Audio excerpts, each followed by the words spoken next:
some kind of butterfly. Baby, you give me midnight. You whip up my appetite. Don't leave me here high and dry. Oh, well, I don't wanna jinx it, baby, and twist myself at the spine. Don't wanna overthink it, baby. It's just twist your mind. Well, good morning. Welcome to Euro Truck Simulator 2, and as promised, we have a 10,500 mile, at least 10,500 mile trip, almost 17,000 kilometres, probably more than that. And we are going from Tajikistan all the way across Russia and Europe into South America and all the way up to Venezuela and finally to Colombia. This is going to be my attempt at my longest ever trip in Euro Truck Simulator. I hope you can join us for some of the trip. We're going to start in a minute or two.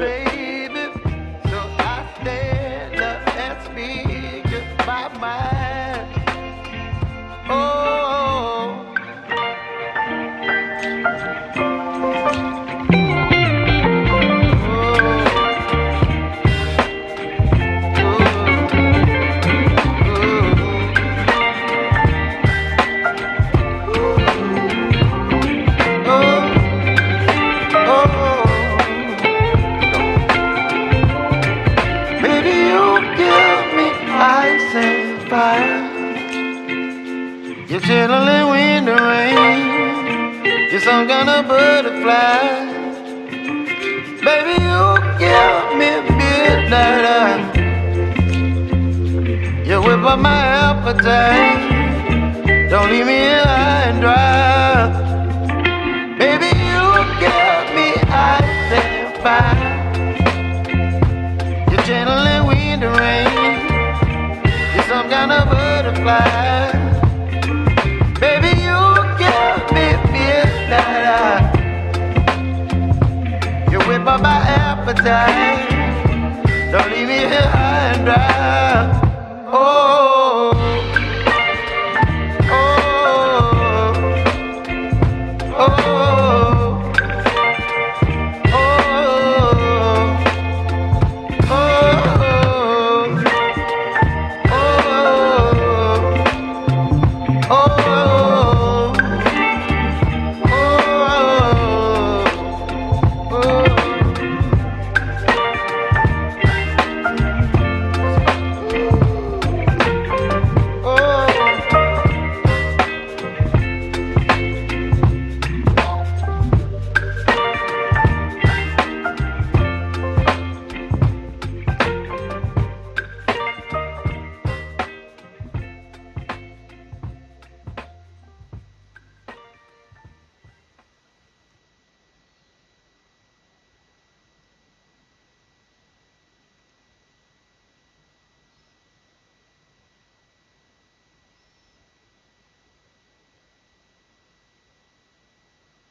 Right, good morning. It's just gone 8:45 AM here in Scotland, but we're actually in Tajikistan on our global map combo. Now, the first thing I want to do is give credit to Bogdak, that is Bogdac. He has a channel on YouTube and he does map combos like this, the one that you're looking at the moment. The major addition to this combo was the addition of the road to Africa, which is that big long road there. We're not heading that direction. What we're doing is we're going from Tajikistan, which is where we are at the moment, Dushanbe I think it's called. We're heading east and north into Russia, up to Moscow, right across Poland, into Germany. As we keep going, we can see we have the UK there. In fact, what I need to do is, hang on a minute, hang on a wee second, to change that, the lay of that map. I want to have it flat. That's what I want to do. And if you have the map flat, it's less disorientating. Let's have a look now. There we go. With a flat map, you're sort of looking up and down, straight up and down from top to bottom. So here we have Moscow, then we're heading across Europe into France.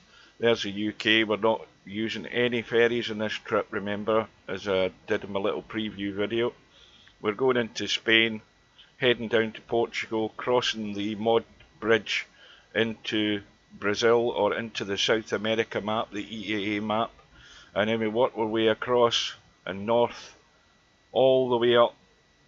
There's a ferry connection there. We're not looking for that ferry, we're looking for the hidden road. That's going to be fun to find because it's been a while since I've been here. And then up into Venezuela, right up at the top of the South America map, and eventually we work our way down into Colombia. This is Colombia up here, and that will be our end trip. Now, just to give you an idea of time scale, my longest trip I ever did, this was many years ago now on Eurotruck, the longest trip I have ever done was from there in the old Russian Open Spaces map.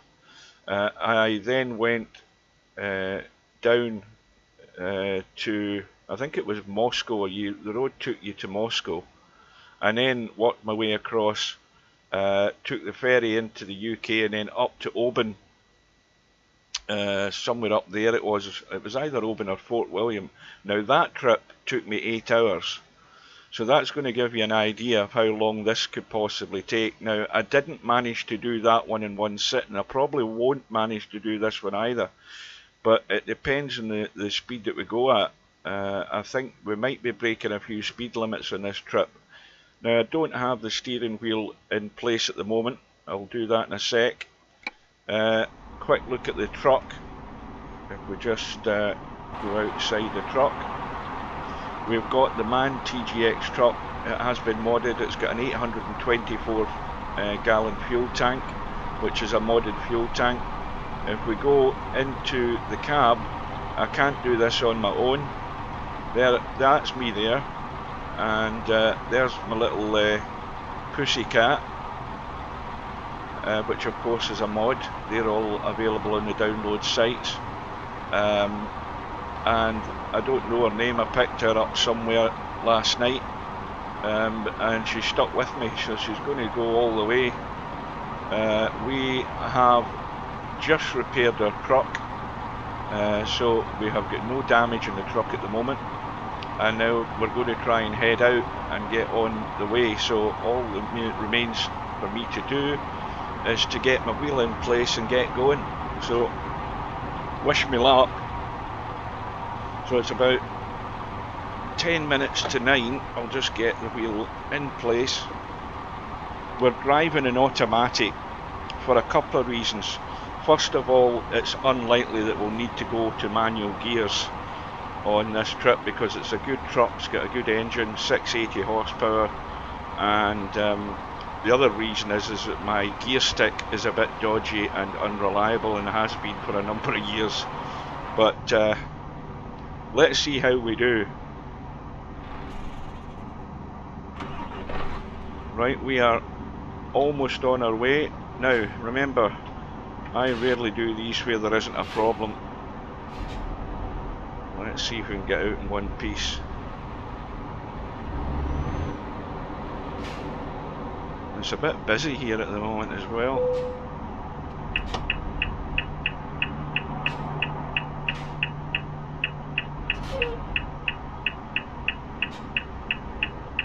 Now we've got a turning circle to get out of this damn place. Right, turn right. We have, oh, that's good. That guy's letting me out. We have the ex-Top Gear team as our GPS guide.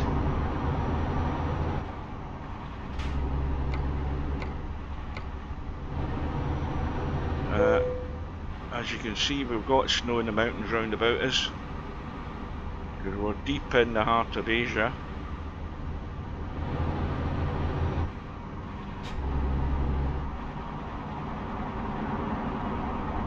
Now I've actually got the sun and then shining in right. my eyes at the moment, so it's a bit difficult to see the screen. Turn right.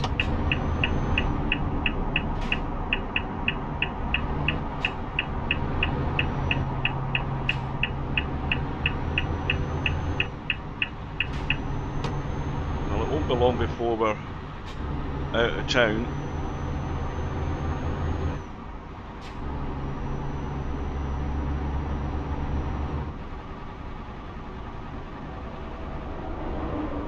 We're getting the odd frame drop because I've got the JBX graphics mod installed as well. Of course, when you're in amongst the trees and buildings, that does tend to chew up the frame rate a little bit. Right, let's go. So we've started about, let's say, just short of 5 minutes to 9 my time in the morning, and we'll see how long that I can hang out. There may also be the odd interval. We might need the odd bathroom break. I've had my breakfast.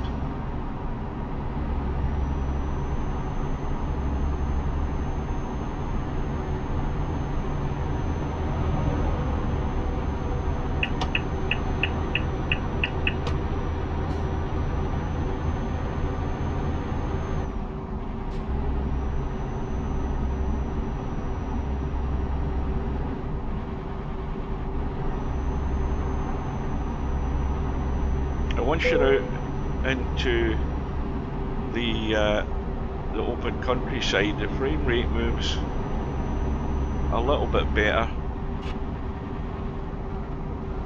Now there might be quite a lot of border crossings coming up as well.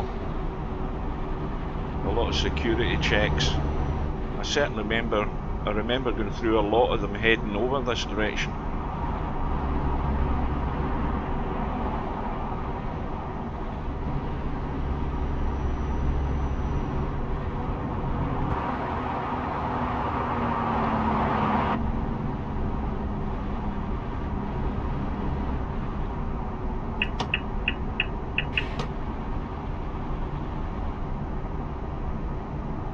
I just want to do one thing and check my brake here a little second. Hang on, once we get in a straight bit of the road, I'm just going to check my brake. Right, that's better. Sometimes the brake pedal on this rig that I've got is a bit dodgy as well, because it's showing serious signs of wear and tear. My old Logitech Driving Force GT, but it still drives very well. It's just that some of the connections on the buttons aren't quite as reliable as they first were when they came out of the box.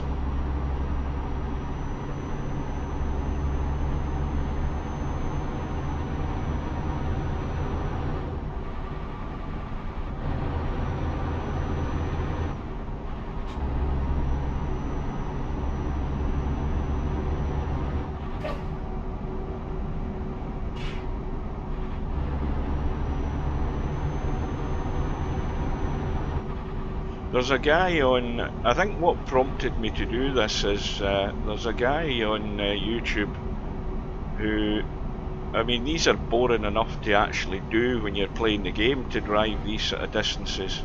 Am I going the right way here? Well, here we go, we've already got a border. And he's got videos where he does very long trips on Eurotruck, but the only thing is he doesn't have a mic set up, so it's just driving. And the other thing I noticed is he never changes the camera. He never lets you see outside the truck and have a look at some of the landscape things. Now things tend to catch my eye, so I tend to stop the truck and have a look around. Sometimes I have to stop to have a read at some of the signs that catch my eye. So this is the first border check.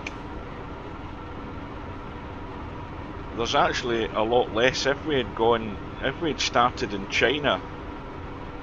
Now, am I actually at this bloody thing? Is the barrier going to go up? I don't think it is. See, this is the first cock up. I haven't gone forward far enough. And now I won't be able to reverse. Hang on. I'm going to run into him at the back of me. Some of these border checks are a bit funny when the symbols appear. Let me just try this again. In fact, I'll tell you something. I think... Let me have a look. That symbol isn't appearing, is it? So here's the first cock up of the morning. I think I should have been in the left lane. I think that's a mistake I made. That's what happens when you're talking and not concentrating. Well, I'm just going to barge my way in here.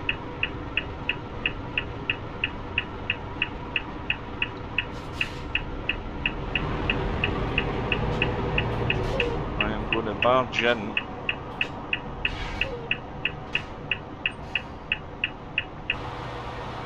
And the AI are so keen to get in your way. Now that truck there with the Russian text on it, that's obviously a truck that's come across from the Russian Open Spaces map.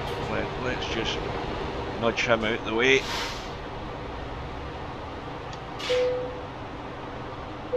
Right, that's better.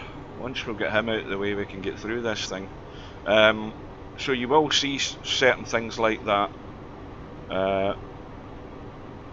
Maybe not as much once we get further away from Russia, but we're not even at Russia yet.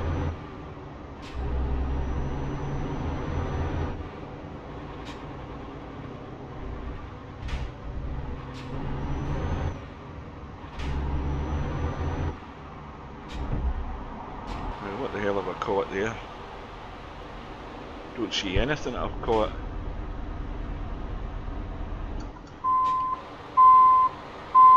We haven't hit a hidden barrier, have we? Have we hit a hidden wall?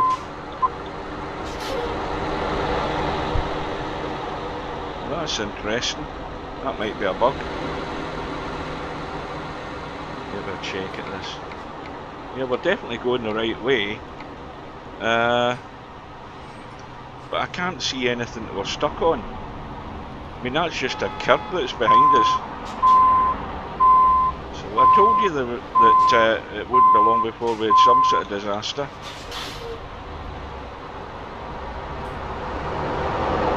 Well, we must have been caught in that curb.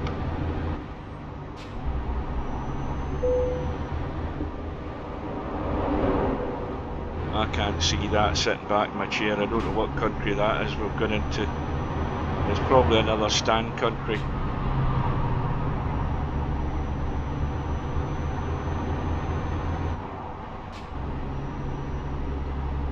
It could be Turkmenistan. Now we've got to look out for the green symbols. There we go.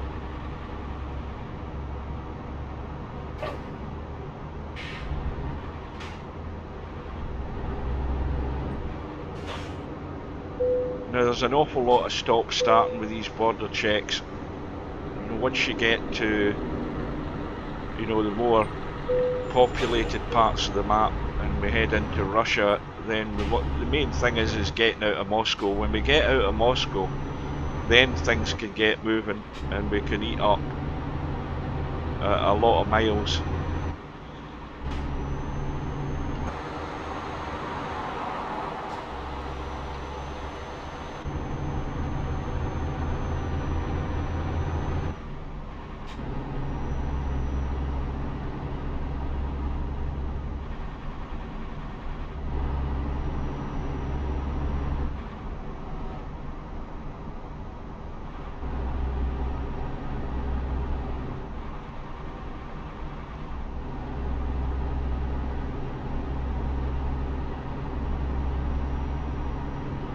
You can see the odd little judder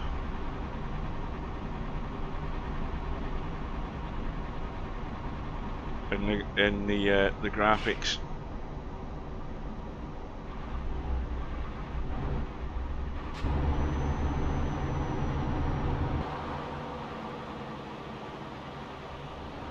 Ahead. Turn left.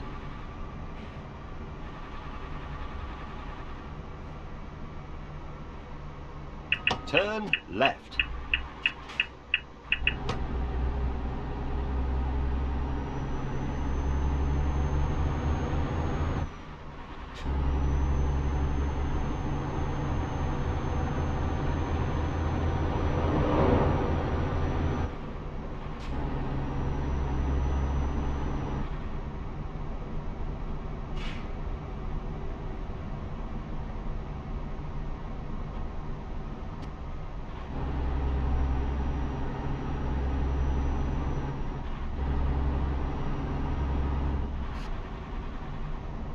Continue straight.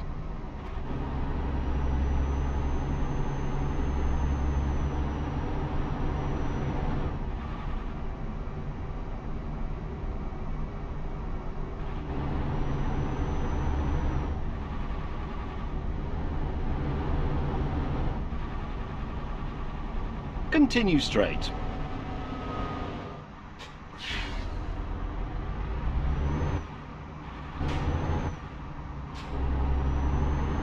We need to watch some of the AI vehicles at these junctions, because they have a tendency, when you're on a green light, they have a tendency to try and just jump in front of you to get around the corner and cut you up.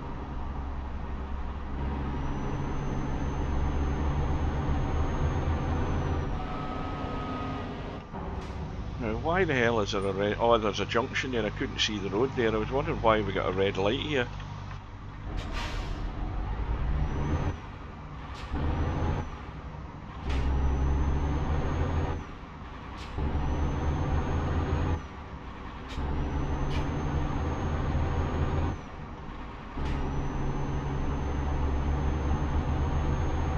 And what I haven't done is actually top up the fuel tank. Now, even though it is an 824 gallon tank, it's not full, so I'm going to fill it up the first opportunity I get, and that'll then us, you know, that'll let, you know, we don't have to start worrying about looking for a fuel stop for a good number of thousands of miles.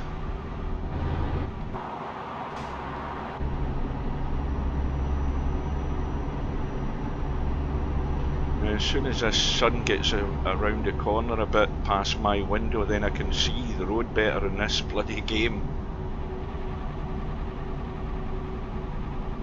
And you can see it's pretty rural out here at the moment.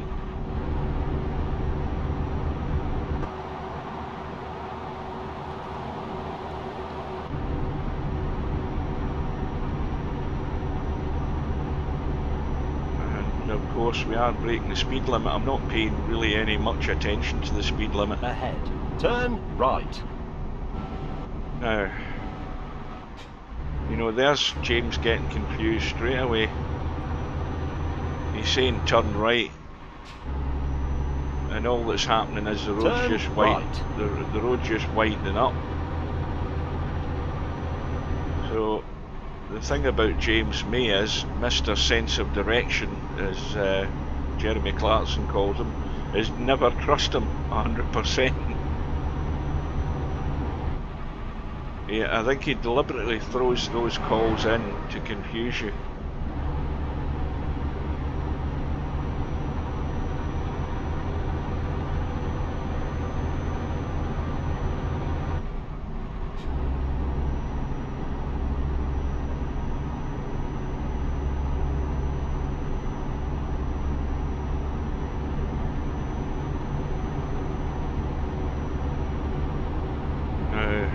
Is it a 43 mile an hour speed limit? That's not going to get us very far.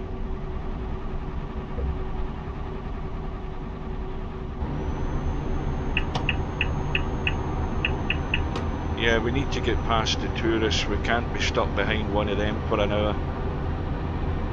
Another border check, I think. Maybe not.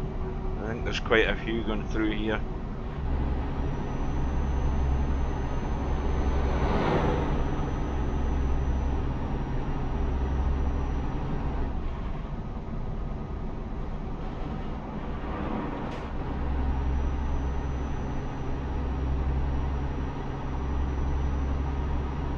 Now for anybody who has Eurotruck, if you know, the main thing about having map mods installed is obviously the scale of the game is multiplied enormously when you do that, but in order to do that you need to have all the DLC maps, and there's another new one coming out pretty shortly,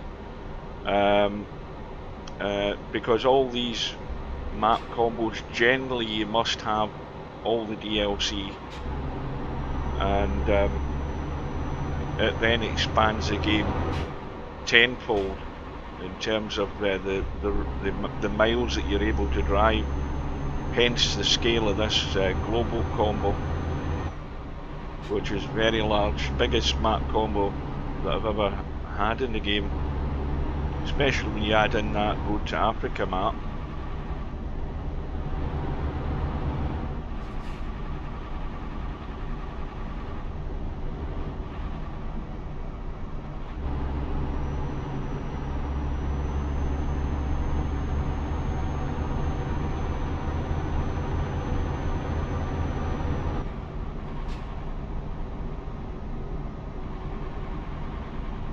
We're trying to be sensible and not drive like a madman.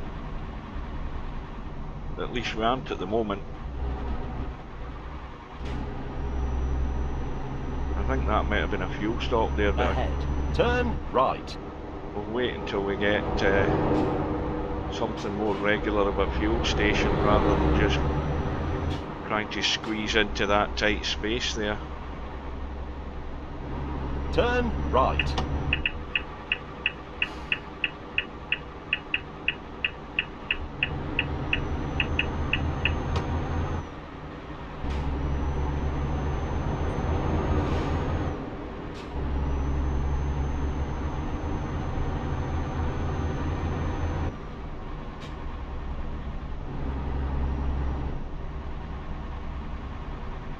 Continue straight.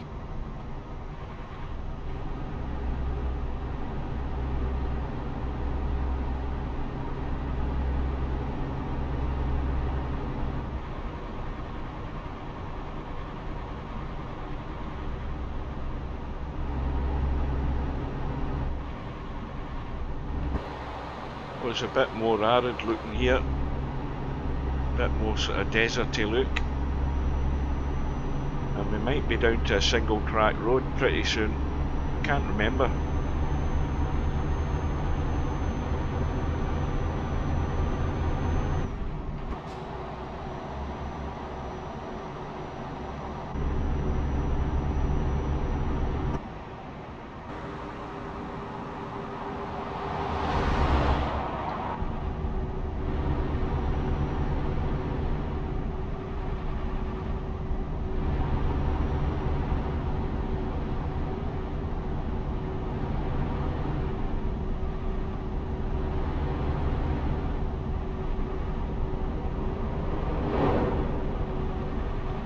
So there's not, I mean, this part of the world over in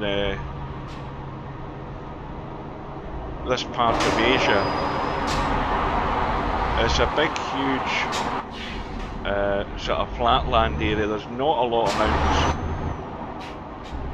You've got the Russian steppes, which is obviously the Great Steppe Kazakhstan map that's additional to this, which just tends to be like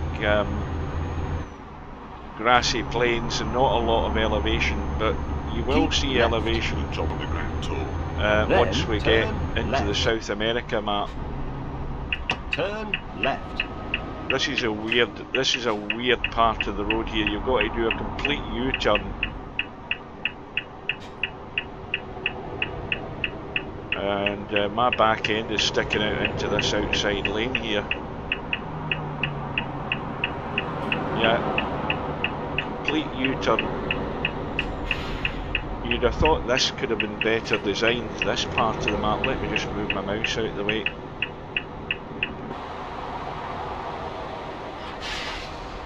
Let's get in here a bit.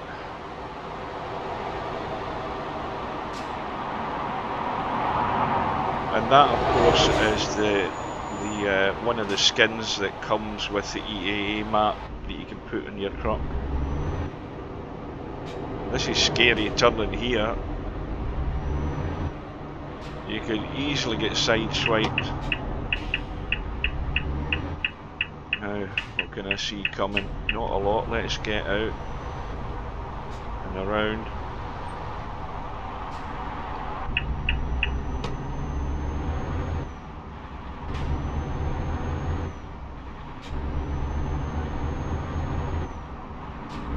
Now, is this a fuel stop up ahead? Keep right. Oh, well, if it is, we're not going to be going there. We're having to turn right.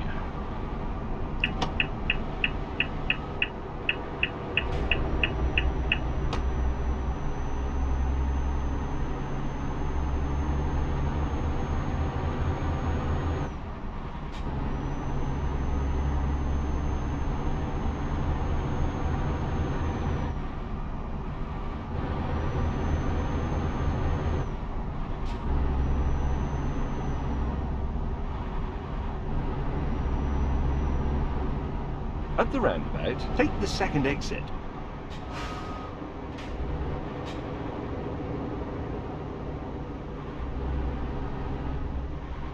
Take this exit.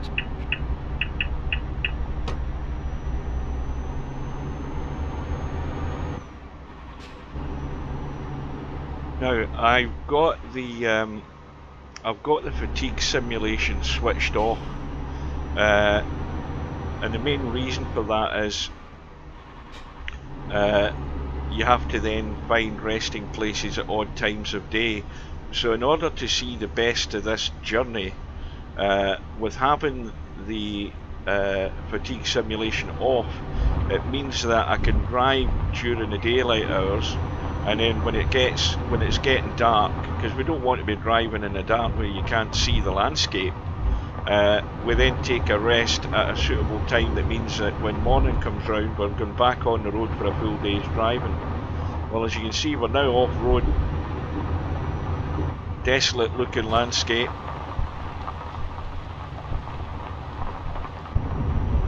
And we can get the foot down a little bit.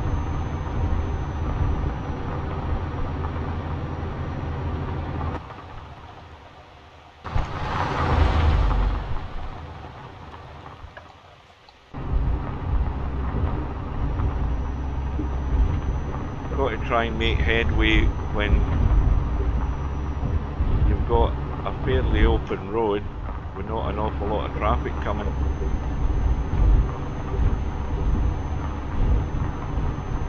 So looking at the game time, it's early afternoon, I think it is. I think it's about 2 PM game time, so we've got a few hours driving before we then will take that break overnight.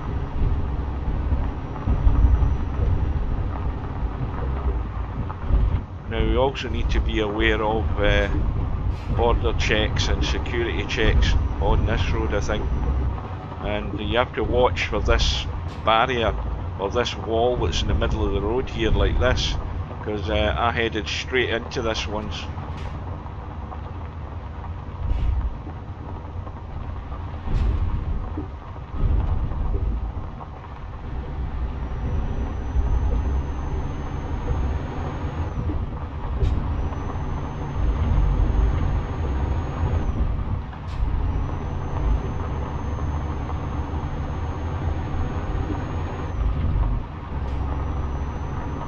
There's somebody out for a wander. Yeah, I think he'll have a long while trying to catch a bus in this road.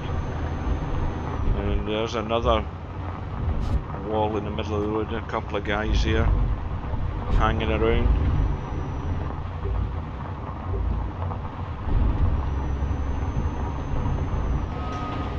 And then you have to wait and remember that there's a gate here that opens. I've just remembered that before I went head first into it.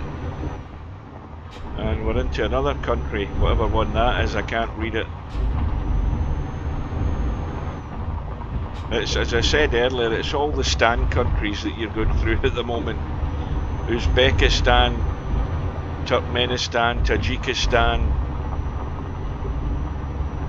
and however many more, Kazakhstan of course.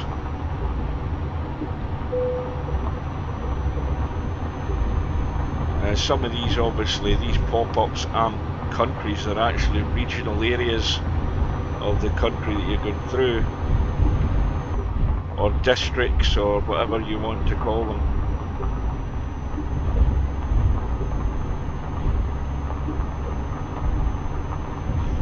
So we've been driving for just over half an hour. Let's say we started at 8:45 my time, maybe a slightly minute or two later than that, but we've been driving for approximately half an hour in real time.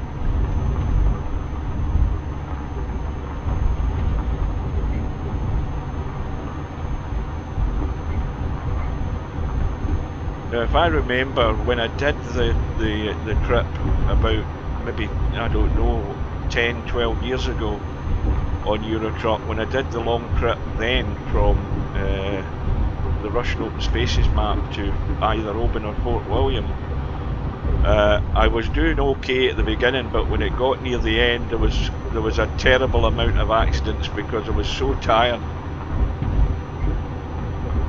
And the concentration just goes out the window because you're not paying attention to anything.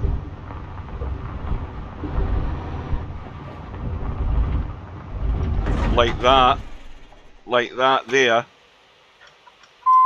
and that's only 5 minutes into it. I forgot about those. You've got to weave through these walls in this road. So there's the first accident. And not just as I was talking about it, you've got to remember to weave through these bloody security checks. Oh, that's funny.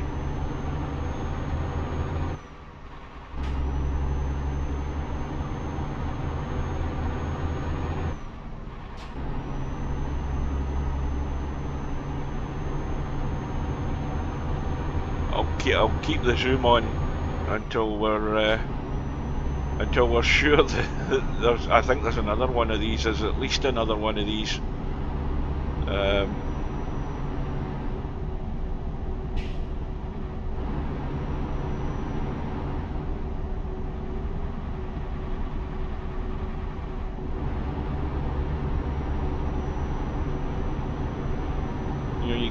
You get the feeling of isolation in this part of the world, which makes these maps very good to drive through.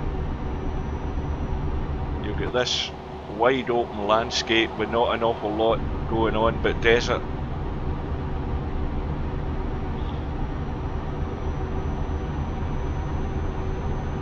And at the moment the weather seems to be holding off. So let's see if we can avoid another wall in the middle of the road that we have to weave around.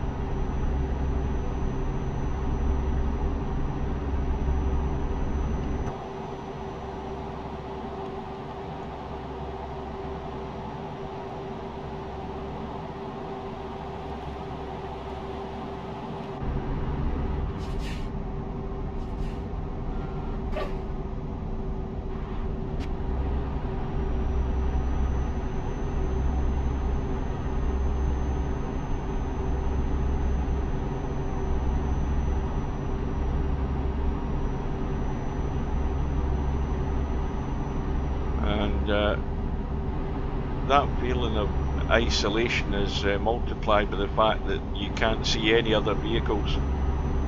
You're out here on your own.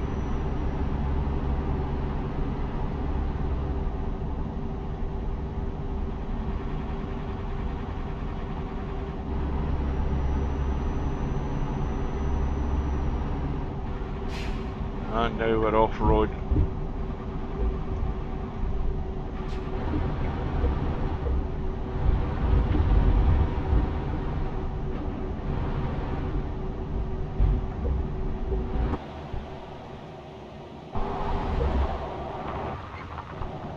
And we're off road all over the place. That's what happens when you start messing with the cameras. I think we'll leave the We'll leave the third person camera alone at the moment and try and get through here in one piece.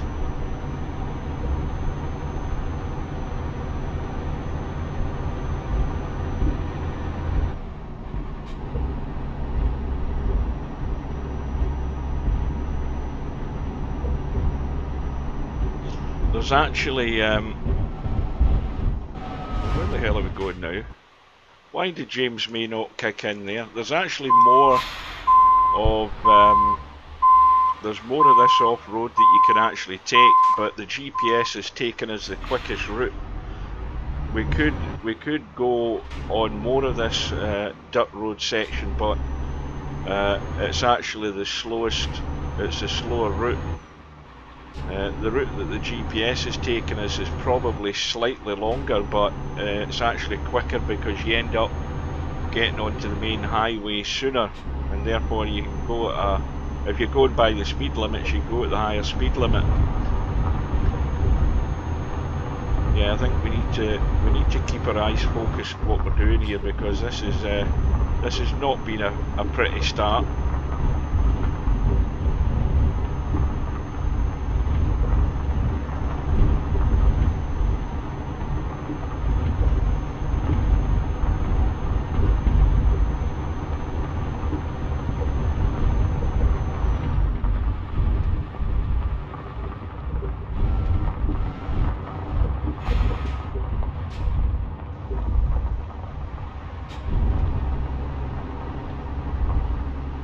Nice and gentle.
Looks as if we could have a bit of rain, but then again we're losing daylight a little bit. It's late in the afternoon.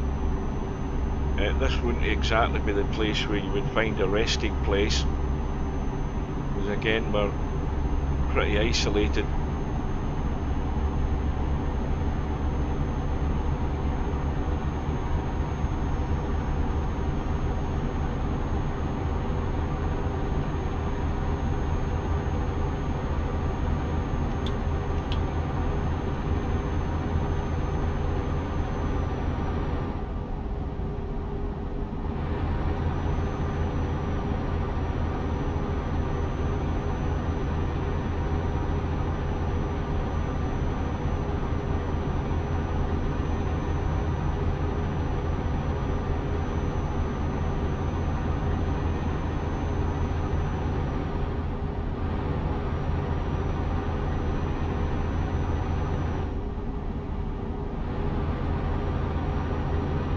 Now, of course, the one thing to be wary of with these big map combos is that there's so many different roads and connections and things on these global combo maps that sooner or later you may well find a crash point. I don't mean crashing the truck, I mean crashing the game. And so the little disclaimer that I should mention is that we could have a game crash, and if we do have a game crash, then the stream may well go down, but the stream will go back up ASAP as soon as I can get the game restarted. So I will be carrying on with this regardless what happens. but I haven't had any game crashes on this section. I have had game crashes on the Java Road Revolution section at one point, but there's already been a fix out for that sort of thing.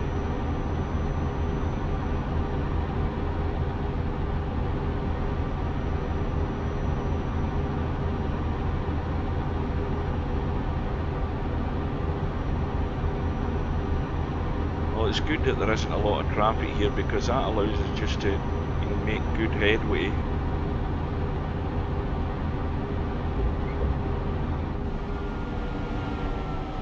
There's that barrier again, I've just clipped the edge of. Or am I stuck against it?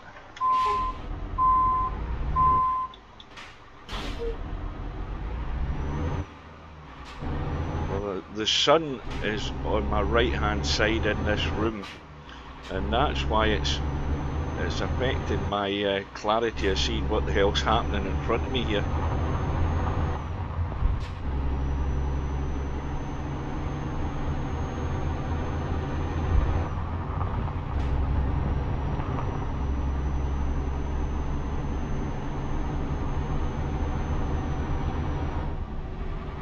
Well, it's looking like you're going to see the advantage of having plenty of headlights on the truck, because there's absolutely no light out in the wilderness here, absolutely nothing.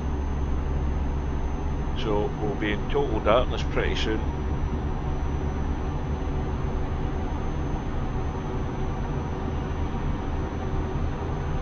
Unless there is a convenient resting place along this road, and I don't think there is, if my memory serves me correctly. I think you've got this. This is why if you're driving this map combo, you've got to make sure you get the right truck, whatever you do.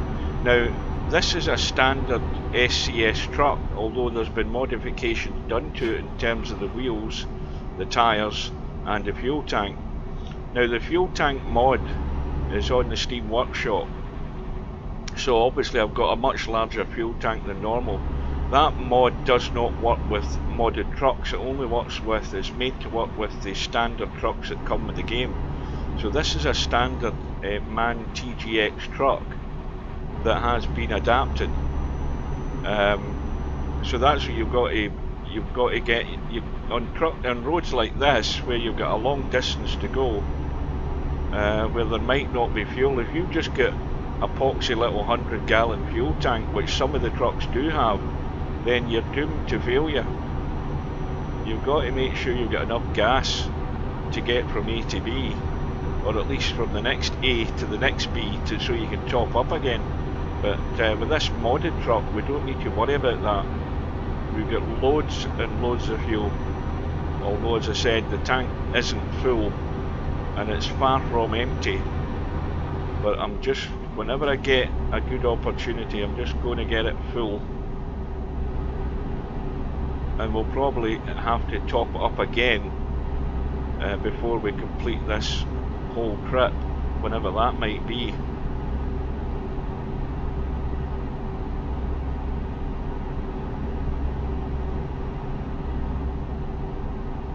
Now what I'm going to do is I'm just going to slow down.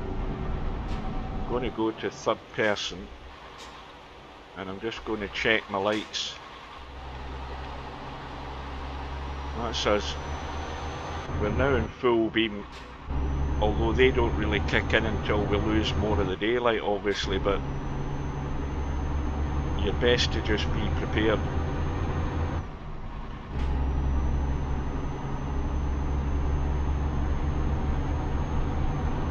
And keep doing a little zoom check. Here's another sort of populated part, and we've got traffic. Now is this traffic lights are around? It's a roundabout. Now it says third exit, so we're going all the way around. Let's see if he pulls out or if he does the right thing. No, you see, that's why you've got to be careful. I mean, he should always have been given way there, but you can never ever trust. Well, you can't trust James May, and you can't trust the AI traffic. Take this exit. Now, this is probably going to narrow down to maybe a single lane, so I'm going to try and get past this guy before he does me harm.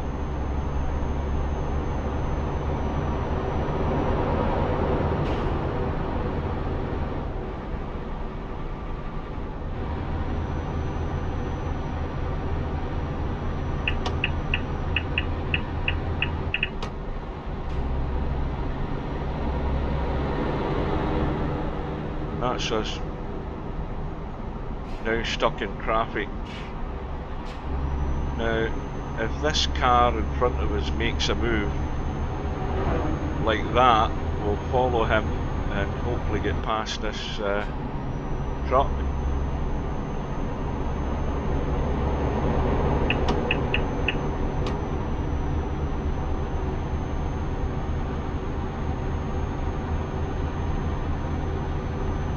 Again, you can see that I've got full beam on, but the lights don't seem to kick in until it starts getting really dark. I mean, you should still see some sort of reflection off the road, but you're seeing nothing.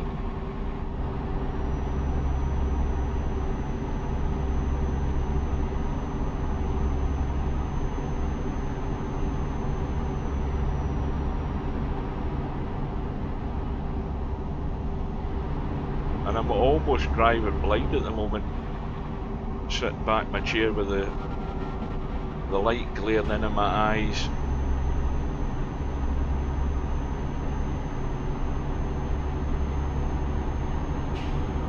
I'm trying to keep that guy's warning lights in sight.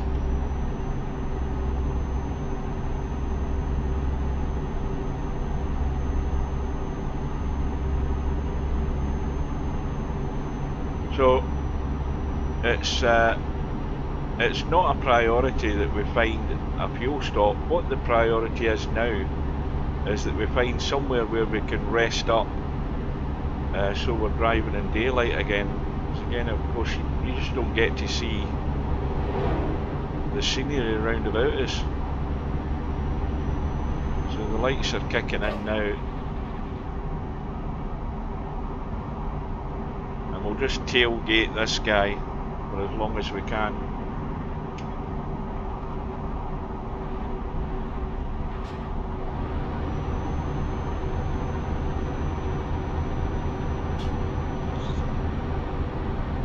So the American Truck Simulator I haven't been on for a long while, but the news on it is that the Oklahoma DLC is coming out within the next day or two, which of course also means that any map combos that are going to be available for that game, you will have to have that new Oklahoma DLC. I don't think that there's a price for it yet on Steam. I didn't see it the other night. I think it was last night I had a check at it, but I don't think the price is there yet.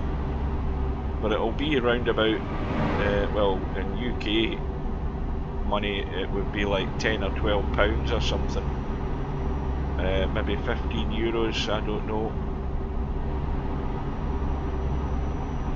Probably similar as far as US dollars are concerned.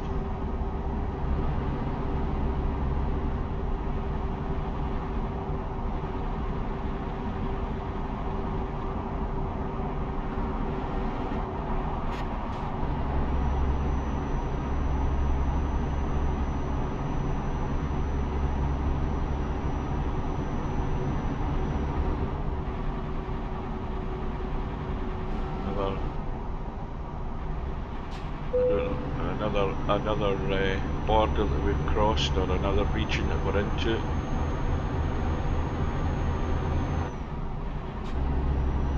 Let me check something. I'm just going to check my lights. Yeah, we've got everything on.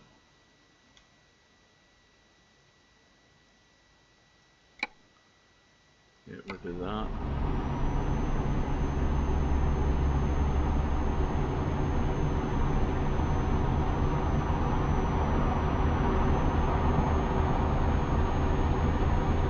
There's a local fuzz.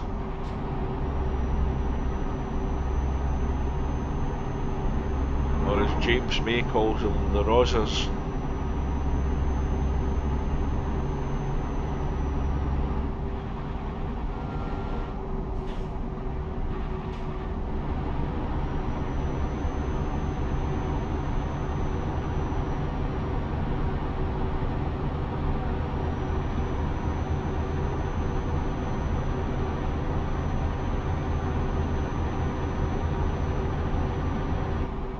So we've been driving for maybe 45-50 minutes now.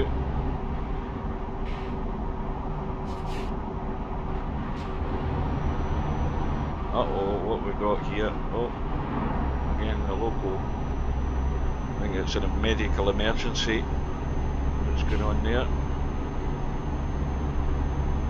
And you might see a few of them.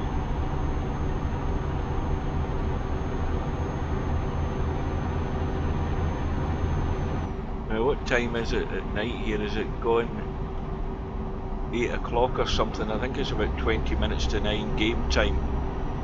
And again, of course, all the way through this section since we've started, we've seen absolutely no resting place, none whatsoever, which goes back to what I'm saying about making sure you have the right crop before you try doing anything like this. We passed one fuel stop which was not a convenient place to try and get into, and since then there's been nothing.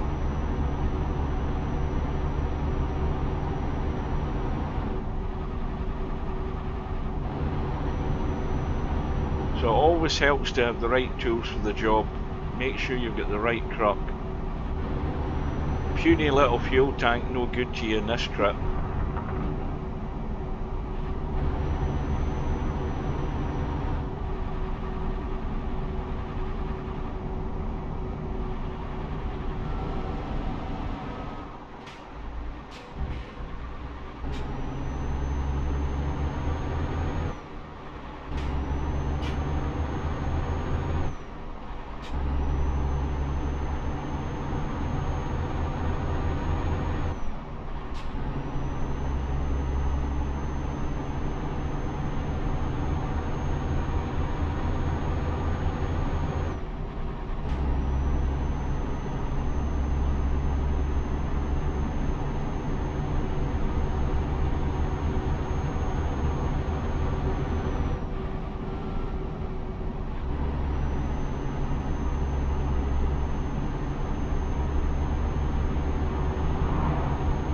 These oncoming AI drivers are all flashing their lights because I'm on full beam.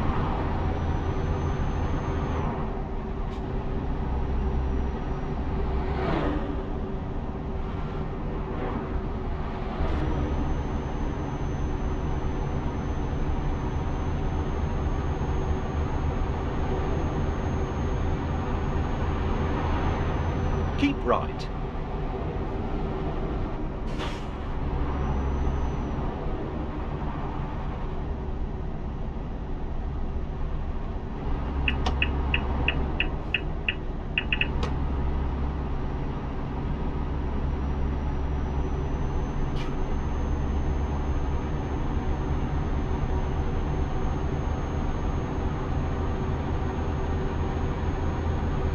Oh, there's a plane flying in there. Either that or it was a UFO.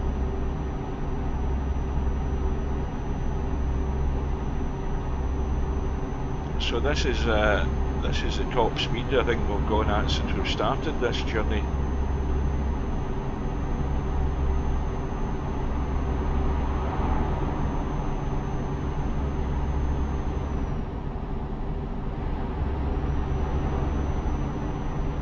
And of course you'd expect there to be lighter traffic at this time of night. Now I'm also expecting that somewhere along here there is a parking place.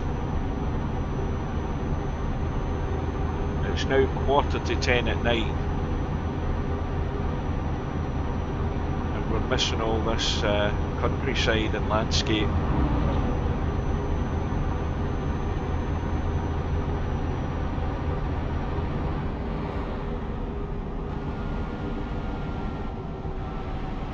Now, we've got a roundabout here. At the roundabout, take the third exit. So left turn basically.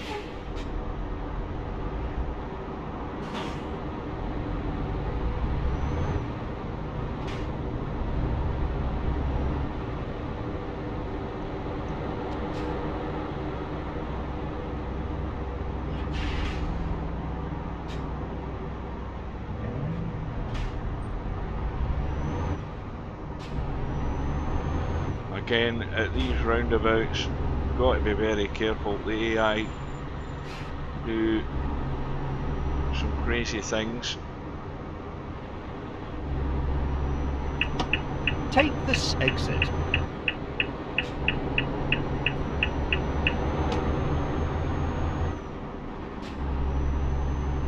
Just change my zoom on the GPS.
Now we might be going down to a single lane again with that truck being on the left hand side. We'll get a security check. That's what it is.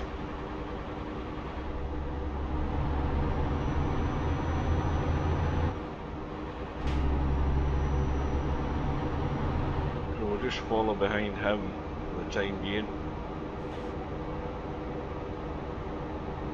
In fact, what we'll do is we'll just do a quick pause while I have a drink.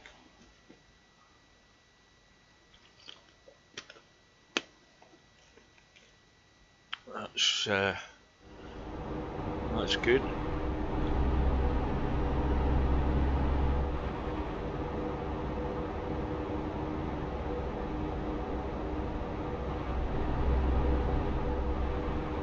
I don't know whether that's a bus or a truck.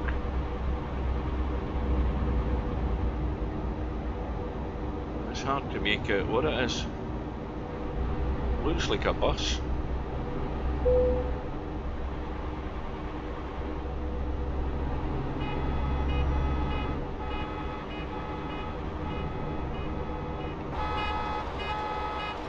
I don't know why all the horns are going off.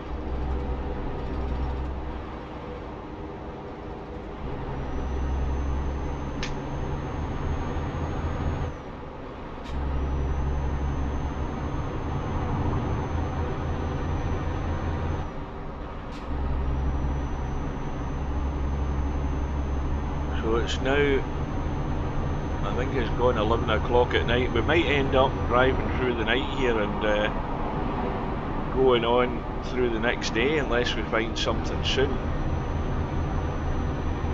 Because obviously the later it gets into the night, then it becomes pointless having a break, because then you lose most of the daylight the next day.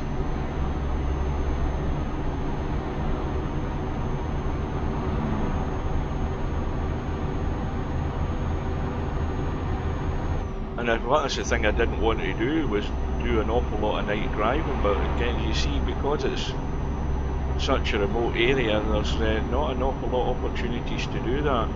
Because of course, in Eurotruck you can't just go to the side of the road and take a break. It has to be designated resting areas that you go into. Another roundabout, I think, up ahead. Or it looks like it.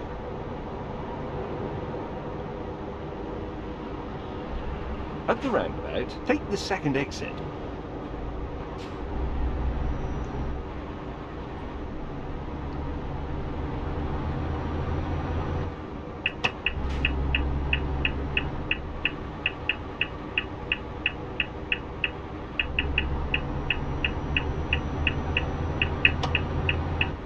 Take this exit.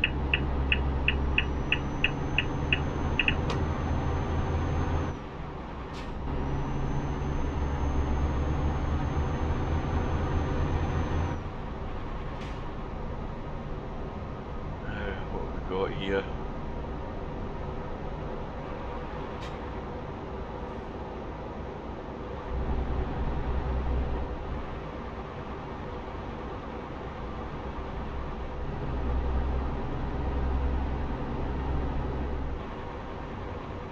One thing I've noticed, those road signs have actually got barely nothing on them, or they haven't been completed. I can't At read the much. roundabout, take the first exit.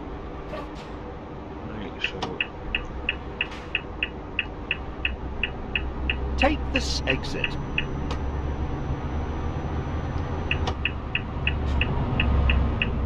why have we stopped?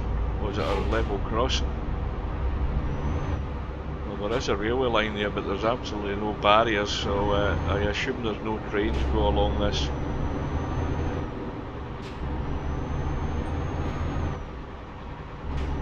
Now, I see something that looks like a fuel station up ahead, but it doesn't look as if it's got a resting place on it. Keep left. The top of the And, Grand Tour. And then turn left. Well, let's see. Turn left.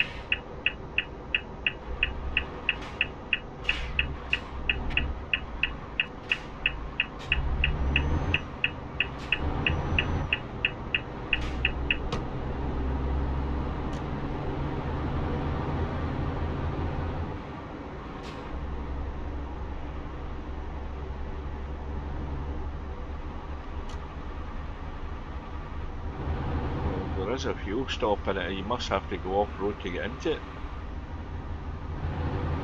It's on the right-hand side somewhere, but I can't see it. That it in there? Oh, I'm not getting into that. Look at where that is. Let's have a zoom and double check. Well, there is a resting place there. We might as well. You can see it now once you're zoomed in closer. Now the problem with that is I cannot see anything on my right hand side. So I'm just having to again drive blind and hope that the resting area is Turn in here right. somewhere. There it is, there it is. It's marked out, which is actually good.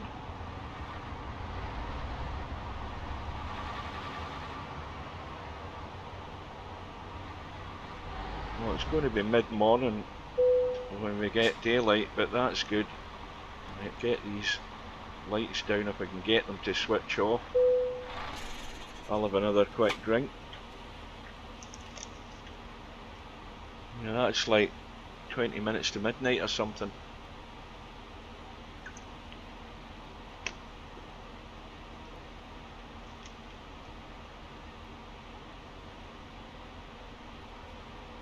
And we've got the fuel right next to us, so we'll do our top up. And we're back to daylight.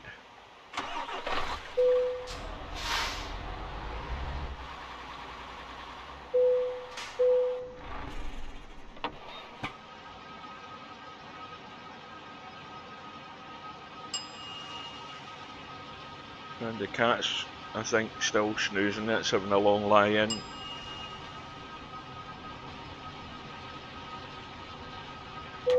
There we go. We are now full. We're fully laden. Now we need to get out of this damn place without taking the fuel pumps with us.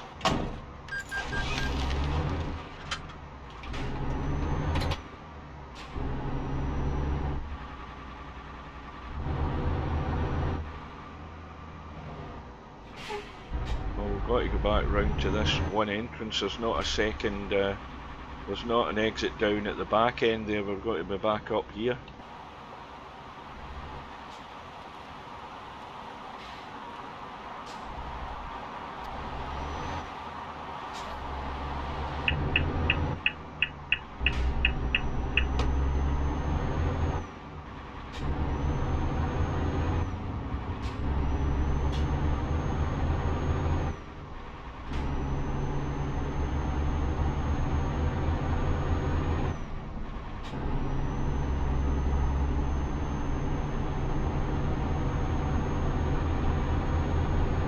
So on we go.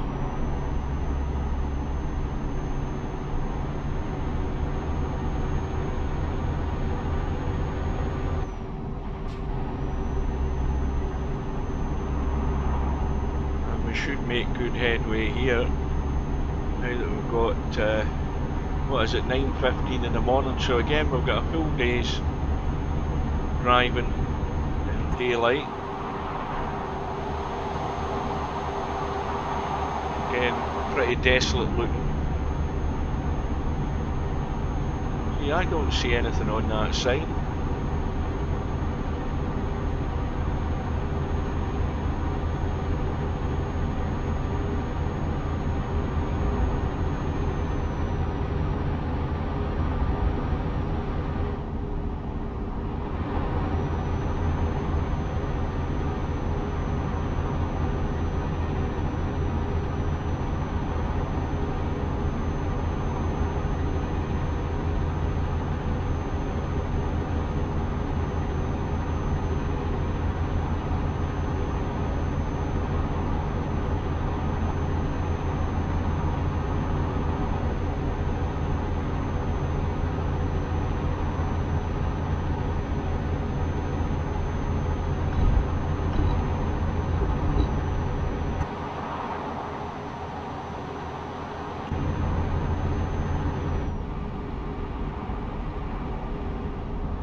Got road repairs going on.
left.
Keep right.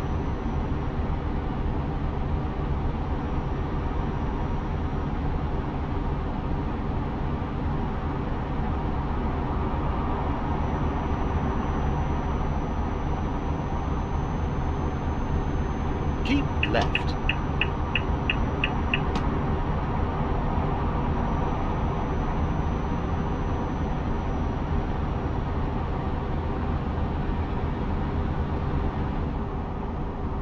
Keep left.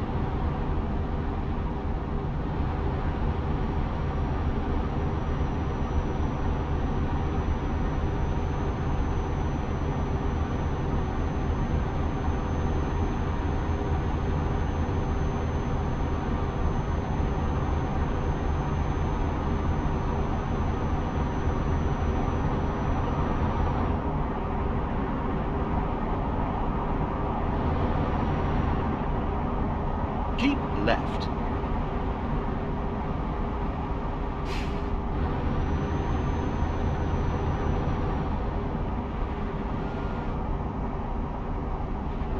Keep left.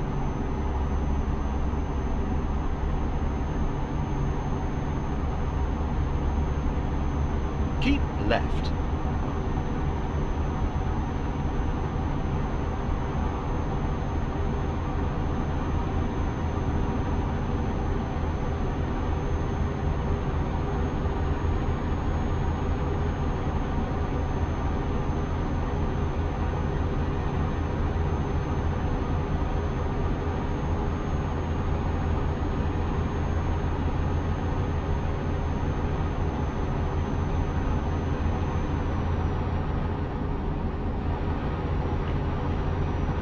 So we've been driving now in real time for about an hour and a quarter.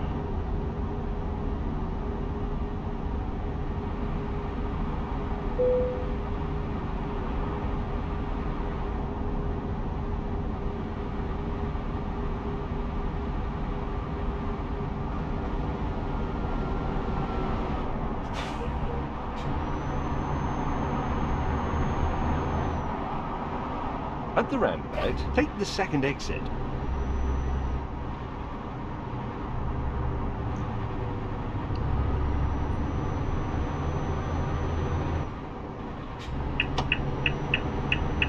Take this exit.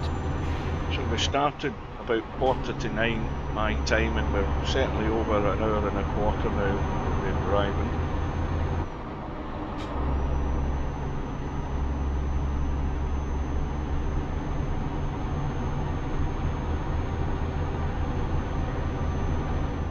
and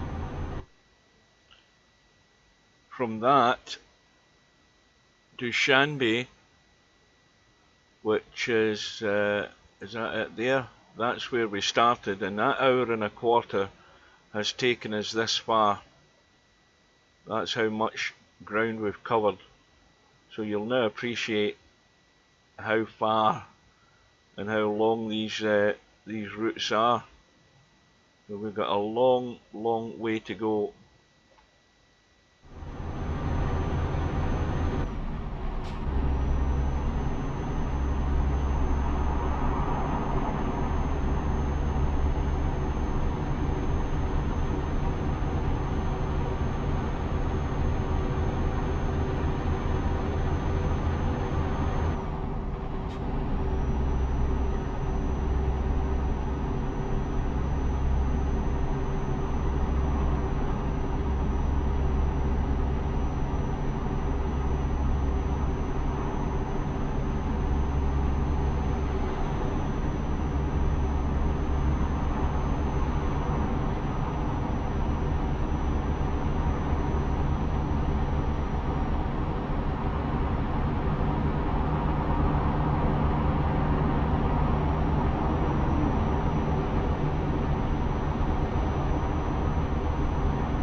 One of these bloody barriers again. I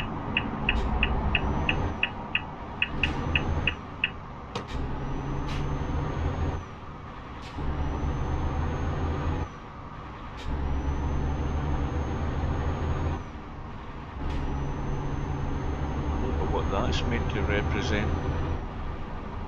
At the roundabout, take the second exit.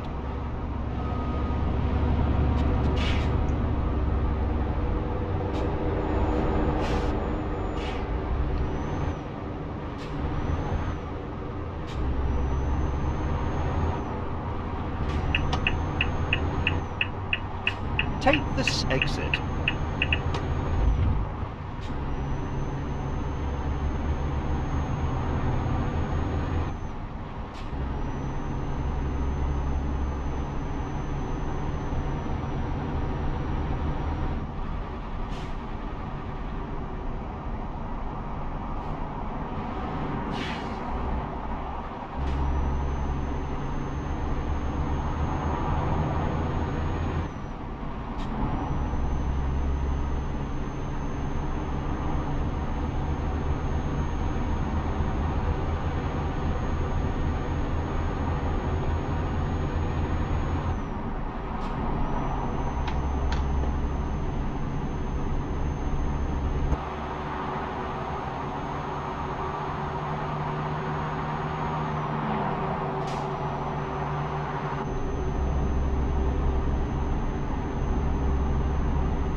Now, one of the more recent features in Eurotruck, what I'm going to do is I'm going to put the truck into cruise control. One of the more recent features that you can have is this sort of automated cruise control as far as keeping a safe distance from the vehicle in front. There's an emergency brake option which I would advise you to leave off when you're using this, because what will happen is it'll just put the hazard lights on all the time and you end up coming to a dead halt. But what the automatic cruise control does is it keeps you at a safe distance from the vehicle in front. Of course, now I've got no vehicles in front. Now that truck is going to come onto this road in a sec. Give him a wide berth. Yeah, so that's something to look at in the cruise control options. I've got it set to the minimum distance. Once the truck senses that you're within that distance, it will then put the brakes on. But it doesn't grind to a halt. It'll adapt according to the pace of the vehicle in front, which is a very good feature that they've added.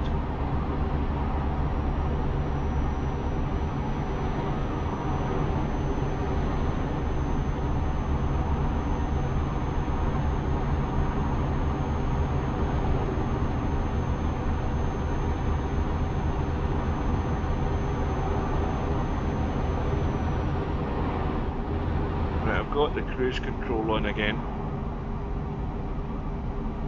You'll hear the brakes going on if we start getting too close to the vehicle in front.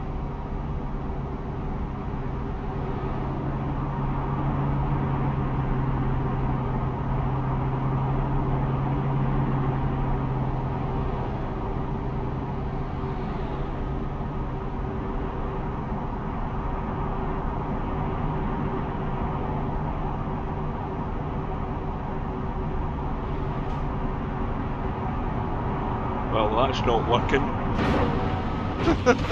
Did I put it on? Maybe I didn't put it on, or maybe I had it on and took it off. At the roundabout, take the first exit. But it does work, believe me.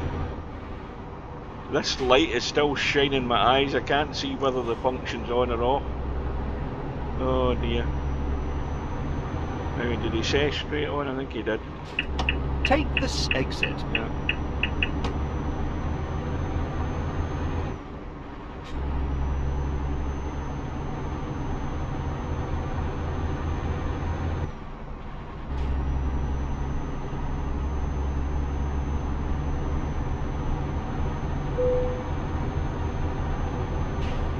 Is that a toll road or something that come up there? Again, I can't read these things when they're appearing. The text is far too small for me at the distance I'm sitting away from the screen.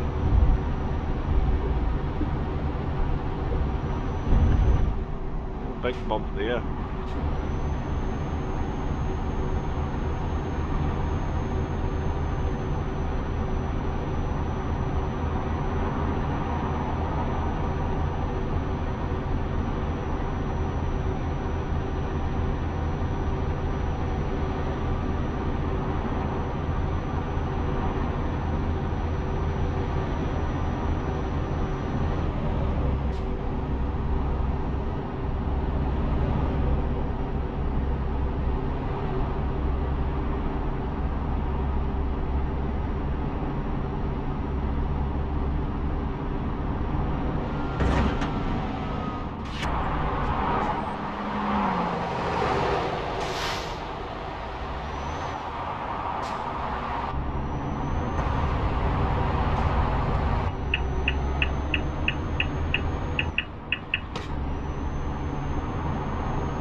So it's 1:15 in the afternoon game time.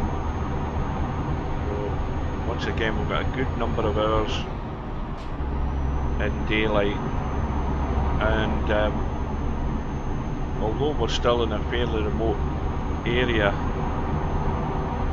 when we get north into Kazakhstan,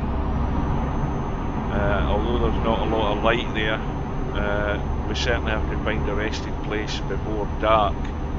I don't know whether we'll get that far north before that, but there are a good number of resting places available in the Great Steppes section of the map.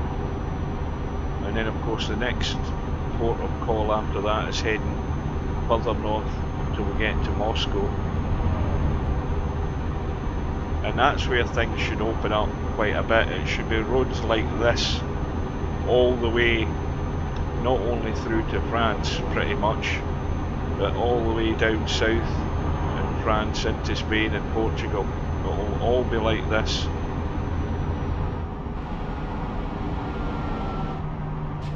Now, why is the anchors went on here? What's happening up ahead? Got another security check or something going on.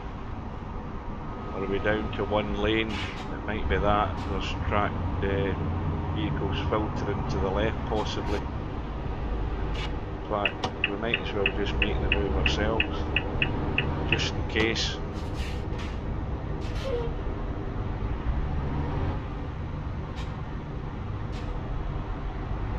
Oh yeah,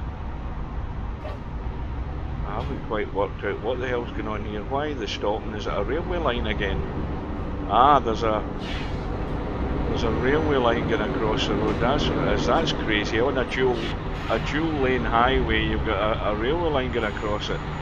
That sounds pretty nuts.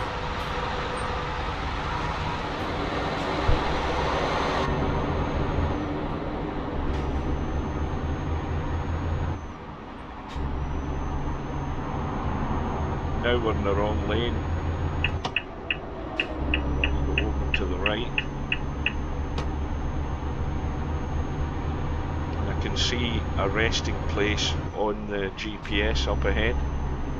And now we're heading to the sort of the Great Steps landscape, which is pretty much like this. A good section, you know, it's sort of rolling countryside with not a lot of great vegetation, but what it does do is it helps the frame rate.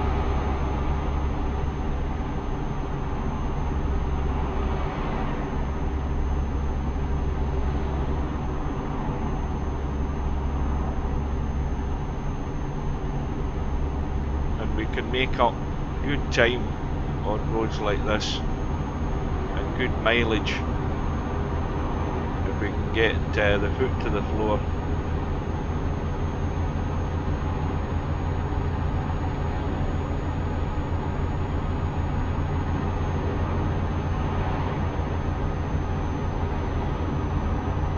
Of course, I've got the speed limiter off in this truck because we don't want to be driving at 56 miles an hour everywhere. We'll never get there. That's the problem when you get to the South America map. Much of it is like a 50 or a 56 mile an hour speed limit. Unless you're on some of the main highways, it might go up to 68, but it doesn't go any more than that. Now what's happening here? We're down to one lane.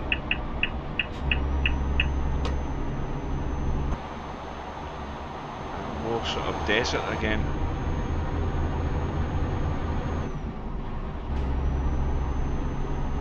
So the landscape's changing rapidly. We've had this sort of Russian steppes look a minute ago, and now all of a sudden it's desert again. And it looks up ahead that there's more greenery coming. And another roundabout, I think. No, it's a junction. Turn right, Clyde. At the roundabout, take the first exit. Oh, it is a roundabout, yeah.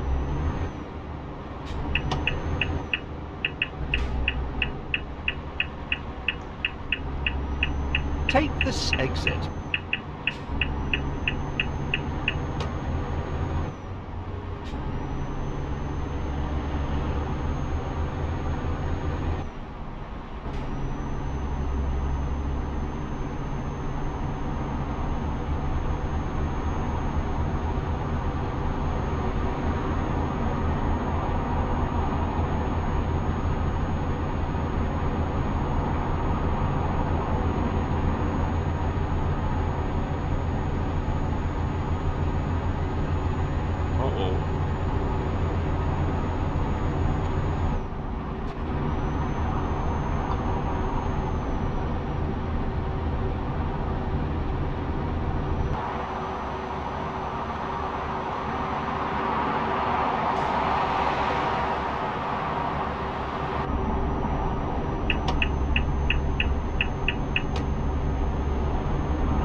Continue straight.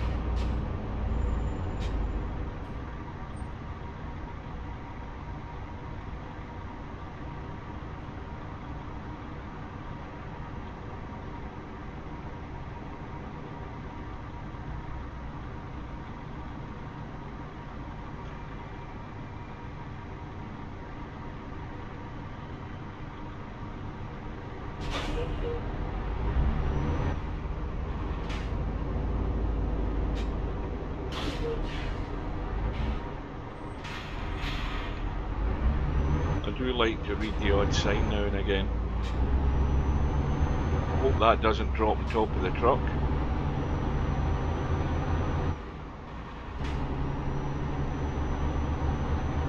Continue straight.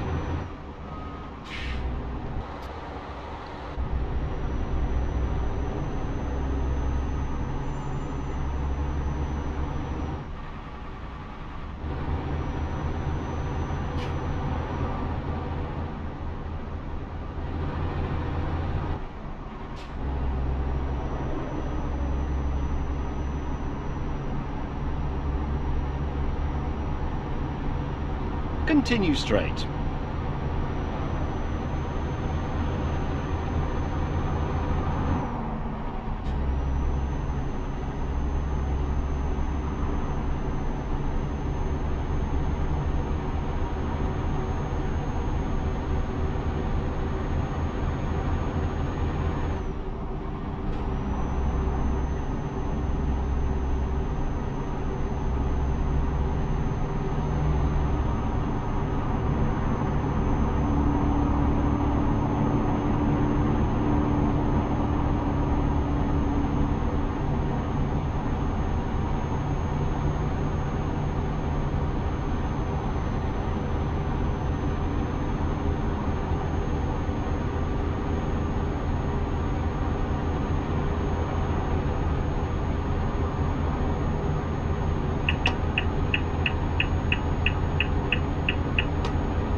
Still in my inside, I can hear him.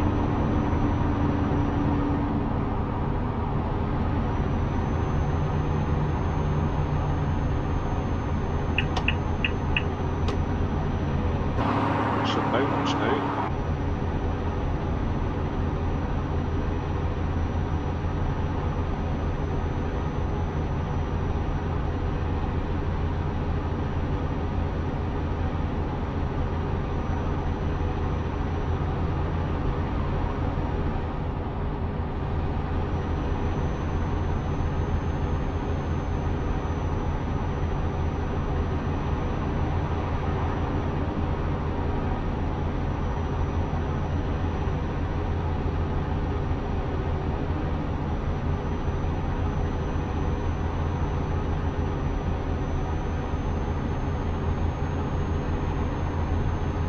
Water tower.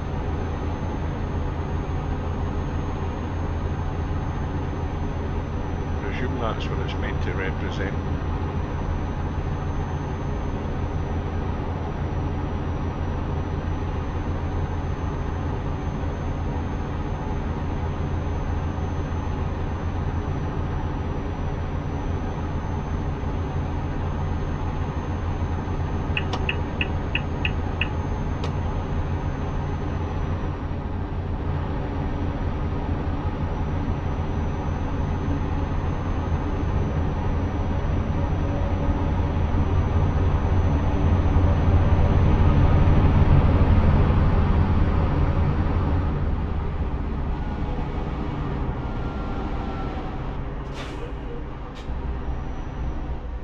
At the roundabout, take the second exit.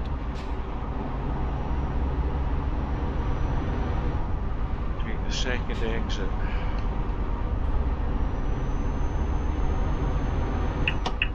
Take this exit.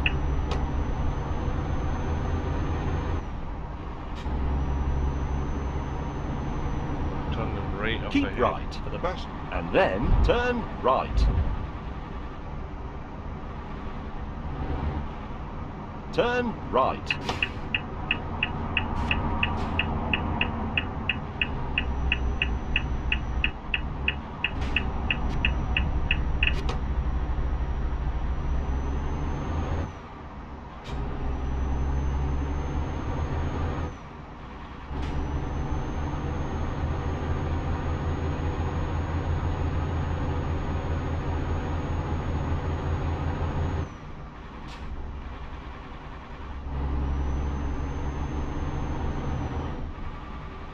Oh, good morning. I've got company at last.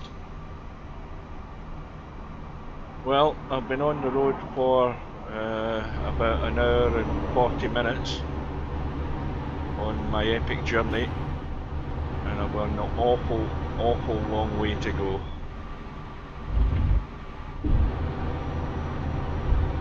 So you can drop in from time to time and see how far I've got, because you won't stay here long. There's too much long, boring driving going on. I've already had accidents, you've missed them. There'll be others At to the come. roundabout, take the first exit. Take this exit.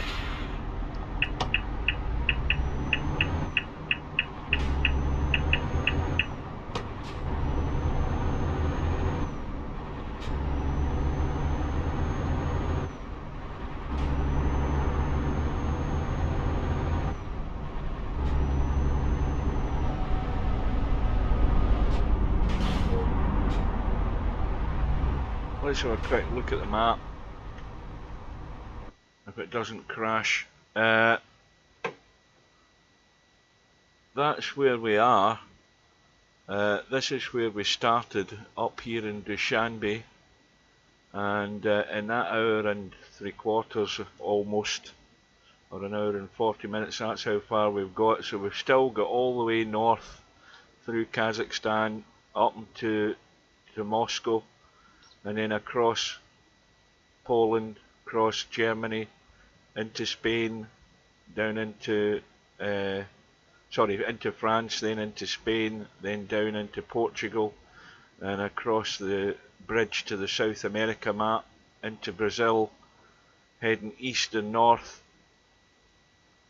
Remember, I said in my little preview, we're all going to be on roads all the way. This is a ferry connection, but there is a hidden road. I'm sure there's a hidden road there. We'll have to find that. And then we keep heading to the northern part of South America, to Venezuela.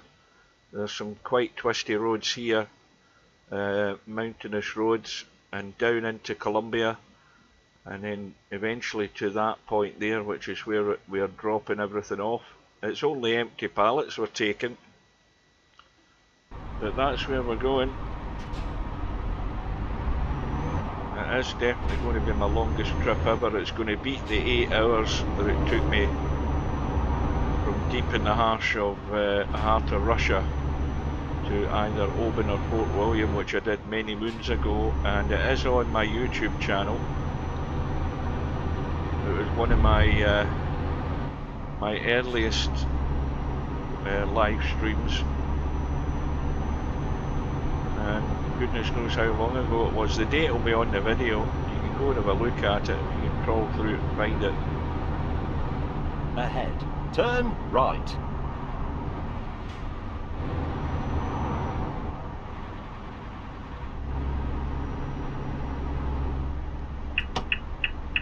Turn right.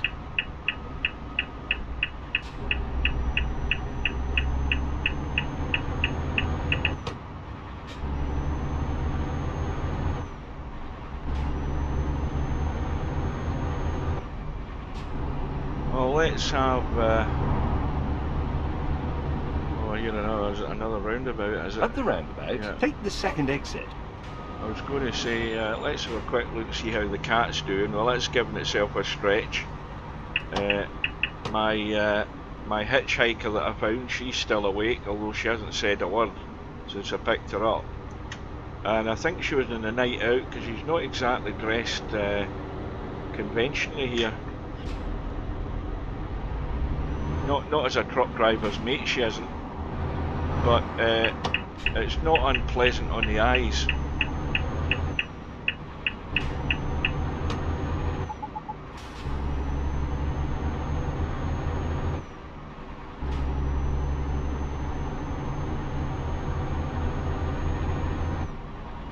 Now, it's getting to that time of day. It's about 5:30 game time. So once again, we're beginning to lose daylight, and we want to be driving in daylight all the time on this journey, so that we can catch all of the scenery that's going on round about us. So we've got another maybe 2-3 hours to go before we have to be concerned about just finding somewhere to rest up. Now, what the hell have we got here? At the roundabout, take the third exit. I've got to stop here to do a quick fly cam and see what that is. Is that the airport? Yes, it is. It's an airport. Turkmenbashi Airport. I presume that's some sort of political leader. I don't know who it is. But we do have an airport, and we've got a helicopter flying around somewhere. Yeah. So, Turkmenbashi Airport. Now, have I gone the wrong way, or have we got to get around it? What the hell's happened here? I think the GPS has done the dirty on us, or it's because of the way the route's set up that we have to go this way and do a complete U-turn again. Did I miss something?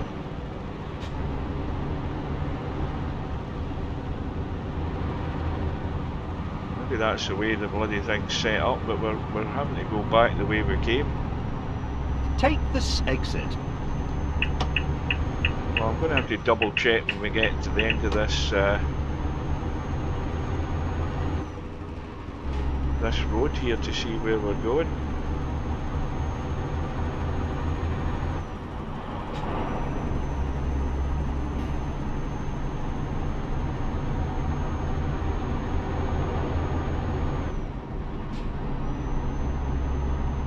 Maybe something's gone amiss.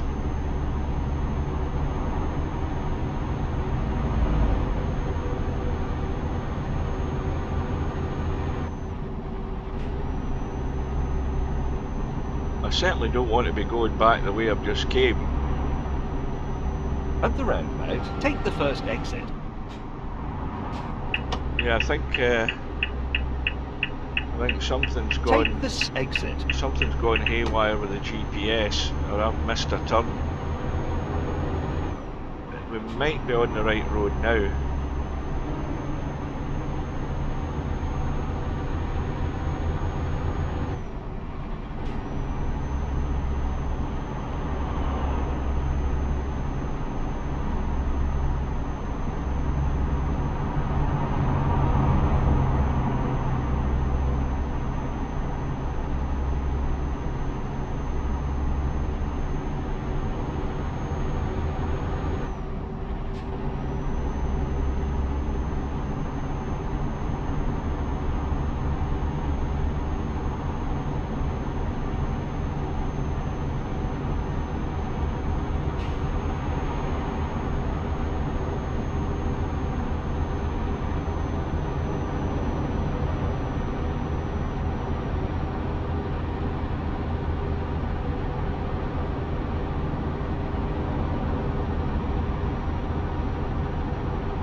I think we're fine. I think we're turning right up ahead.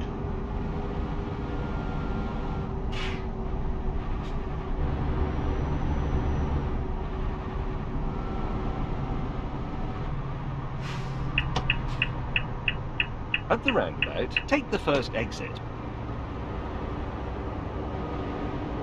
Take this exit.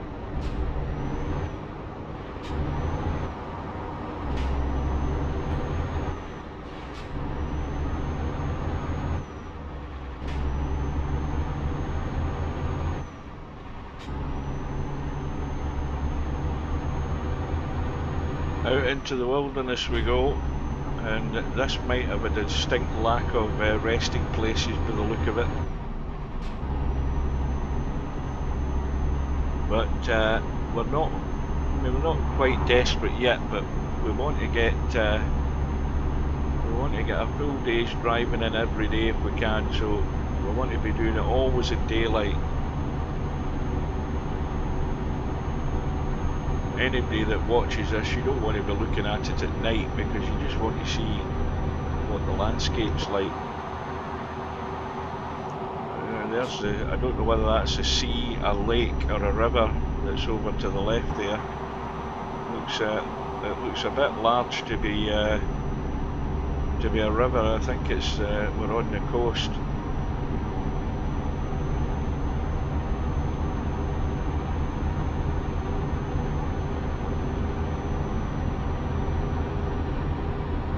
We're getting the foot down to keep up the mileage.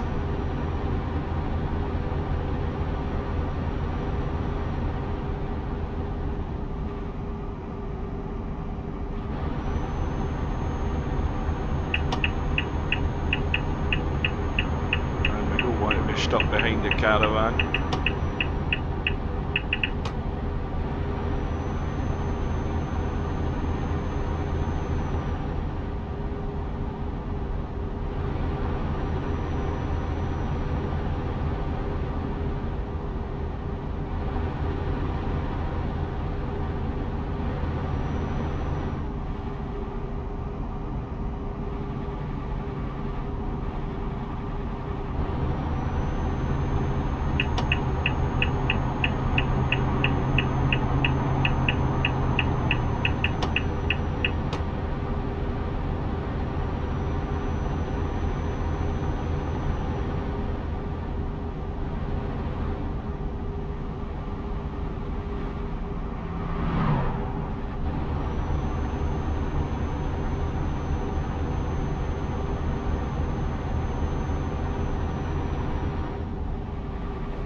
Tight bend that, almost got caught out there.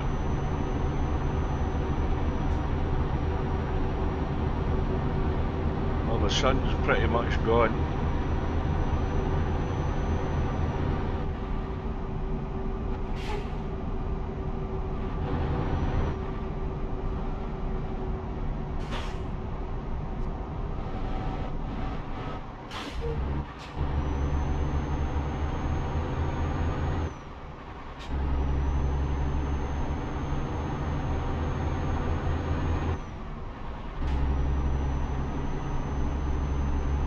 It's only 20 minutes to 7 at night game time, and already it's getting dark very quickly in this part of the world.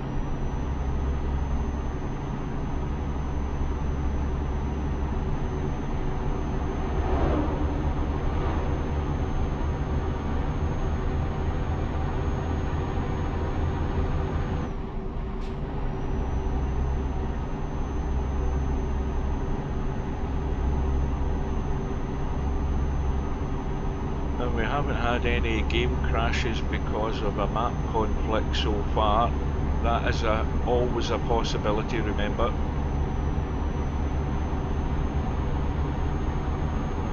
Now, am I going to risk trying to get past these two?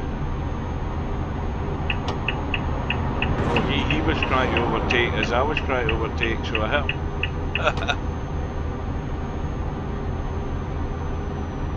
Let's get out of here before the cops come.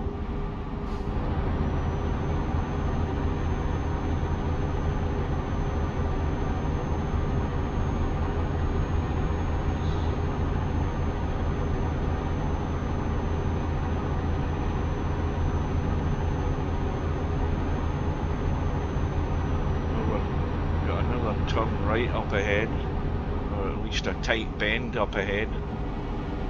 So we'll just get the anchors on so we don't do anything stupid. Turn right. Now there is a resting place there to the left, but I'm not going there. That's too much going out of my way to get there.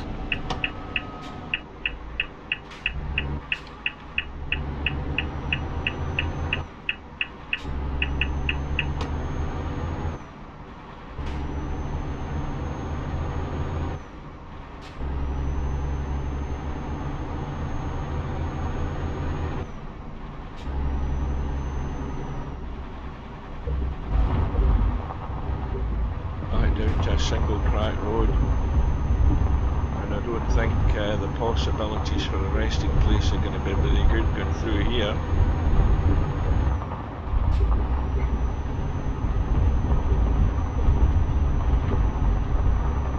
We'll try and keep this guy in our sights, him up ahead. We want to be right on his tail.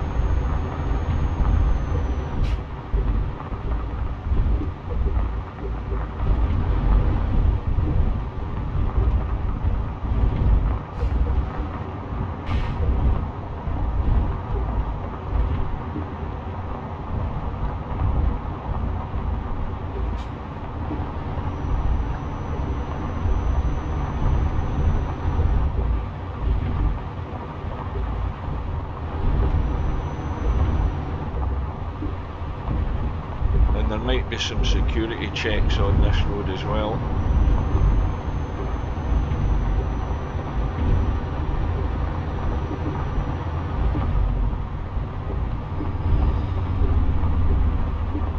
You've got oncoming traffic on a very narrow road.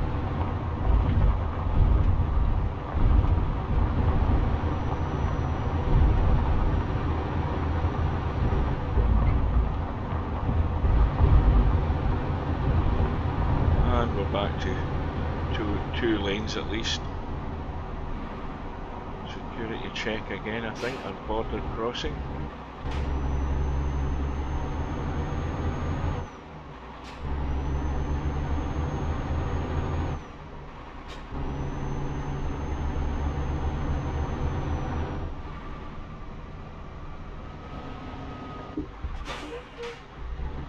I'll get a quick drink if I can.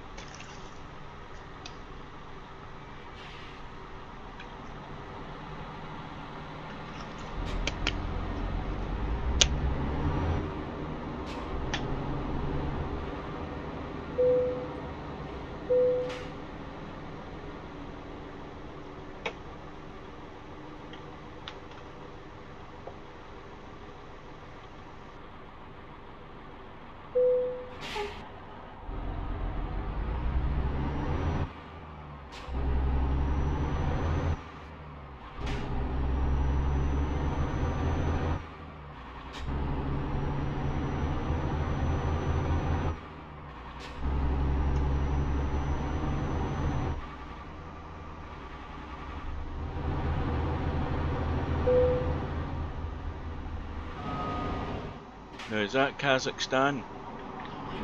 Is that us heading into the Great Steppe map? I think it is.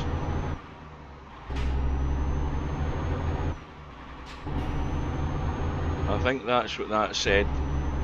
Again, I'm too far away from the screen to be able to read these things clearly, but I think that's what it said. Anybody that's watching might be able to confirm that, but I don't think anybody's watching.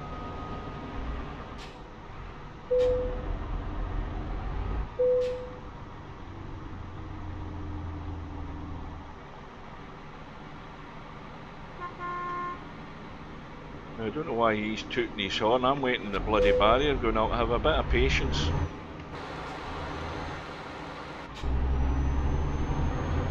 So it's now, it's gone 9 o'clock at night, and there usually is some parking spaces in this map, but maybe not in this section of it.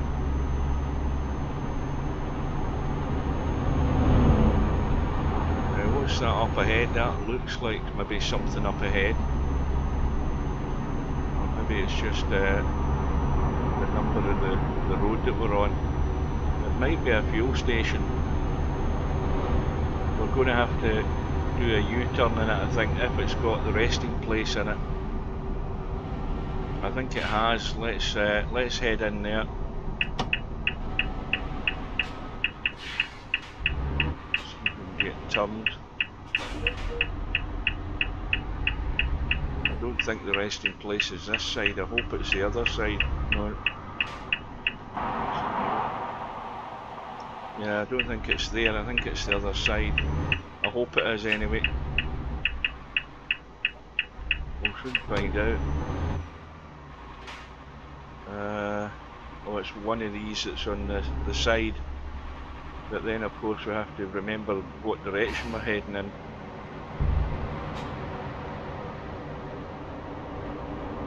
It's here somewhere. There it is.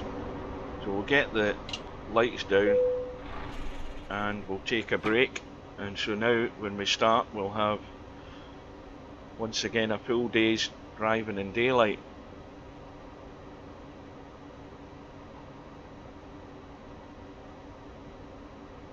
Well, we've now been in the game on this trip for 2 hours real time, and we've only landed in Kazakhstan. Next port of call, this is early morning. Next port of call is going to be getting to Moscow, or the outskirts of it anyway. That's still a long way away.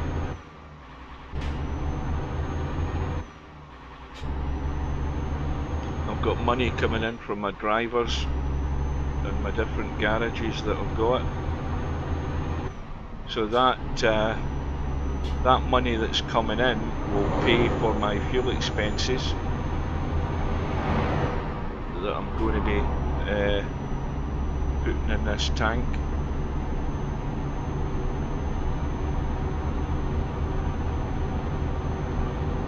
So let's make hay while the sun shines. This road doesn't have a lot of heavy traffic on it, so, but it does have various speed restrictions that we'll generally ignore because we want to keep up a good pace. We've got far too many thousands of miles to go to be crawling at a snail's pace. All I've got to do is make sure I don't get caught out and go head first into something, which I'm bound to do.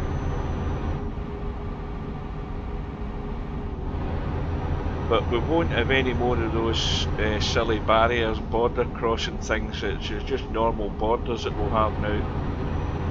Border checks from here on in. It goes back to a more conventional Eurotruck. But we're out in the wilderness of Kazakhstan, the Russian Great Steppes, or at least part of it.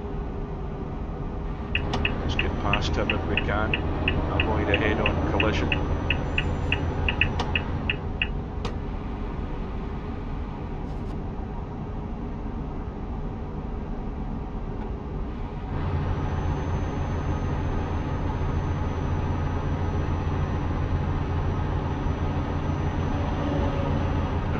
The Great Steppe is now an addition to the Pro Mods map. The Pro Mods map expands ever further, and there's going to be the major change. The 1.48 beta turn right is already out for Eurotruck. I'm still in 1.47 and I won't be changing because I've got some good map combos here. I won't be changing for a while because the Balkans update is due for release as well very soon, which is going to affect the map modders, so they're going to have to adapt their maps. Pro Mods will have to adapt theirs, and there's that sort of changeover period every time Eurotruck does a major update like this. So for somebody like myself who likes using big map combos, you're better hanging off and wait until things settle down and various updates and bug fixes are added to the map combos. Well, that guy fancied his chances of overtaking us there, but then we hit the hills and the traffic's oncoming as well. And this is as mountainous as Kazakhstan gets.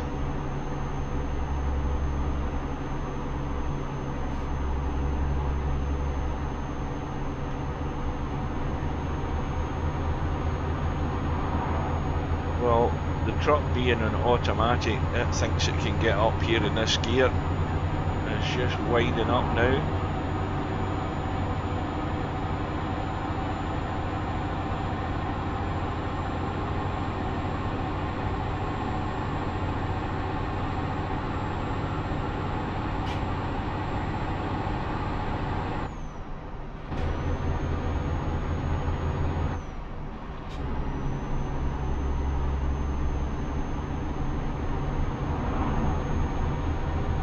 And this is desolate country.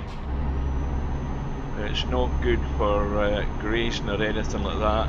It's just pretty arid. And so far on our trip we haven't seen any rain. I can guarantee that won't be far away at some point. Continue straight. But you've got a big wide open landscape here.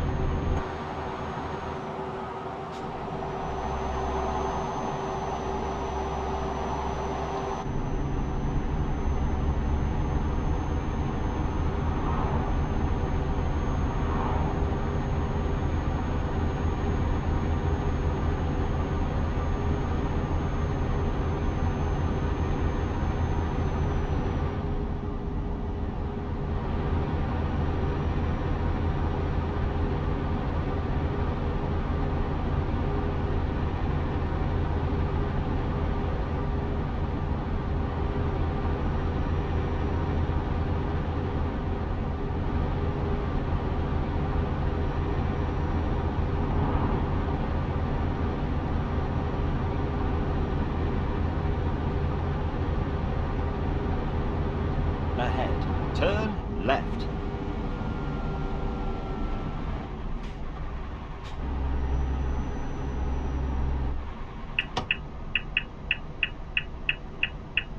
Turn left.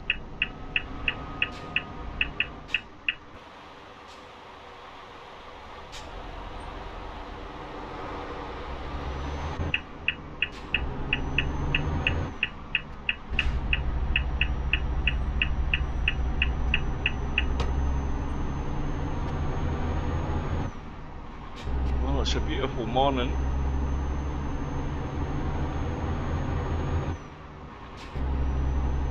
Lovely fluffy little clouds.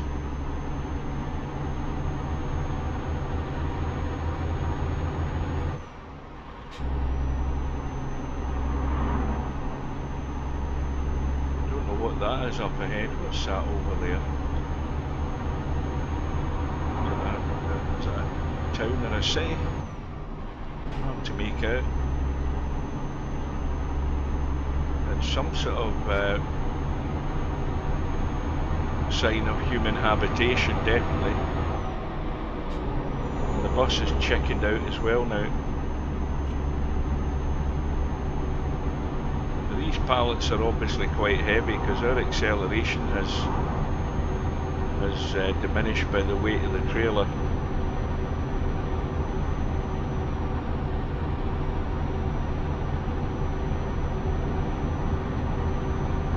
Oh, the cat's still having a roll around there. I'm almost going head on into traffic looking at the cat.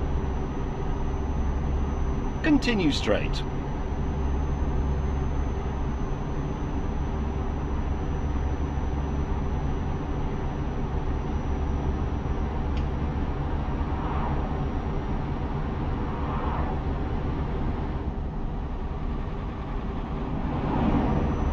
Keep right.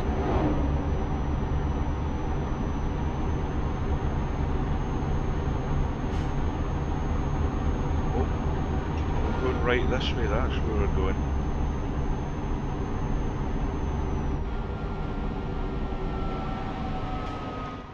ahead. Turn right. Turn right.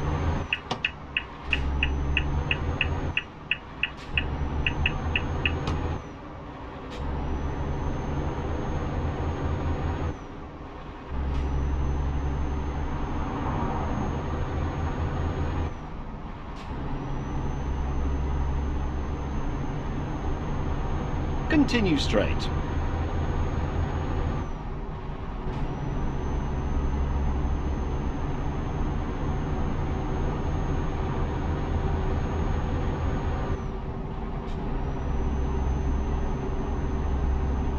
Very quickly back down to a single lane. Continue straight.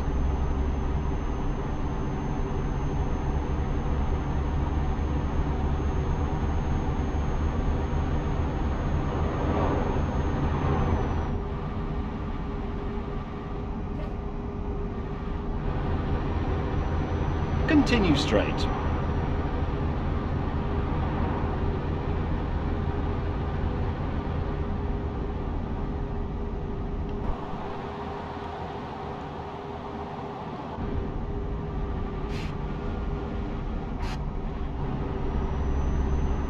Continue straight.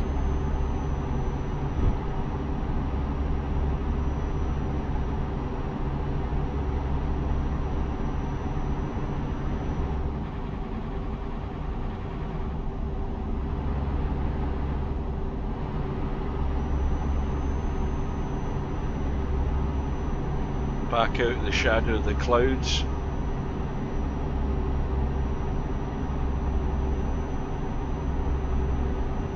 Now, do I risk doing anything here? Let's see. Not a clever move trying to overtake Continue straight. on the brow of a hill.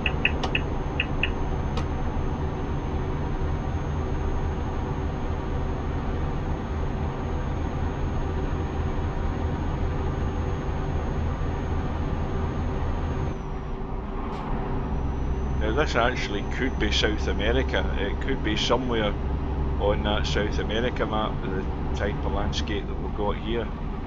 Continue straight. Now,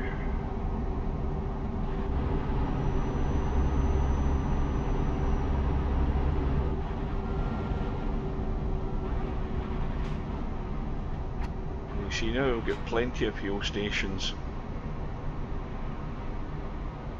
At the roundabout, take the second exit.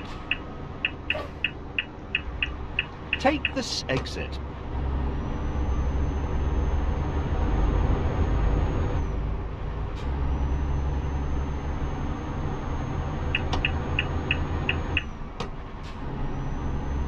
What I like about this MAN Continue straight. TTX truck is you've got a very big wing mirror here on the left, which is very handy. A good clear view of what's on your inside, or your outside I should Keep say. left.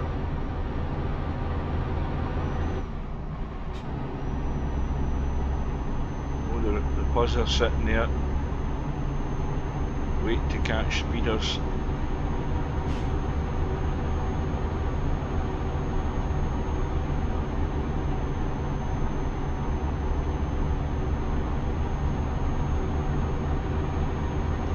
Now once we get to the outskirts of Moscow and we head on to the main route westwards, we'll then be on, you know, mostly motorway, autobahn, main highway, and we have generally a maximum speed limit of about 81 mile an hour.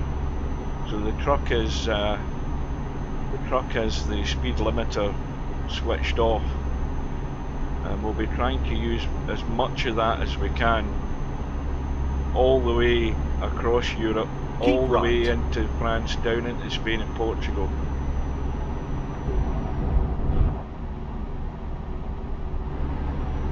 And of course doing that heats up the fuel, but it will get us there quicker.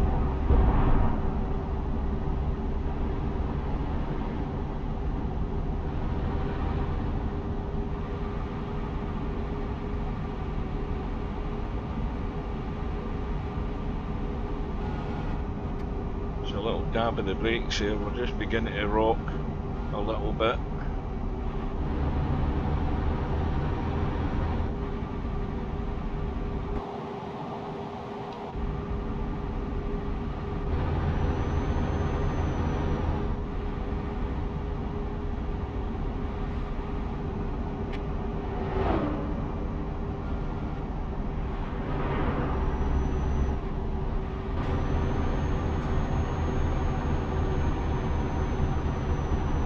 So we've been on the road for 2¼ hours. We started at roughly 8:45 my time this morning, so that's 2 hours and 15 minutes we've been going at it.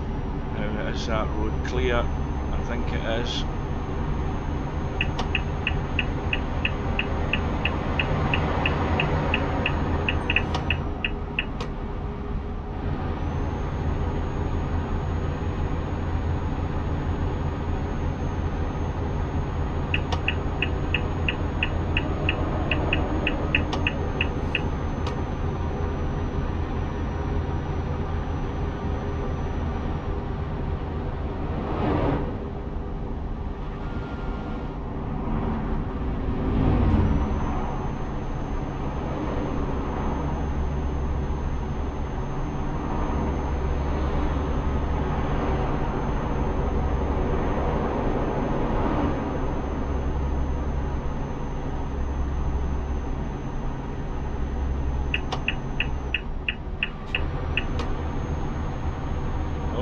Single lane again, didn't last long.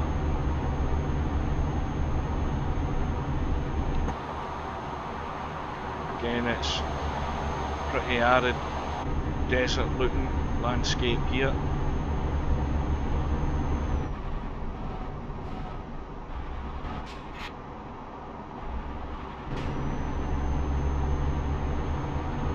think we'll stay in the outside lane because I think this guy's crawling up the hill. There's somebody coming up the inside who might try pulling out in front of us. Or beat him to it.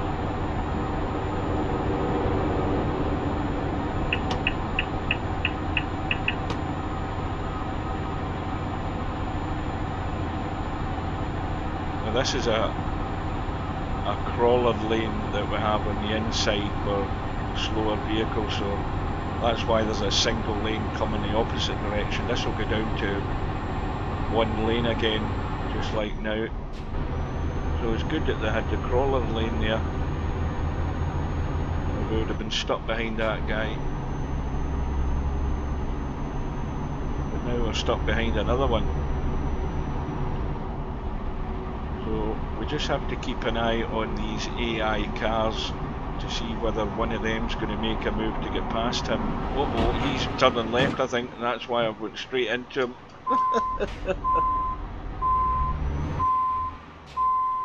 Let's let him right himself. No, he's not turning right now. Why did he put the anchors on when he's not turning left?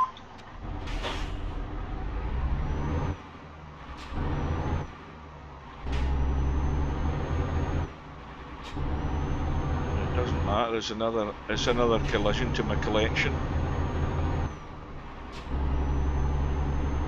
Well, sometimes the AI vehicles do strange things.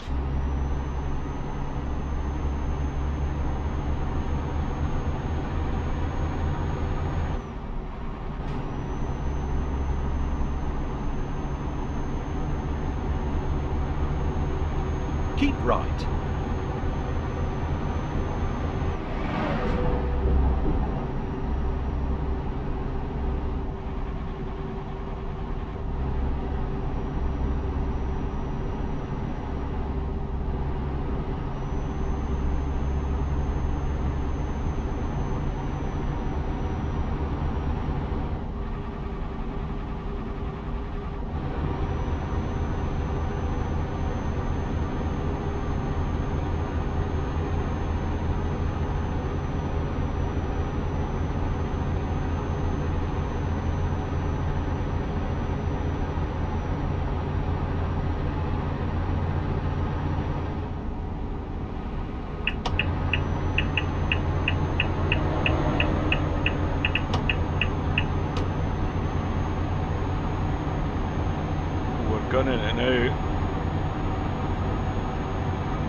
had to take evasive manoeuvres there. We're just going a bit too keen.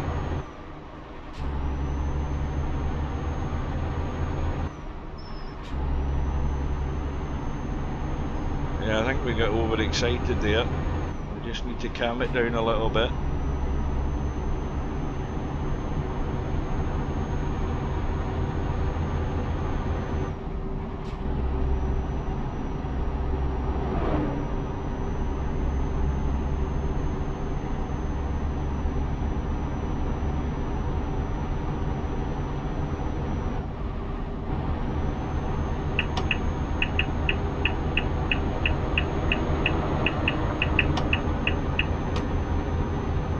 Keep right.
I'll probably be written in Russian this, but again, I like to have a read at the odd sign, see if it says anything I can understand. And of course, it says absolutely nothing I can understand. I've not a clue what that says.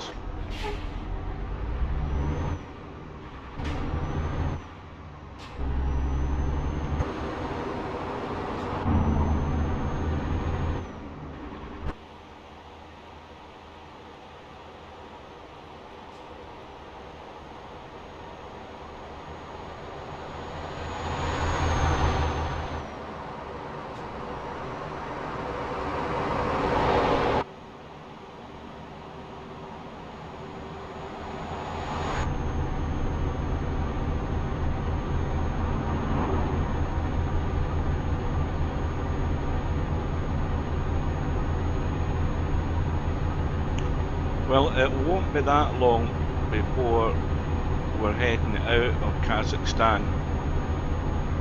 It can't be that far. I'm not going to look at the map, and the reason for that is it just depresses me at how little distance we've done, and we've been at it for, 2 hours and 20 minutes.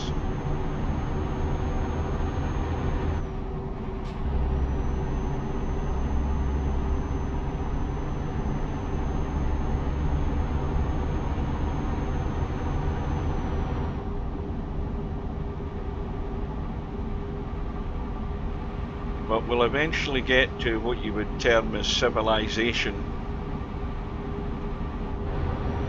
It's still a fair ways off though. And we've got a few border checks to get done as well.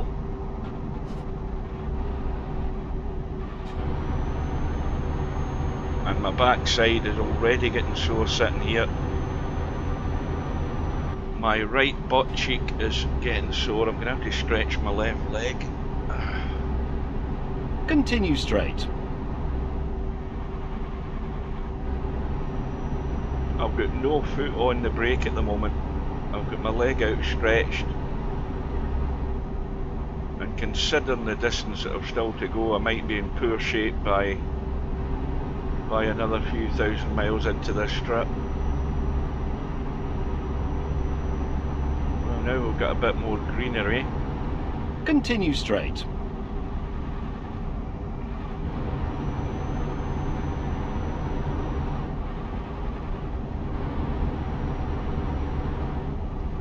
Now what I have noticed with this modded fuel tank is that when the tank gets about half full, you get a warning.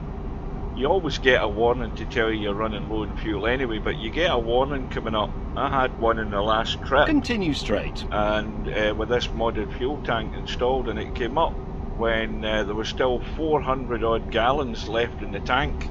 It came up, the fuel tank had the symbol in the bottom left of the screen had gone red to tell me to turn left, to get fuel put in, but that was with still 400 odd gallons left. turn left, Now we're turning left here, yes we are, which seems a bit weird.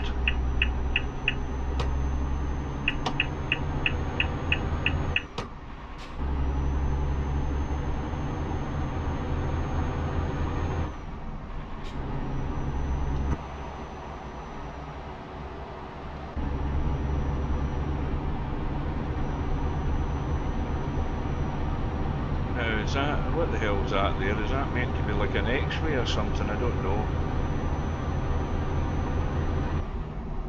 Watch out for that wall in the middle of the road there, that could have been severe damage.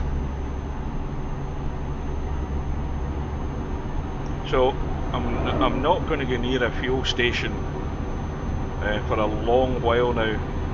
I don't need to, I only need to go into them to take a resting place if there's one there. That's the only time I'll be going into a fuel station for a long, long time.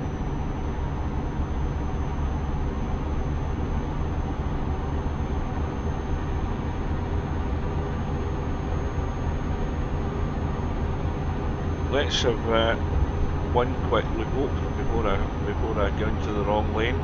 continue straight, Got a junction. Let's have a quick look at the map and see where we are. So we're heading, you know, we've still got a long way to go through Kazakhstan.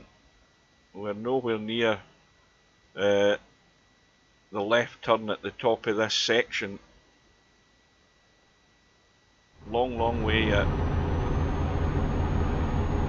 So the less time we hang around, the quicker we'll get there. I've got to get the foot to the floor. To hell with the speed limit. There's no traffic cops out here.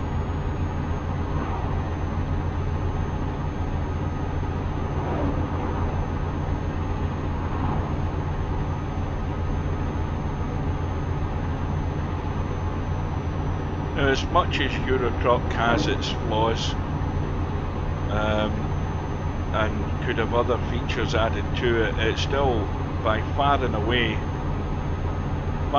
the best truck driving game there is. You could add American Truck Simulator into that as well. Now the one game I've been keeping an eye on, and I did have a download on the sort of demo version of it a long while back, and that's Alaskan Truckers, which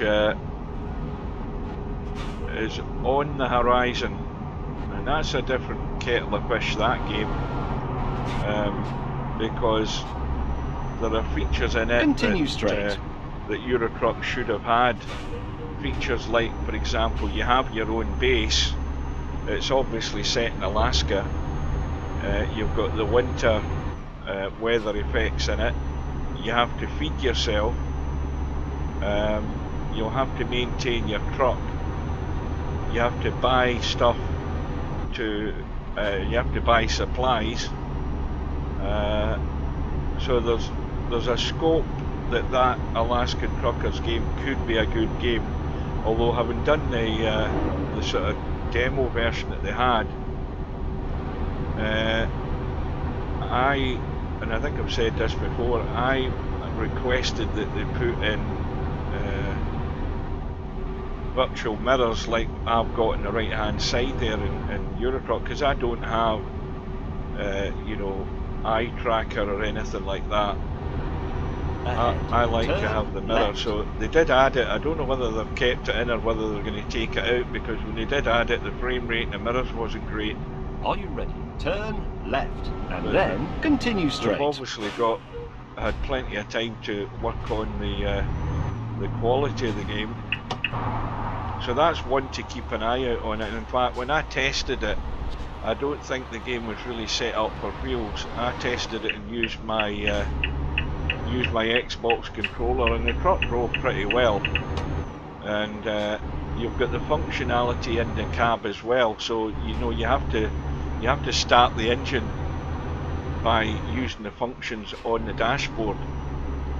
So there's a lot more of sort of and turn right. a and lot then more continue of straight. interactivity in that game. Well, I'm not just talking to myself, I've got Bankster for company. Well, you're a bit late because I've been on the road for 2.5 hours and I'm still in Kazakhstan, many thousands of miles away from where I'm heading. If you saw the little preview video, you know where I'm going. I'm heading to Colombia.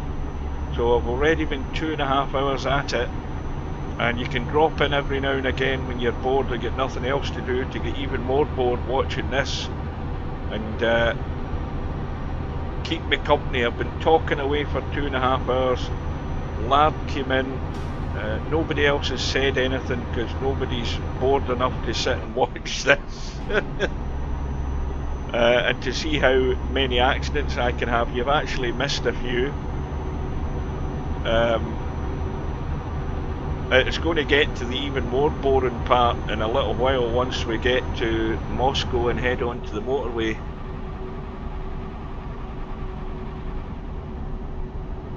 Well, this will put you to bed early, Bankster.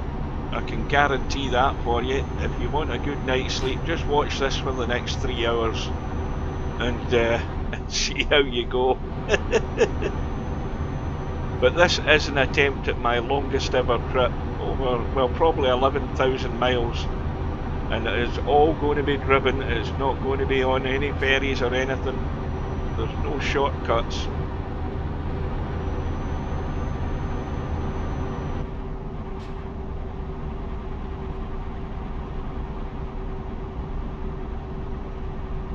Uh-oh, another railroad crossing where there's actually roadworks running right across the front of it. You see that there? God help them if a train comes.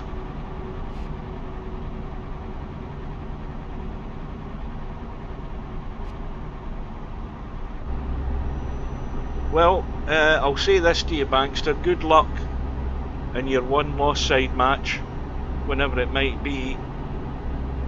I'm looking forward to it, and I'm looking forward to you keeping your concentration, not doing anything numpty-ish to give yourself a chance, because you've got a chance.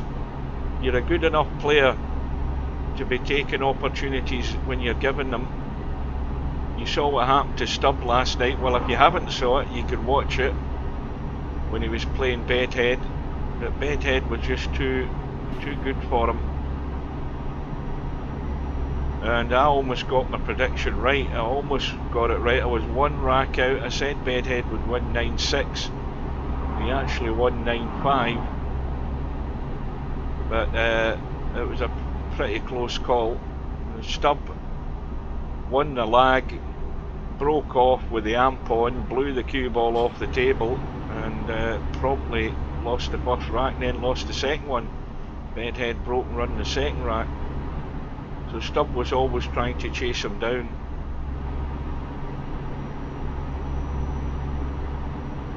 At the roundabout, take the first exit. Right. Take this exit. Onwards we go.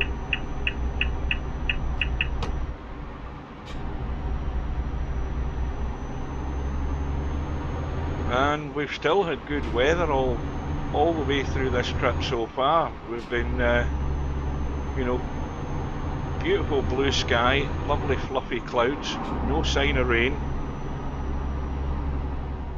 Continue straight. Now I'm having to multitask here. I'm actually leaning across to try and read the chat. Right, I'm actually going to stop to read the chat. I'm going to get out of my chair because it's also an excuse for stretching my legs. I definitely need to stretch my legs. Hang on a minute.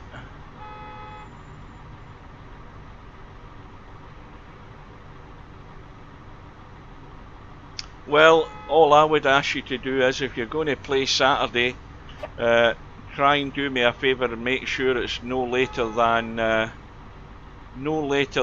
8 o'clock British summertime if you can. That would help me because I'm working on the Sunday. Even if it was slightly earlier than Saturday my time, it wouldn't matter, but no later than 8. And I mean, even if you can't get it at a time that suits me, hopefully it's a time that One Pocket Slim can get it if he's around, because I want to be able to watch it. The Bedhead, of course, is an hour in front of me. He's in Sweden, so there's not any great difference in the time zones there. But of course it depends on how your hours are, Bankster, when you can be available on the Saturday. So on we go. Still trying to get out of Kazakhstan, which is it is a big country, but there's not a lot going on in it from what you see in this map. It's pretty, again, one of these desolate looking countries with just sort of small settlements and towns. There is the 2 or 3 cities. Not that we've been going through many of them. We're just trying to get through here and out of here as quick as we can. And oops, I was just trying to have a quick look at what the time of day is. What time is it? Is that, well, it's coming up to about 4 PM in the afternoon, so once again we're going to start to lose the daylight, and I'm going to try and get past him pretty quick.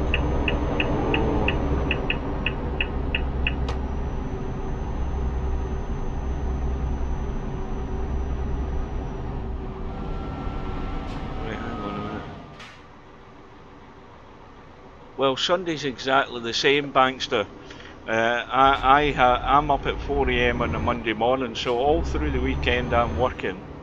It doesn't matter what night that you play. All I'm worried about as far as me is how late at night it is my time you start the match. You know, if it starts at 8 o'clock, that's the latest time that I'd be able to cover it comfortably before I go to bed, because it's only a race to 9, so it won't take 2 hours. Even if it did take 2 hours, that's still enough time for me to get a few hours sleep before I go to work the next day. So whether it be Saturday or Sunday doesn't matter.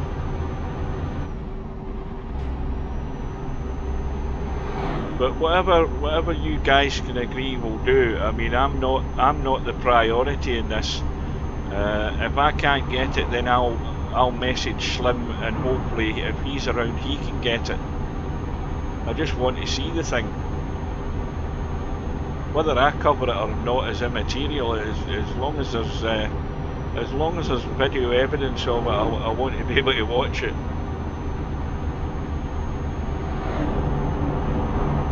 But regardless, as I said, good luck. It's going to be a tough match.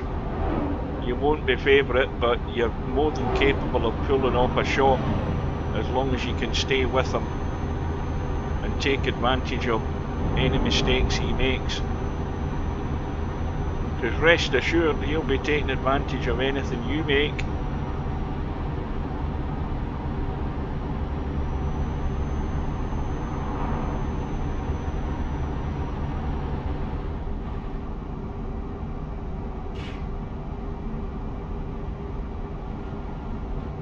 Bit of a tightish turn up here.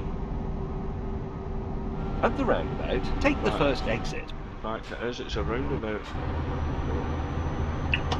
Take this exit.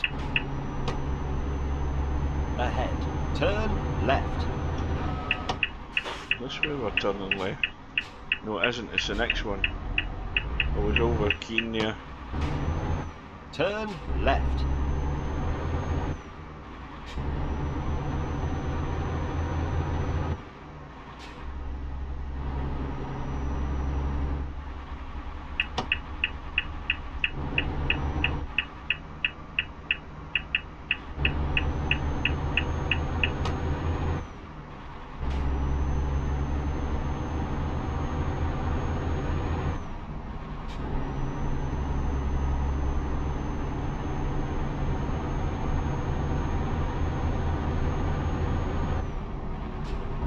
out into the open countryside again.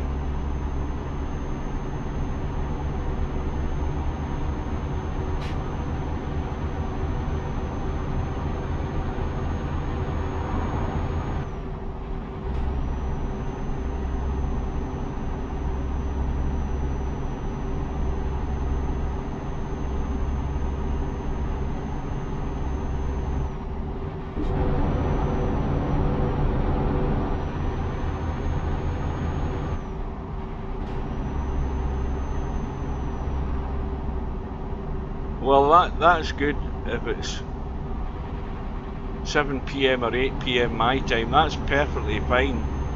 I'd be happy with that. I think it obviously depends whether Bedhead's working at the weekend, but I think either of those would be usually suitable enough for him.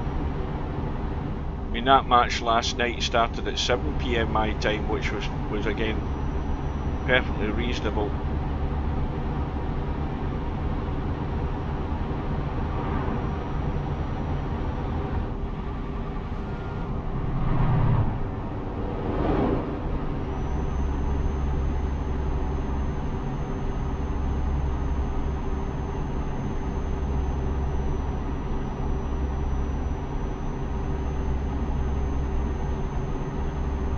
Well, if you send them, you know, a couple of proposals for like 7 and 8 PM, then I'm sure either of those would do them. So it's all down to whether he's got anything planned for the weekend.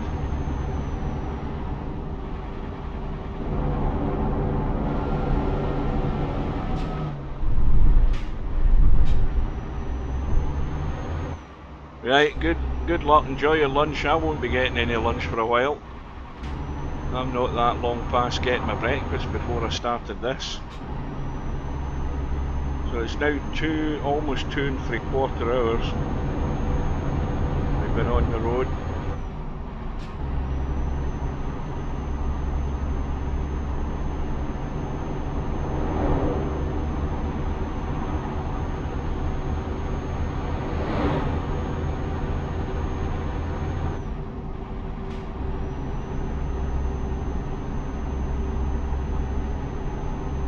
Continue straight.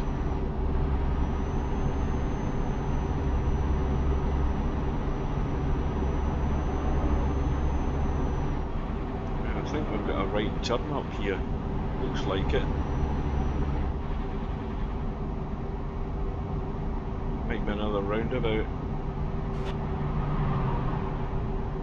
Keep right for the bus, and then exit right. Oh no, it's just an exit.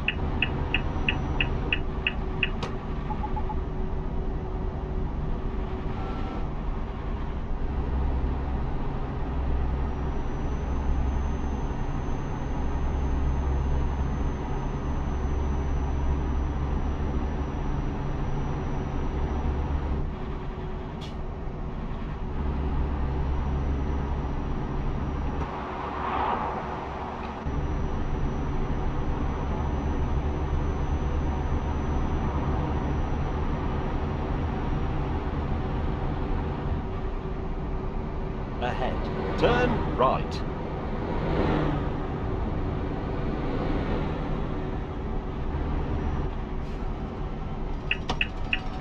Turn right.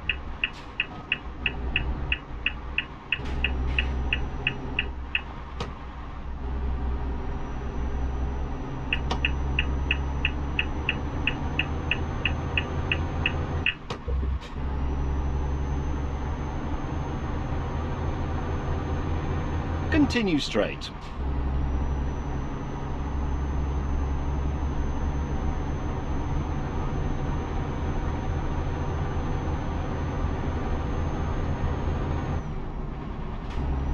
Through the red light.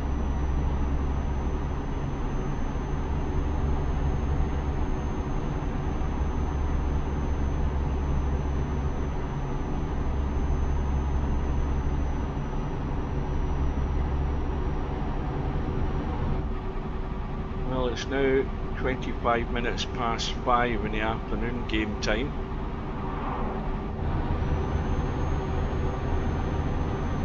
still got a couple of hours on the road before we want to find somewhere to rest up for the night.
Just almost sideswiped him there.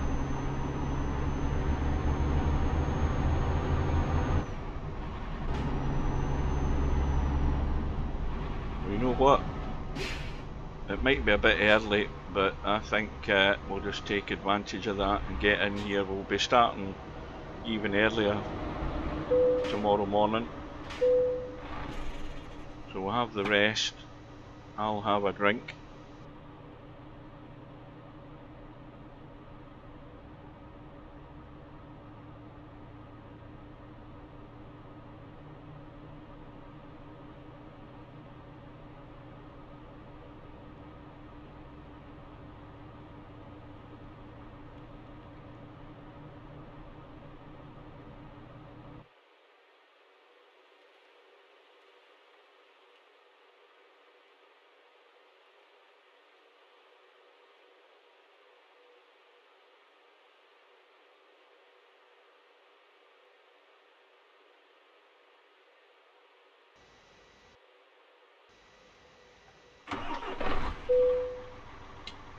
Get the full beam on.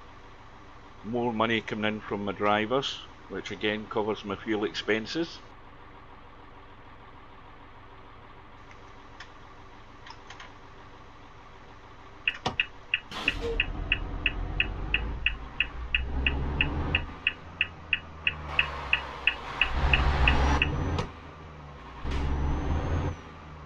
Nothing coming, and on we go.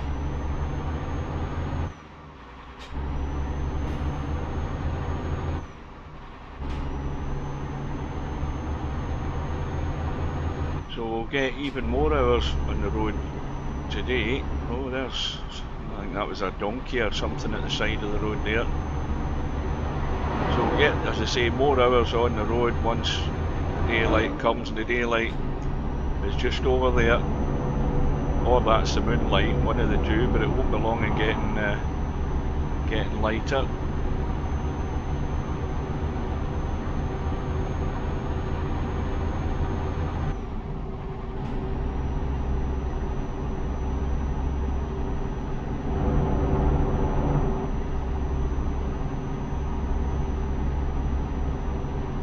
Now it just gives you an idea. I mean, a long time ago when I did that 8-hour trip, that was my longest trip that I did, and I suffered on that one, and that's why it's been such a long time where I've attempted one of these really long trips.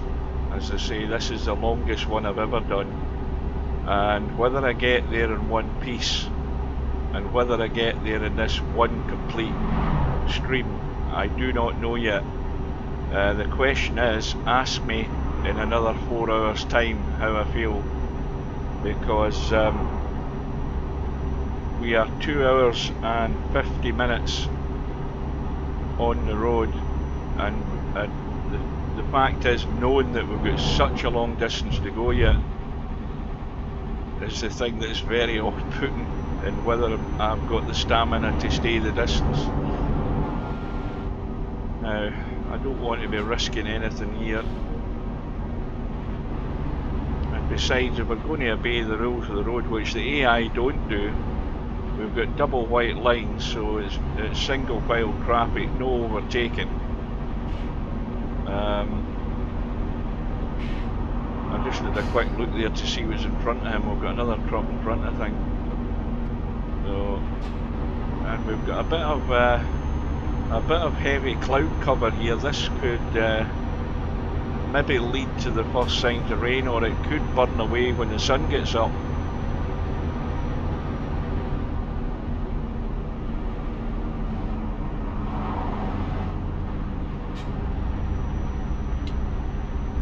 I've got the high beams off now.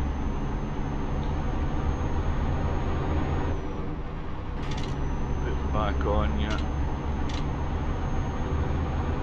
Now that I don't have that truck in front of me, I've got nothing to reflect off, so...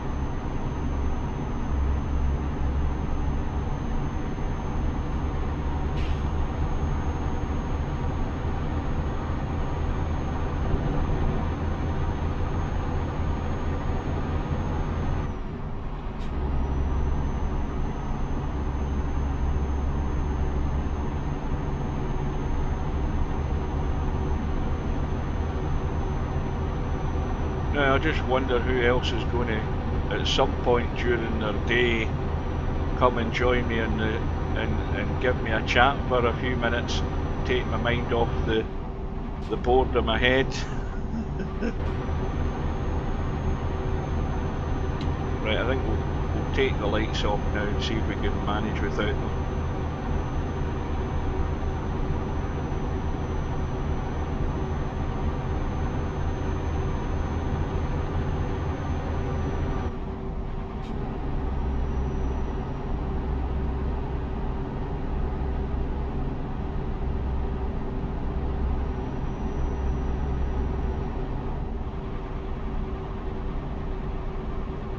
Not a truck, yes it is. Got the lights back on. So I like having something to follow when we're in darker light. I don't like to be getting too close though, because again weird things can happen. You can suddenly put the anchors on to turn a corner and the next thing I know I'm up his backside.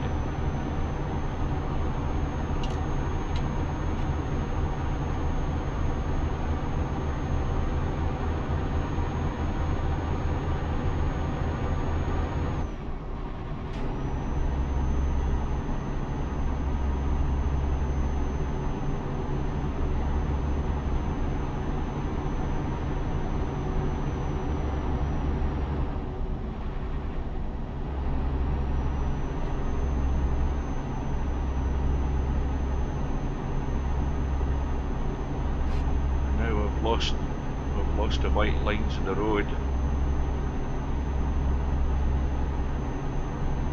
and we're still driving through Kazakhstan, so it's a big country itself.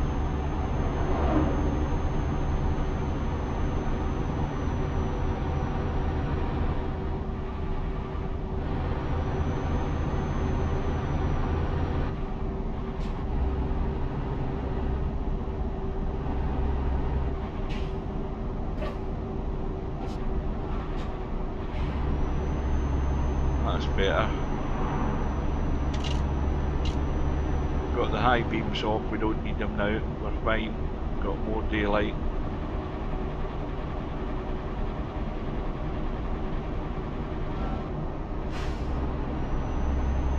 Just got to keep a wee bit more distance between him in front and us, because I'm sure he's bound to turn off the road and brake. Or brake and then turn off the road, I should say, and I could be right in his backside, so just give him that wee bit more distance.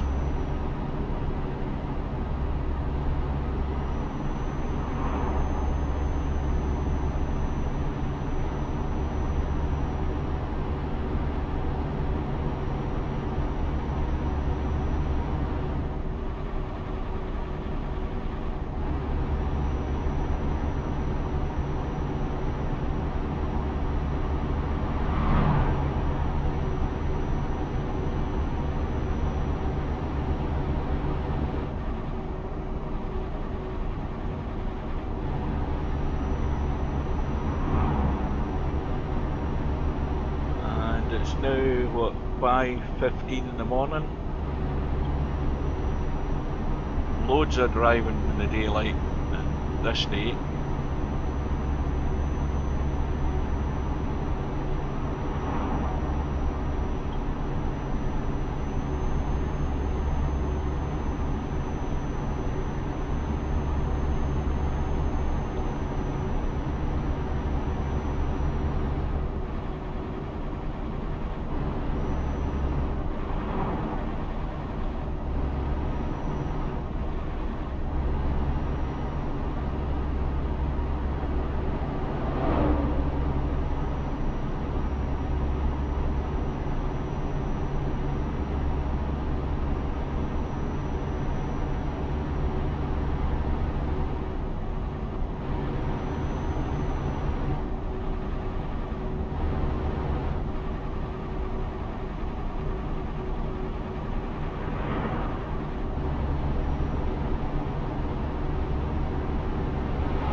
Finally past them.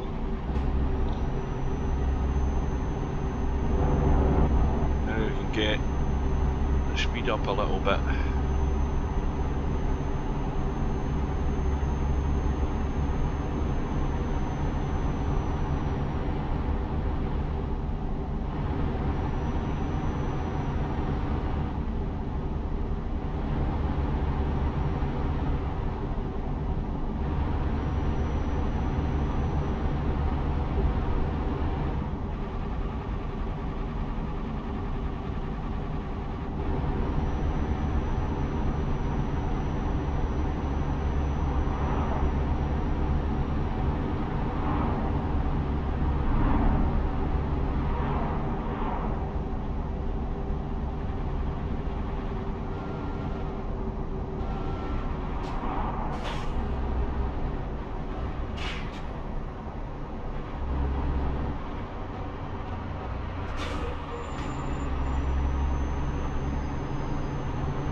Continue straight.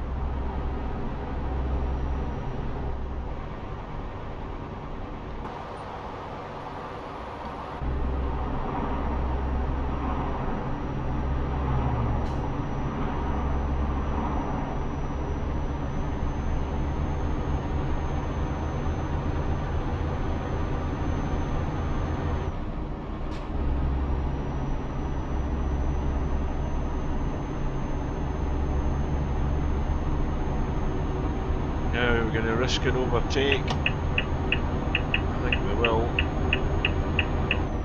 Might not be a good idea because we've got a bend coming up here.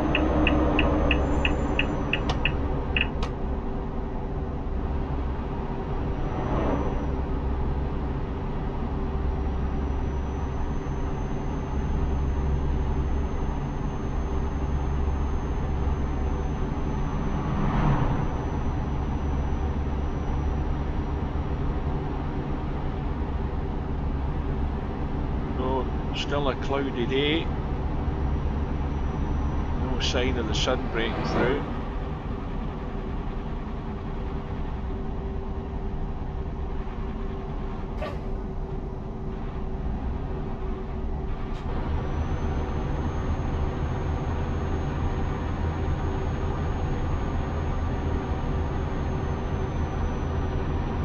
Well, no sooner have I said that, Continue straight. when the clouds are beginning to break.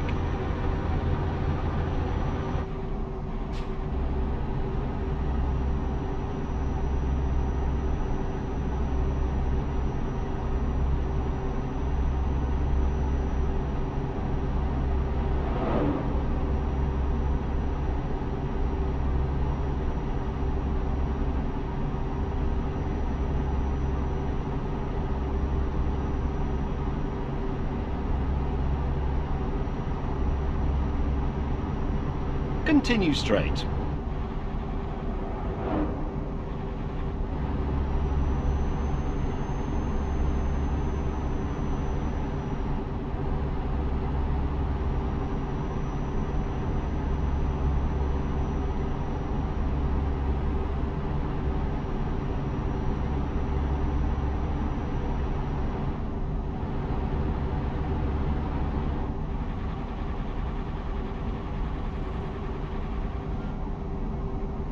Continue straight.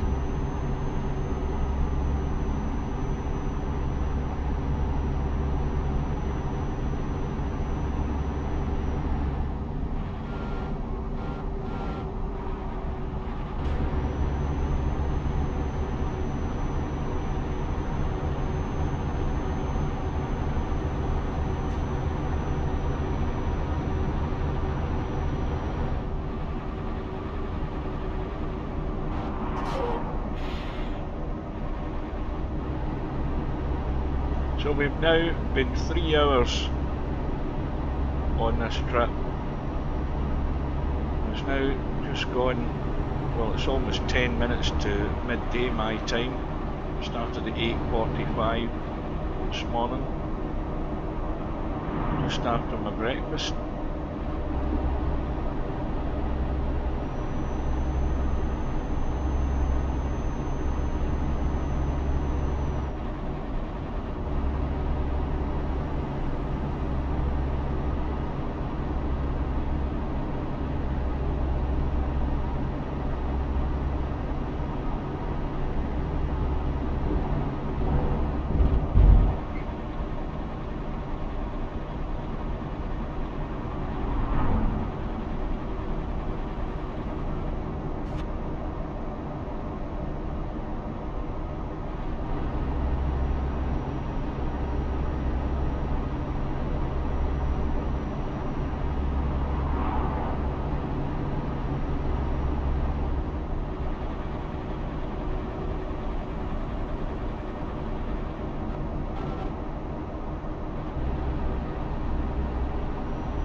Keep left. The top of the Grand Tour. And then turn left.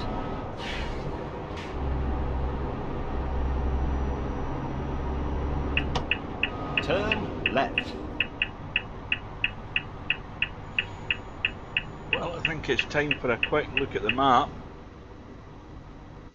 because this junction is where we now head west, and then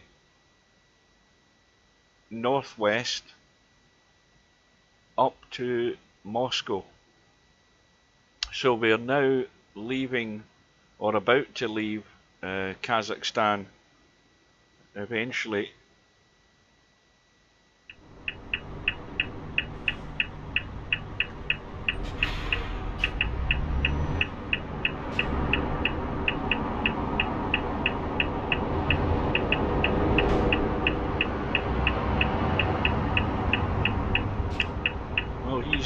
turn. Thanks, my friend.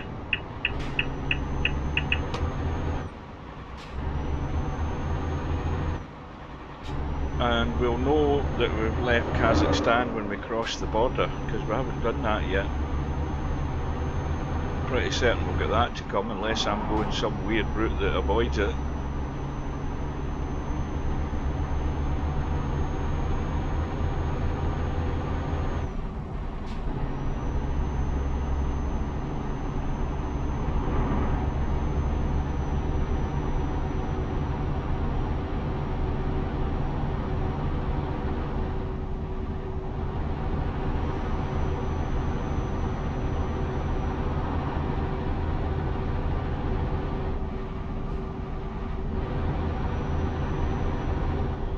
Ahead, turn left.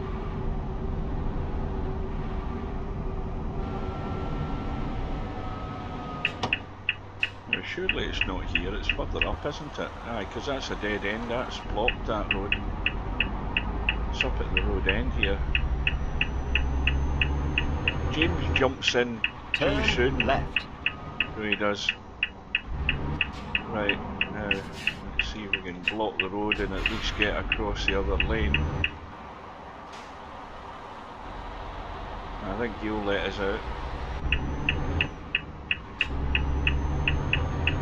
Continue straight.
Well, the one thing that we've lost now is the sort of desert landscape. That's gone for quite a while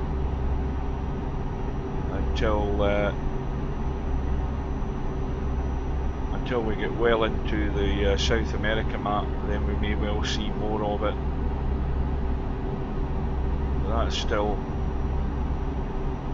a good number of 1,000 miles away. I'll be happy once we get to the outskirts of Moscow, because then we can really get it going all the way across Central Europe.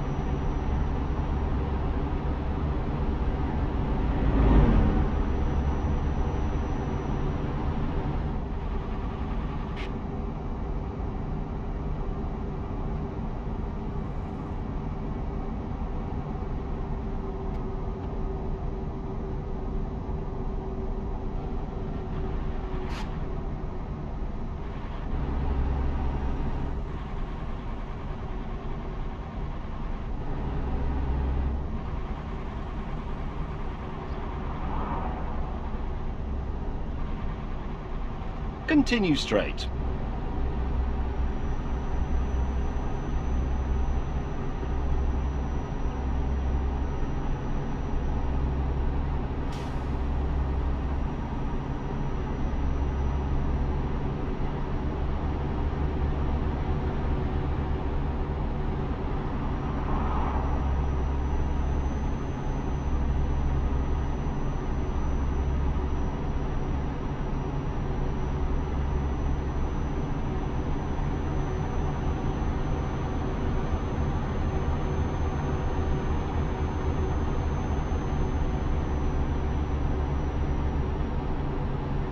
Continue straight.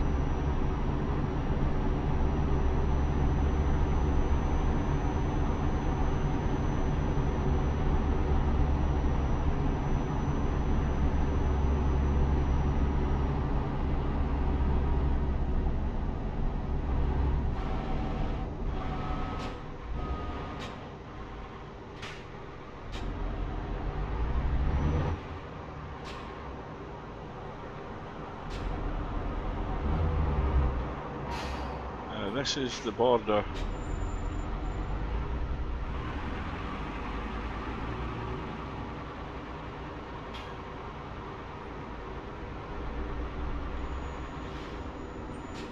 We'll follow this. Is that another cop car? I think it is.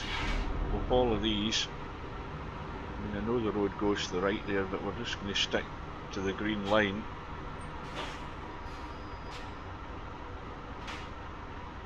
And I'll maybe have another quick drink, finish this bottle off.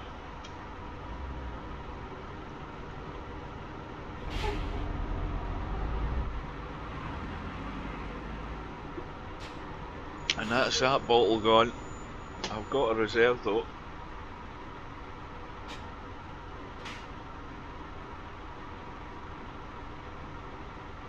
So they're doing a document check up ahead.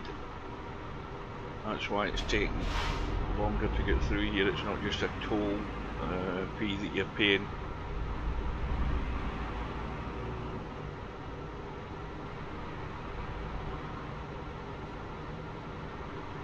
Now it's surprising that the cop car has to do a document check, isn't it?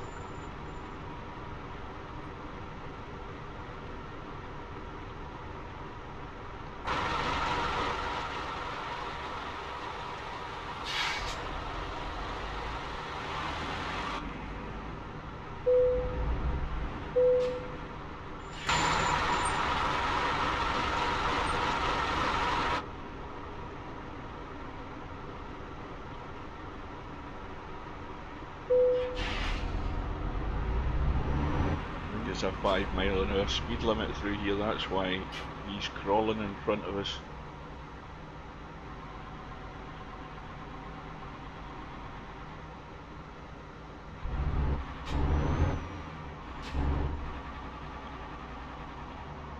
Now I don't know what that says, but I'm going to go out to have a quick look at the sign below it.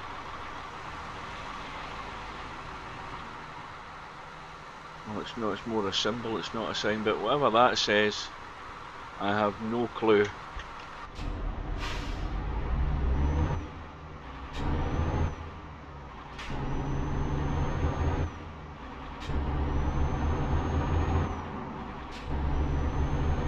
There's the other border check over here, as I think we're moving into Russia. Now, is that just a bit of a brick symbol? Aye, that says Russia. Yeah.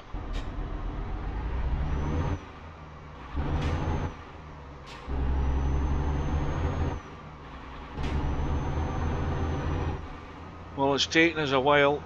It's taken us 3¼ hours to get to the Russian border.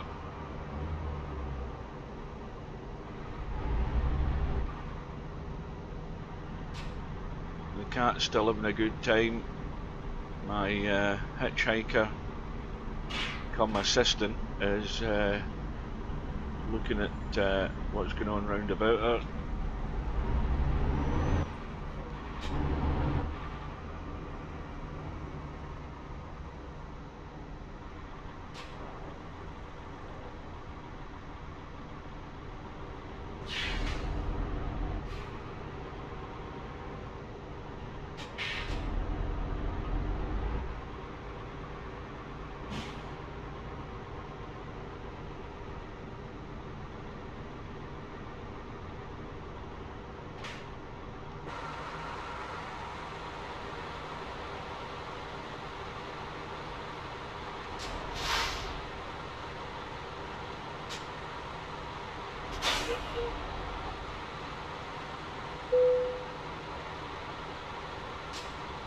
Yeah, I've done it again.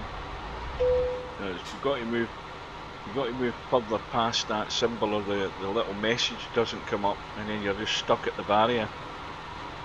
Some of them work perfectly fine. Some of them are just a wee bit dodgy. And again, we're crawling at 5 miles an hour.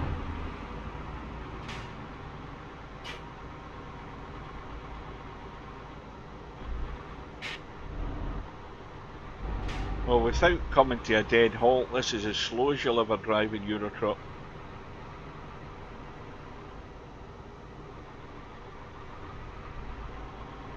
fact, it's a 3 mile an hour speed limit. That's definitely the slowest speed limit in the game.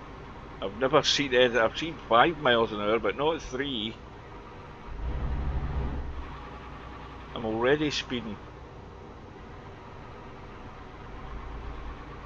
But at last, we are in Russia.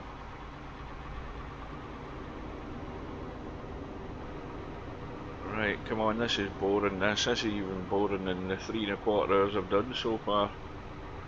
Let's get a move on. But it's so boring. I'm getting past him.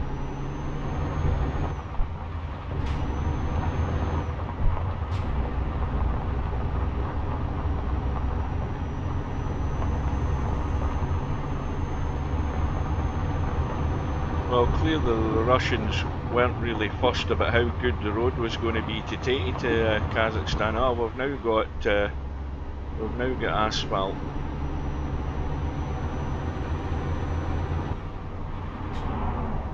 Another sign which I won't bother reading.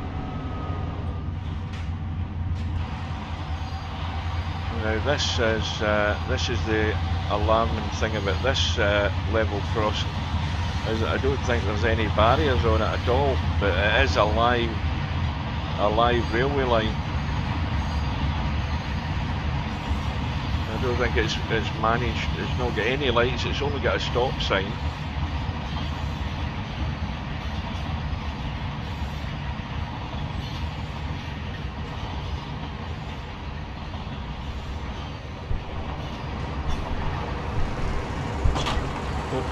I'm too busy looking around. It's only a single railway line anyway, so that train that's going past will only go in one direction, which is good. Ahead, turn left. Turn left. Right, let's see what we've got here. Got nothing coming that way. Nothing coming that way, so on we go.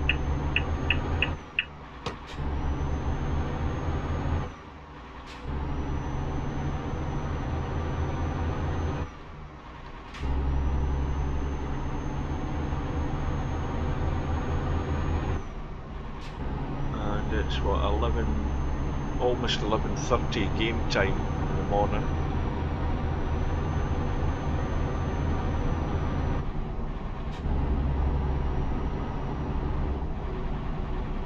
Continue straight, And do actually mind your speed. and then turn right. Turn right.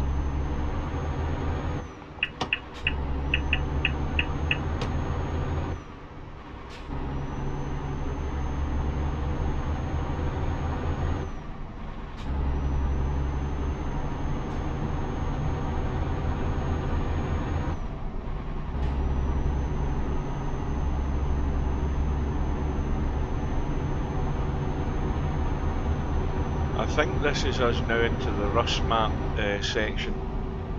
I think it is. I can't be 100% certain because I don't know where the borders for these map combos begin and end.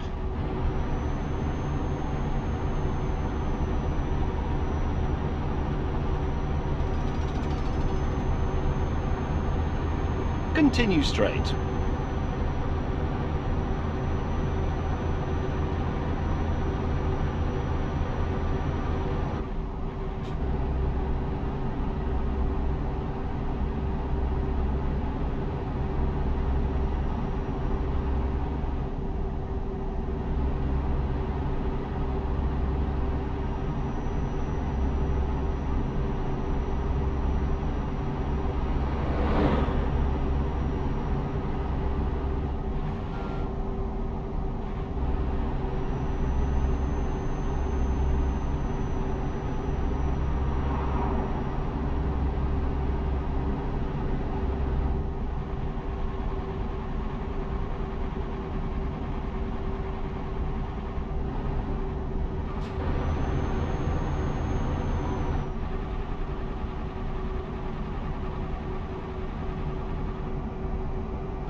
Continue straight. Green light, we're okay.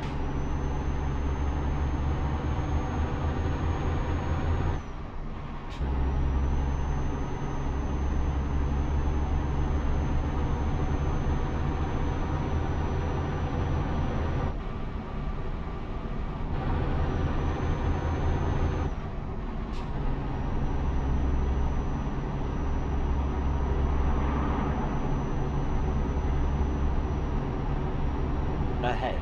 Exit right. Now James doesn't recognise this as a roundabout, and that's why he's saying exit right, when actually you're going straight through the roundabout. Exit right. He can't decipher that this is actually a roundabout, or rather than just a straight road with a turn right.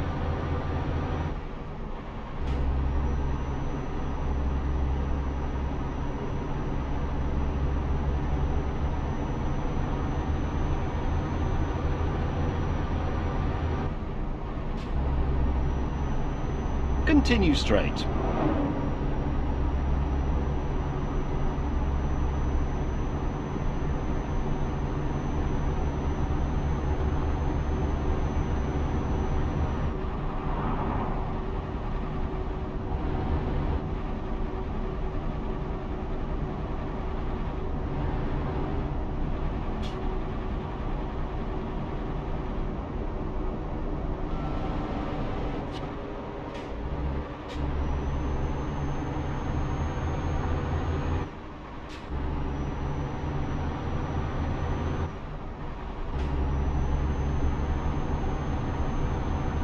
Continue straight.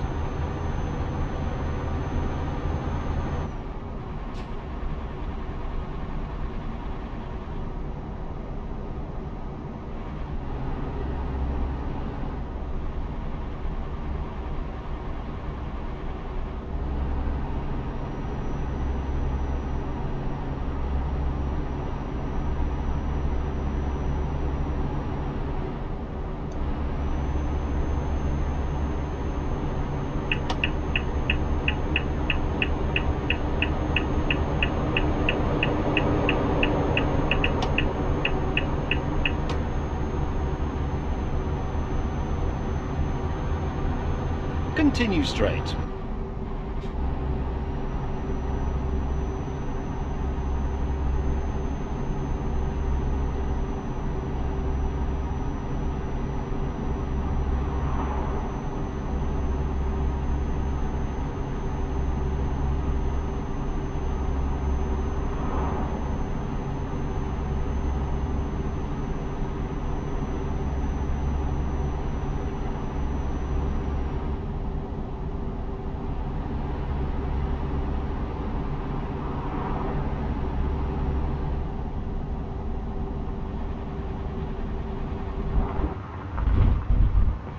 Bit more of a bend there than I thought.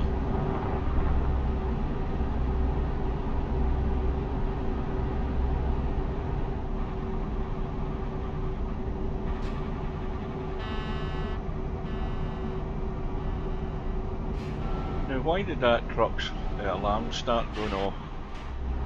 Because I could hear it, that truck on the left hand side of the road there as we passed it.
continue straight.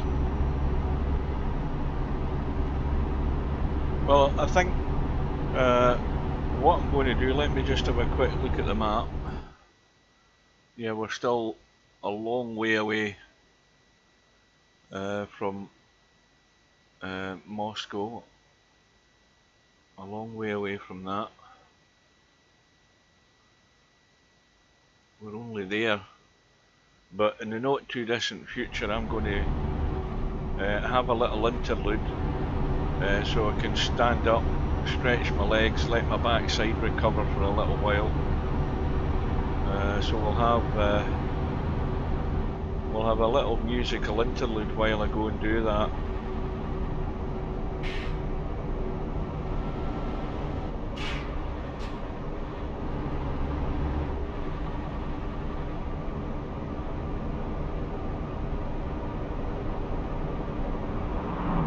Viking line. That sounds like a Norwegian or Swedish, more like Norwegian trailer.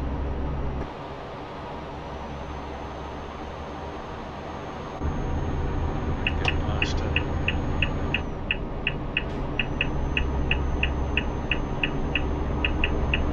Oh, there's something coming. And we've just made it and no more.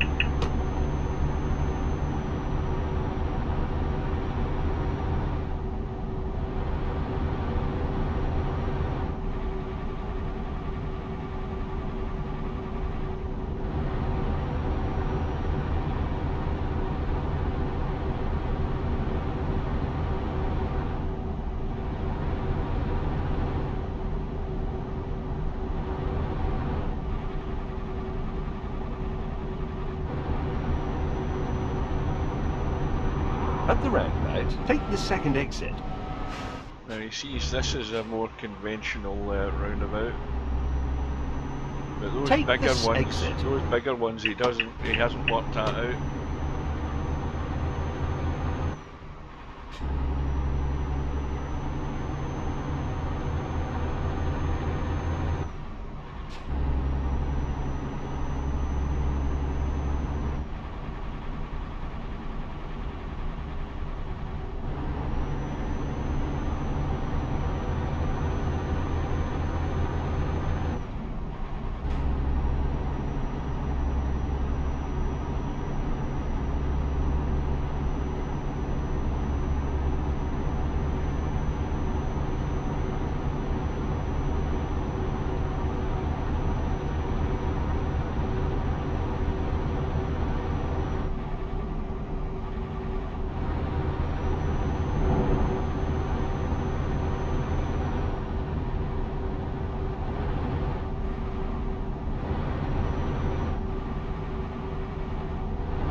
Well, the cat's woken up. Oh, back to bed.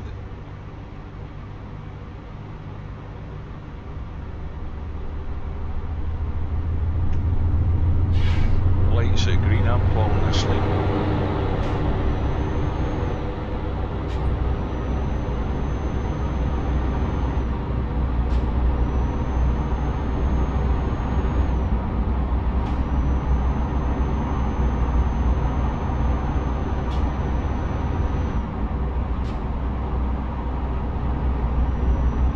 Continue straight.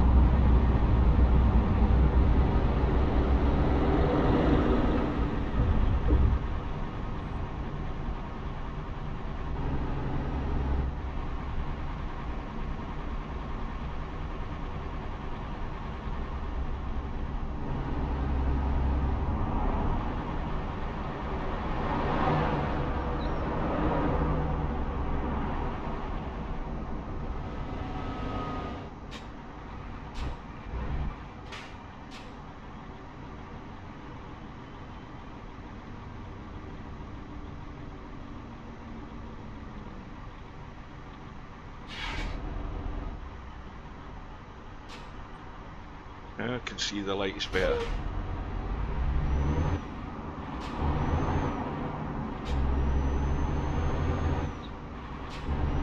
Now is this just this sharp corner up ahead? Because I know what this is like coming the other way. Because you think this is a junction, but I think it's just a sharp corner. Could be wrong, it might be a roundabout for all that matters. No, it is, it's just a turn.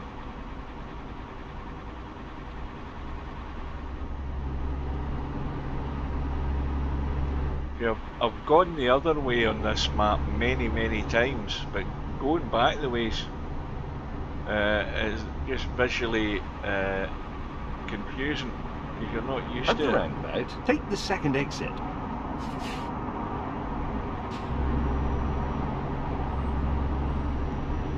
Take this exit. Continue straight.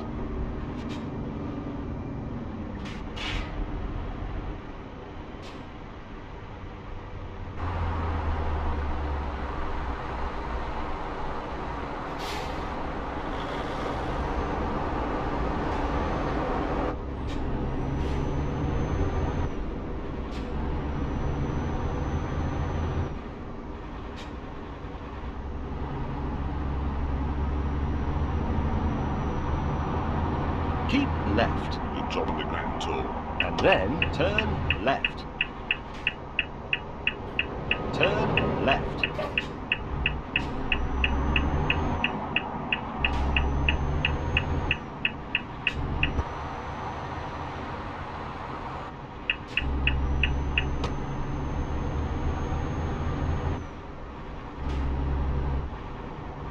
Continue straight.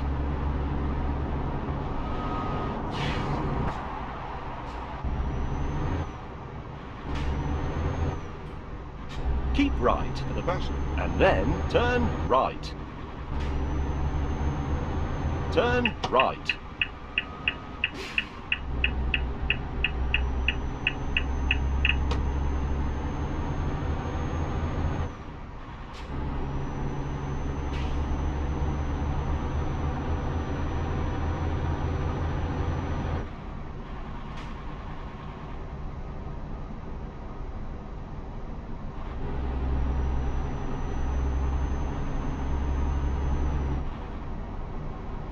At the roundabout, take the first exit.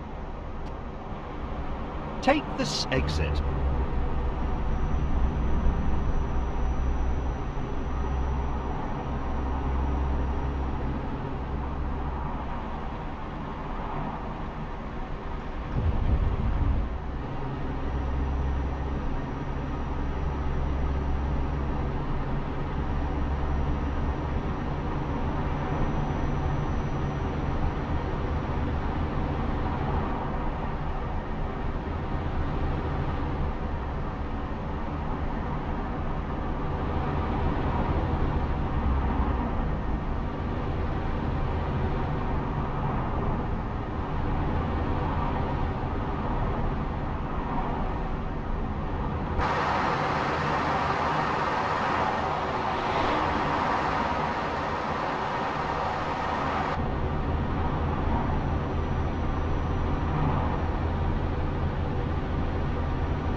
Continue straight.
Keep right.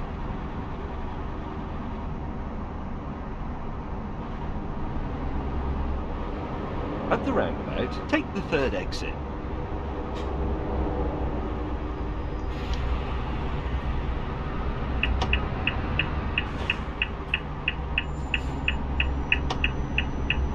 Take this exit.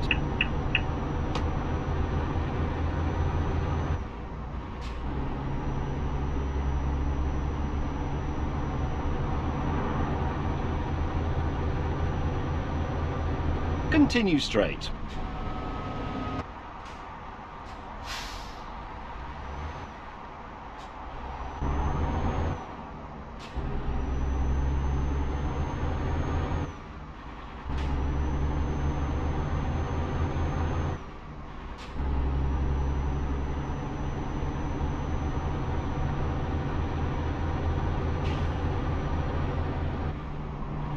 Well, we'll be joining the main sort of motorway or freeway which takes us up towards Moscow in the not too distant future.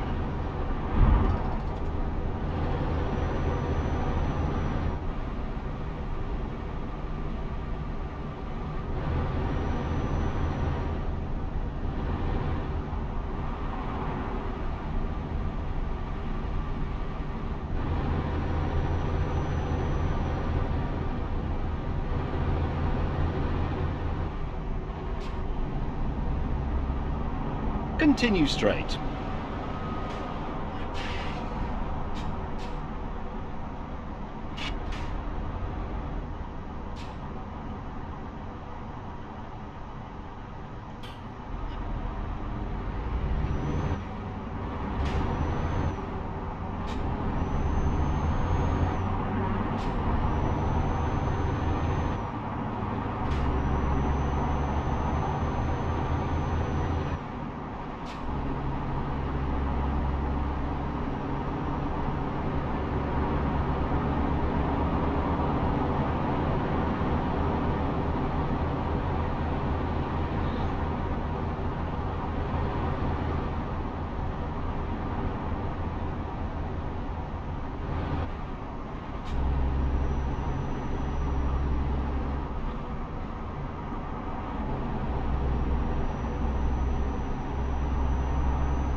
Continue straight.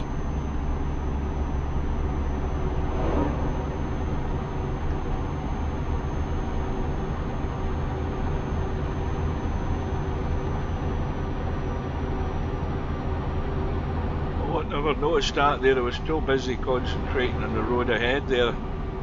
Bankster was in a little while ago, keep me company. I'm just going to Continue straight. I'm just going to freeze that until I get out my chair. Hang on a minute. Oh dear. Well, I've been 3 3/4 hours on the road.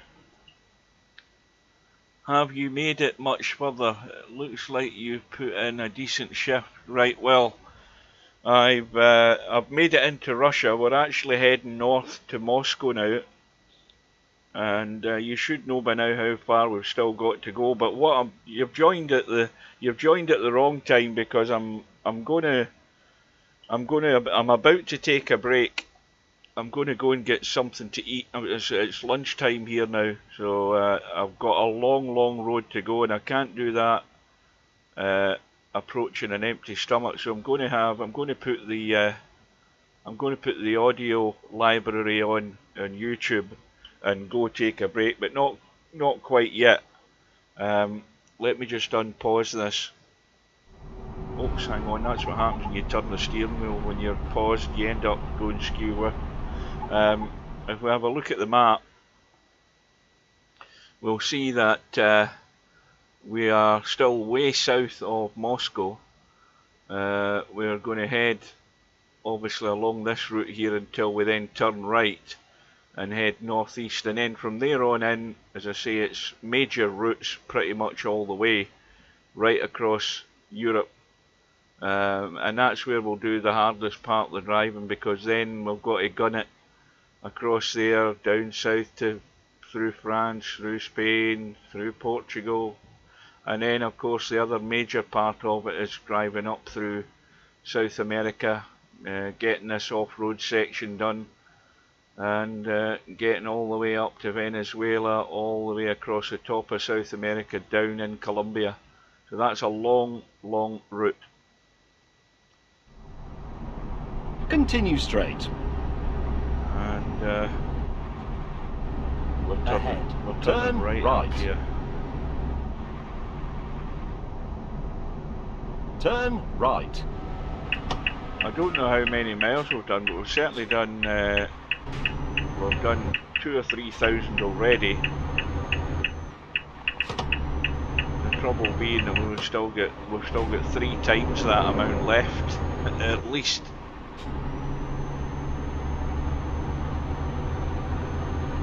Well, sky's not looking that convincing up ahead. It could break down into rain. There is that possibility, or it could still clear up. Thing is, now it's like 5 minutes to 4, I think, in the afternoon game time, so we're coming to the end of this shift. We'll be looking for that resting place for the overnight sleep, so that we've got loads of daylight next day. Is that a toll road or something that's popped up? Probably is. It'll start skinning us for money.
up onto the main highway. I don't know whether this is the main highway that's eventually going to take us up to Moscow or whether this is going to narrow down, but it feels like it.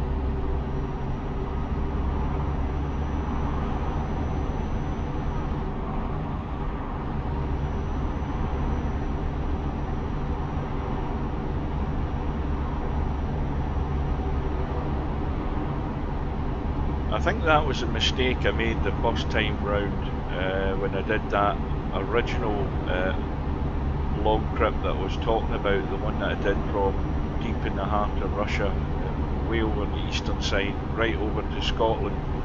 The mistake I made that day was I never took any breaks, and it got to the stage where I was so bloody tired, I had to give up. So my intention is definitely to take a break, to take At the an interval. roundabout, take the second exit. Take an interlude, go get something to eat and come back.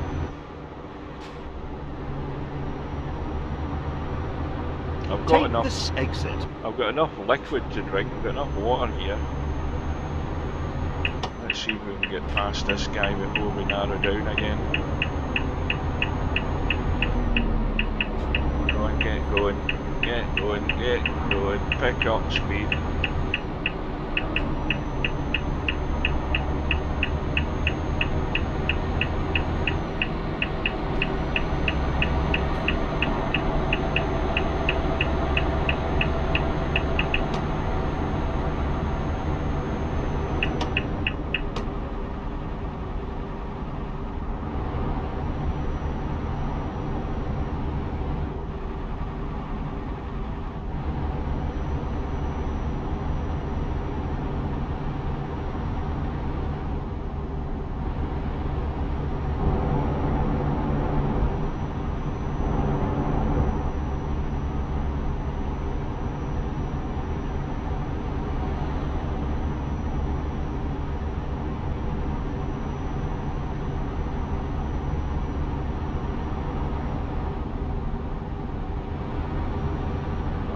Back down to a single road.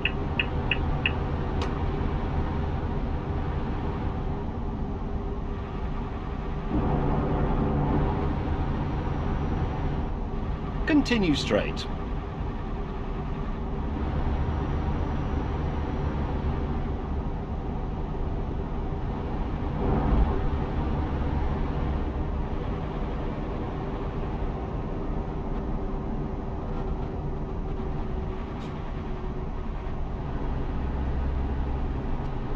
And I think that message that came up on the screen a while back was actually the message to tell us that we're running out of fuel.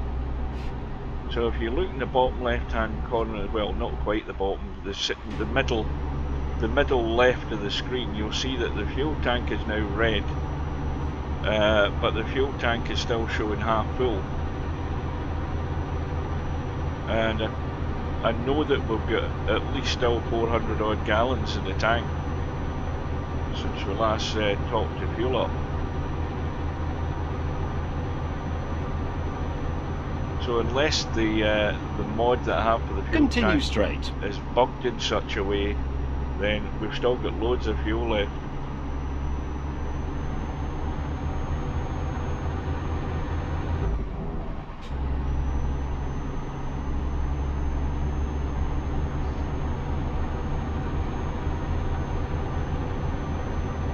So I'm looking to take this interlude.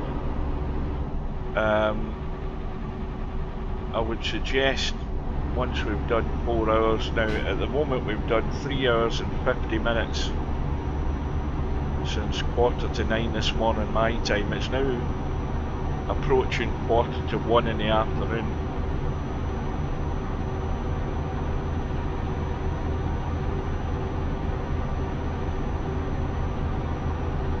So we'll carry on because it's also game time. It's about 5:30 in the afternoon game time. So once again we're coming to the end of good daylight and we will need to take a rest.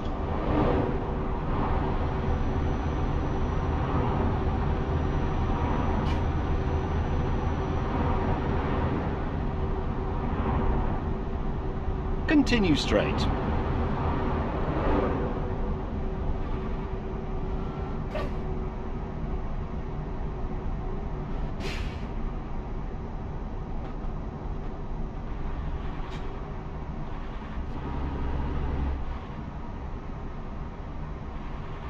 Oh, red light. Almost blew it there.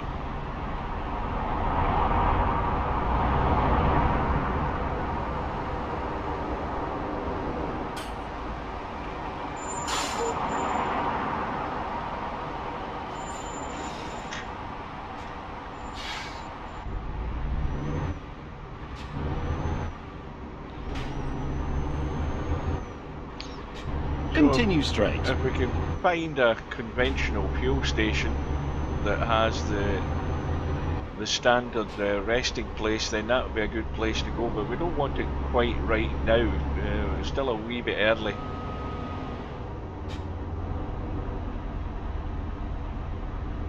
I think I went round about 5:30 of that the last time. Well, one of my drivers can't find a job. Need to have a word with him in the office. Continue straight.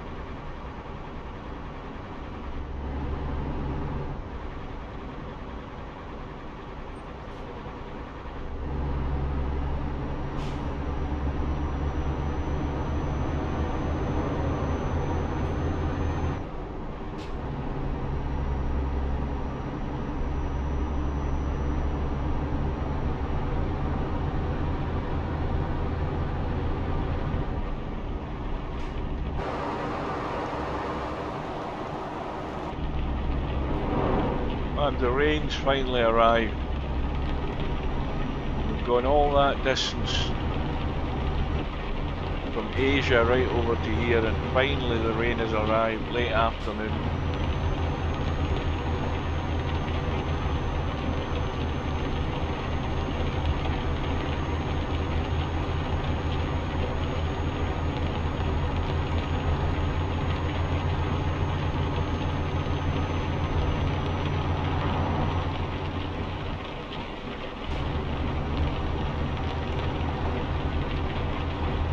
Well, it's now clocking up to 3 hours 55 minutes since we started this morning, and I'm not talking game time.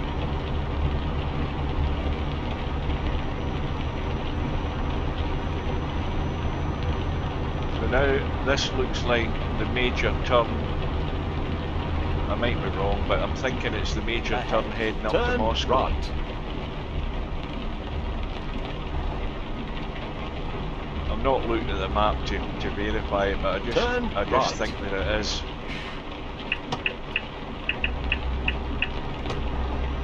And we should be joining the main motorway now, I think. At least I hope we are.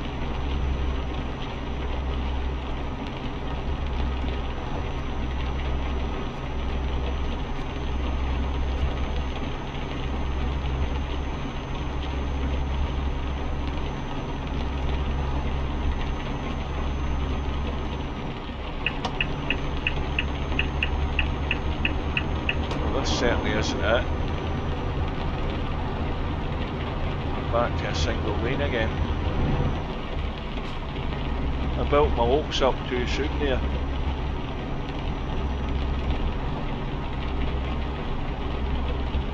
But you can see the complete change in the landscape now from those arid desert regions that we've driven through very early on in the trip to where we are now. All this lush green pasture.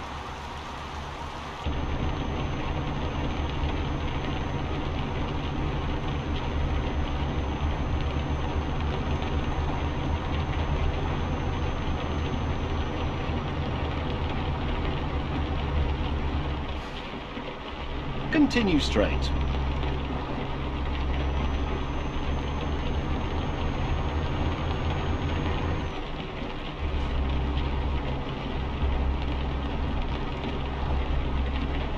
Well, good afternoon to Haz. You're late in the go. I've been at this for almost exactly 4 hours now on this trip, and I've got at least another 4 hours to go, if not more than that. And I'm going for lunch in about 2 minutes. So I'm going to put the audio library on YouTube, put up my little screensaver, and head for food. I had my breakfast before I started this, but there's no way I'm going to continue all of this on an empty stomach. I'm going for food after this. I don't know, it might be like a 20-minute break or something, and maybe have a visit to the little boys' room as well. It would be insanity to try and sit through all of this without having a break. But I'm determined to do it. I said I'd do it. And we're still only in Russia, and we've not reached Moscow yet. That's where we're heading. And then we head right across the rest of Europe. So we're looking for what I want to do is just top up the fuel, take a rest, and start the next day hopefully in nice bright sunshine. But I'll do that when I get back.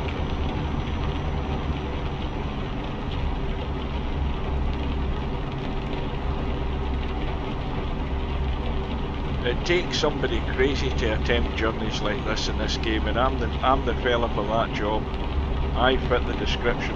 Oh, by the way, in case you haven't seen, I've got a couple of buddies with me. I've got I haven't actually given him or her a name.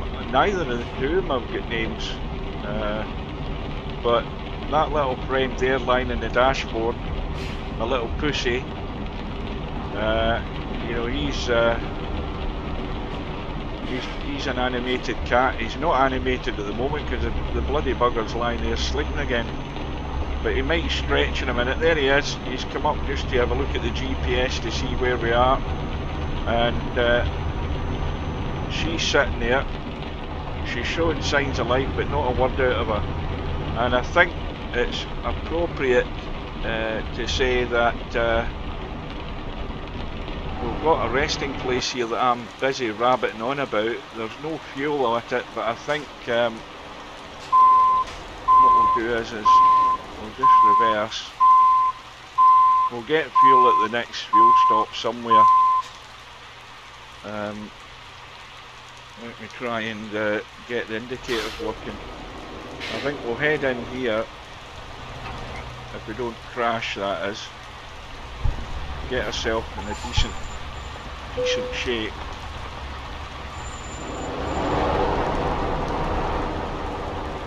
Right. So now, what time is it? I'm going to move the, I'm going to put the engine off, I'm going to move the steering wheel out of the way, hang on. Right. I'll just get the steering wheel lifted out of the way, that way I can actually read the chat as well, before I go for my, my lunch.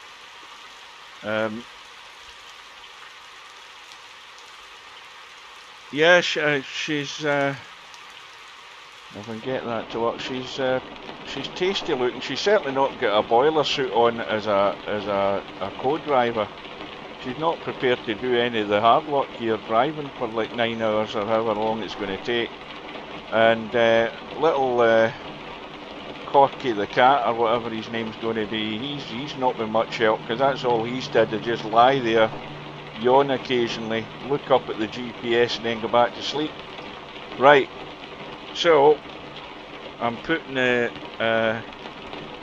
screensaver on, which hopefully will pop up in a second. I am now going to tab to, if I can get it to work, I'm going to tab to, where the hell is the thing?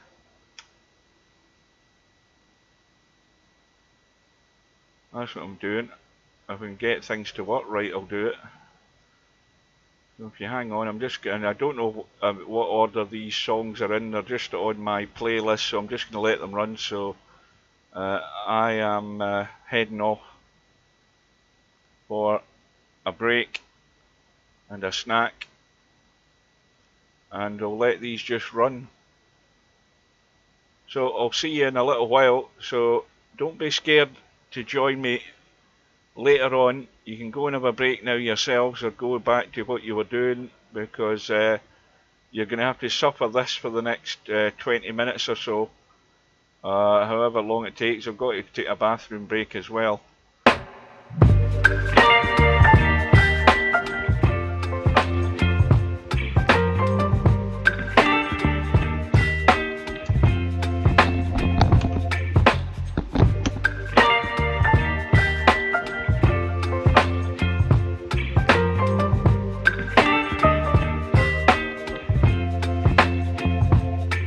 Baby, you give me ice and fire. You're giving me wind and rain. You're some kind of butterfly. Baby, you give me midnight. You whip up my appetite. Don't leave me here high and dry. Oh, well, I don't wanna jinx it, baby. Can't twist myself at the spine. Don't wanna overthink it, baby. It's just twist your body and mine. Baby, you give me ice and fire. You're giving me wind and rain. You're some kind of butterfly. Baby, you give me midnight. You whip up my appetite. Don't leave me here high and dry. Oh, but I don't wanna jinx it, baby. Let's not get ahead of my time. Oh, but I don't wanna miss you, baby. So I stand up and speak my mind. Oh.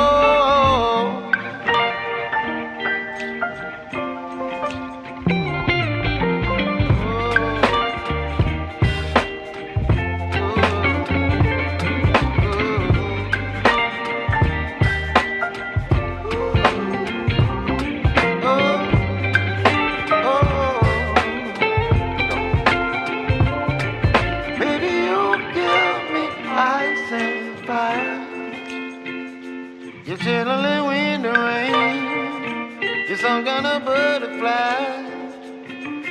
Baby, you give me midnight. You whip up my appetite. Don't leave me here high and dry. Baby, you give me ice and fire. You're channeling wind and rain. You're some kind of butterfly. Baby, you give me midnight. You whip up my appetite. Don't leave me here high and dry. Oh, oh, oh, oh,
Right, well, we are back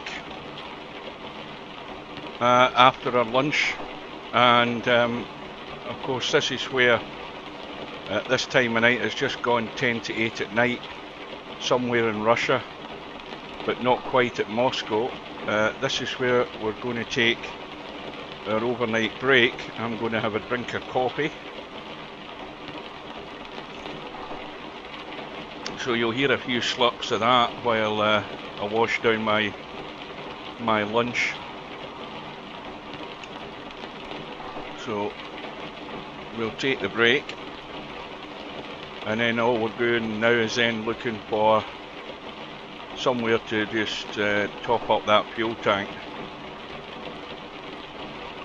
I wonder if I can check the truck condition, and that'll tell me how much is in the tank, because I'm sure I managed to do it the other day and there was about 400 gallons in it, even though it was telling me to refuel. So it's 10 to 5 in the morning. I don't think that tells you anything there. That's saying 19% damage. So we're going to have to... And we've got 24% damage to the trailer. So we're going to need a big repair. Here we are. Truck manager, let's see if that tells me. No, it just tells you your overall capacity of the tank. I thought I was able to find that out yesterday, but apparently not. But anyway, that won't matter. All I need to do now is get the steering wheel back in place, and then we should be good to go. So the next port of call will be the outskirts of Moscow. I don't think we quite go into Moscow. We sort of go up there and then turn left, and then we carry on our way.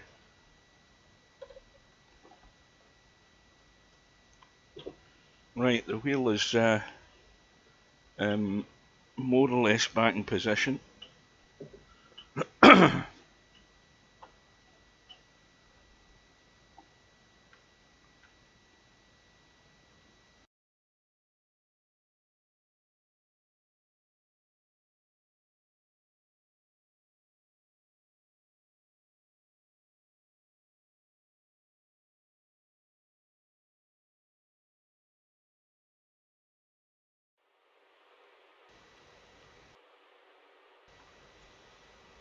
Right, so on we go.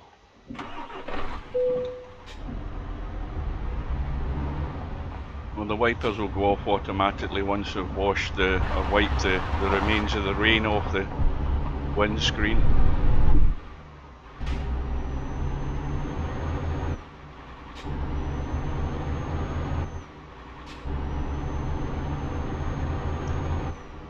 So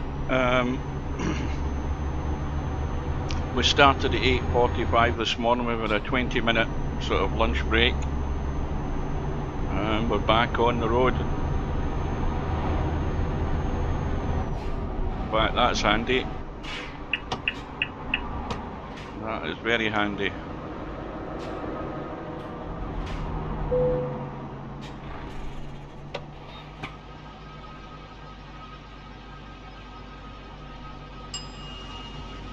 There's going to be a fair bit of fuel going in here.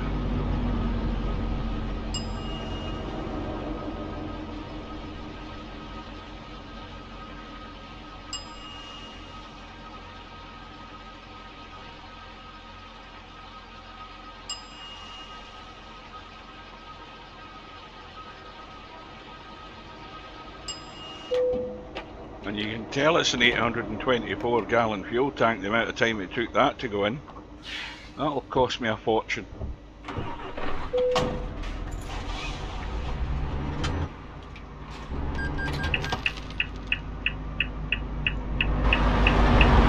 Which is another reason my drivers need to keep earning while I'm doing this trip. I mean, I get £500,000, £500,000 for this trip, but a lot of that goes in expenses, plus we have we've got to look at the opportunity to get this truck and trailer repaired, because I've had one or two collisions that will have caused damage, and we have got damage.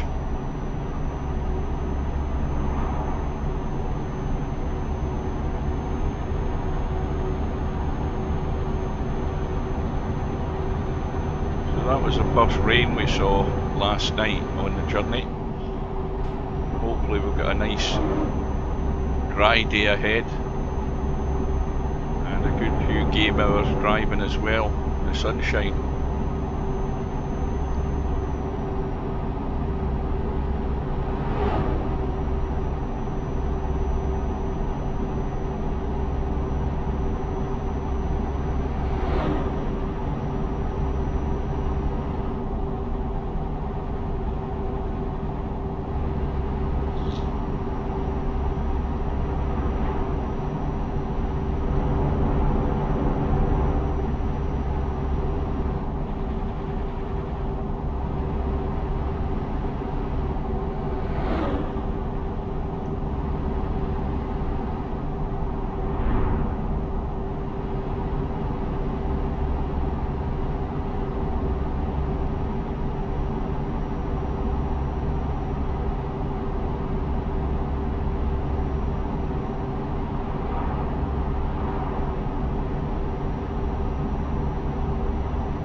Continue straight.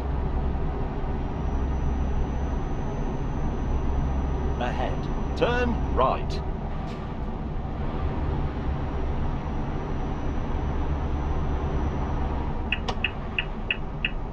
Turn right. Now if I keep saying it I'll get it right eventually. This is maybe us heading on to the main route towards Moscow.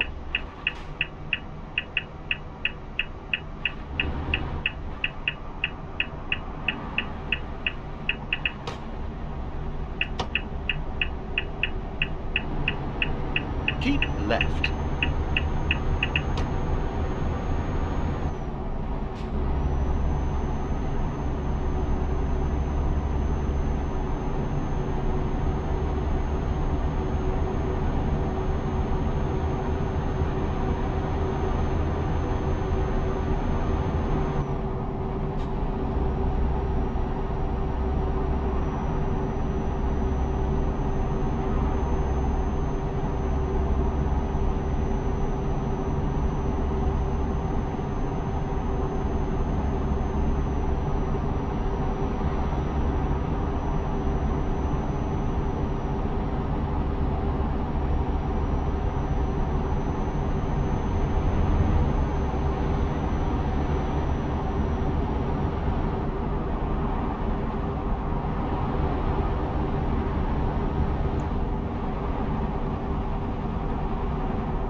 what we're doing now is we're looking for a convenient spot to go in and get this truck and trailer fixed. Because we've taken a bit of battering on this run so far.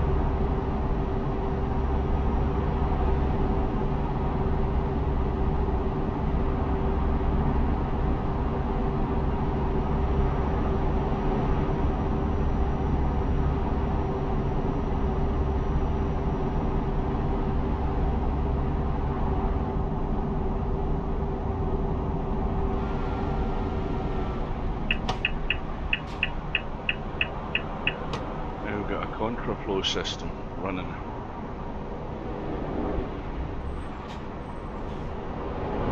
No matter where you drive in the world, there's always roadworks going on.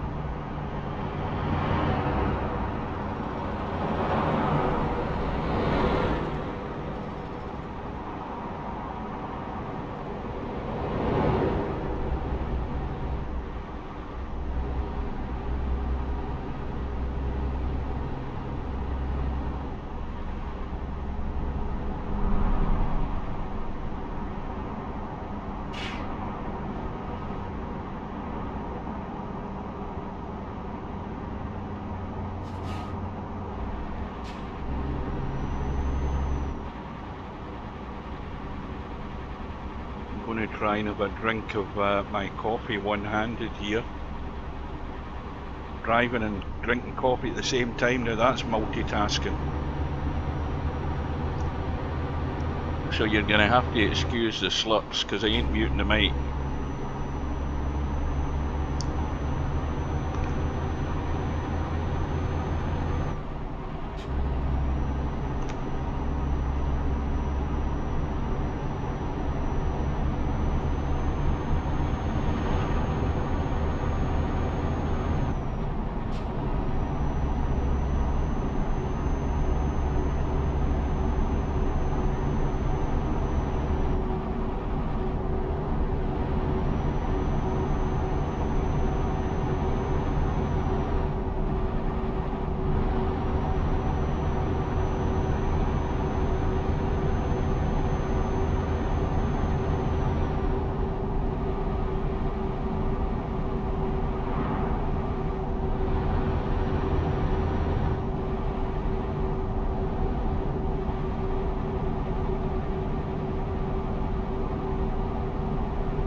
Now we're going to take the risk here.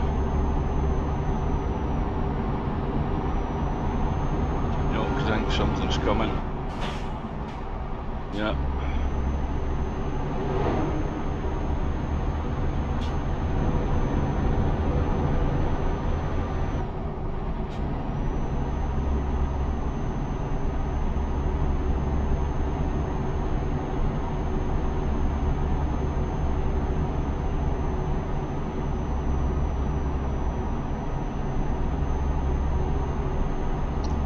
Well, hopefully this is going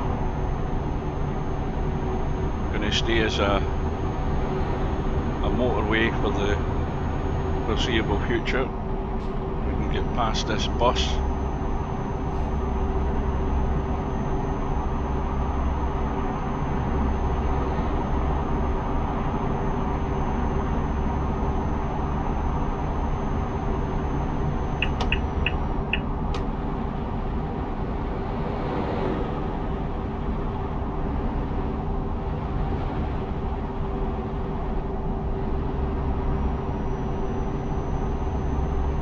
Keep left.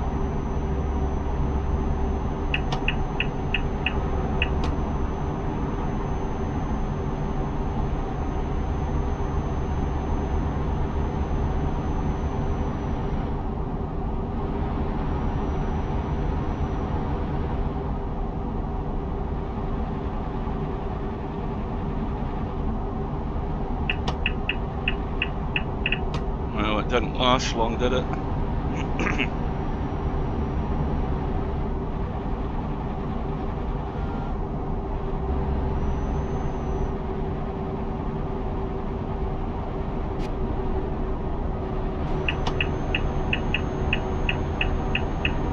Oh, here a car coming.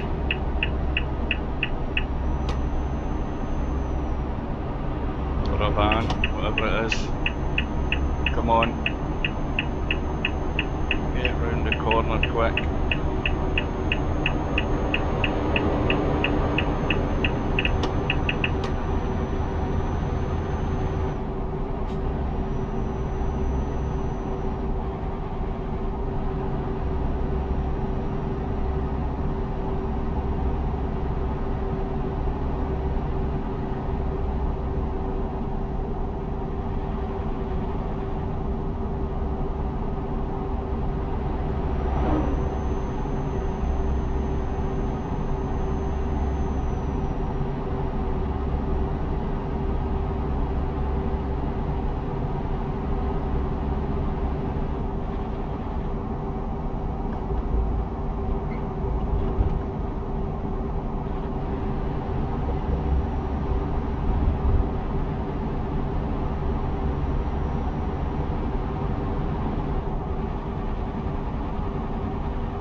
Don't know what that's meant to be, that in front of us. Don't know what kind of car that's meant to represent.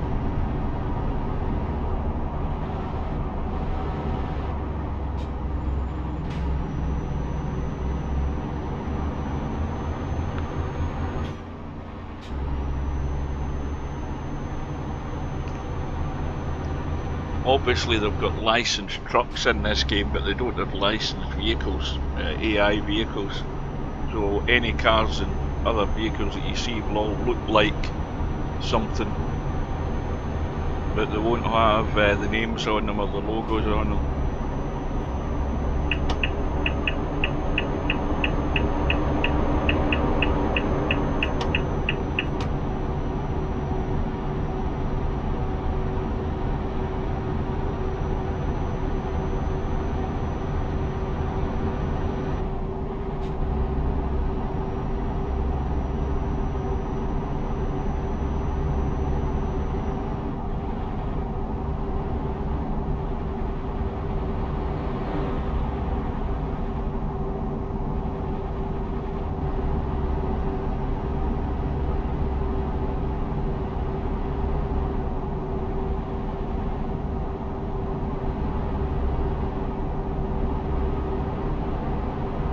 Could this be it at last? Are we joining the main road into Moscow now? I've said that about 3 times and then it suddenly goes down to a single lane again. Well, it gives me more time to try and finish my cup of coffee.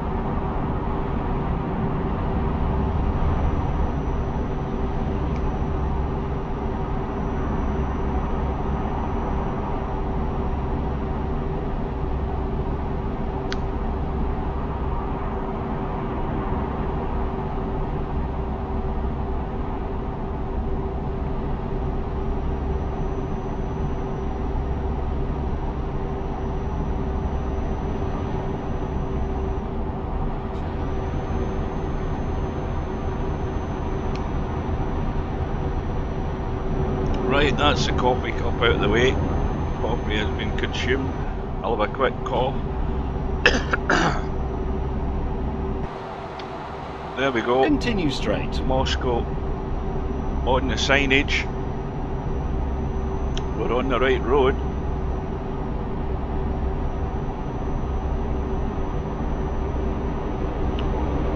So it's basically head up to Moscow and turn left to head out of Russia and across the rest of Eastern Europe.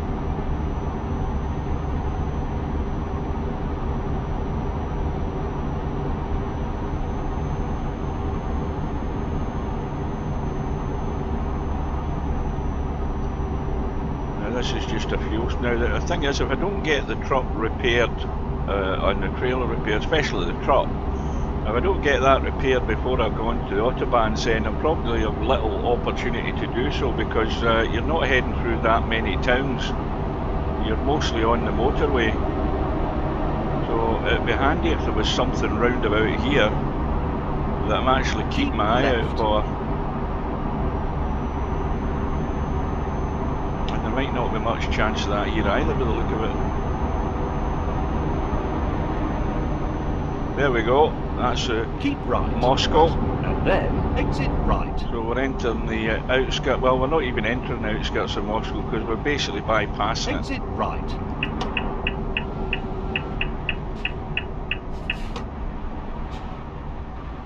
Took that a bit too quick.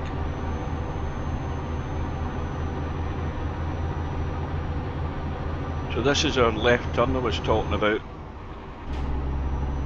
So we're just skimming round the outskirts of the city.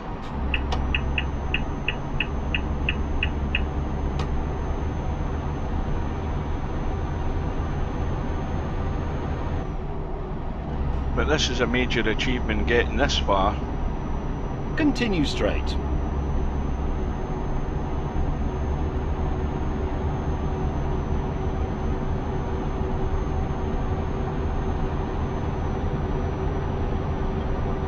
Now hang on a wee minute. Back in a sec.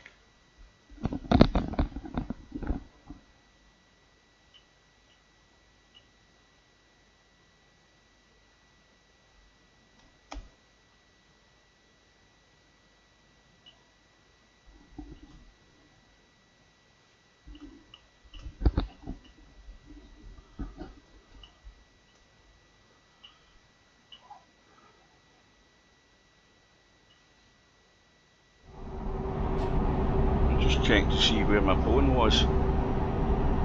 Couldn't remember where I'd left it.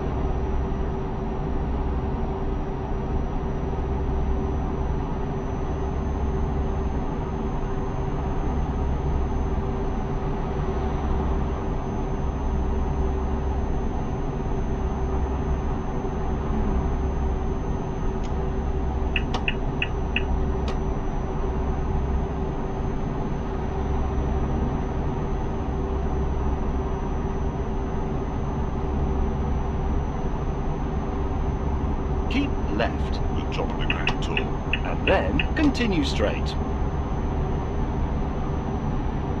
Continue straight.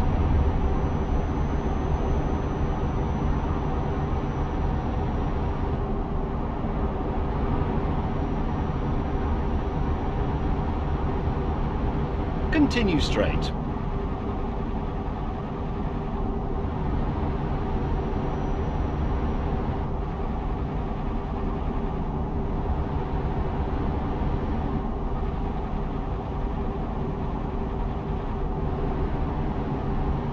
Exit right.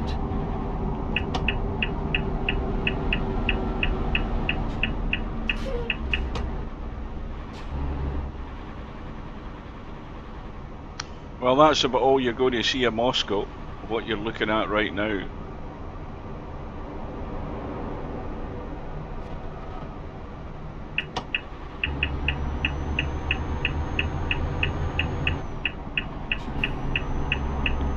So the next target is the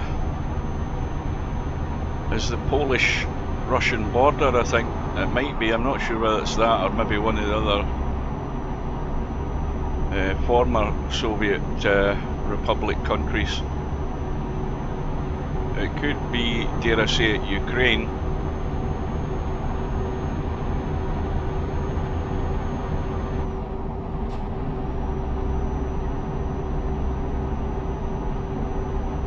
Again, I'm just double checking on the GPS just to see if I see any little red symbol, because that then tells me that there's an option to repair the truck. It's unlikely you'll find one in a fuel station. There is the odd occasion that can happen, but very rarely.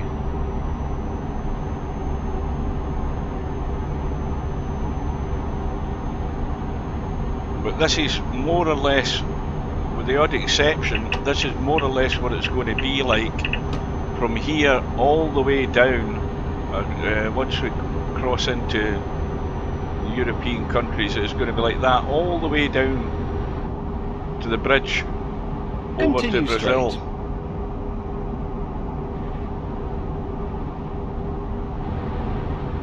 It's motorway 99.9% of the way. So we should be keeping up a good pace. We need to.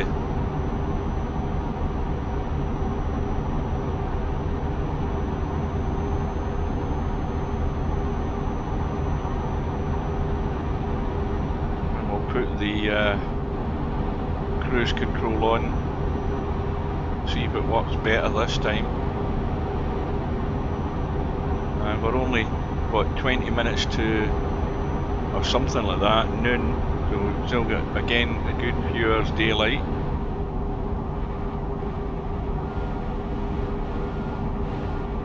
Continue straight.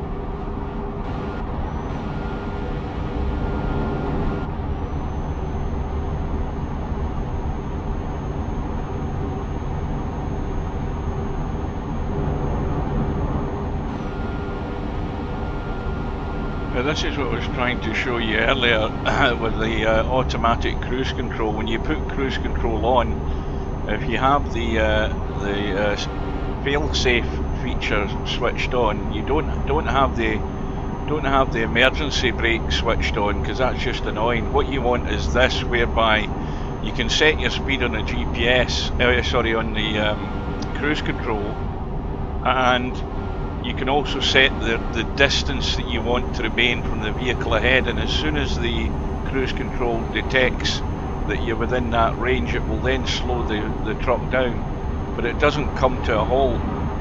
If you move out to overtake the vehicle in front, the cruise control kicks in again, and it will take you back up to your cruising speed. So for example, that truck that's there, if I pull out, I don't know that I set it to the maximum speed for this road, but we should pick up the speed and get past them. Just like this. I love that as a feature. I think that's an excellent idea, because it's handy on these long motorway routes and autobahn routes. You get very long stretches of road in South America where all you do is stick the cruise control on and just keep driving. So that's worked out nice. First time I tried it, I didn't realise I'd switched on then switched it off and almost collided with the car in front.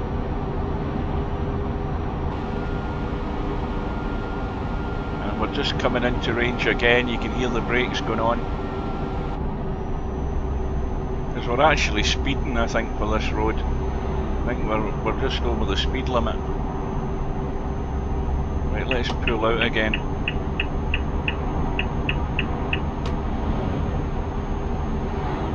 See, as long as there's nothing within your safety distance range, your cruise control just fires up again. It's brilliant. I really love it. Tell you that, the cruise control in my car doesn't do that.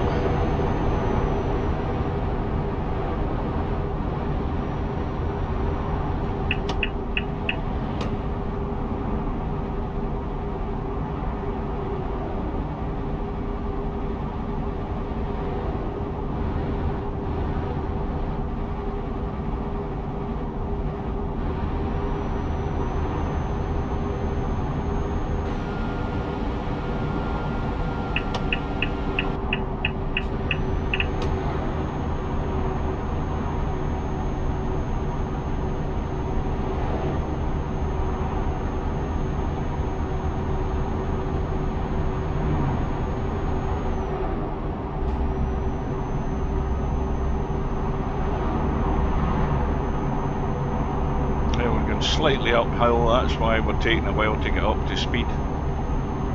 But that guy that's just pulled in beside us, he might hold off so we can get past him in front of us.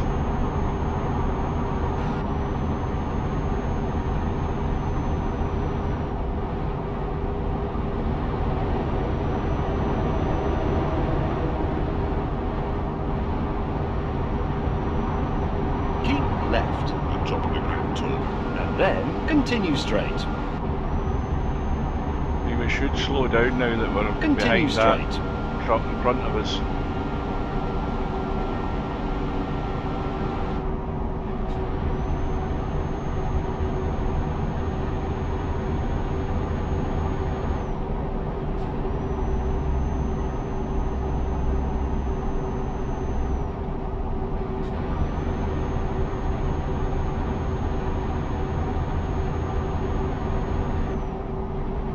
Keep left at top of the Grand Tour, and then continue straight. Continue straight.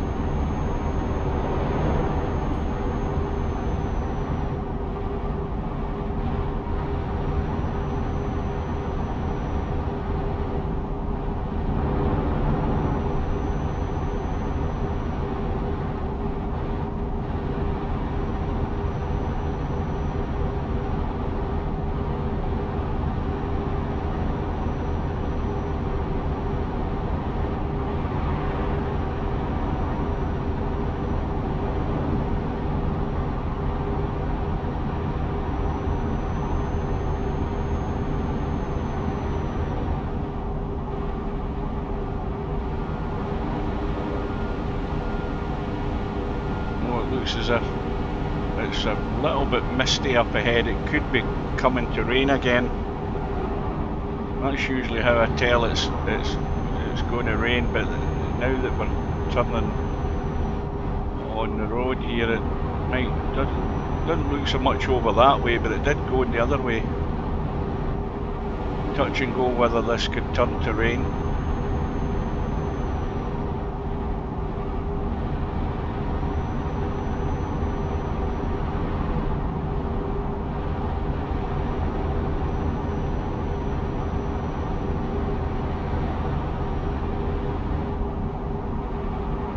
Now I'm not sure whether we'll end up driving through the town or city of Brest.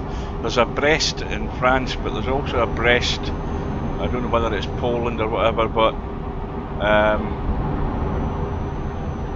if we have to drive through the town, we might have a chance to get repairs done. Now wait a minute, what's that up ahead? What's that up ahead there? That looks like, it looks like the possibility of one in a fuel station. The thing is though, is that up above us? Well, we're going to find out. It looks as if it might be. I hope it's not one of these where you've got to drive the truck straight in. Now hang on a minute. I don't think it's there. I think it's beyond this fuel station. There's something over there to the right that I don't know that we'll have access to. That's the problem. Let me do a quick, I'll do a quick fly cam. Have a look, because it's, well, see the road goes round and that's, oh no, there it is there. Oh, now where the hell are we? Are we up there? Where's that fuel station? Right, it's there. Right, so it's in there. In fact, I think what we'll just do is we'll just spawn here and save the trip. That's what we'll do. That's the easiest thing to do. Right, so we can get £2,500 worth of repairs done on both the trailer and the truck, so that is us good to go. Now the only thing you need to do every time you go in to get the truck repaired is to check your lights, because very often your auxiliary lights go off, and they haven't done this time. Right, okay, we're now back to 100% as far as, where the hell do we get out here? Back to 100% fitness as far as the truck and the trailer goes. And now we just have to get out of here in one piece without getting any damage. That might be easier said than done, because I don't think we're meant to cross this road here. I think we're meant to go up to like a roundabout or something, but I ain't doing that. That's too much out of my way.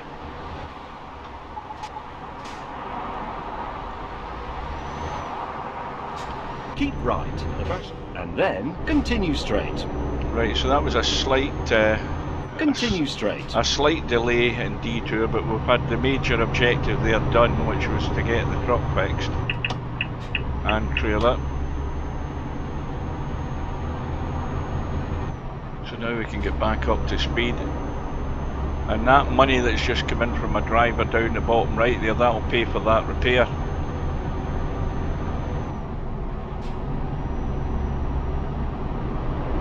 Well, there was only about £1,500 or £1,700 worth there. I need another grand, so I need another driver to come in with a payment for a job, just to even out events of that repair that we just had done.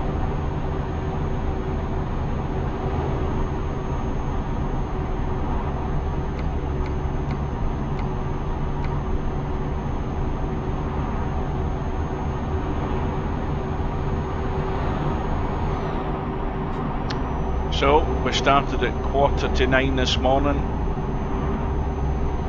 10:15, 11:15, 12:15, 1:15, 1:45. It's 5 hours, but you take 20 minutes off that. It's actually 5 hours and 10 minutes, but take 20 minutes off that from my lunch break that I had.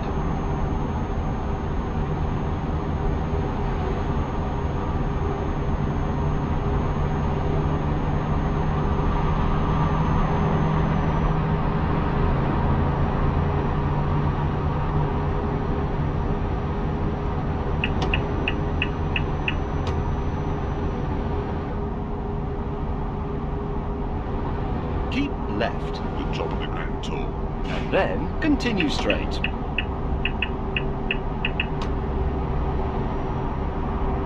Continue straight.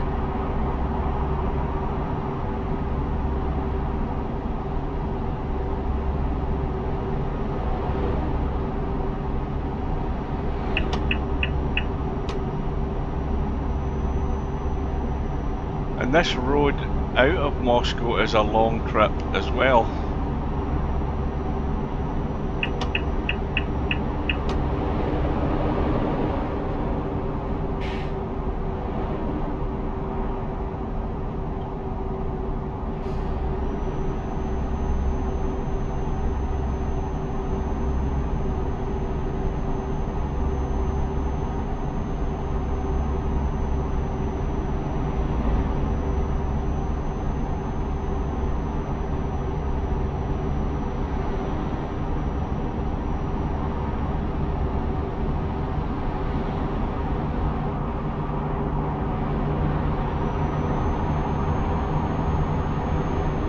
There's more money come in. That'll do it. Almost get caught out there looking at the bottom of the screen.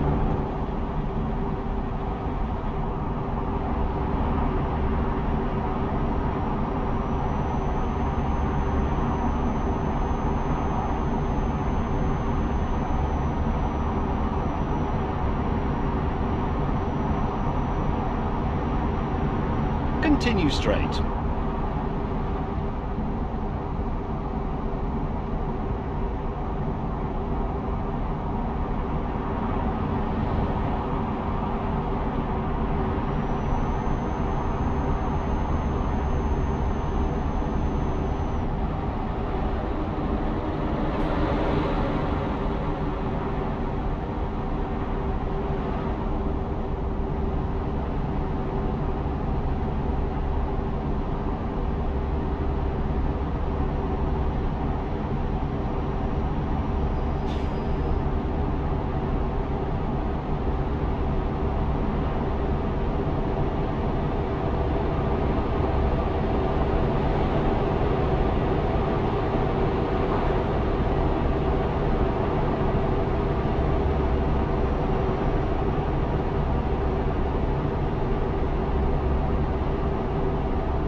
Coming to a border crossing.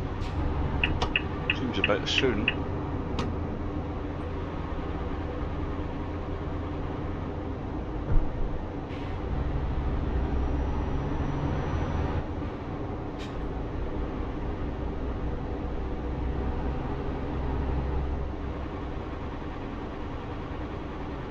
Well, good afternoon whoever you are, because I can't pronounce the name. Let's head up to this truck. Hopefully we're in the right lane.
does that say? Belarus, that's the Belarusian border we're going through. I forgot about that one.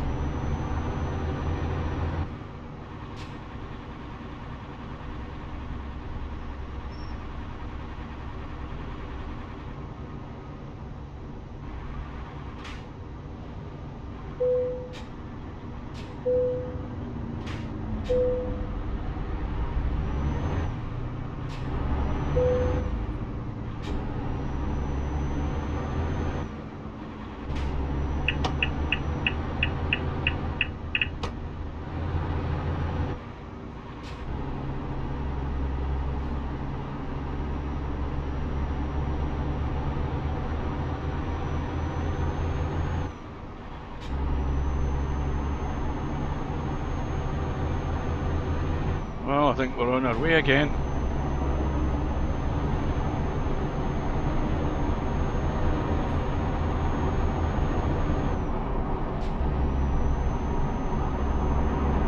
But we're now out of Russia.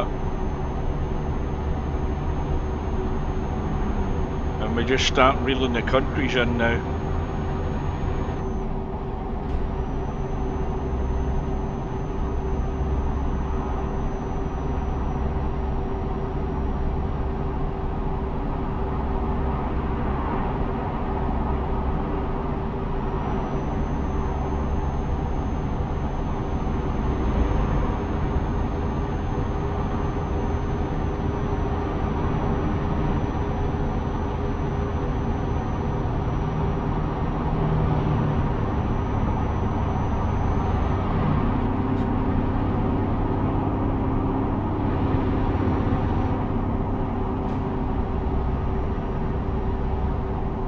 Continue straight.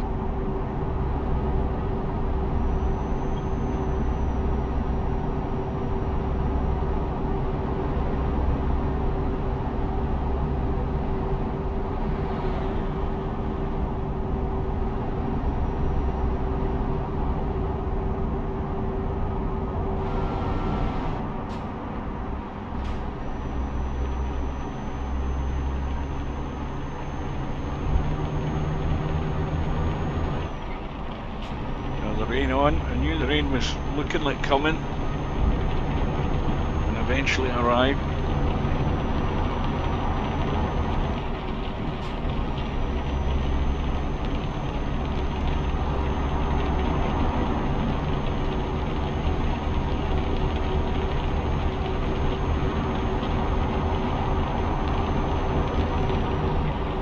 Well, the only thing we haven't had is a thunderstorm yet. What the hell's happening here? Why is he slowed down so much? Maybe because he's going right. Oh well, he was going right, now he's coming back left. This is why you can't trust the AI.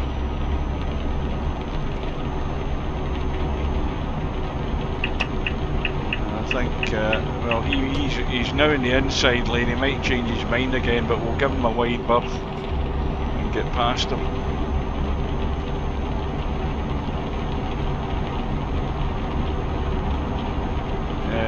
He's on the exit lane, but he could decide just to pull out again, so we'll leave him to it.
Keep left.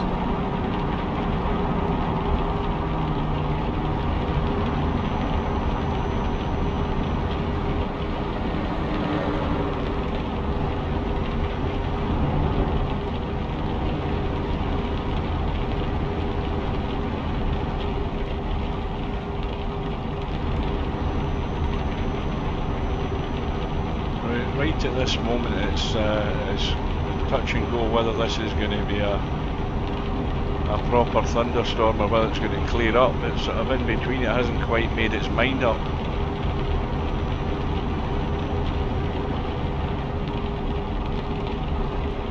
Keep left. It's certainly dark enough for a thunderstorm.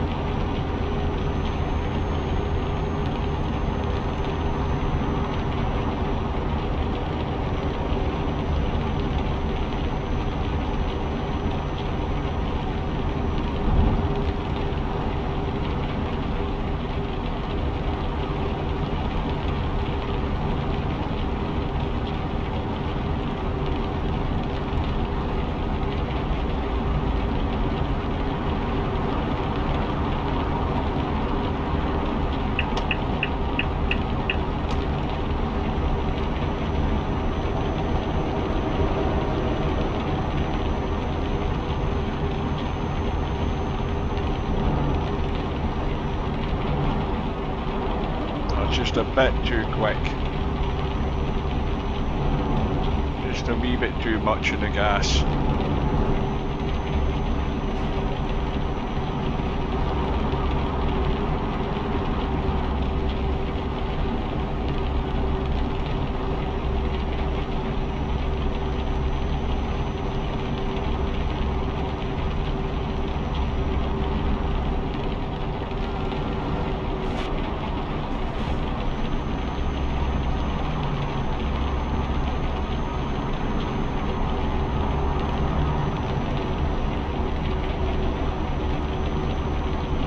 Well, the time's moved on. It's actually 6 o'clock at night here. That's why it's getting darker. Not necessarily a storm's approaching. It's actually we're losing daylight.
Keep right.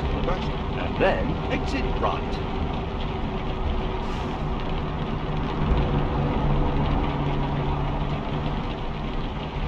Exit right.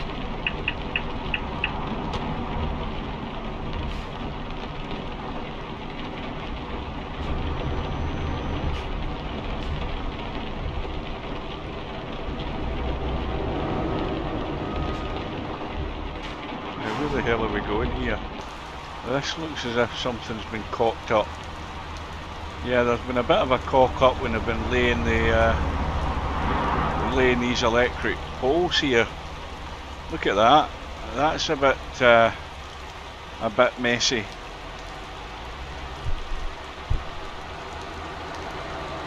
That's not gone too well.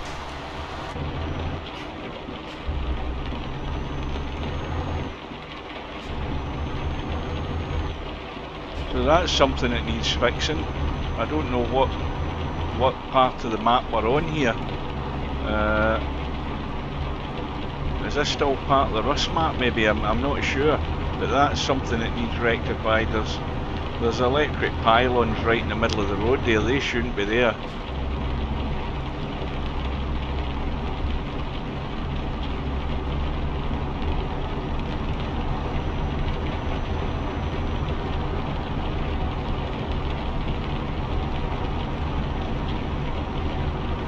So now we're looking for a suitable place to rest up for the night.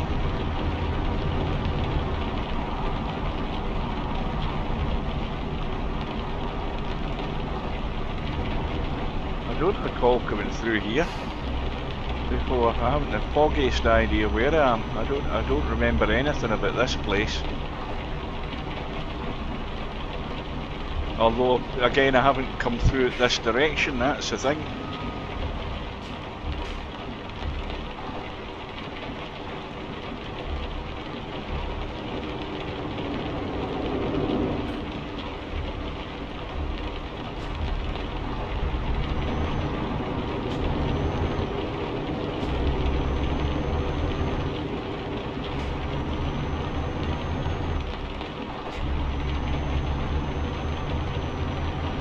Keep left, The top of the Grand Tour. and then turn left. Now where the hell are we turning left? Up here, I think it's up here. Turn left.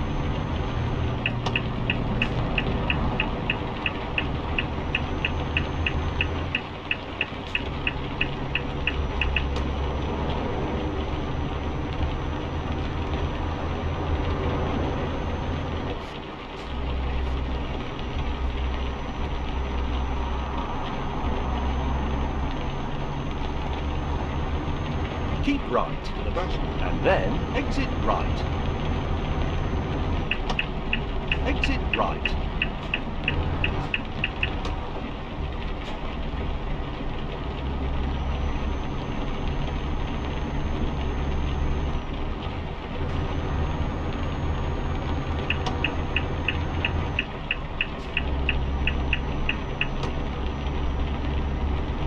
Keep left.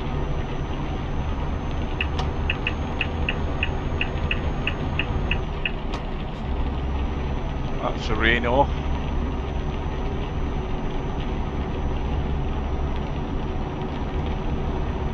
Or it's just about to stop anyway.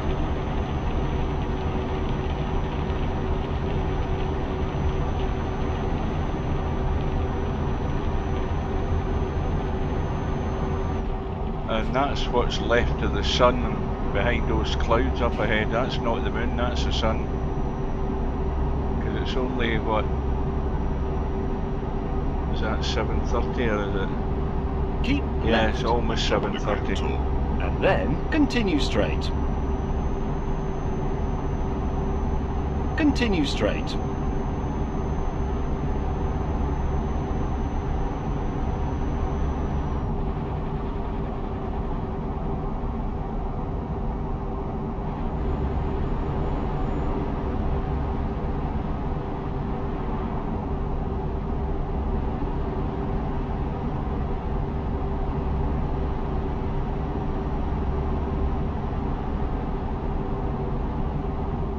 Continue straight.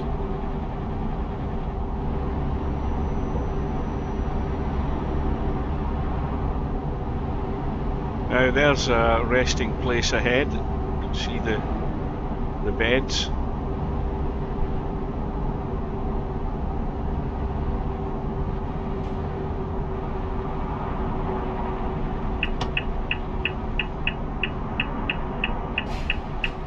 And this will do nicely.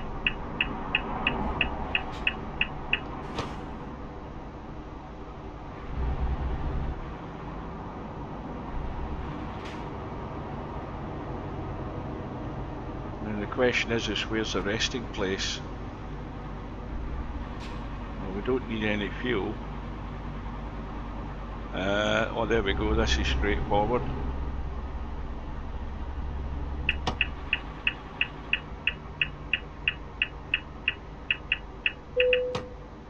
And that will do us for today, so we'll have a rest.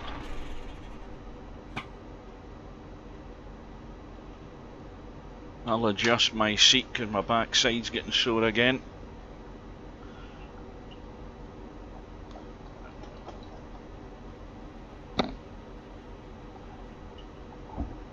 Right, that's me.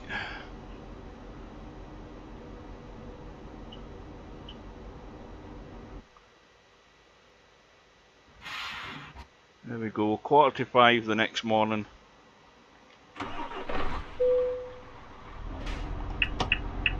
And the cat's woke up as well. And she's still sitting there. My new partner, whatever her name is.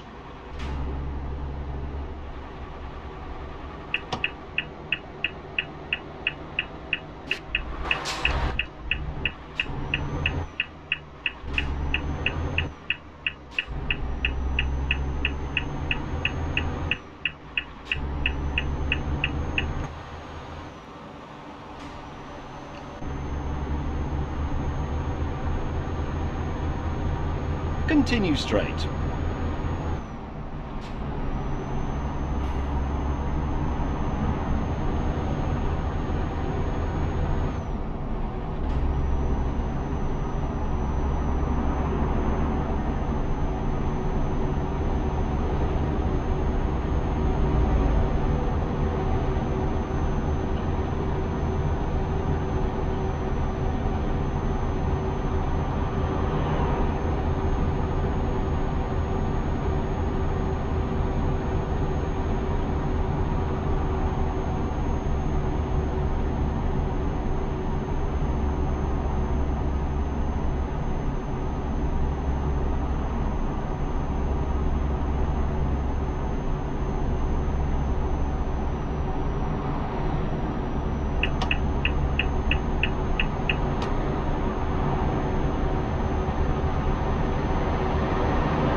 Again, just going round that corner that bit too quick.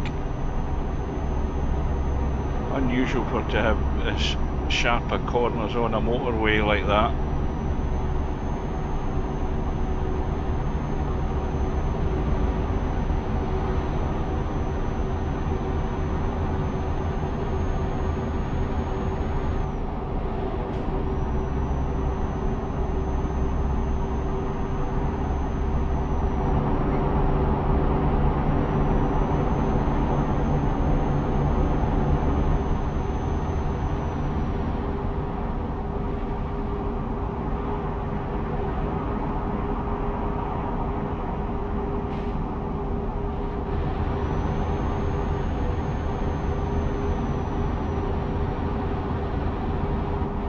Continue straight.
Continue straight.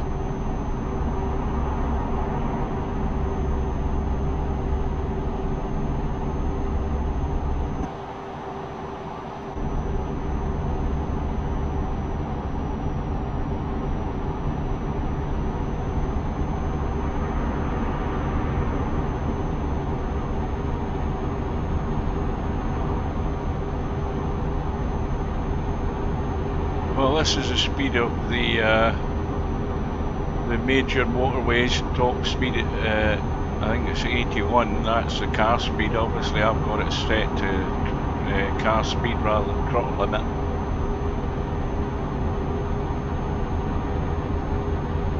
And we're only doing 68 mile an hour.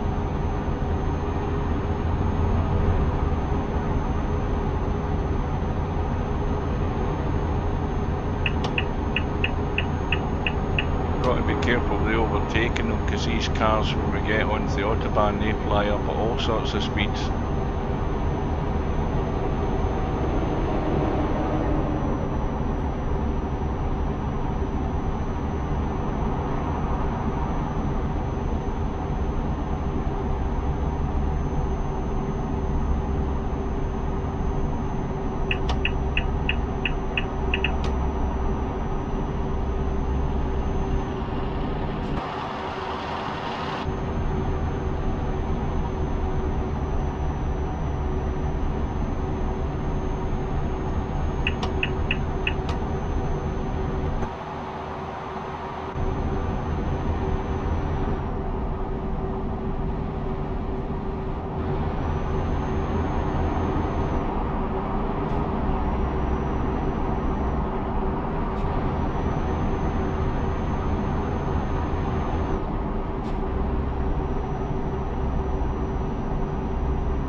Keep left, The top of the Grand Tour. and then continue straight.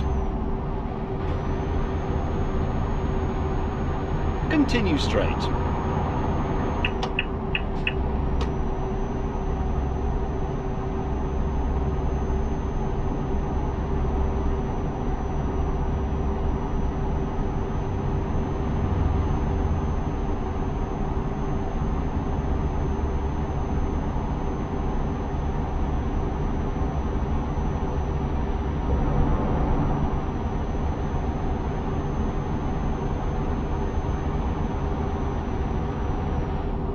Keep left, The top of the Grand Tour. and then turn left. Turn left.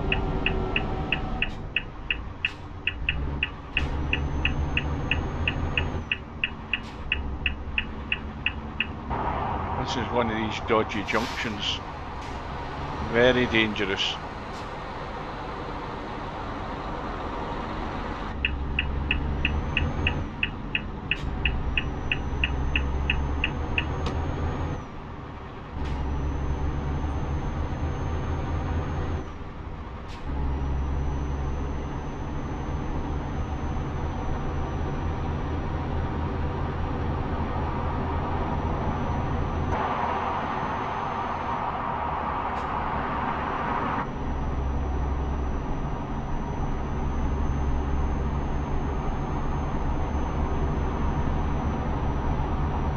At the roundabout, take the second exit.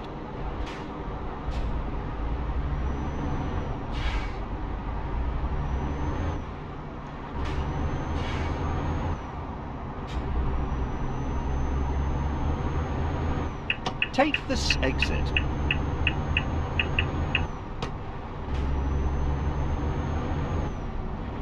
Continue straight.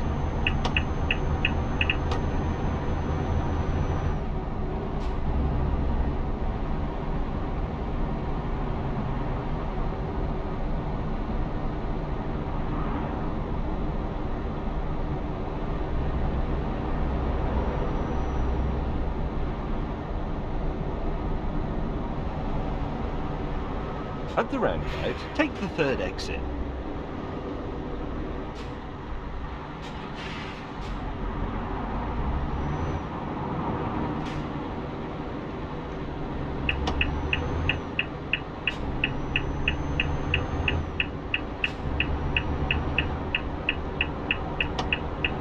Take this exit.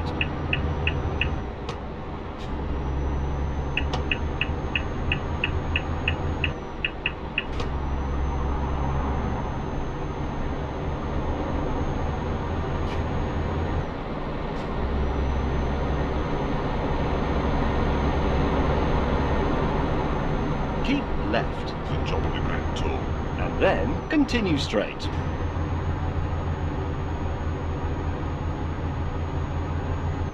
Continue straight.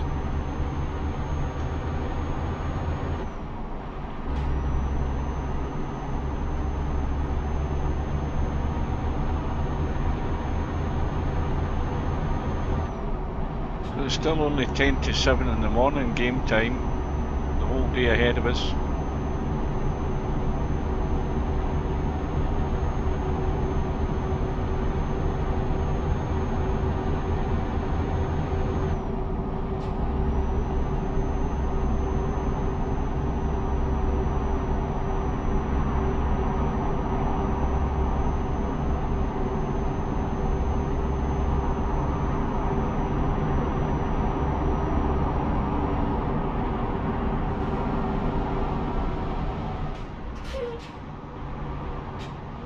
Now where the hell are we going here? Oh, we're going round, coming to a border crossing.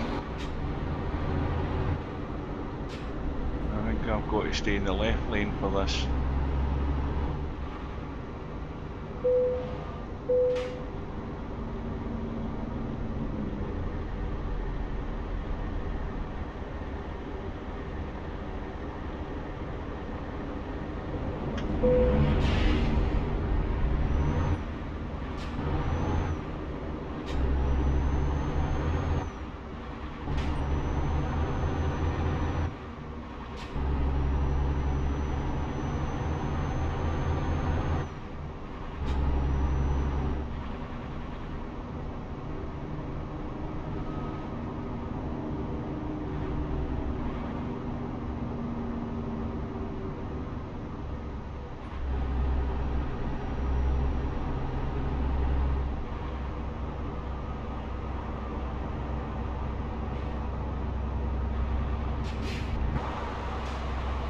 And there's one up there, so we'll go that side.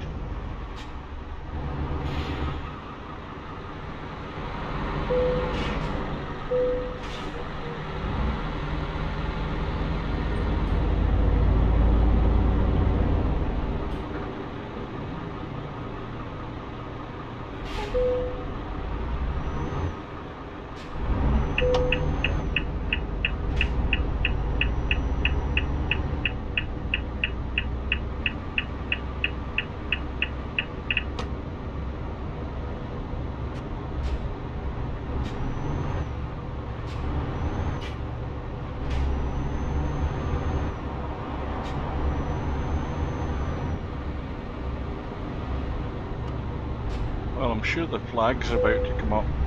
We're now arrived in Poland at last, so we are making progress, but slow.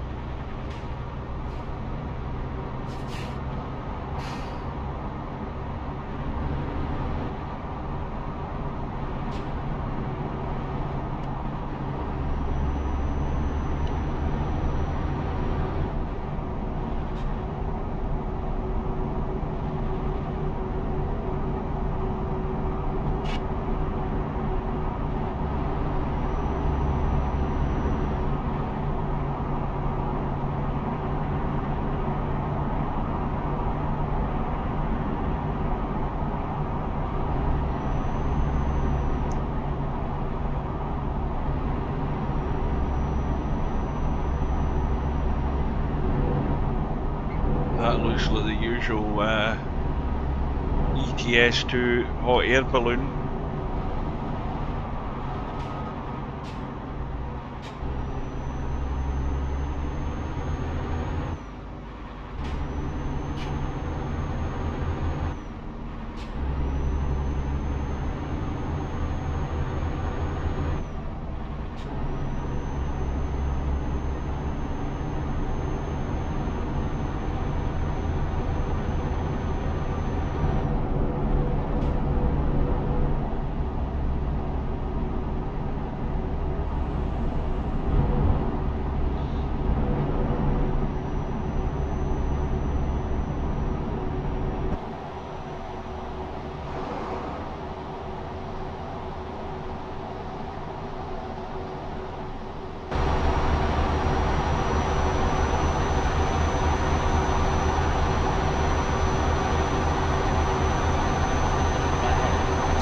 right.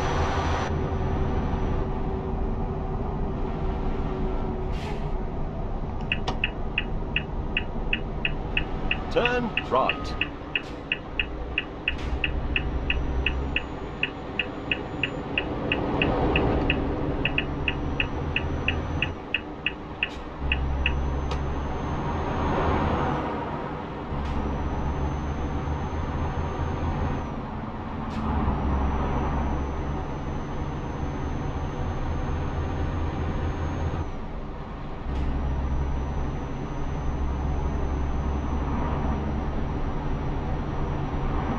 Continue straight.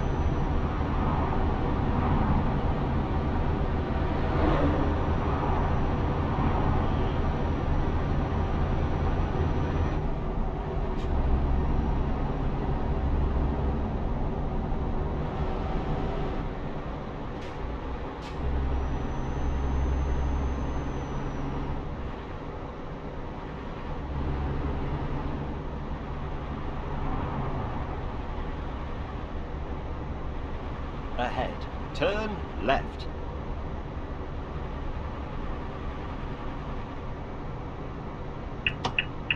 Turn left.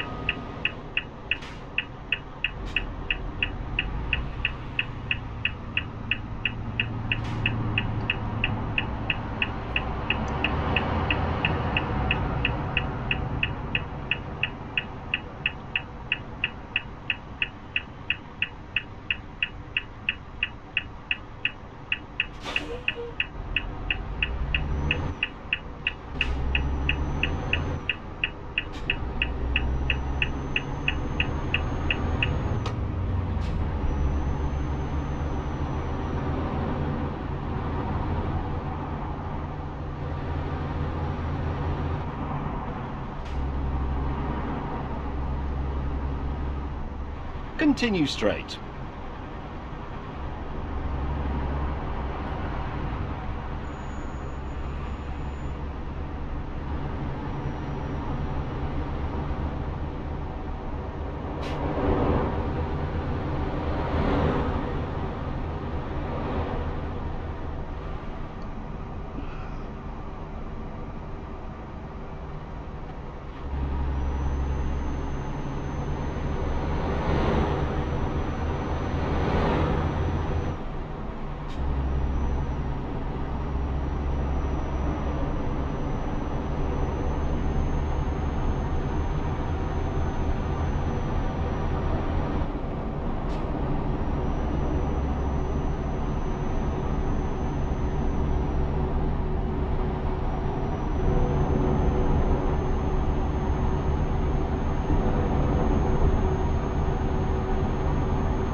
Well, we're in the heart of Poland now, so the next stop is the Polish-German border.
Well, that's the yawning started, that's a bad sign. What I could do with a McDonald's right now.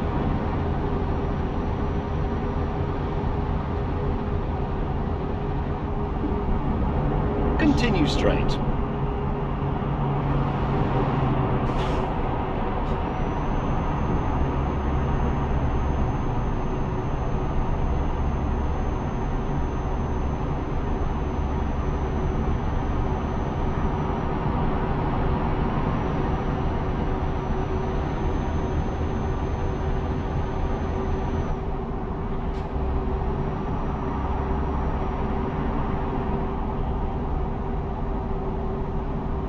Continue straight.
I thought we were going to crash there in terms of the actual game crashing.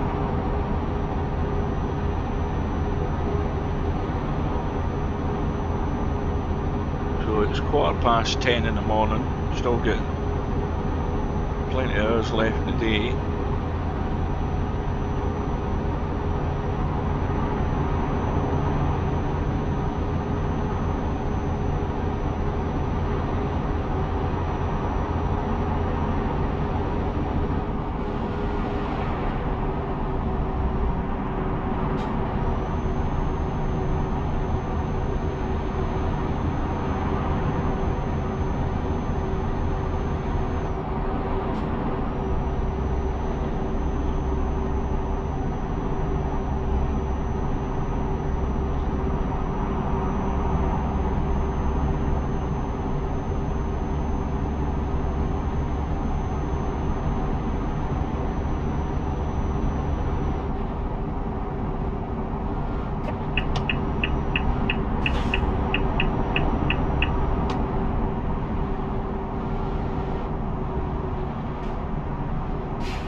Now this could be the Polish-German border, I'm not sure. We'll follow that truck up there.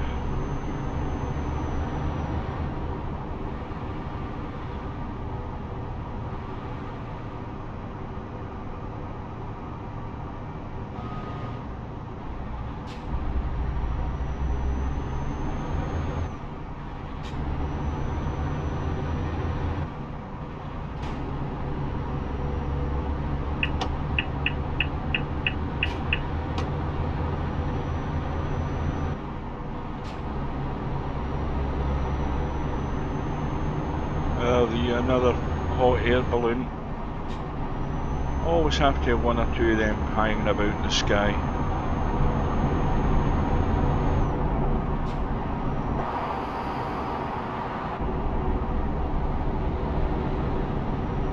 I think we're still in Poland by the feel of it, because no country flag came up.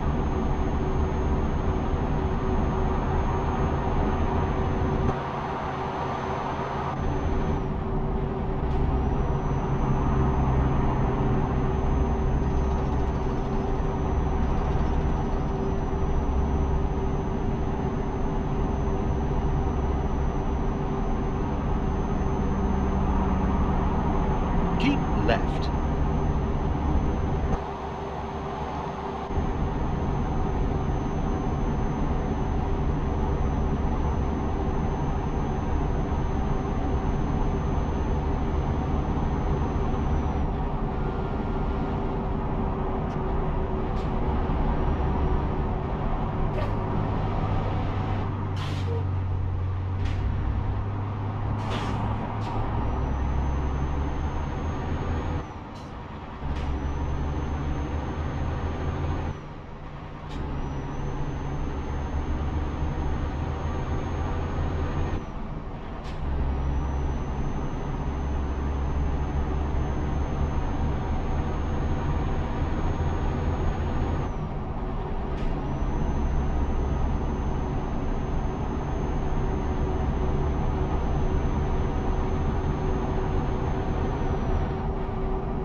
Keep left.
Well, since I've had my lunch, I have gone downhill very rapidly. I definitely need a nap. I'm not talking about my driver in the truck. I'm talking about me, because fatigue is beginning to kick in here. We've been over 6 hours since 8:45 this morning, British summertime.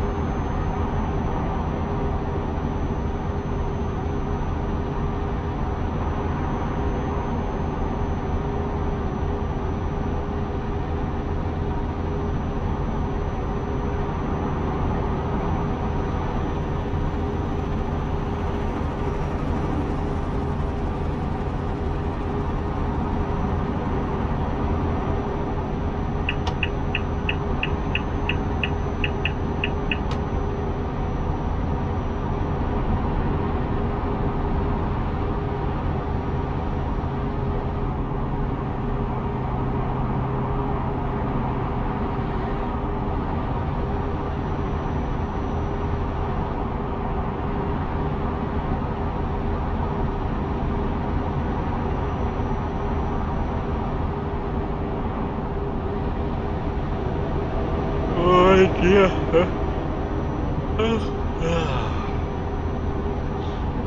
And it's amazing to think that I feel as bad as I do and tired as I do, and then realising how far we've still to go in this thing. I must be crazy.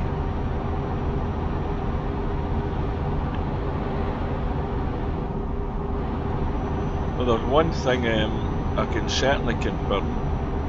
It is very unlikely I'll be attempting anything like this again. Or put it another way, it might be as long as it was between the first one I did to this one, it might be another 10 years. But by then Euro Truck 3 or 4 might be out.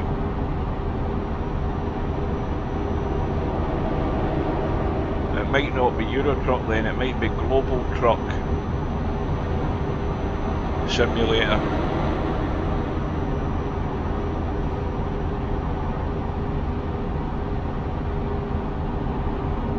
Another hot air balloon above us. Can't see it now, but it was there. So that's 3 hot air balloons we've seen.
Continue straight.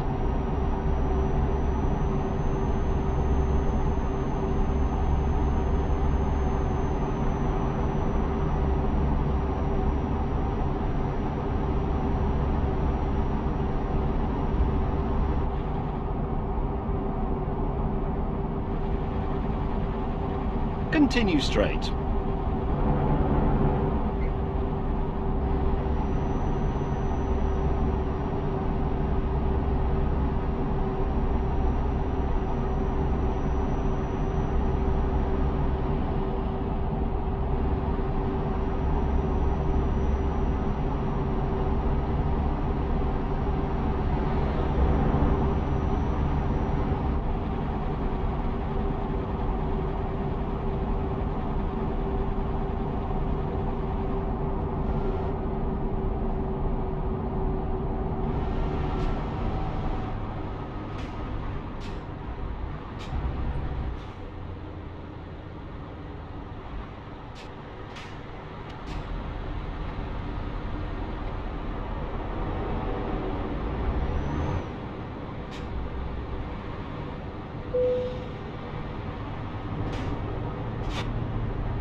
left.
Keep left.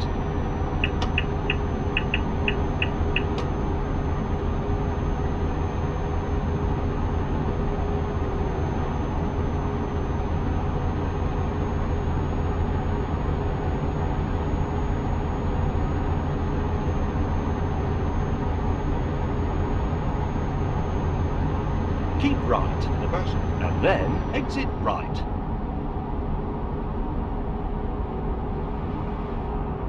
Exit right.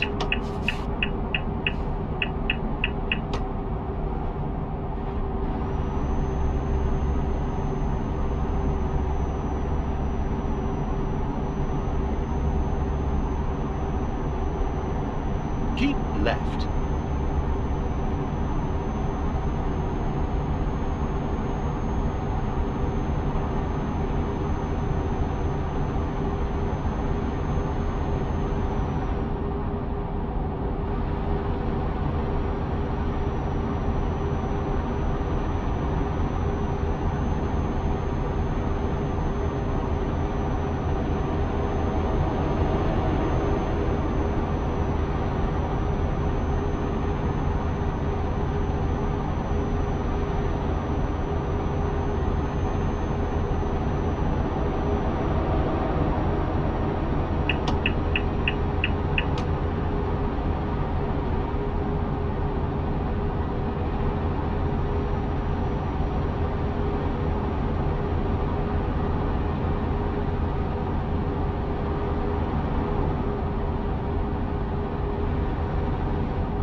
Keep left.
Keep left.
left.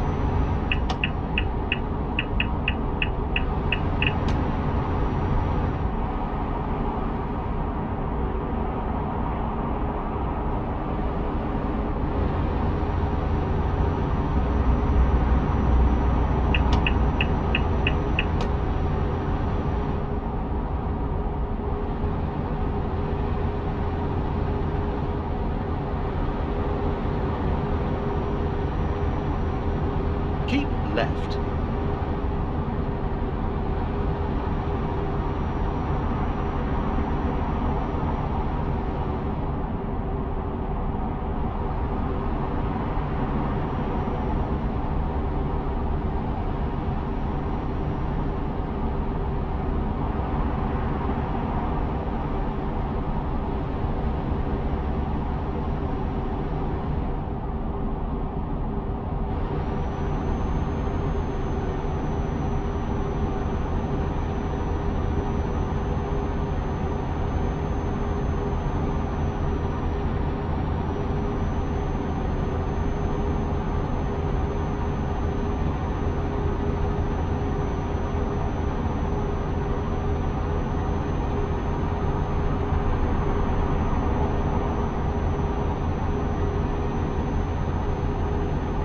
Keep left.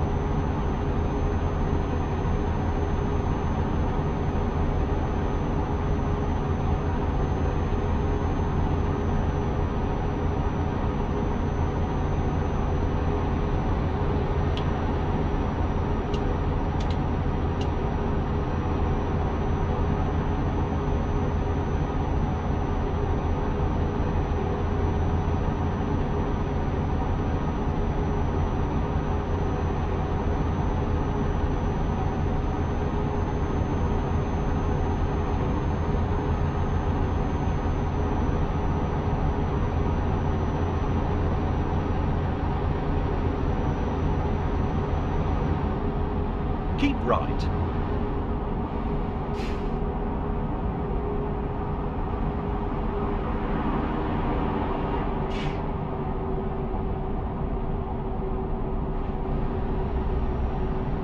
Keep right for the bus, and then turn right. Turn right.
Keep left.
fast. And then turn right.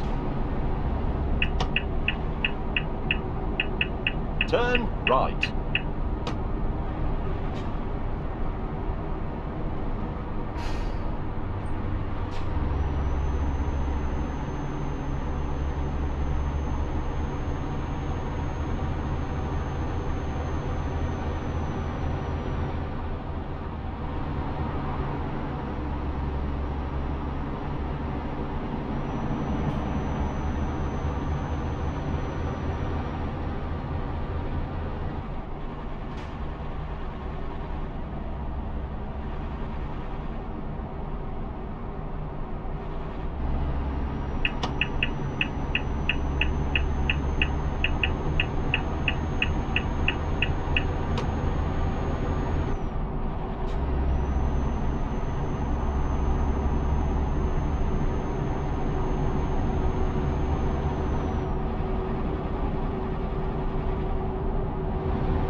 Ahead. Turn right.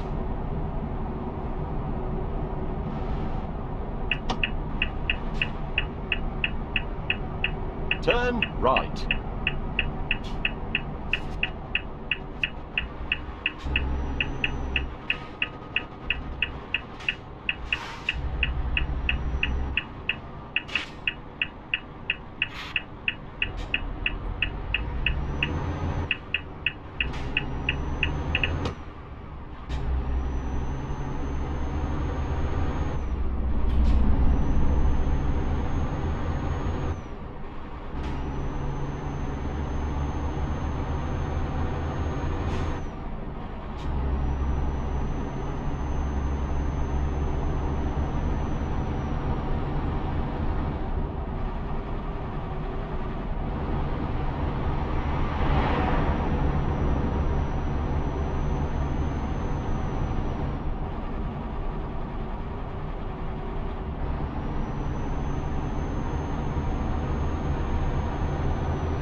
Continue straight.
continue straight.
ahead.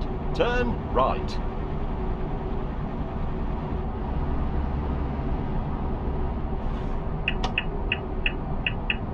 Turn right.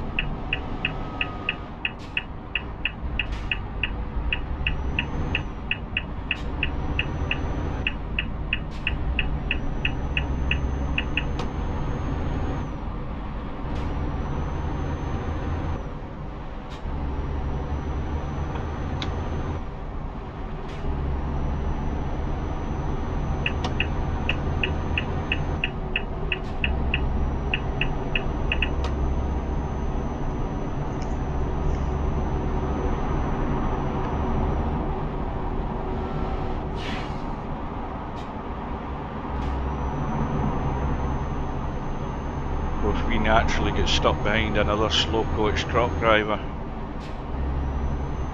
Now I've got to get up to a decent speed before I pull out, or I'm going to get rammed up the back end here. In fact, I'll just pull out now to annoy them.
Well, this is the first of many of these toll gates all the way south.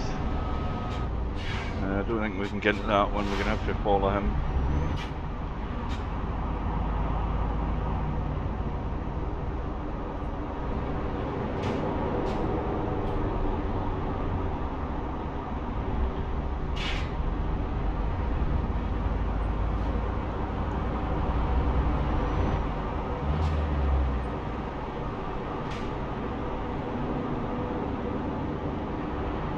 Well, I'm looking at my YouTube channel and it said started streaming 7 hours ago,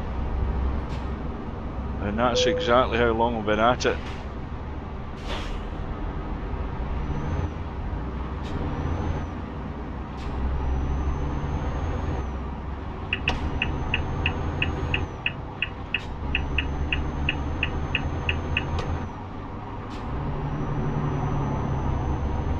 And it's a bit disappointing to say that not an awful lot of VP4 colleagues have come in to have a look at it.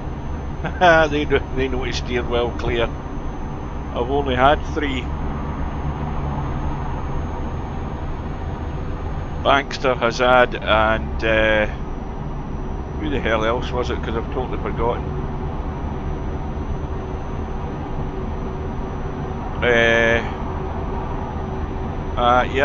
Was it Lardy? I can't remember who it was now. It's been that long ago, my head's spinning. So it's a long trip through France now before we get to Spain.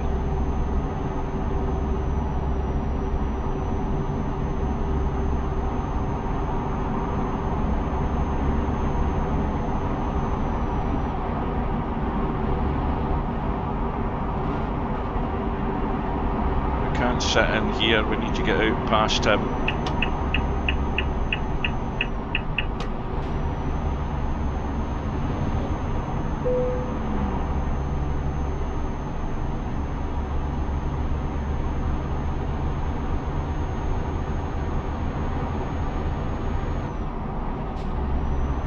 lost our momentum going up that incline. We have to pull back in. Don't want to hold up the other road users now. What the hell does that say? Is this another toll road or something?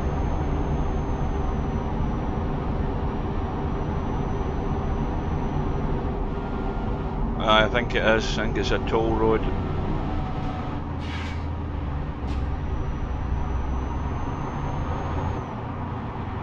Keep following him.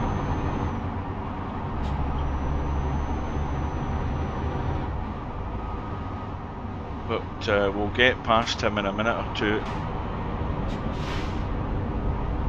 and leave him in our wake.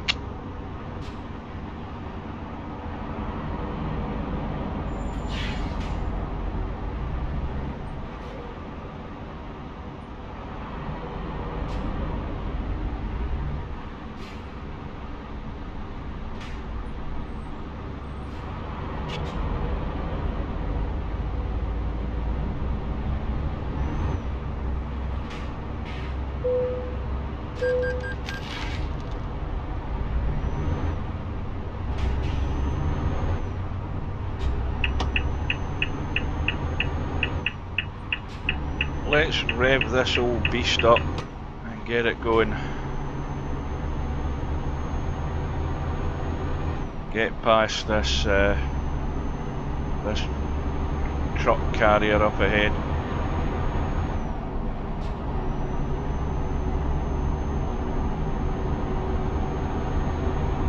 Or vehicle transporter, if that's what you want to call it.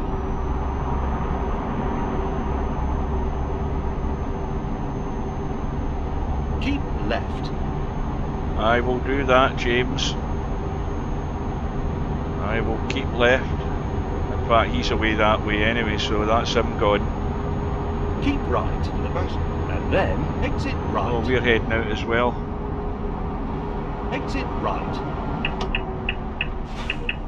Just as I was getting warmed up there.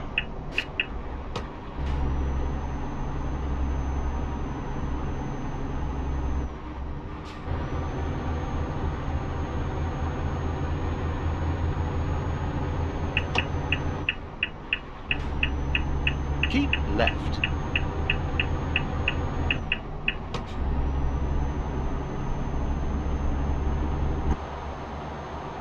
Leon, I recognise that.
And according to the bottom of the HUD on the left side, it's showing red for the fuel tank again.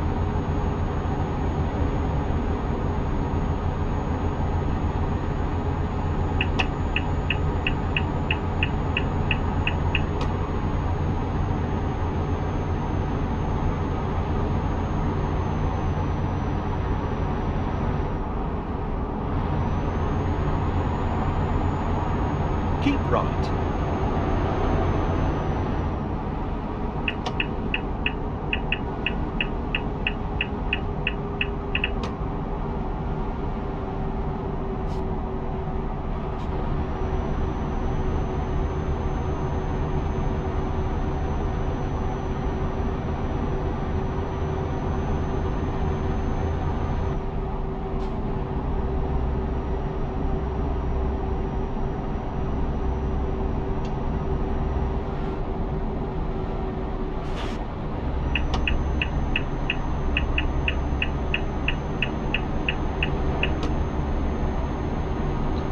Harley tyres.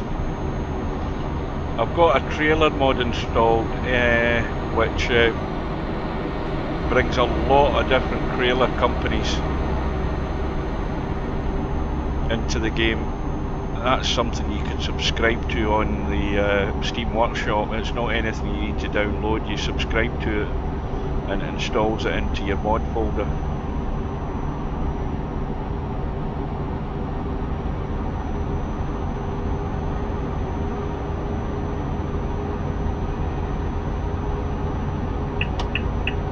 Keep left.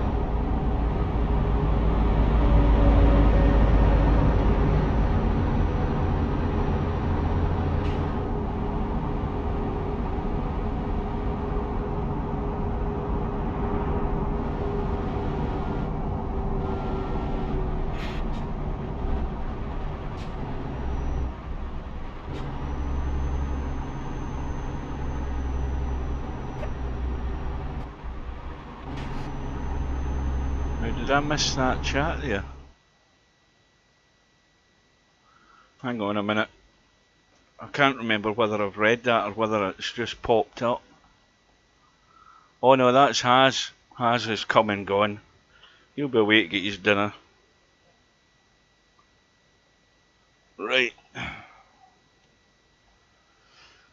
Try and keep the steering wheel straight before we bounce into a barrier.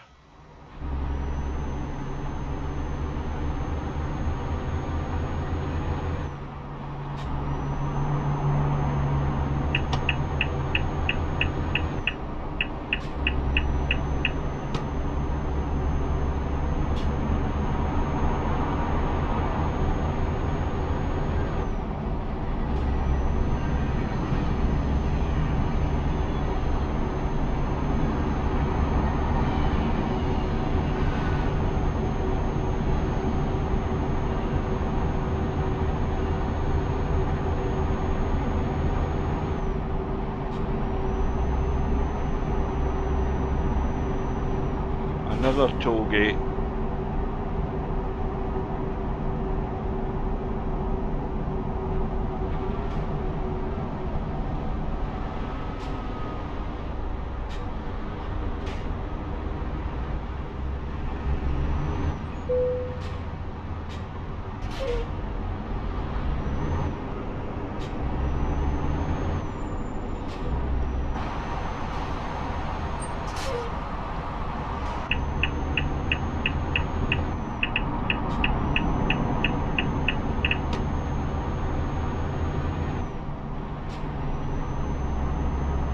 Keep right.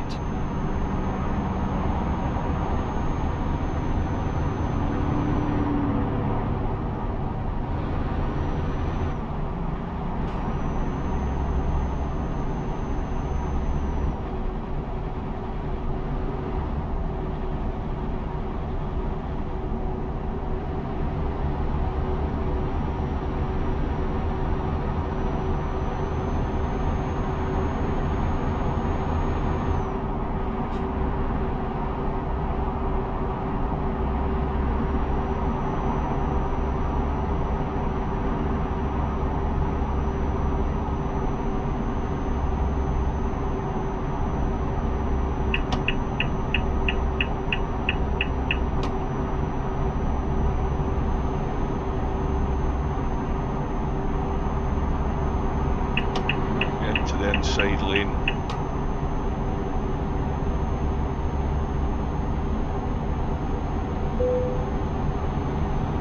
Oh, let me just pause that to read the chat.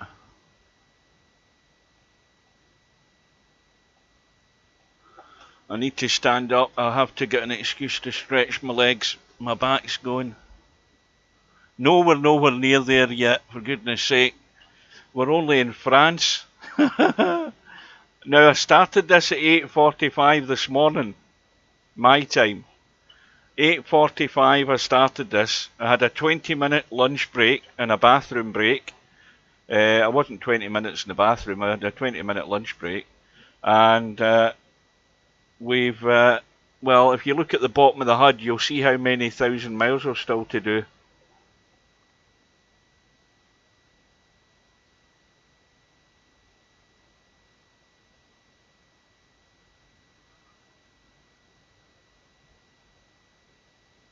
Yeah, it isn't. I mean, you need to be insane to do it.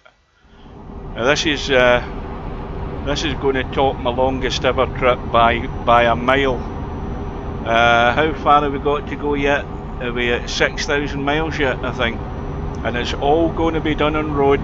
No ferries, no shortcuts, nothing. And I'm going to top the fuel up, although I don't need it. It's gone red telling me I need it, but my mod fuel tank is fine. There's plenty of fuel still in it.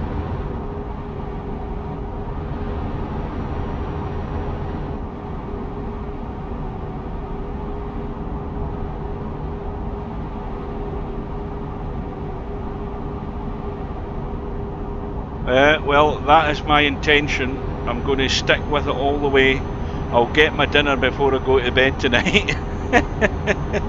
Because the last time I did it, the Russian trip that I did, that I did a long time, I mean, it must be nearly 10 years since I've done that. And I vowed after that I'd never do it again. And this is even bloody longer. And I had to do that in 2 stints because my legs were gone after 5 hours. And I had to quit and continue it the next day. So I then had to get the Windows, was it the Windows Movie Maker? I had to download that so I could stitch the 2 videos together and make the one of them, which is what I did. I wonder if Windows, I think Windows Movie Maker is still available to download. I think you can still download it. It's just a very basic editing tool to stitch, you know, a couple of videos together. And if I can do it, then anybody can. But I don't intend to do that with this. I'm intending to stick with it till the death.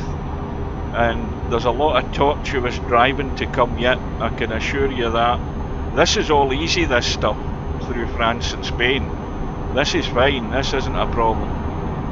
It's when we get into the South America map that we're going to be going a lot slower for most of it, because the roads, although there'll be a bit of motorway on it, the roads are just single lane roads.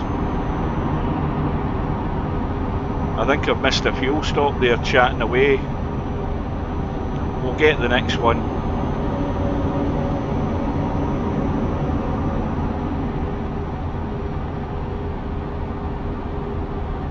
Well, this is where no man has gone before. I'm hoping that this is in contention for one of the longest ever Eurotruck trips done by any player in the game. Any player that's insane enough to try it. I know it's certainly going to beat the ones that I watched in one of the guys' YouTube channels. As I said earlier, there's a guy on YouTube who does videos like this. He doesn't have a mic though, and he doesn't change the camera occasionally. He just, it's like this all the way through. And he does long trips, but the longest one I seen him do was like 7 hours. Well, I'm already well past 7 hours.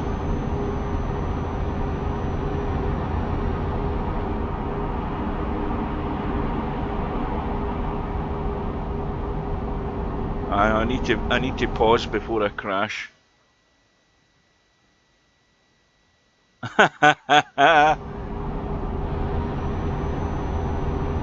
Well, there's probably some clever person's done something on Wikipedia about it.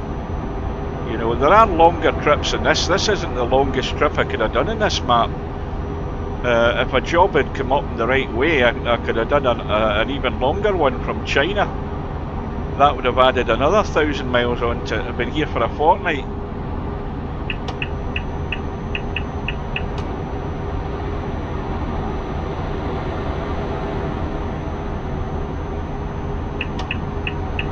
So the next objective is the Spanish border.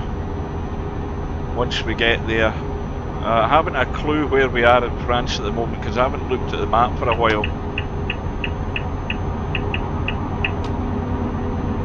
I just want to get down this as quick as I can. Well, we're 2:45 in the afternoon, so once again we're getting to later in the day. It might be that I end up going into a fuel stop and taking a rest at the same time.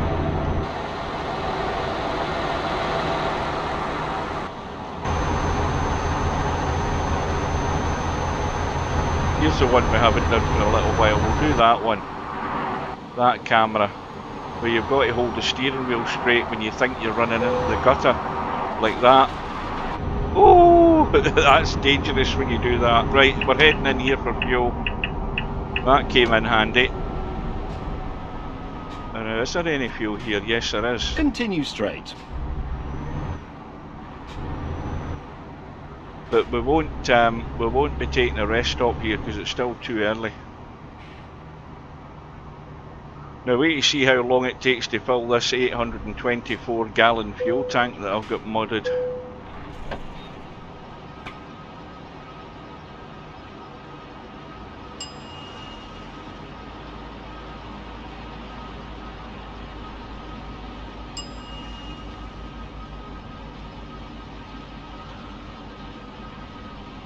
Yeah, when you use number 8 button on your keyboard, that gives you that external camera, the sort of drive-by camera. But you've got to keep concentrating on the steering because you then lose your sort of sense of direction.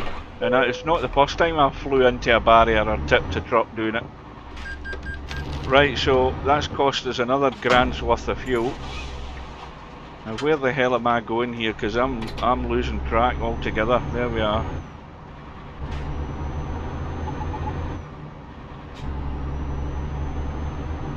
Right, we'll cut across this way. This is where you would take a rest, but it just saves us going round that sharper bend.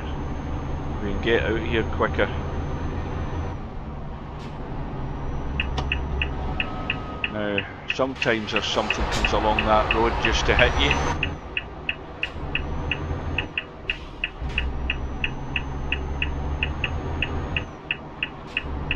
Now I won't be offended if you leave and come back in 2 hours time to see how I've done. See if we can get out before getting hit here.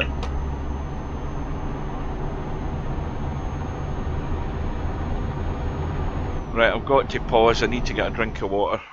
I need to get a drink. All this talking is going for the throat.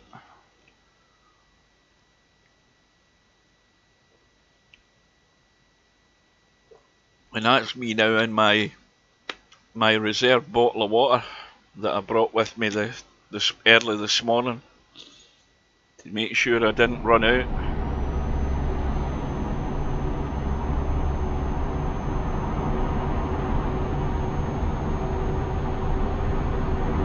I do know one thing, when I get to that point on the map where it wants us to take the ferry when we're in Brazil, I do know that there's going to be a bit of faffing about until I find the hidden road.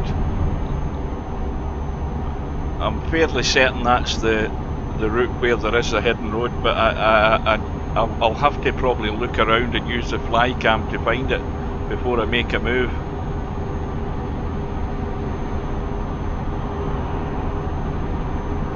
And I certainly don't want to be doing that at night because there's no lighting whatsoever. You can't see where you're going 5 yards in front of you, no matter how good your lights are in your truck, because you're driving through water and all sorts of stuff.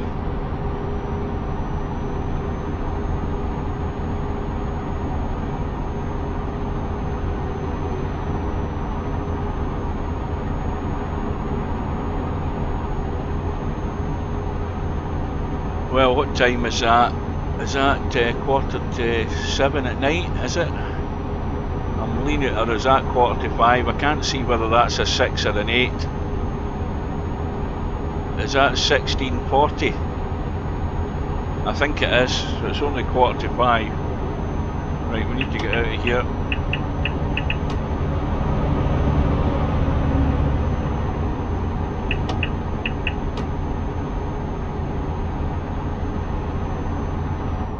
It'll be interesting to see how many gallons of fuel I've used in this truck when the report comes up at the end of the trip.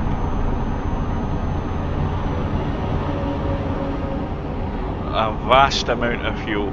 A fuel tanker's load of fuel that I've used. Because this is actually, even though it says empty pallets, this is actually quite a heavy trailer. You can feel how the truck's pulling and how the acceleration has been slowed down by this trailer. must be a full load of pallets. I don't know what the tonnage is.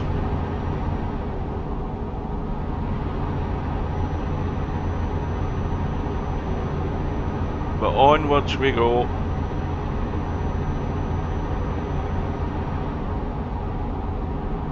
Oh, 60 it is. It was that? I can't even read that. Yeah, 16. But there, you see there's more money coming in from a driver, so that's making up for the fuel costs. That's covering those. At the end of this, I'll get £500,000, £500,000. Right, now you get in out of the way, pal. I'm in a hurry here. Thank you very much.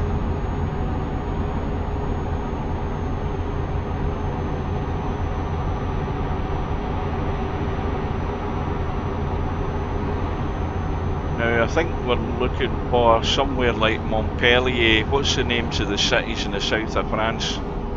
Nice and stuff like that. I don't know whether we'll see Nice on one of the road signs, but when we see that, we know we're near the Spanish border. We know we're getting there.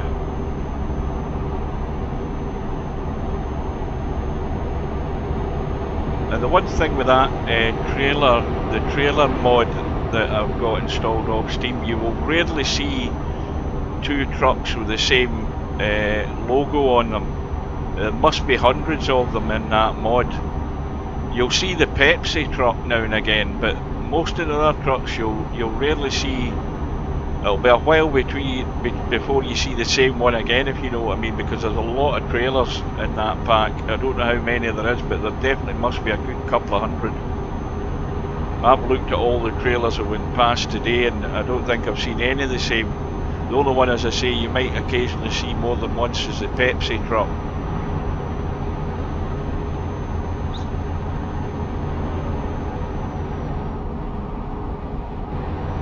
So that's the advantage of driving through France and Spain and Portugal. All the roads are like this pretty much, apart from that, which nearly caught us out. There's a bloody accident. Oh, that was a quick reaction. Let's have a quick look and see what these guys are up to. Have they taken the dead body out of the car? Oh aye, I mean anybody that's in that is well baked. Right, just hang on a minute, I'm just checking to see if there's a corpse in here or whether they got him to hospital. Well, that is well and truly burnt out. That's what you'd say, gutted by fire. Oh aye. Chubby chops. And look, his helmet looks on fire as well. He's well charred. I think he must have stuck his head through the driver's window. He looks fried. What's this guy doing?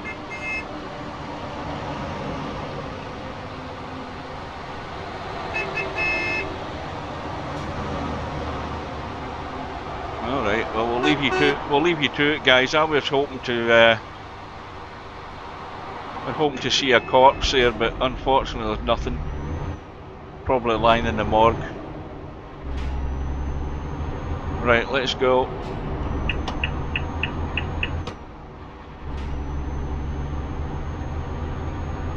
Aye, but you see you see how I quickly reacted to those cones in the middle of the road there. That's about the only time I've avoided an accident.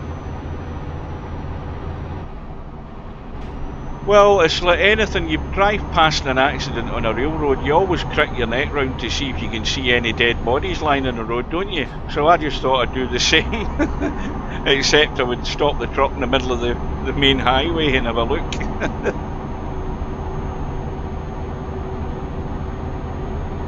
Right, so it's now 7 o'clock at night, so this is the time we need to find the parking space. We want an early start in the morning, so again we've got a full day of hopefully sunshine.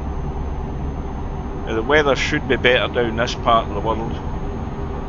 It's usually dry and sunny the further south you go.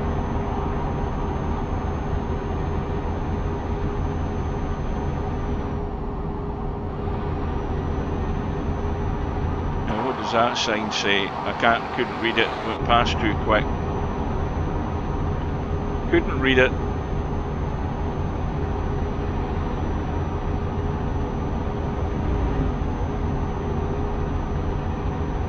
Couldn't read that either. I think it began with an E. I don't know. I don't know what the hell it said.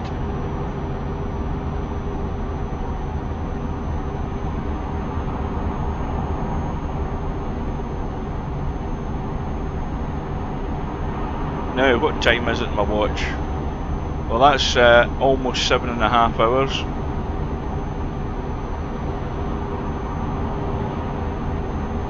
And my record is, I think, just over 8 hours. Well, that's gone for a button. That's not even in the ratings now.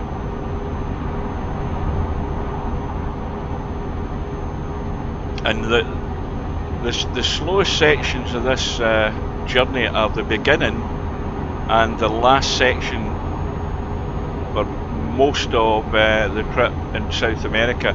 There is going to be motorway sections on it, I know there is, but the vast majority is just a single lane road, you know, dual carriageway, one lane going one direction, one coming back the other, and not a lot of traffic, it has to be said, on those roads. It's not a busy map. Obviously gets busier in the big cities and stuff. Here we go with another toll gate. We must be getting there, we can't be far off it now. Right, so we'll follow that truck there.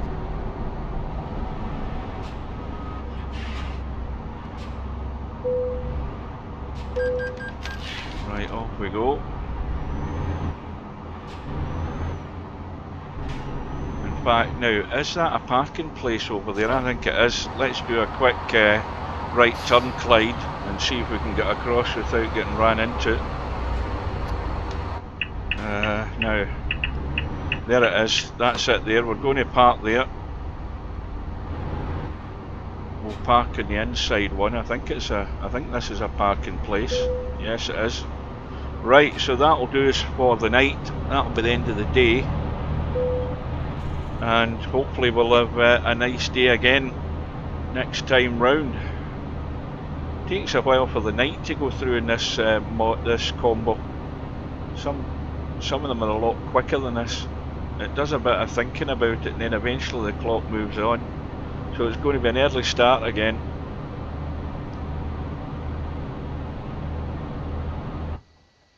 There we go. What time's that?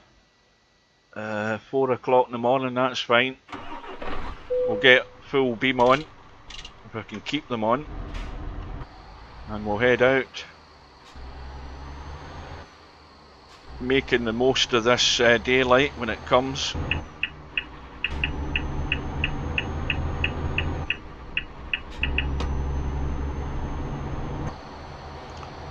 What does that say? Bordeaux, that's down in the south of France, isn't it? So we're getting there.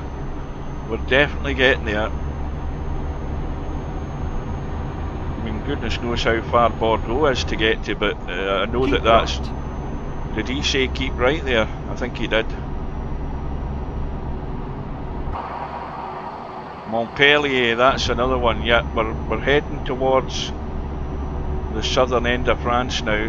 So the next thing is the Spanish border.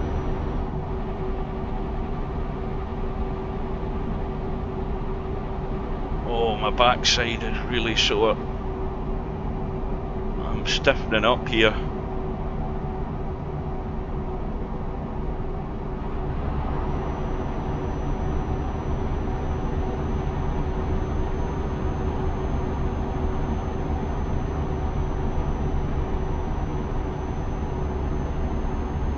Keep left.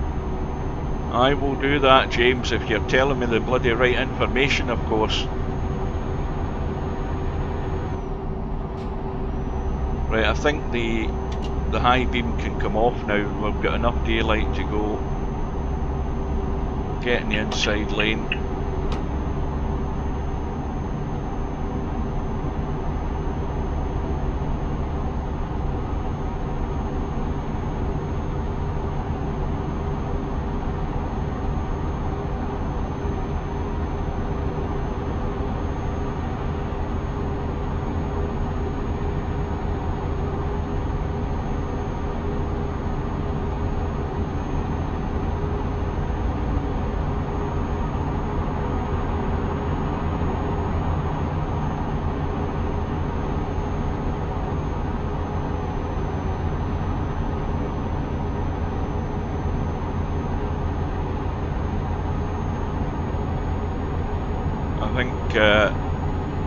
I think we'll gun it. We'll gun it even more here.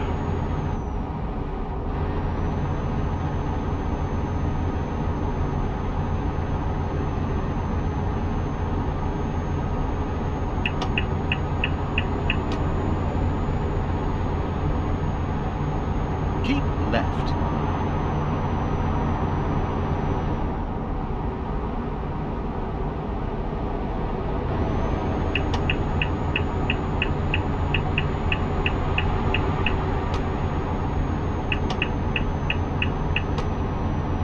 Well, you don't want to drive a journey like this with a speed limited truck. If you've got the speed limiter on, you'll be here for weeks trying to finish this. Keep right. Going everywhere at 56 mile an hour.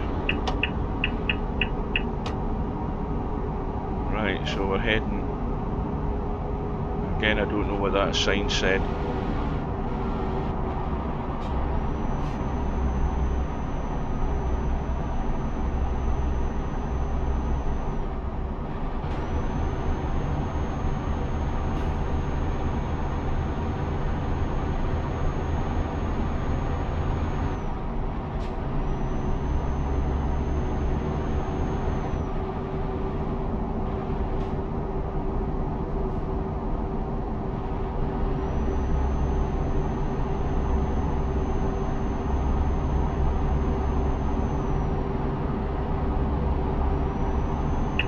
Oh, wrong. I was going to the inside lane there, and then suddenly that was an exit.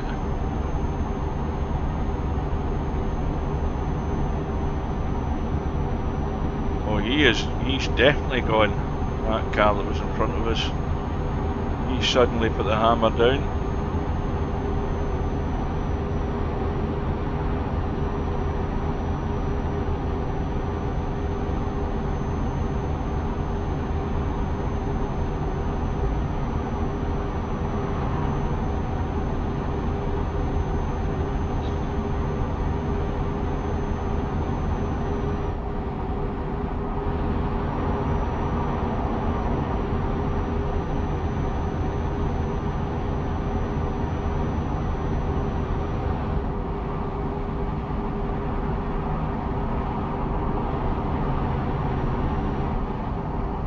Coming to a toll gate again. This won't be far off the Spanish border if this is it. Now to this one. Although I don't see a Spanish flag on the GPS. Must be the next one down.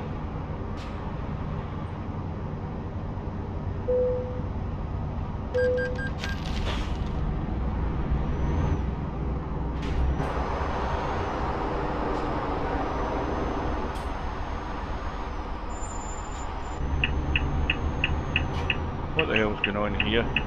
Two of them sitting there waiting and everybody else making a move.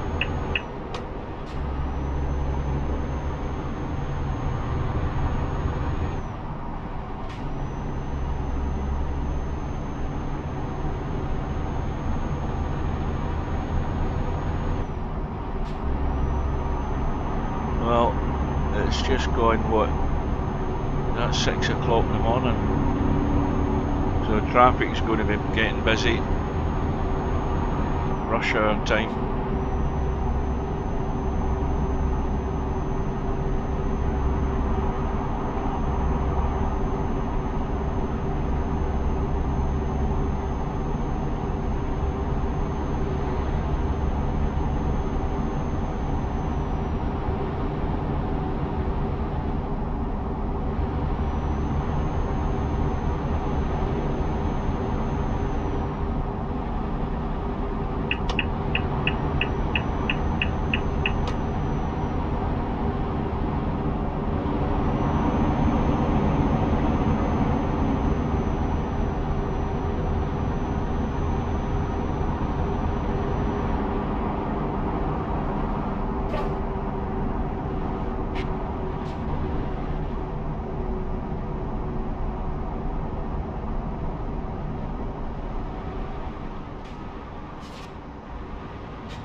Well, I see a Spanish flag up ahead, I think, on the on the road on the GPS. I think this is us. I think I see a Spanish flag, red and yellow. Oh dear, I need to stretch my leg.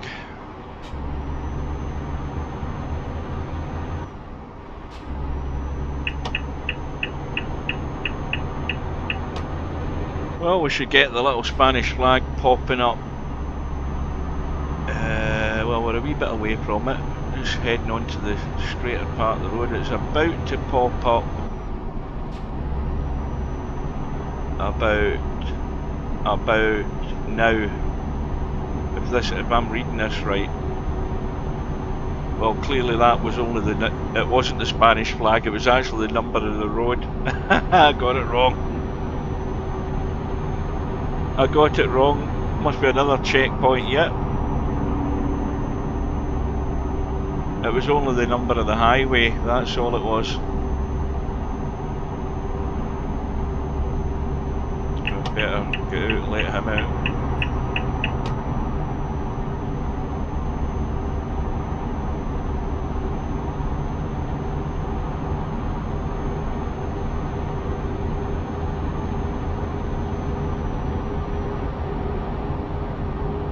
Now the way I'm calculating this is we might, I think this is the last one now, we might actually have to take our next rest stop on the bridge going over from Portugal to South America, because we've got the full day's driving to do here, and that'll take us pretty much right down to Portugal. And the next sort of real resting place would be halfway, well, some point on the bridge. There's a fuel station and a resting place on that bridge across to South America. When do we get to the annoying bits? The annoying bits is a good, well, once we get into South America, there's annoyingly slower roads because there's the speed limit's lower in that part of the world, and you're getting held up by slower trucks and stuff. Oh, watch this guy on the inside there, or the outside.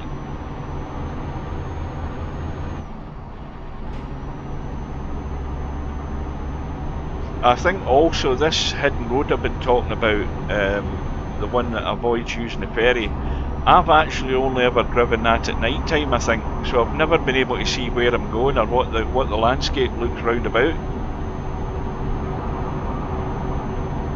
And the worry I've got is actually finding it this time around, because it's been a while since I've done that route. And I might not be in any sort of fit condition to actually be able to find this hidden road when we get there.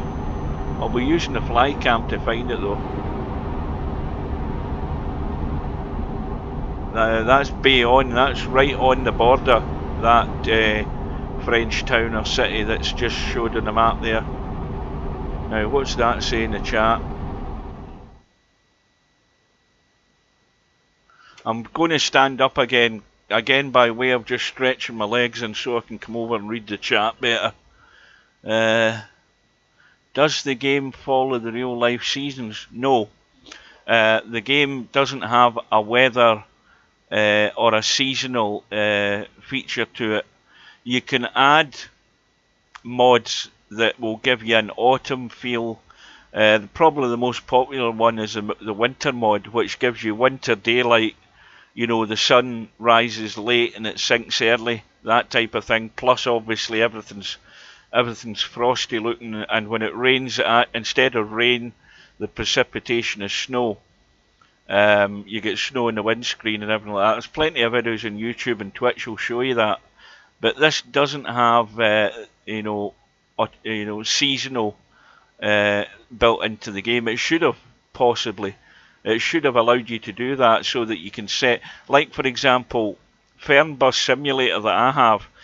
If I want to, I've got it set at summertime at the moment, but if I want to, I can do all the trips in winter mode.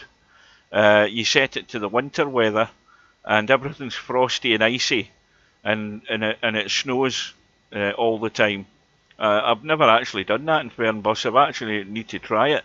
But oh no, this game it's only mod, and that's the beauty of having the mod makers out there. Because if there's something isn't done well enough by the game maker, then the modders will put it in, weather-wise. This is why, that's what happens when you pause it again. The steering wheel was off kilter there. What was I saying?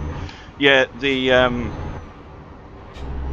I mean, for example, in this setup I've got at the moment, I've got a graphics mod installed. I've also got on top of that, I've got a realistic rain mod installed. Now, the important thing about that mod is that whenever we have heavy rain, it can lead to a thunderstorm, and that mod adds the additional audio that the game doesn't really have for thunderstorms, because the audio quality when there's thunder in this game is usually a flash of lightning, and you're lucky if you can hear any sort of rumble of thunder.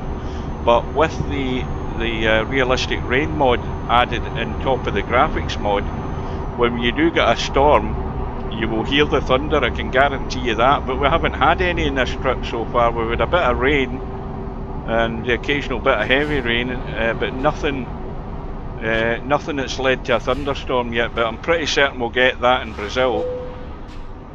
Obviously it's a sort of subtropical part of the world, just some of it is on the equator, so you will get thundery weather there.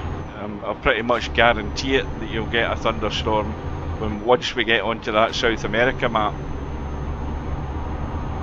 And that, as I say, is only achieved through downloading the good mods that allow you to have that sort of ambience in the game. That's us in Spain at last.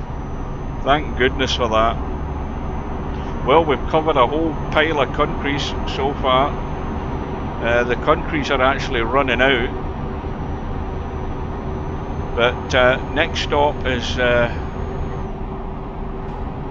just we go into the bottom of Portugal, and then the next major point is going across the Atlantic on that bridge, which has got mist and fog right out in the middle of the Atlantic, blocking your view as you're driving through it. Now, is this an automatic gate?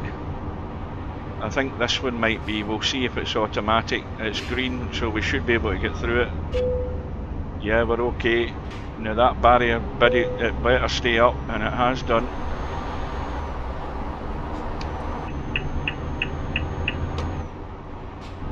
So we are 4 minutes past 8 in the morning. It is 7 hours and 45 minutes I've been on the road. Take your 20 minutes off for my lunch. Have a quick look and see how the cat's doing. Oh, it's woke up, it's looking at the GPS, having a stretch, and there she is. She's having a look, but not doing much else.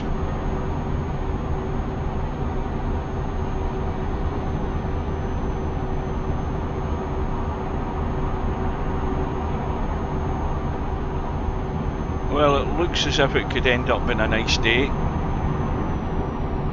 We'll need to slow down for this tunnel, I think. Get out into this lane past this guy.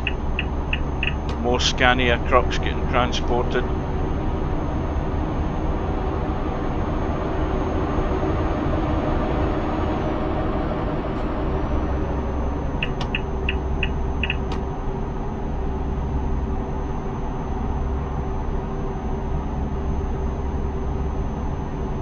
Now, if we had been going down further to the left on this map, as I'm driving here, if we'd been going down further on the left side, we would have went up we would have had to climb up some of the Pyrenees mountains to cross the border.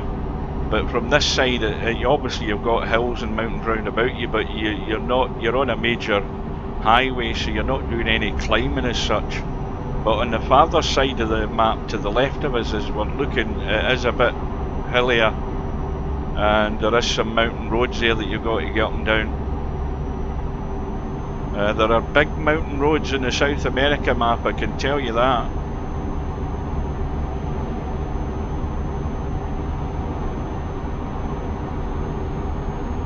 So it's a little while away yet before we hit Portugal. We've still to go right through Spain, and it's a lot bigger than you think. Now what have we got here? We've got yet another toll gate, and we'll follow that truck there. If that car gets out of the way, is he going there as well? Well, we'll follow this one then instead, because we're going to be stuck behind them. Is this an automatic one? I think it is. Yeah.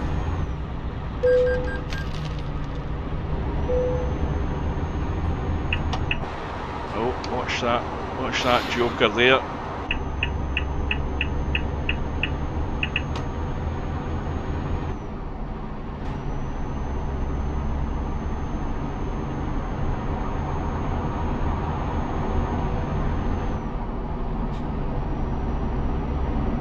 Now, is that more chat I've missed?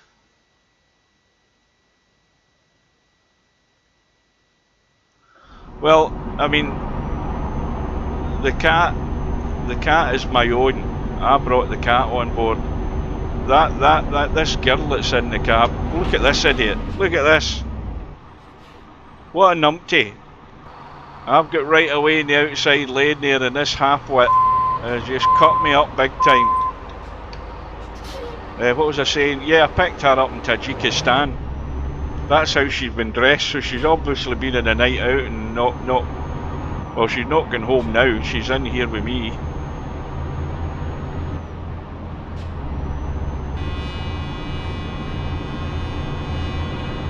Bloody foreign drivers. Looks like a Greek driver to me. With Geodis, that sounds Greek. Bloody tourist.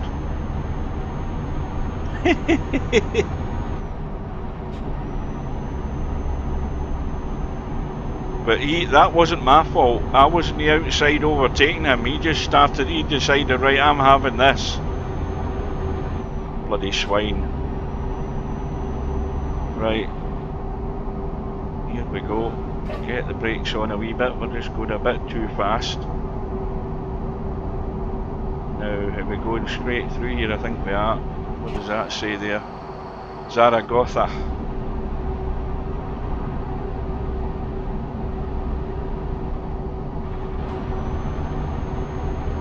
Well, the test match starts tomorrow, the final test down at the Oval in London.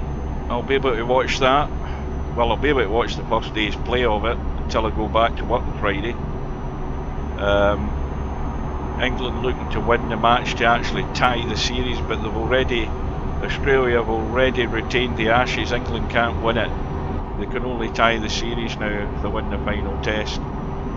But what a fourth test that was brilliant. Just a pity to get pissed off with the rain. As if I'm not boring you enough by driving 8 hours in a truck, in Eurotruck, I'm starting harping on about cricket now. Now, why seeing that outside lane? That always worries me that we're narrowing down for some reason. Yeah, we're coming to yet another toll gate. Right, now, are we going to the far side? Oh, this is automatic as well. That'll do nicely if I can fit. It's a bit tight, that. I think it was meant to be for cars, not trucks. Let's see what this guy's trailer says on it. If we can get past him before he turns off some exit somewhere. What does that say?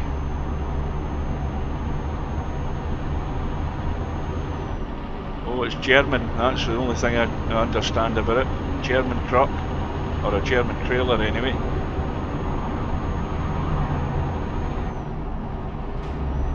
You'll see if you're from the UK, you'll see an Eddie Stobart truck as well. You've seen plenty of those over the years in the UK on the British roads. From the north of Scotland to the south of England, you'll see them all over the place. there's definitely one of them in this trailer pack that's installed.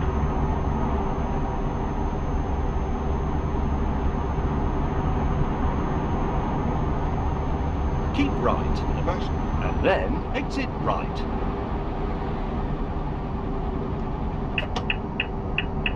Exit right. Trying to catch what that said again, I missed it again.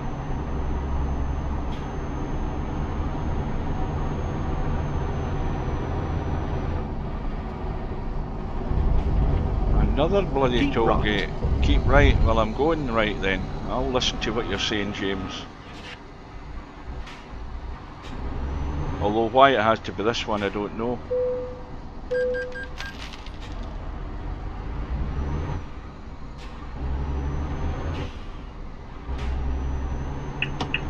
It's suddenly quite quiet here. Now, where are we going? Are we going straight on or are we going wide? I think we're going wide. Although he didn't give me any bloody directions there.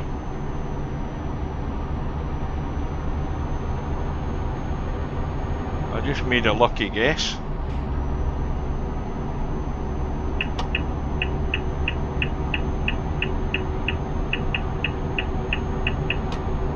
Well, it's what, 10:35 in the morning, rush hour is over, so it's gone quiet.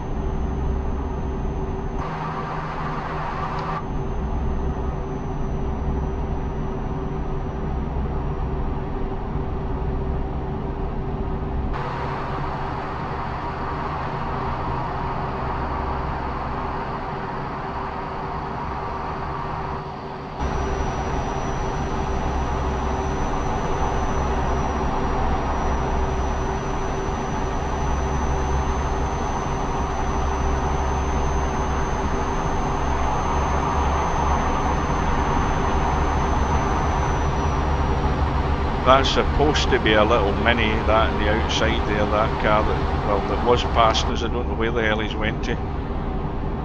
Maybe I'll run him off the road.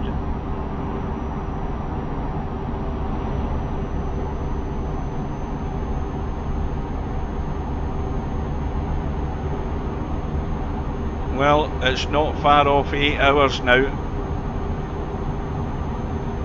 It's 20 minutes to 5.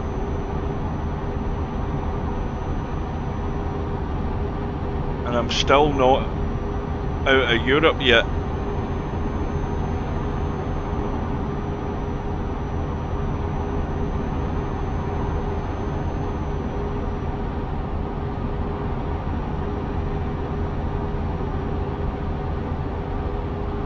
Hang on a minute, I'm going to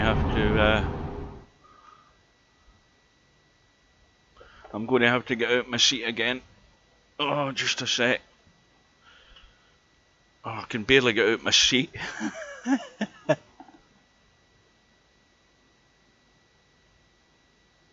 Yeah, enjoy. You'll enjoy yours before I enjoy mine, I know that.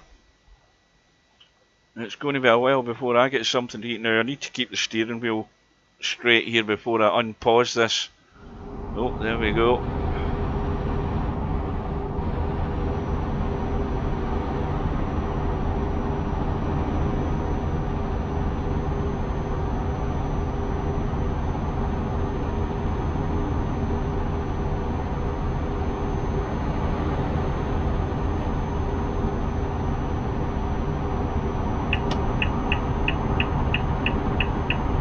Probably going to undertake me because he's going to get up to racing speed in a second. I don't see him. I thought he'd have been flying up past my inside there.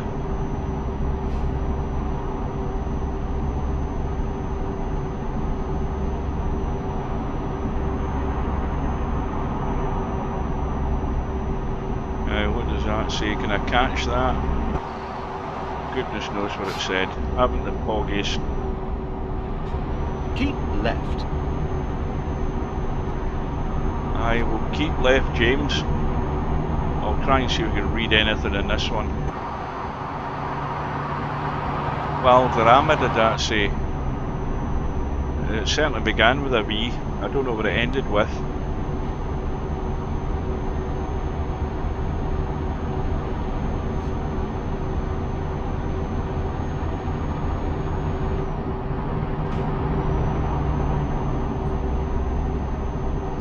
limit is 75 here.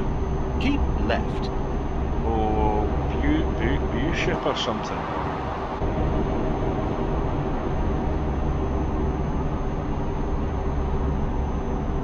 Oh, what was that? I hit a cone or something. I was too busy just double checking the chat there.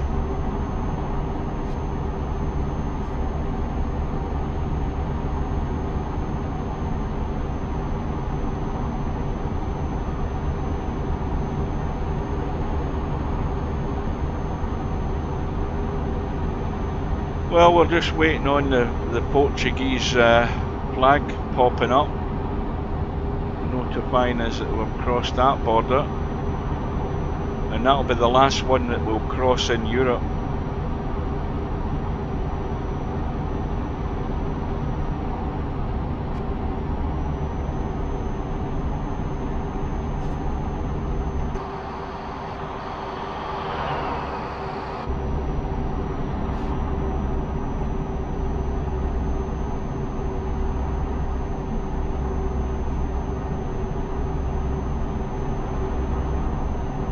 Keep left.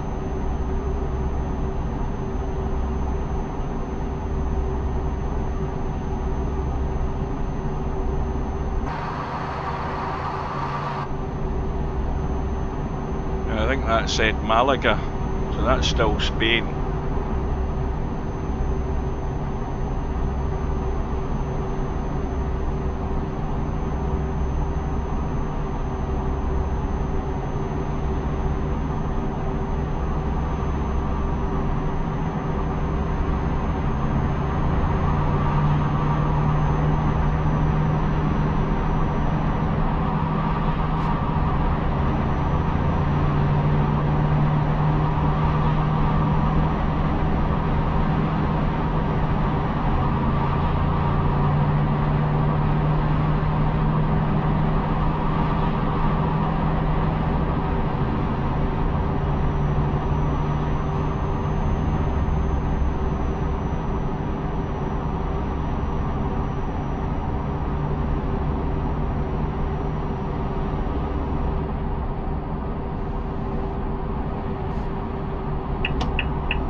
Keep right.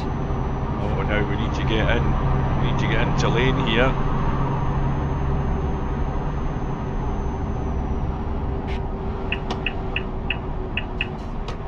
Just in time.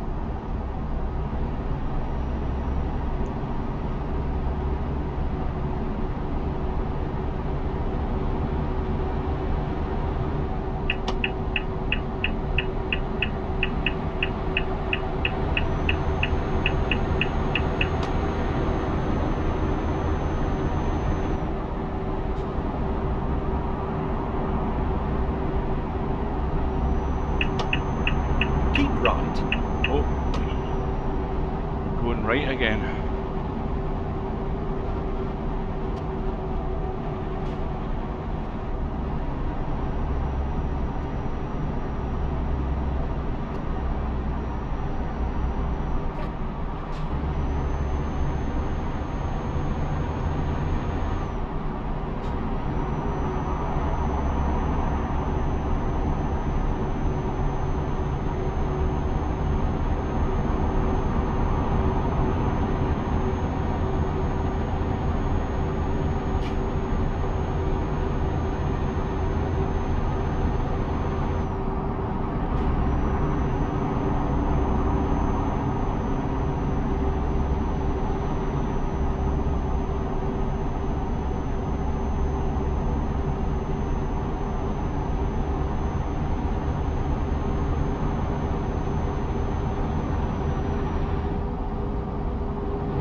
Better not pull out.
What the hell does that say? Walter Coots or something? The previous truck to that had just a sort of an emblem on it. It didn't have any text that I could read.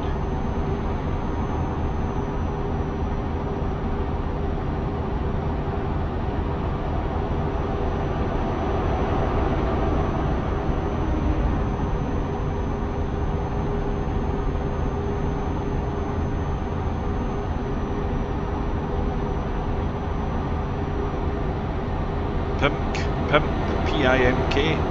Never seen that one before either.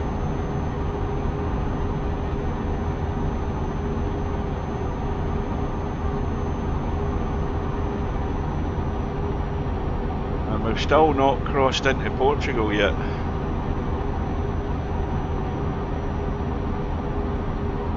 Keep left.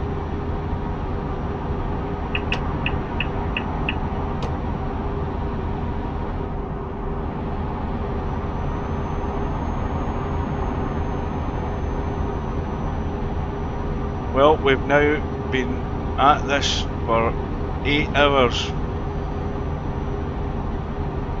8 hours. So that's now my record for longest trip has been broken, and we've still got however many thousand miles still to go. Is that 6,100? It won't be far off it.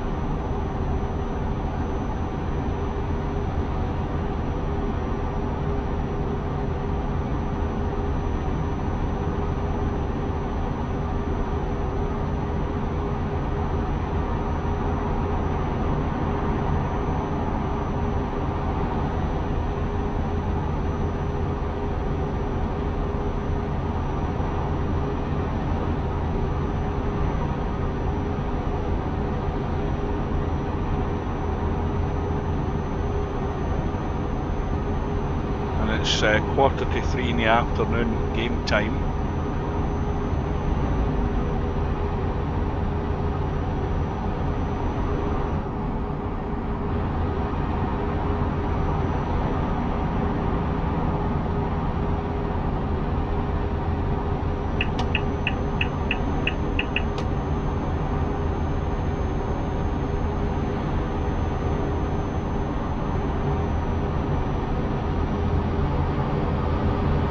what that said, Bumcago or something.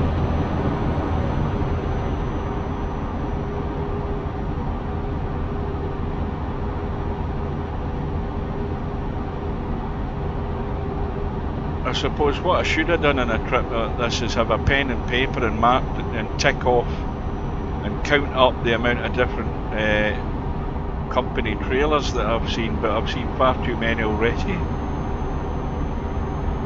Now, why is he gone in the outside lane?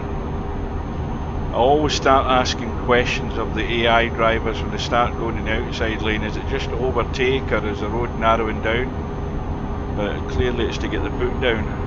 He's buzzed past this caravan. We're in Portugal at last.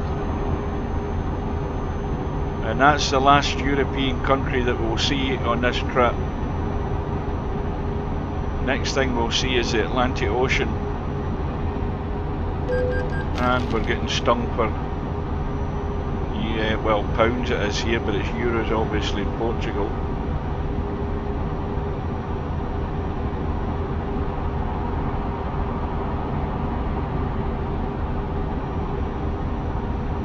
So we're almost at the tail end of Europe in this journey.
Keep left.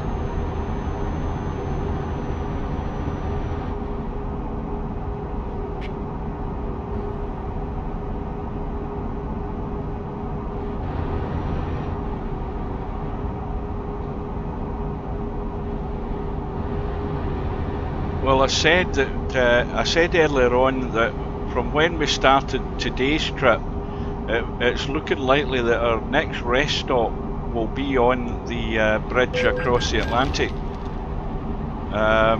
It might be touch and go as whether we'll get there in one piece,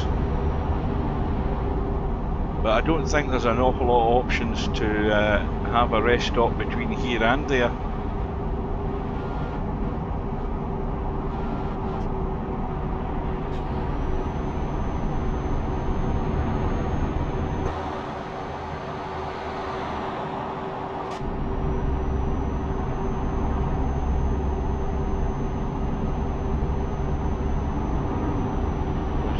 It's 6:10 at night now. Tell a lie, it's 4:10. I thought that was an 8, it's a 6.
to have a quick pause while I get a drink.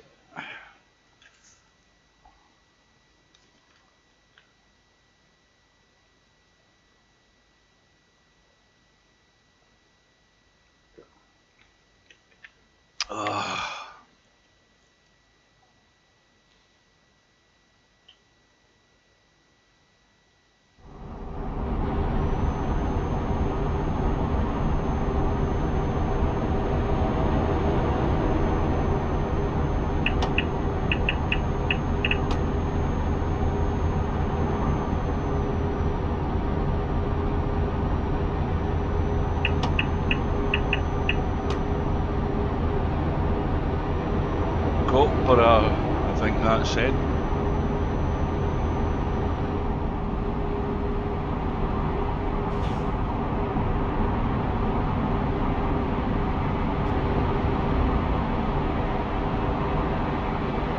Coop. Oops, nearly ran into him. Right, pull in, buddy. Get into that inside lane unless you're overtaking somebody. He's overtaking another truck.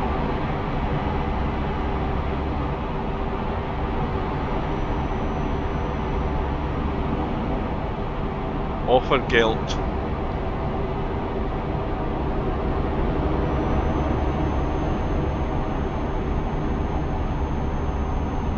Now we I think should be in the inside lane here because I think we're going to turn off fairly soon.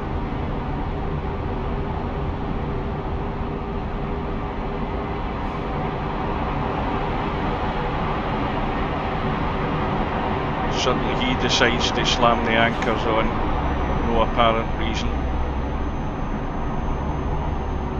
I think he's now got himself stuck behind a truck. Or has he? No, I don't see a truck there.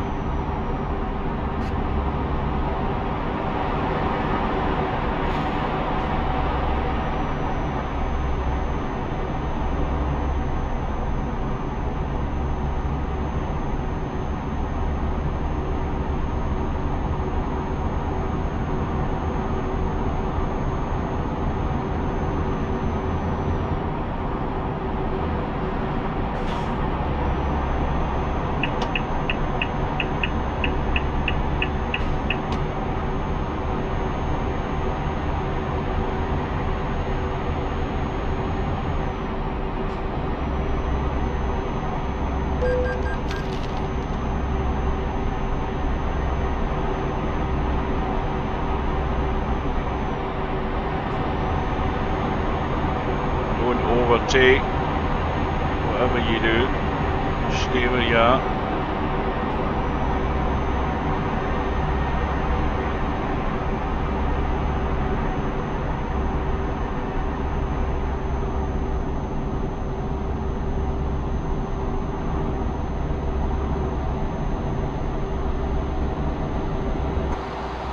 I can't read that.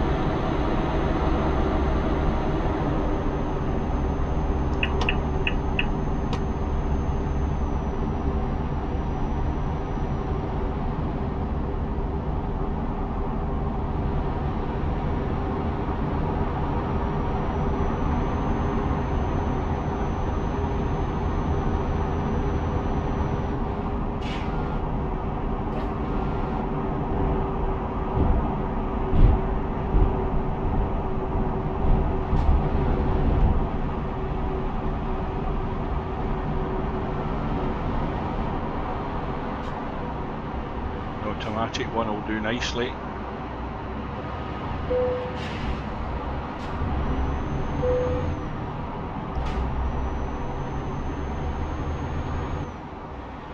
Keep left.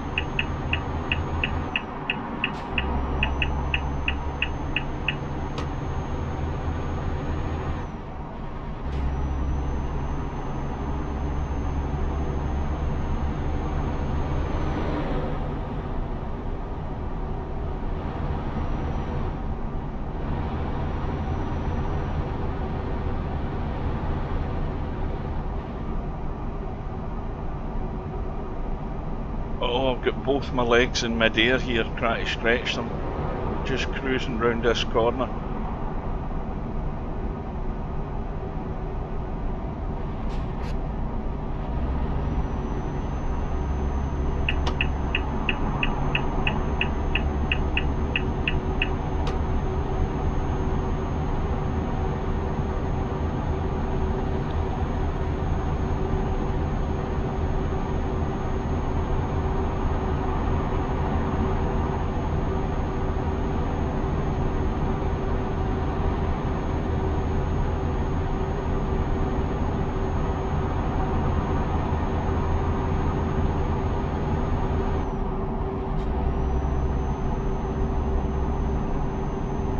Well, it's 6:10 at night now.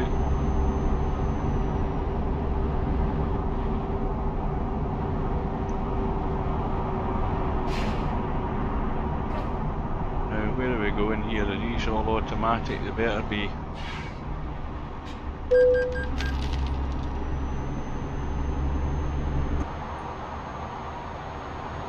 Keep left.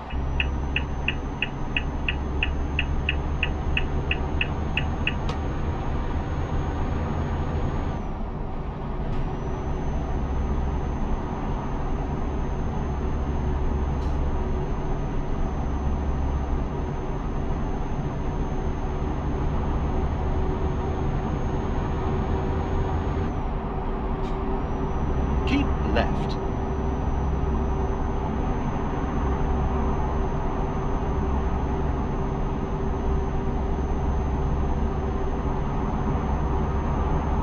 Keep left.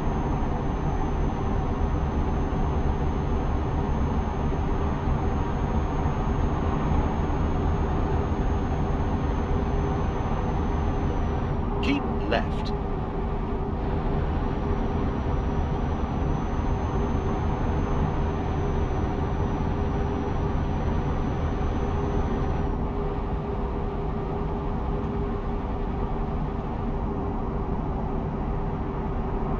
Keep right.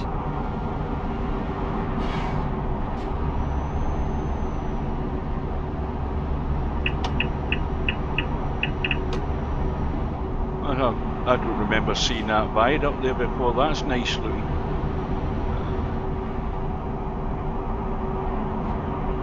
And in fact, it's been there all the time, and I've been under it about five or six times going over this bridge to Brazil.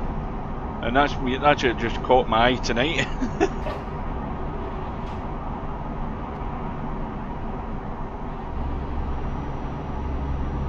Not far off the bridge now.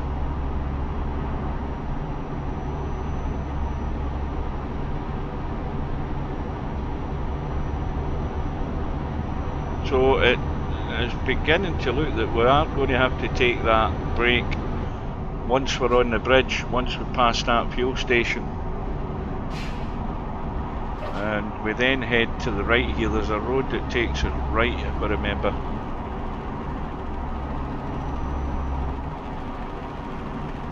And the rain's coming on as well. Or is it a helicopter? I think it's a helicopter. I thought it was a rain.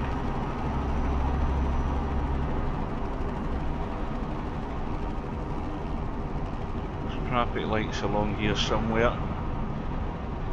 Just around this bend, I think. There we go. Continue straight. Oh dear, so that's the first set of traffic lights we've seen for a long while.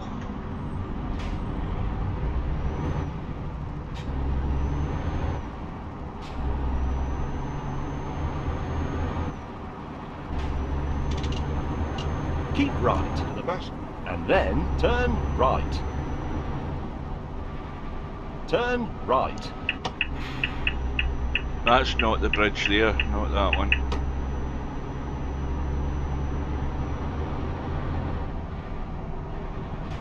At least I don't think it is. But at this stage in the trip, I couldn't care less what it is.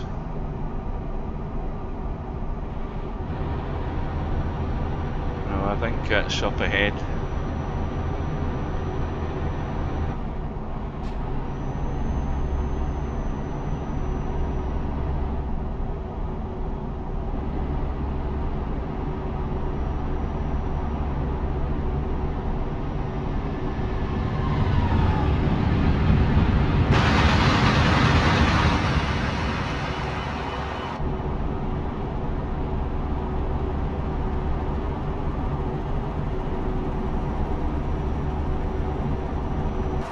That's it up ahead there. We're now heading on to the Ponte Amazadze. In fact, we'll get confirmation of that by just checking on the flycam.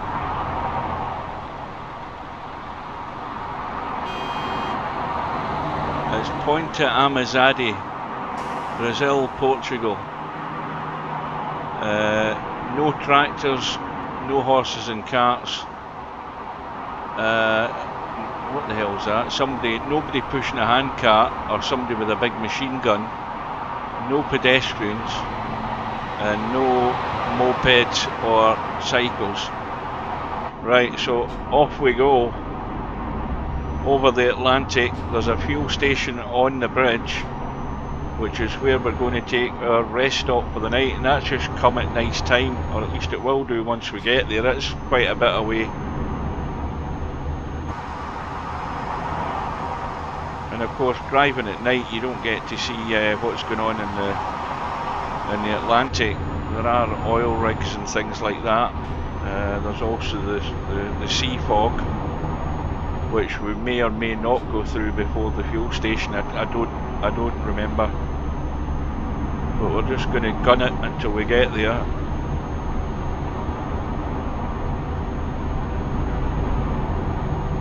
Well, who would have thought at 9:15 this morning my time it would take me to 5:10 in the afternoon to actually get this far, and we're still not in South America yet.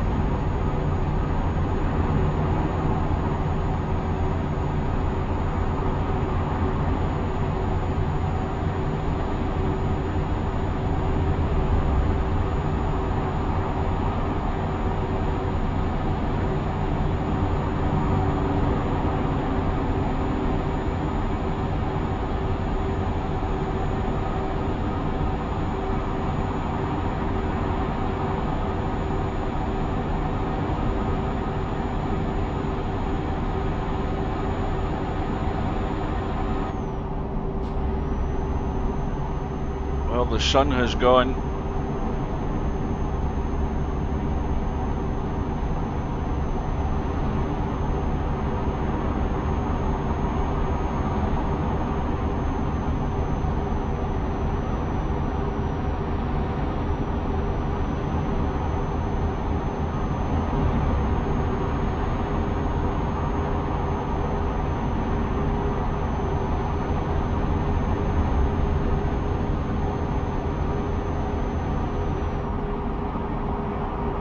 Roadworks up ahead on the outside lane,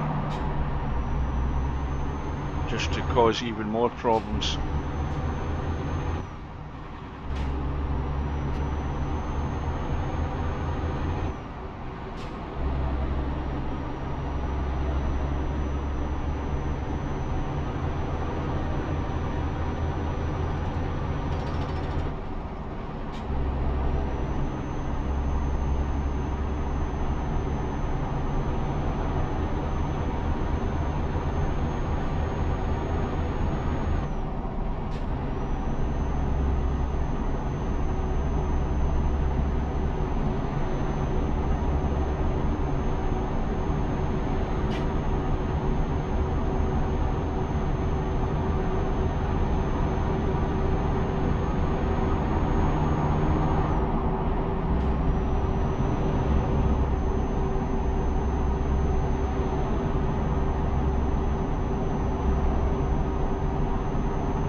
It's about 9:15 at night. The fuel station is up ahead, I think halfway across the bridge. There it is, it's just come into view now. So that's where we'll top up the fuel, and we'll get our rest for the night and back into hopefully a bright blue sunny morning.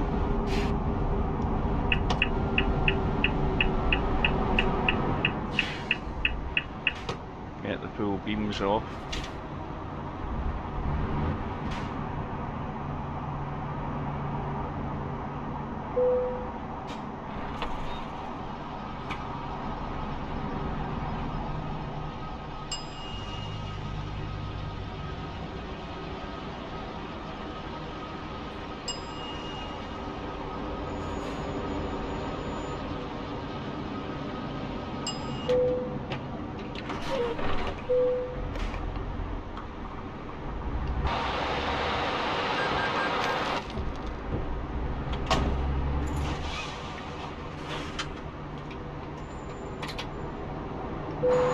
Right, that is us for the night. Resting time, drink of water time, stretch my shoulder time.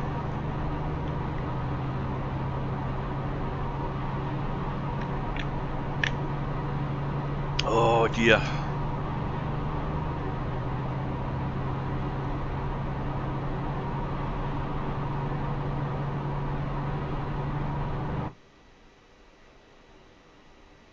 Now, before I start, I'm just going to check my phone. I just want to check and see that there's no matches arranged in Virtual Pool 4 tonight, because I'll miss them if I do. Let's have a quick check.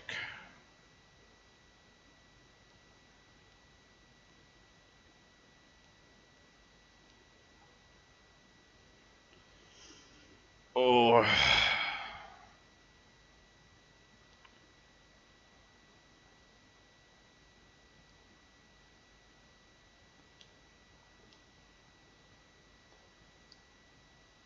Quick search.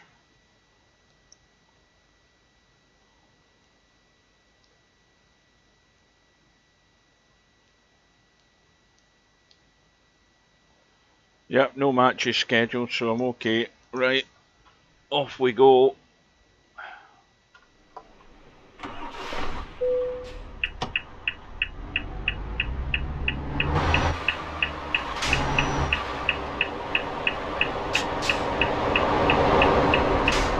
So at least you'll get to see some of the bridge, plus we'll go through the fog. The mist and fog is up ahead.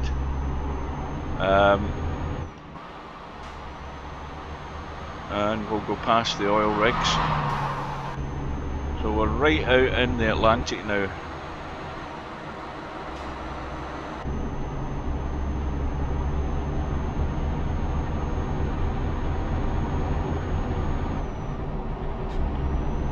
And we've got, what, 5,800 miles still to go.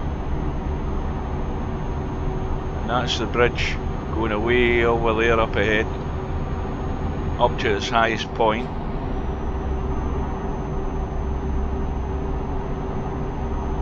Of course, you would think it would need to be quite high to let, you know, big oil tankers and all sorts to go under it.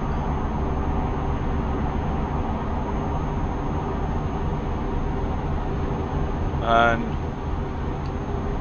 pretty soon then you'll see the coast of South America. So here's the mist and fog, the sea fog.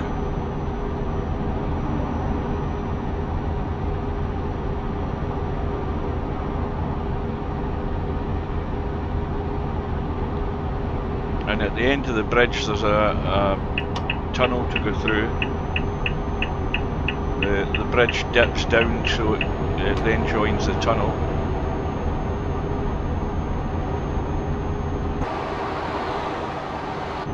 There's our first oil rig.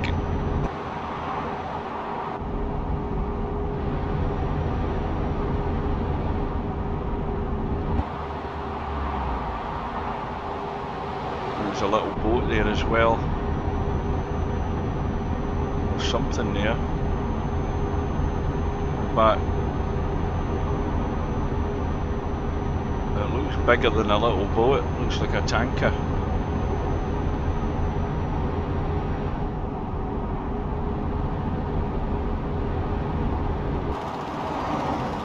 One, two, three, four, 5, 6, 7. I think that's 7 oil rigs I've counted.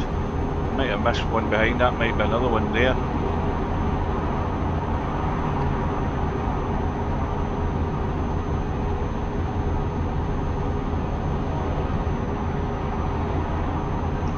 And the coast of South America is going to pop up, I think, on the right hand side very soon.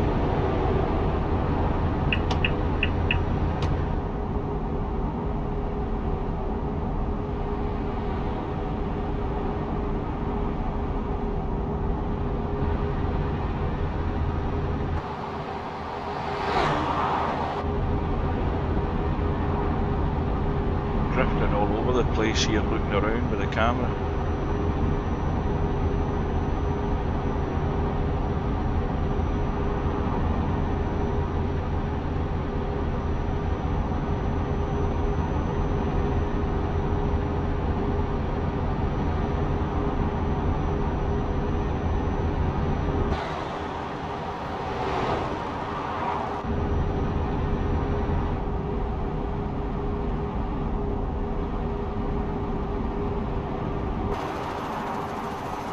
And we're dipping down to the tunnel now. And there's the coast over there, just over on the right hand side.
Suddenly we pop out and we're in Brazil.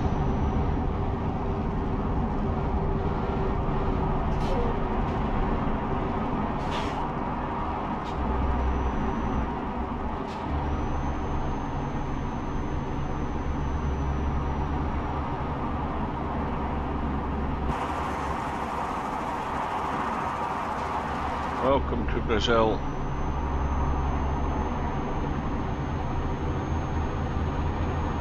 So as of now we get 5,753 miles still to go, right up to the north of the country. And everything of course is in Portuguese now.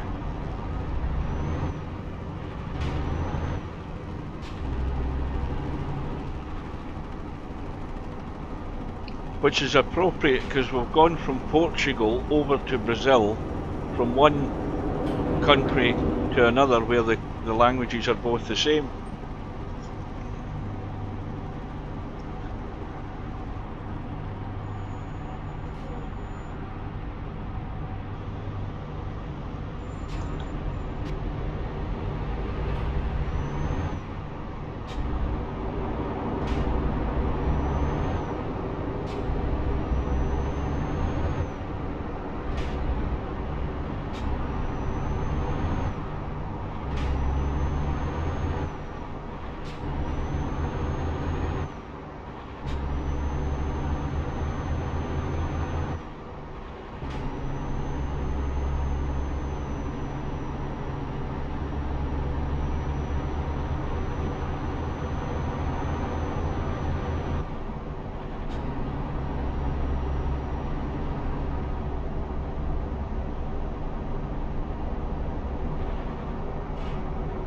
pretty much everything here is like 50 mile an hour now.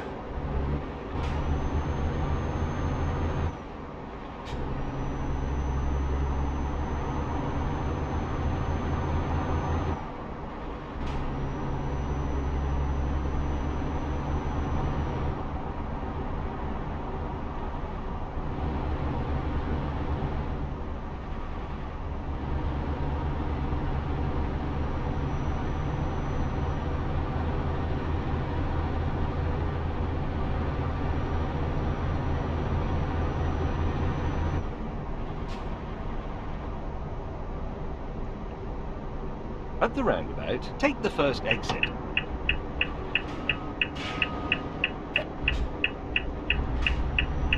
Take this exit.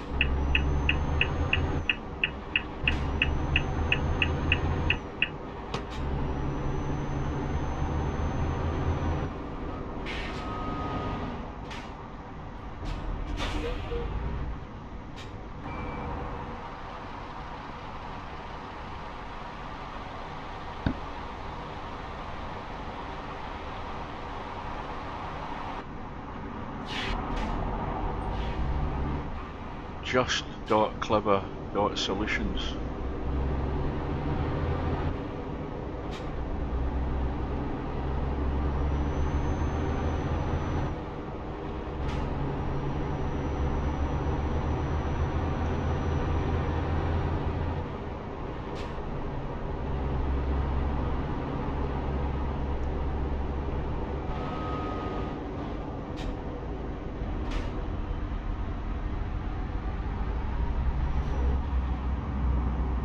Continue straight.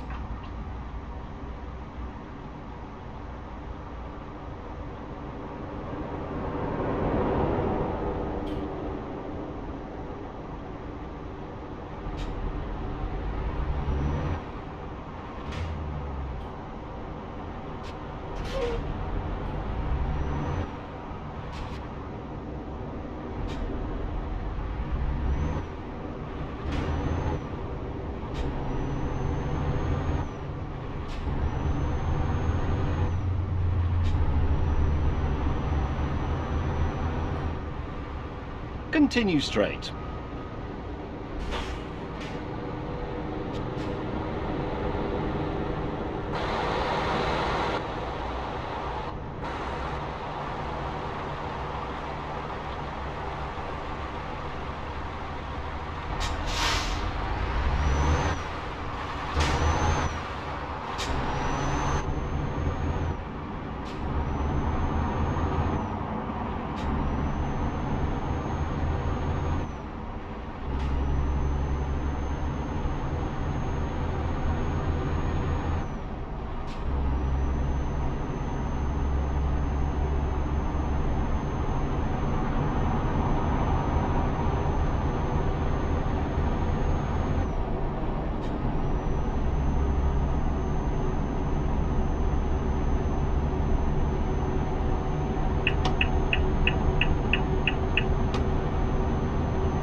At the roundabout, take the first exit. Take this exit.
Keep right, and then exit right. Exit right.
right.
Keep left. Well, good evening.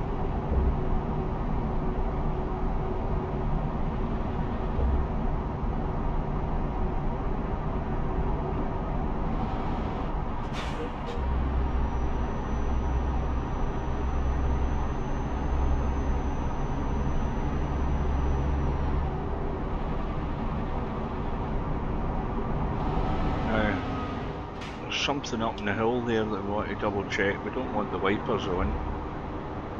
Hang on. We want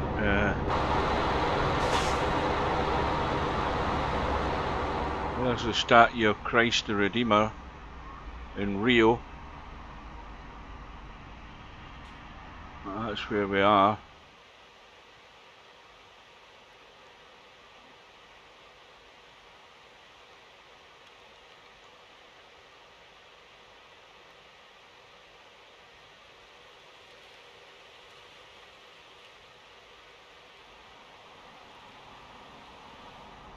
Well, there's actually a road that goes up there. I wasn't aware of that.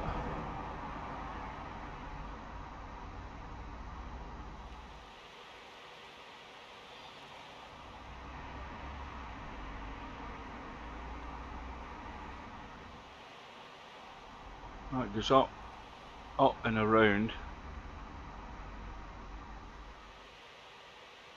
around and down the other side. Well, that's a tight turn to get a truck round. You can come out the other side. I didn't know about that.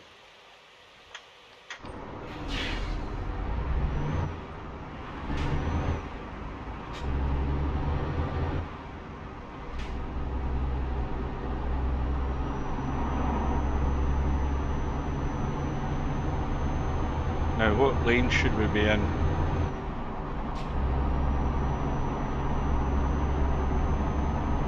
Rio is a big city, lots of different lanes going off all directions.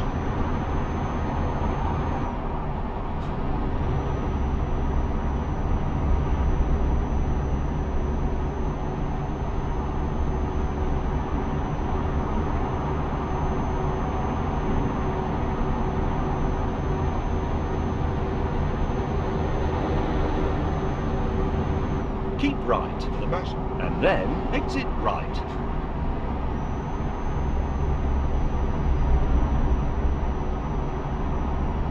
exit right.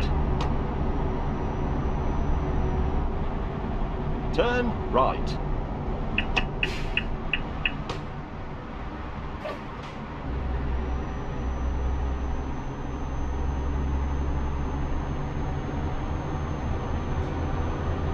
Keep left. The top of the Grand Tour. And then continue straight. Continue straight.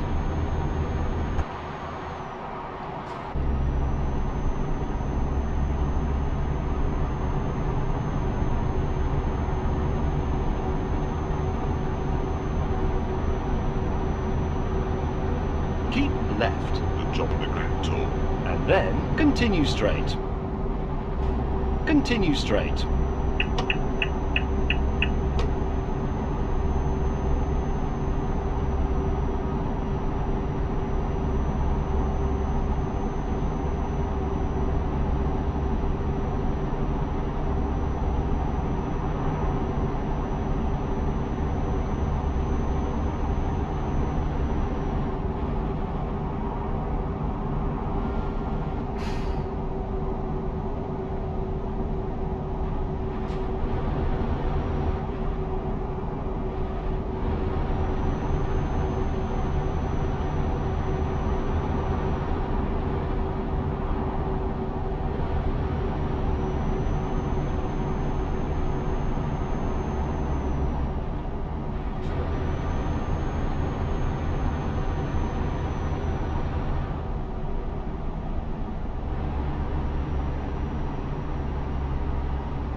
Oops.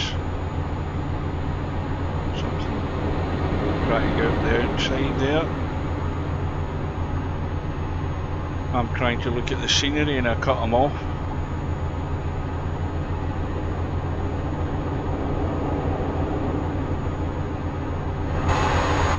There's the jungle over there.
Keep right.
continue straight.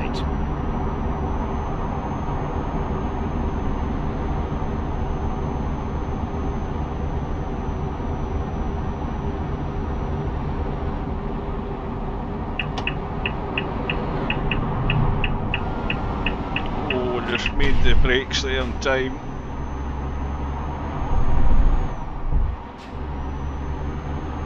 That's tiredness, that's fatigue setting in, the concentration's beginning to go.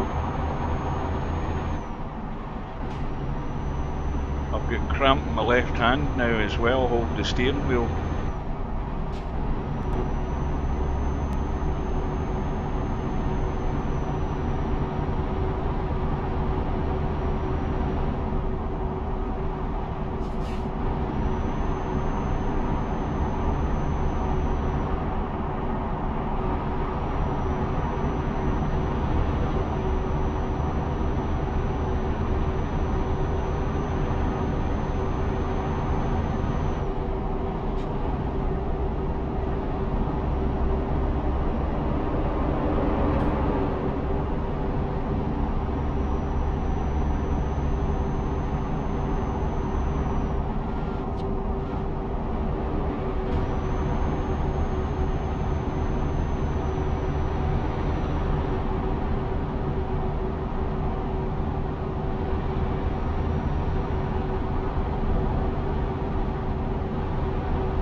Now clearly that guy there is speeding when he overtook me.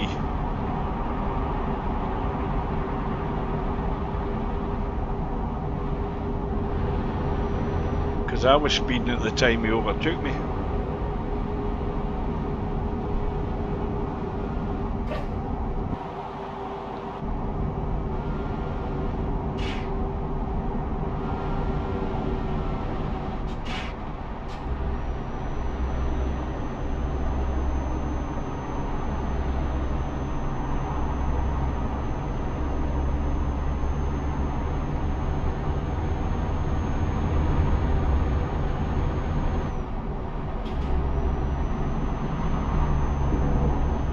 Well, that's now gone past 10 to 6 here, so from 8:45 this morning, that is 9 hours I've been on this trip. 9 hours.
left.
Keep left.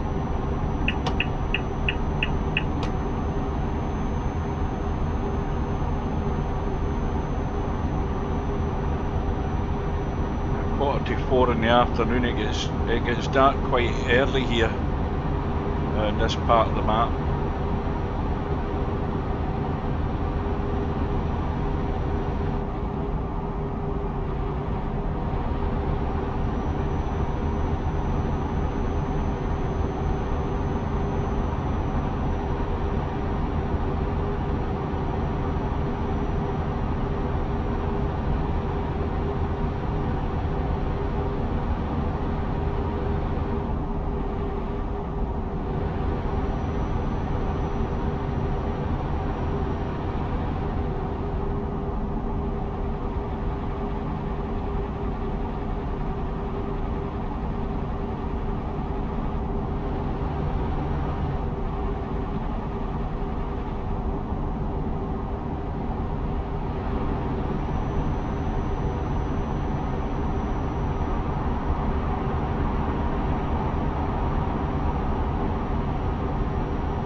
I miss that chat there? Hang on a minute.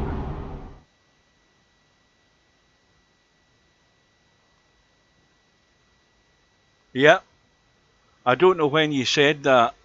That's me just noticed it in the chat. I'm too busy concentrating because some of these roads are twisty and it could easily miss a turn off. Yeah, I'm intending to do that. We've been on the road now for well over 9 hours, 9.25 hours now, since 8:45 this morning.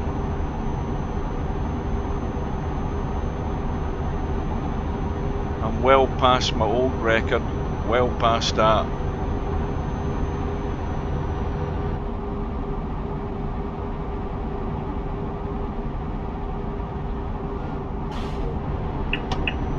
Oh shit, where's he going?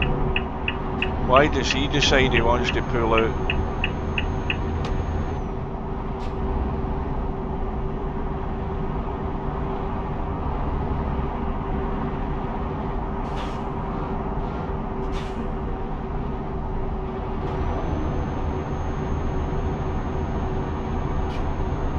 He's now going to come up inside this guy, I think. That's what he's intended to do, I think.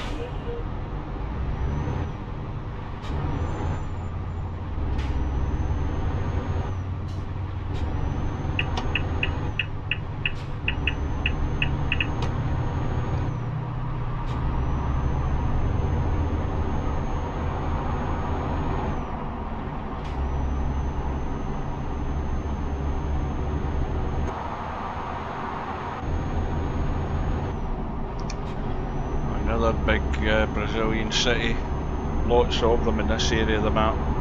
Lots of cities run into little towns.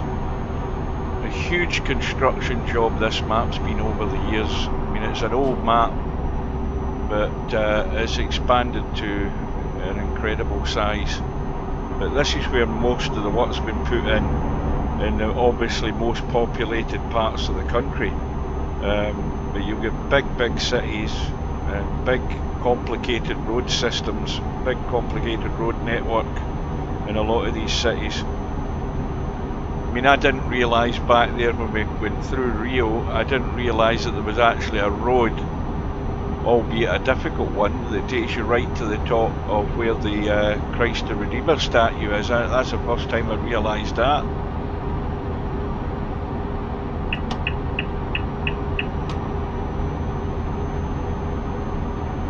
Keep right to the left, and then exit right. Well, we better get into this lane then.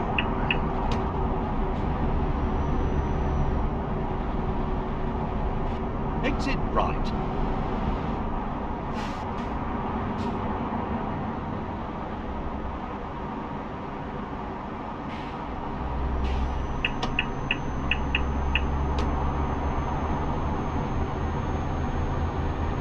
We'll stay in the middle lane. I think that's maybe the safest one. Well, not anymore, it isn't. Down to 2 lanes.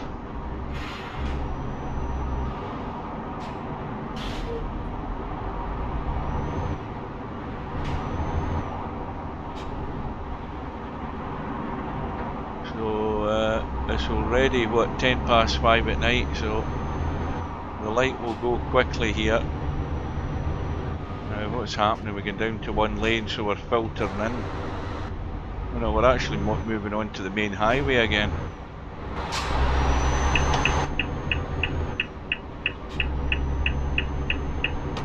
They aren't though, they're all just going in and around.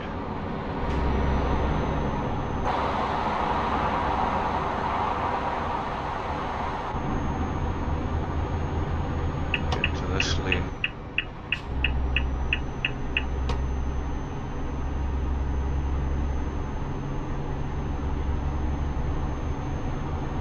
course, you'll see loads of bus stations on this map in the towns and cities, because originally when the EA map was out for a number of years, there were two maps. It was the same map, but there were two versions of it. You had the standard version, which was designed for trucks, and then you had the bus version where you have all the bus stops, and now it's all been merged into one.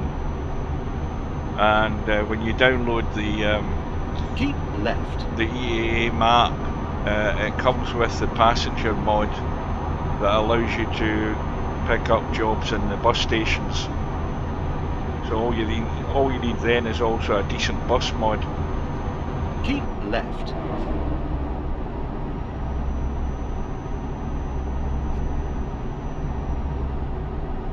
Another 5-lane highway at the moment.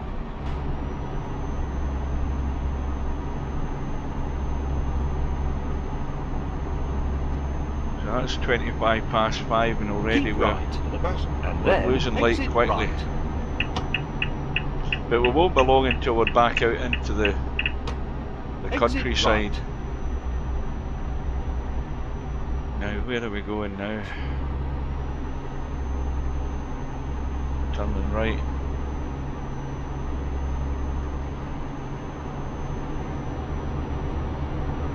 Keep left.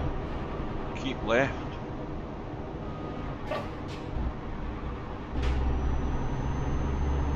Got you, James. We're going that far left out into the main road.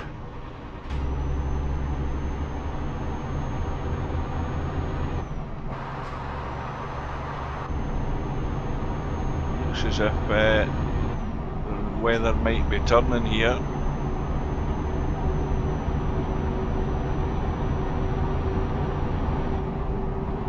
Keep left. The top of the Grand Tour. And then continue straight. Continue straight.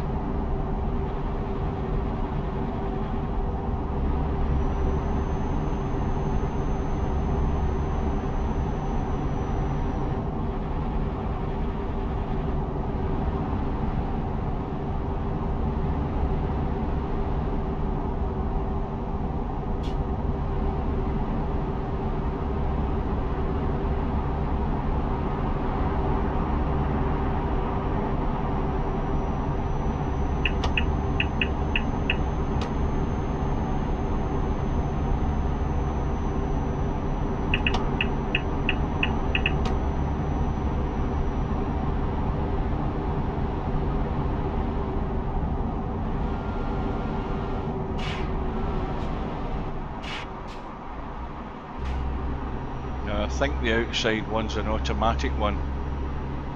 We'll trust that it is. Yeah.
Right, let's head in here.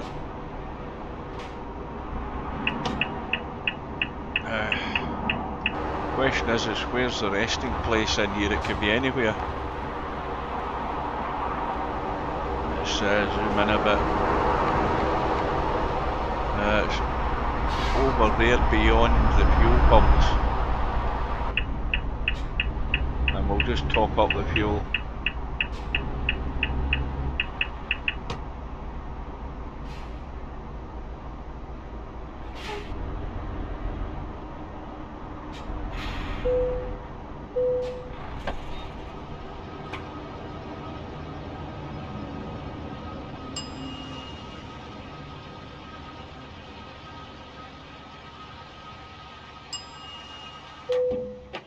Right, and this is where we'll take a rest for the night if we can find the correct place to park. I'm sure it's probably in next to any of these. It looks as if it's up here though. That's where the... I wonder if it's in here. We'll try it in here and see if this will work. Well, that'll do. That's as near as damn we're going. Right, so we'll take the rest and we're into another day early in the morning.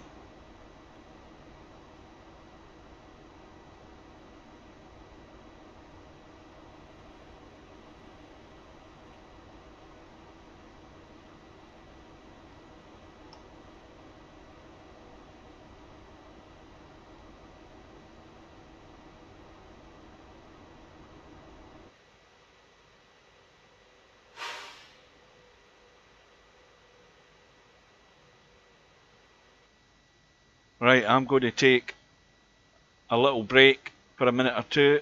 I'm going to have to pay a visit to the bathroom. I'll be back in a few minutes. At least that's the intent.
Right, I am back. I'm going to have a quick drink.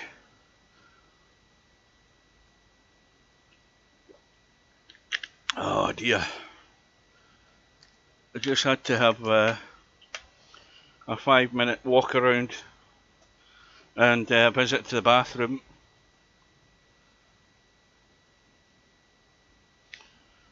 Right, I think we're about good to go. At the start of another day.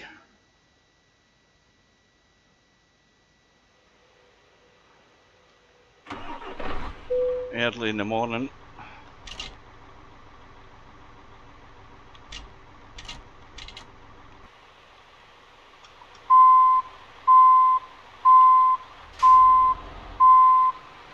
I haven't a clue how to get out of here.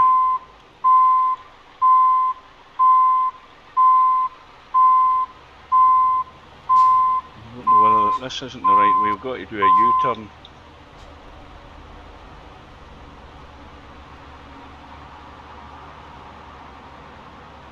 Got to go round here in one piece.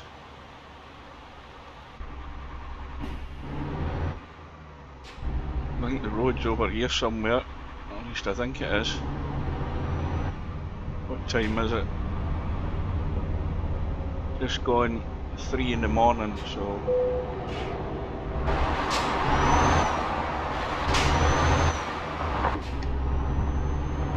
Daylight will be coming.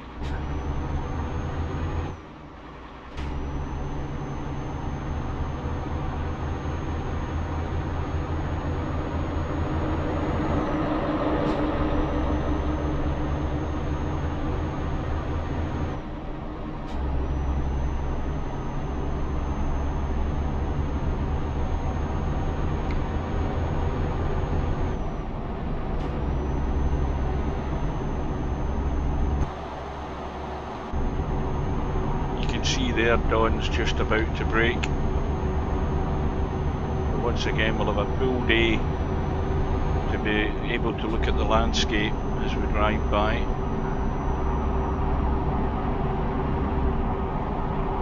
Which is the whole idea of doing it this way, where I'm taking a break. I don't know what's a bump we hit there. It wasn't a truck; it was a bump in the road. We were actually taking breaks at a sort of end of the working daytime rather than driving through the night, which is a bit pointless if you want to look at what the landscape looks like on the map. There's a colourful sunrise, shimmering deep sort of reddish orange colour in the cloud. Sun's over to our right.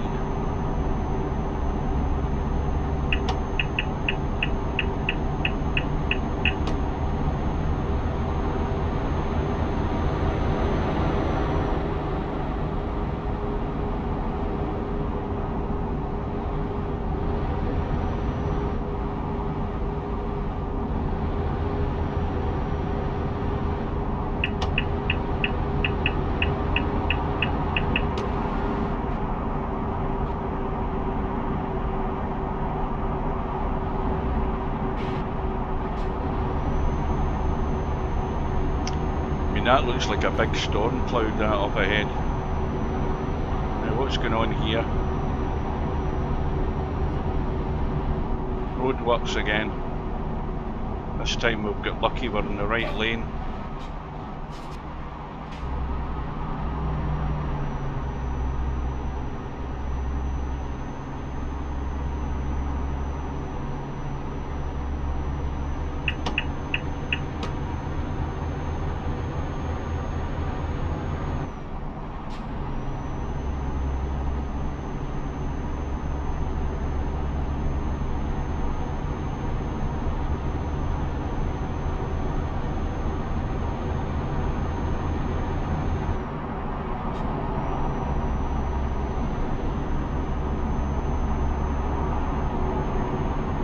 Keep right to the best, and then exit right. Exit right.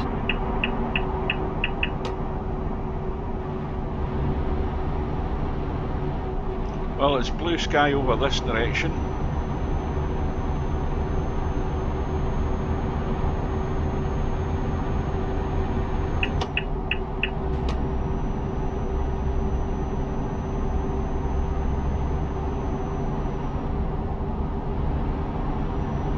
right, and then exit right.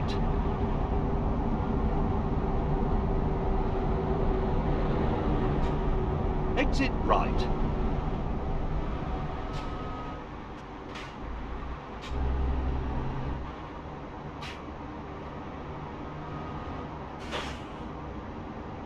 It's pretty tight, this little road here.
Anybody watching this right now is going to think that you know, this map's pretty much like this all over the place. It's far from it. Once you get into the more remote regions, you've got dirt roads. Continue straight. You've got mountain roads. You've got high in the desert roads in the Atacama Desert up the western coast of the map, Pacific side.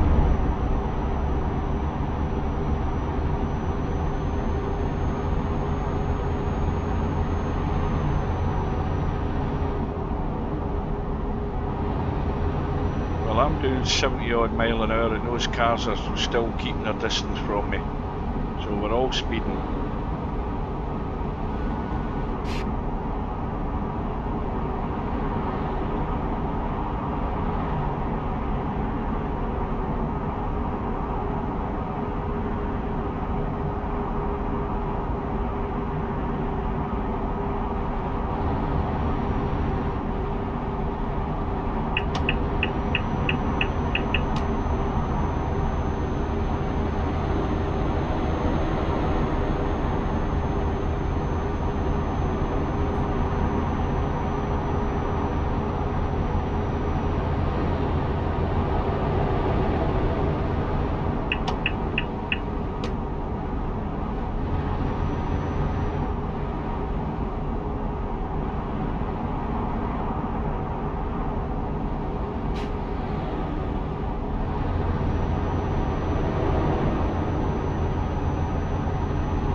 continue straight.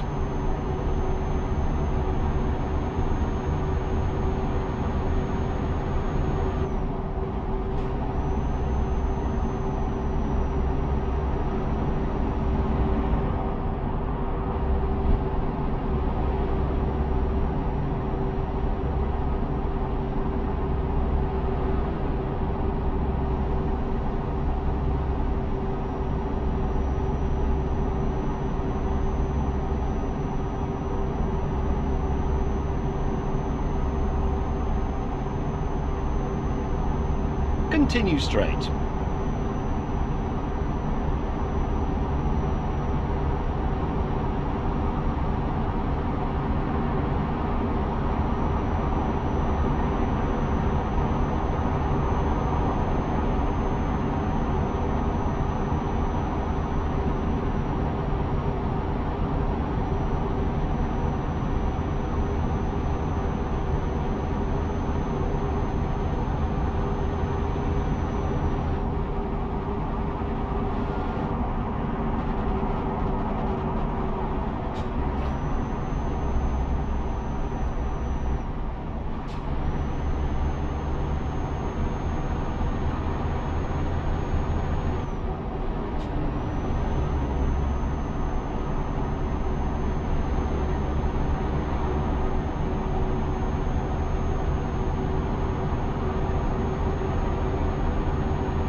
At the roundabout, take the second exit.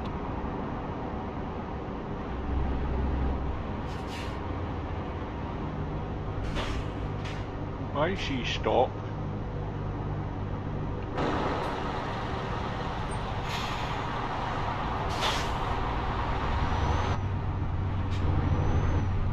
Take this exit.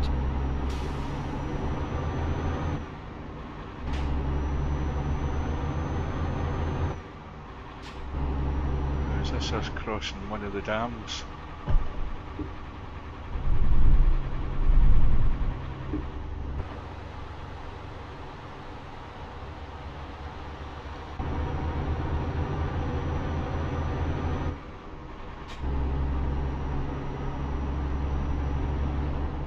Well, we are just about to go under 5,000 miles. We're 5,000, I think, 5,003 miles still to go. And you can see we're on the big dam. The water's a lot higher the right side than it is the left side.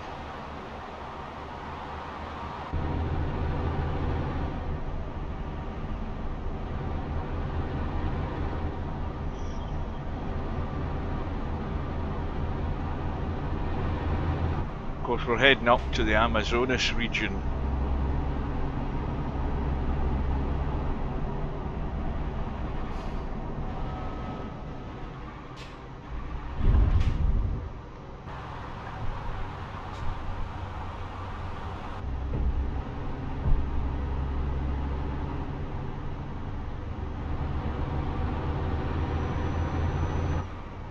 And we're now under 5,000 miles to go.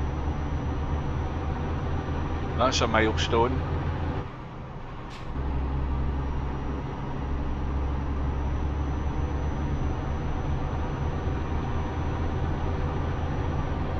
And we're coming up to, we are approaching probably about 5 minutes away from 10 hours so far.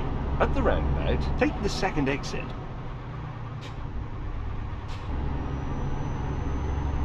Take this exit.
quick look at the distances that we're looking at here. Slow the mouse down, hang on a minute. Right, so Campo Grande is 275 kilometres. Dourados is 549, Carumba 633, Rondonópolis is 715. And I don't know whether we're going through any of them, but the chances are we probably are.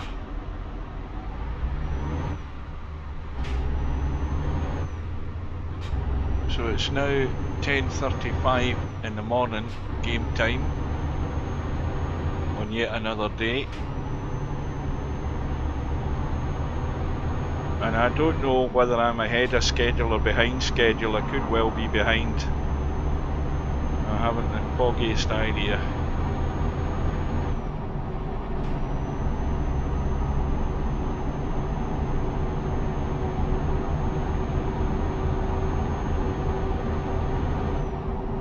But we are going to be doing a bit of speeding as much as we can to try and eat into this huge distance that we're still to go.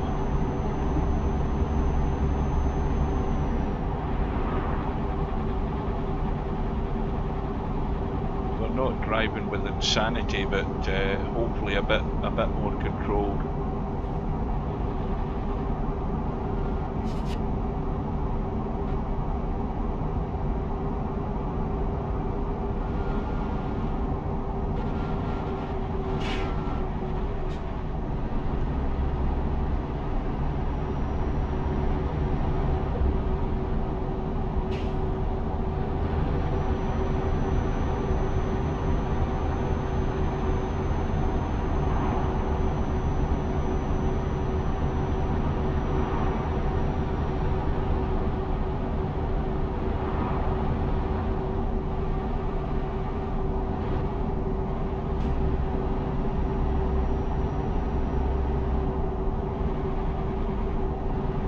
Well, the worst thing that can happen in a live stream of this length is suddenly you lose your connection. And touch wood, everything's been okay so far.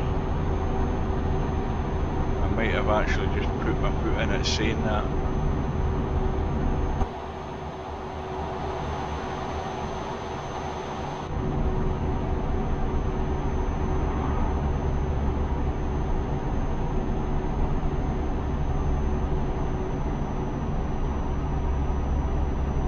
It might be a time for a look at the map. Hopefully it doesn't crash. There's how far we've got in Brazil so far, and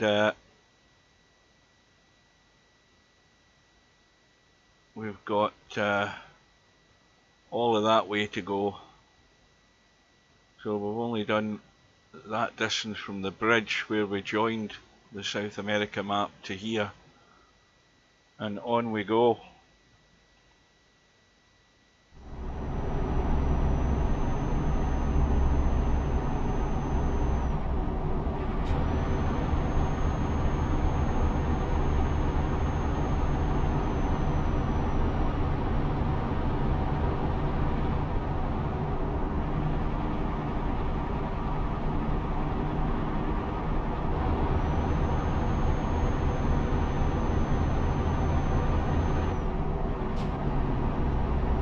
I'm going to have to sit a bit more forward in my seat. My backside's really sore.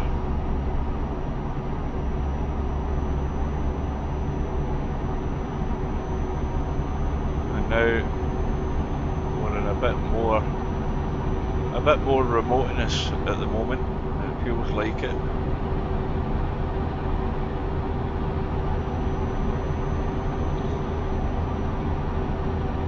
We're getting away from the most populated area of the map, which obviously is in Brazil, along the eastern coast. That's where most of the major big cities are.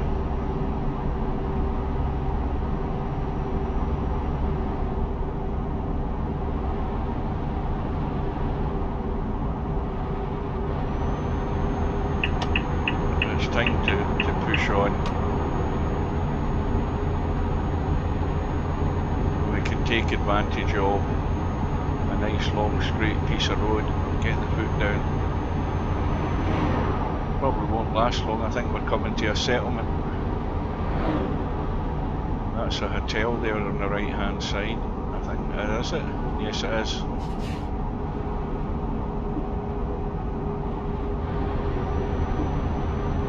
There's a sign that the weather might be changing. Maybe not.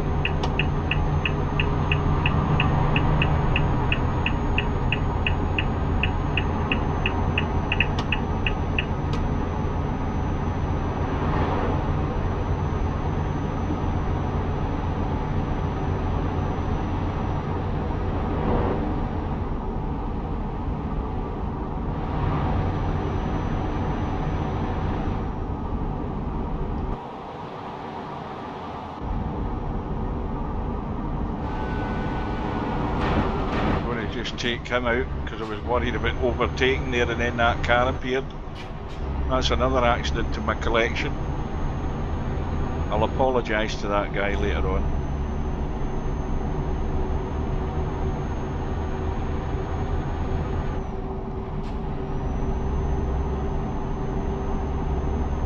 But this is what happened the last time when I did, well, not as long as this journey, but I started getting desperate to finish it and then make mistakes.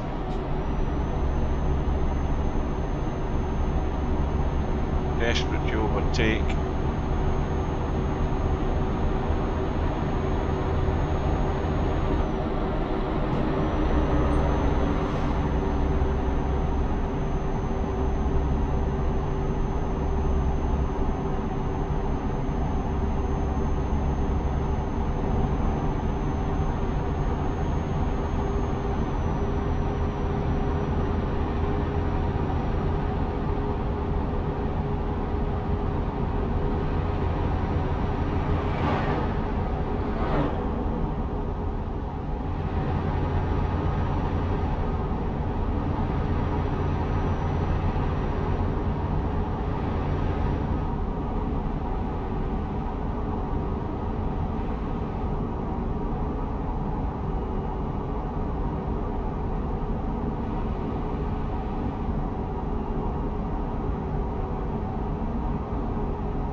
weather's closing in.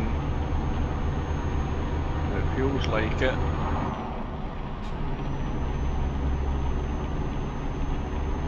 I said, well, it's misty up ahead, it could well be rain, there we go. And this is like the one place I thought we're going to get a thunderstorm and we'll hear that realistic rain mod working. This would be it.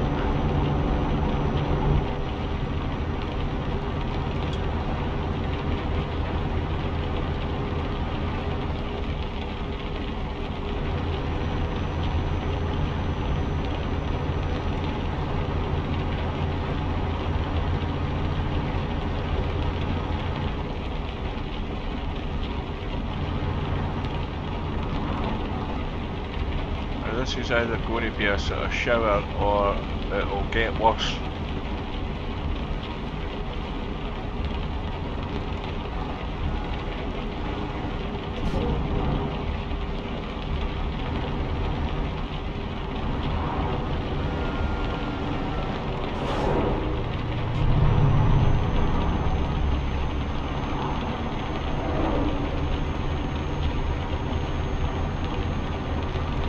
Keep right, and then exit right.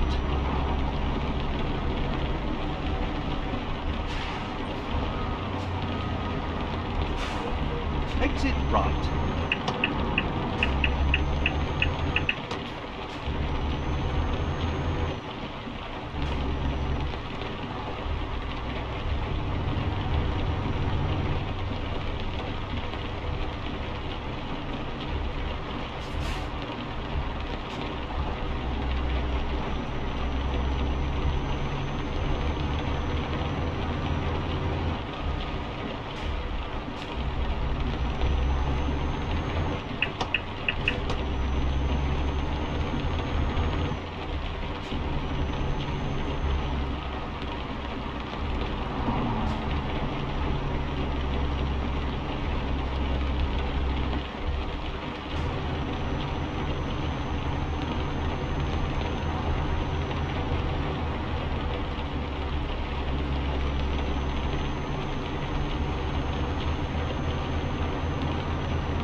What a split in the road.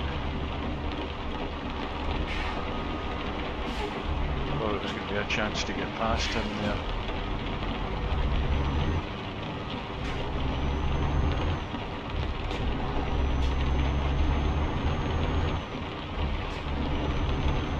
Continue straight.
Continue straight.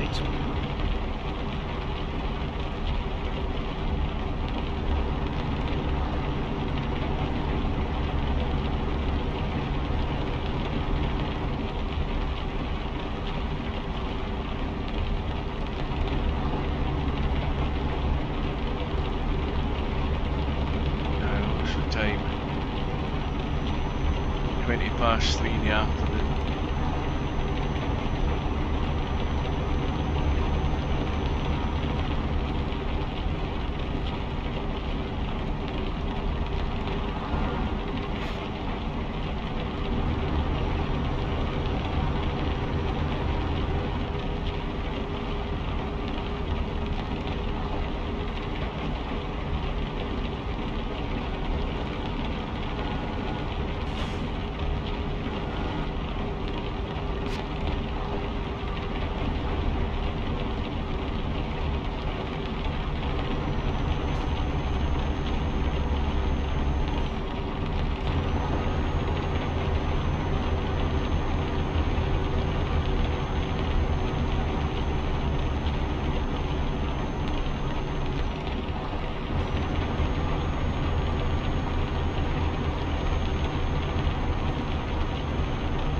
Well, it's looking like heavy rain for a period of time, but no thunderstorm. This will probably clear up in a little bit.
Yeah, I think that's the rain gone.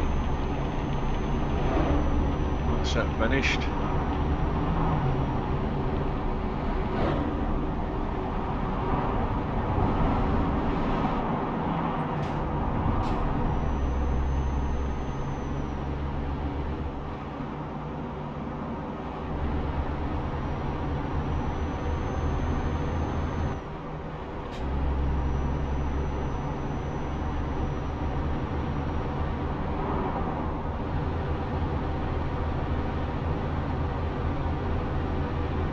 Continue That's, straight. 4:30 in the afternoon.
That's what, 20 minutes past 5. Lights beginning to go.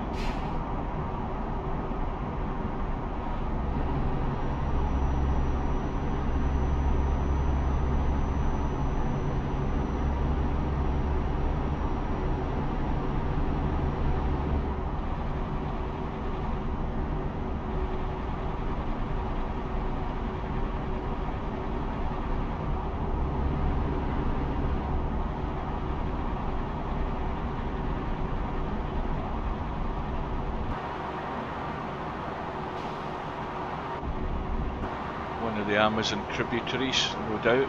That's what it's meant to be.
Oh, these are bloody closed, aren't they?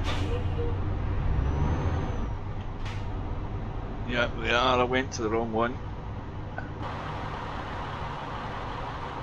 I went to the wrong one.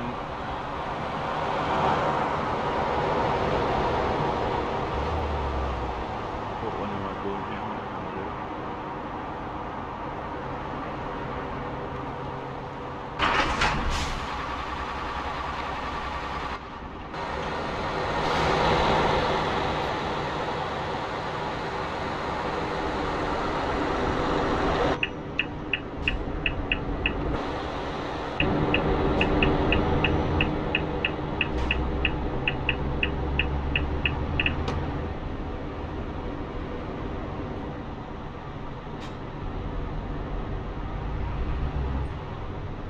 That's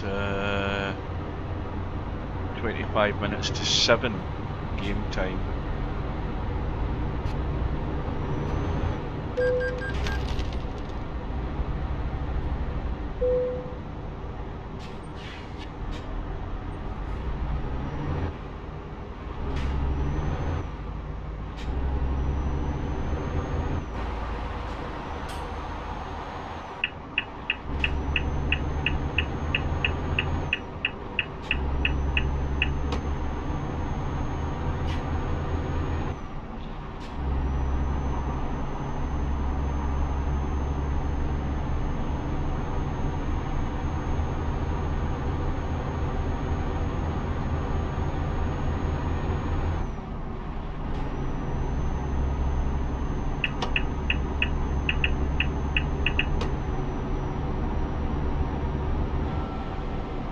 At the roundabout, take the second exit.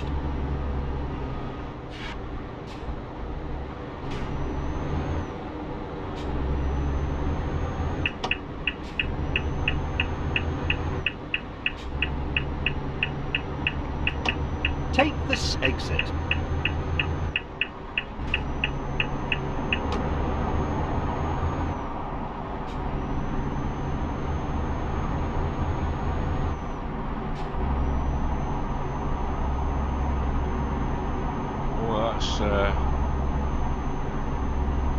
Well, that's certainly the sun in your eyes.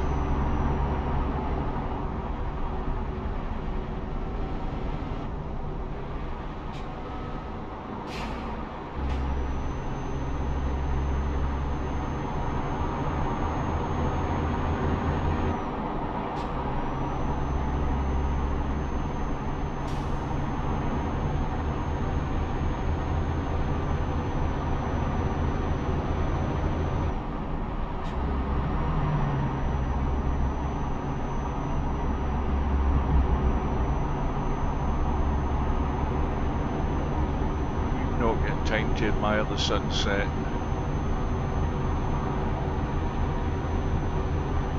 Mind you, it does look cool how it's shining off the underside of those clouds.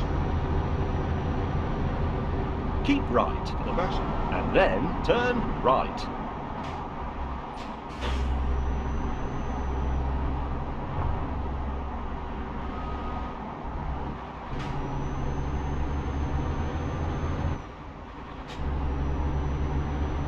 Turn right.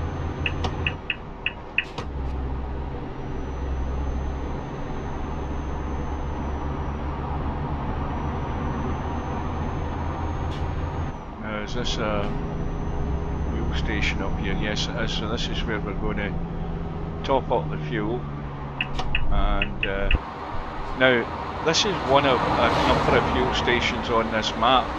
This isn't the only one where this has happened, and it's been like that since day one. If you look there, there's one right next to the coast when you get off the ferry on this map. But if you look here, you've got landscape that's missing here. That's not water, that's actually under the map. You're going there, and that's the same with another fuel station as well, which is like that. There's the placement of the landscape's missing there. Anyway, we won't worry about that. But it's not the only one on this map where there's exactly the same situation.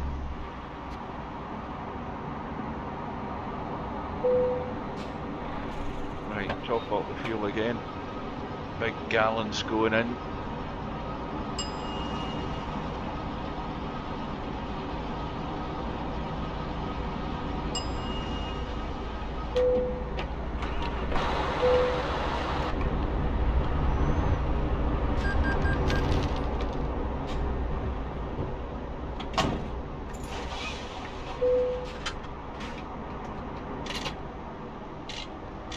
High beam, wait a minute, yeah, that switch to hopefully will work.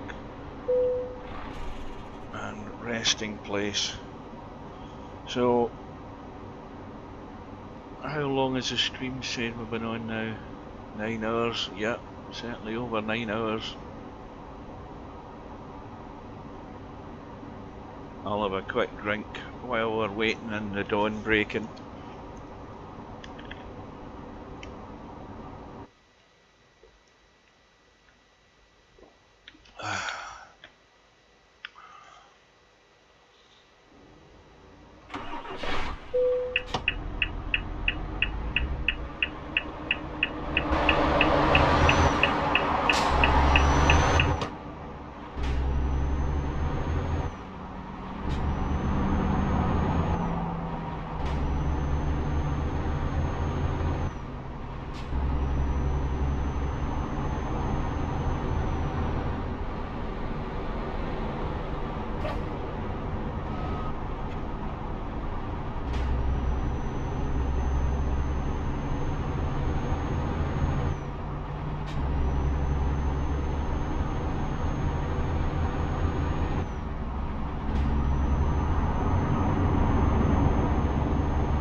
Just coming up at 5 AM in the morning.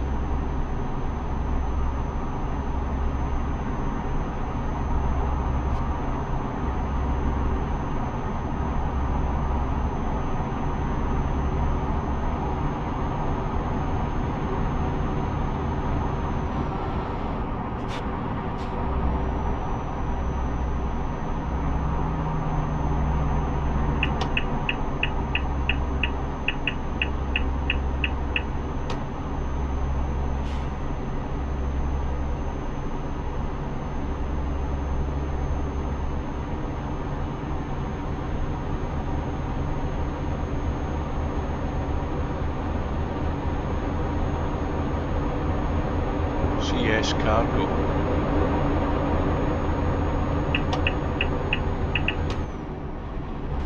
Well, those cars that overtook us, they've more or less gone. Oh, there they are.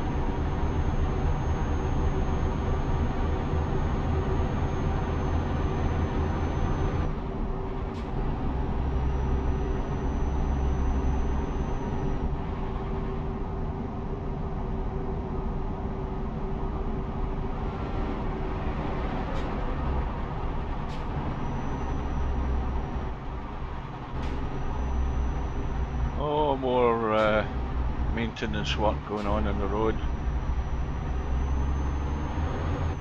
Contraflow system in place.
just going to have a look at the map.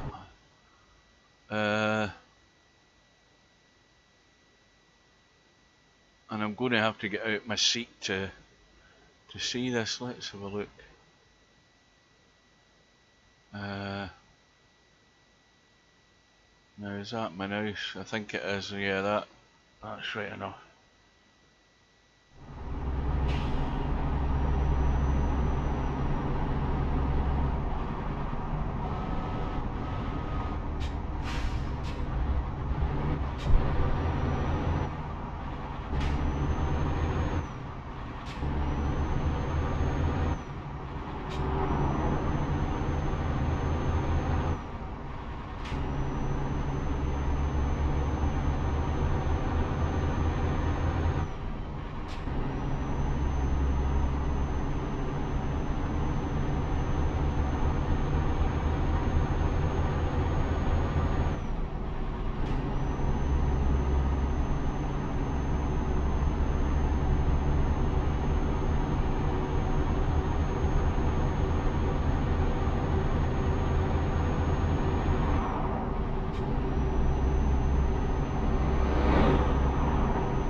Continue straight.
Wise again.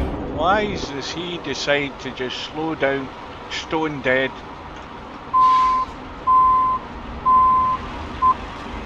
Overtaking the other truck and then he slows down stone dead. What an idiot.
Keep left, The top of the Grand Tour. and then turn left.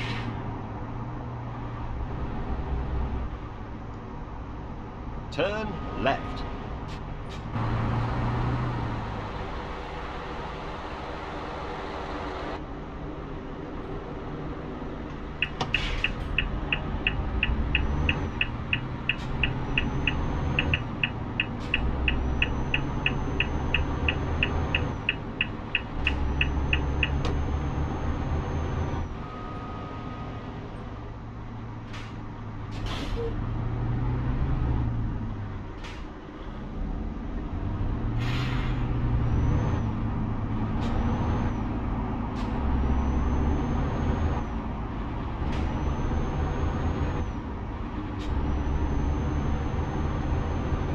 Continue straight.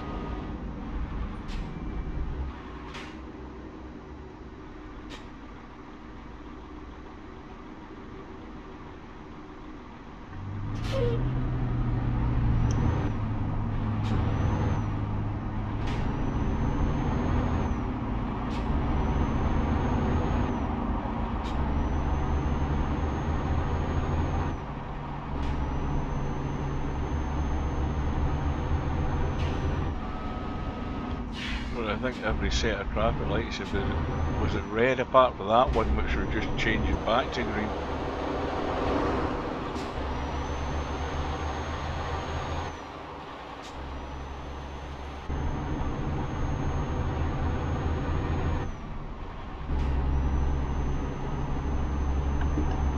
Uh-oh.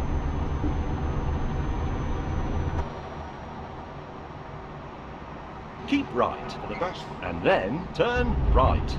Going through the red light, doesn't matter. Too busy messing with the cameras.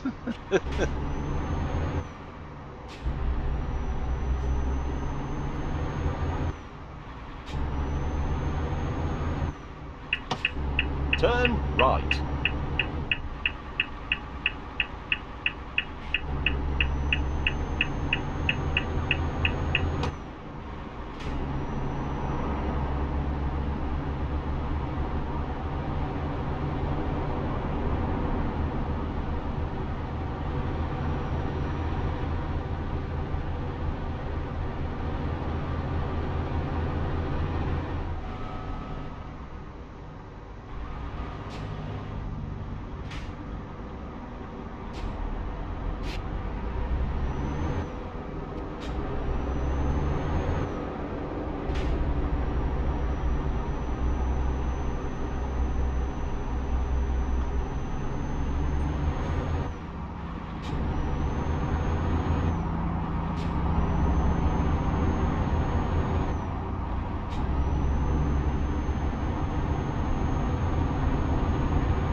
Another one of the bus stations.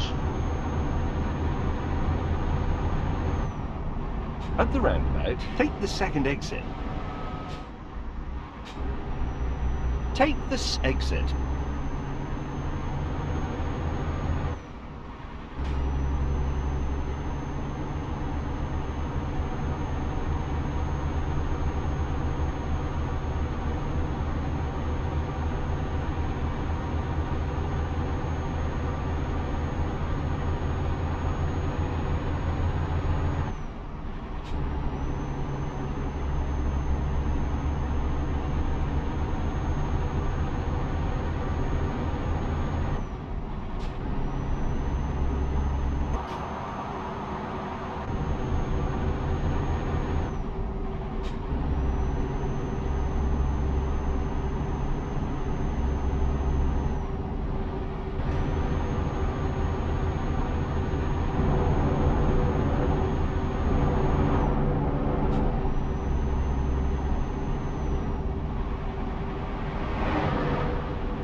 Pause it for a second and have a look at my YouTube channel on my second monitor. I wonder why it's still showing. Well, what is it? Yeah, it's coming up in 10 hours.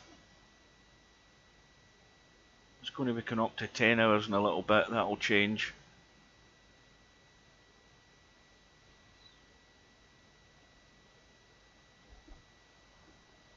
Right.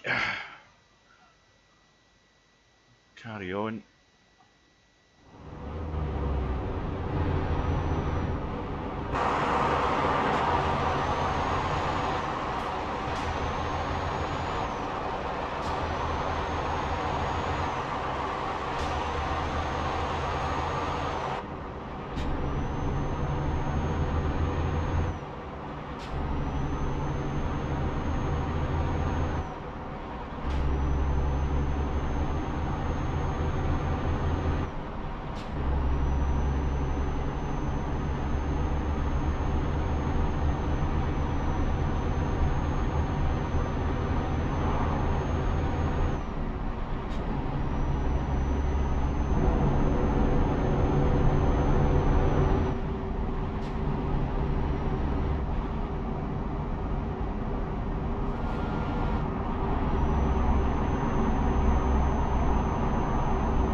sailing boat.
I'm getting tired myself again. I wanted to hit the other post in the road.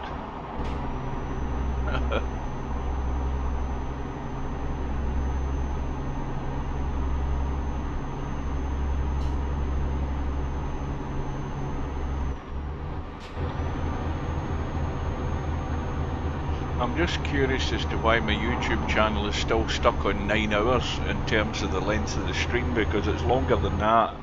It's actually it's 8:15, and I started at 9:15 this morning,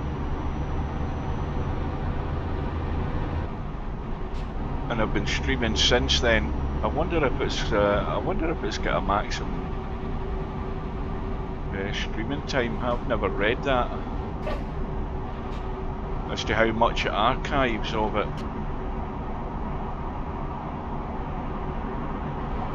I mean, I've seen 12-hour videos and everything on YouTube. You know, if you want to listen to raindrops all night, you've got videos that'll run for hours doing that sort of stuff. So why this isn't? Maybe you can upload more than what you can stream. I don't know.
getting a bit crazy now. My brain's frazzled.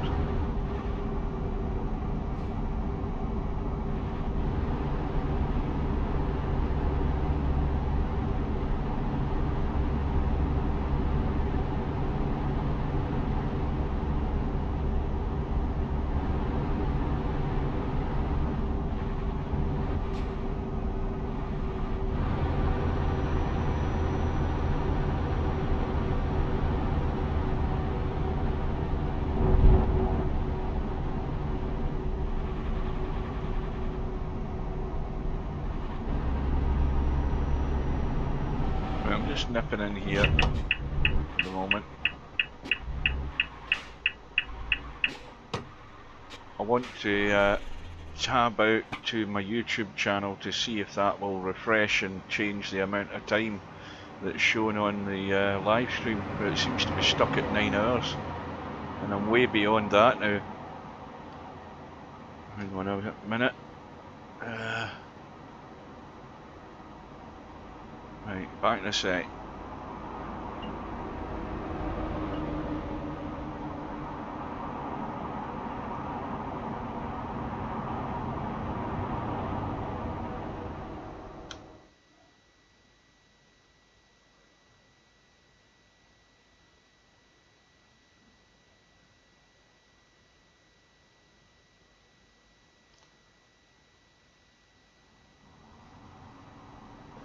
That's better.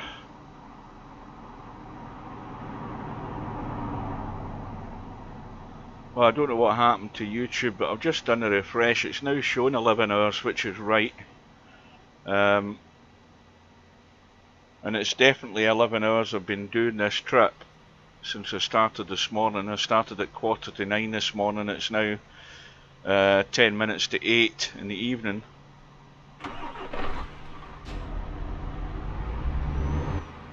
In fact, while we're at it, we might as well have a look at the map.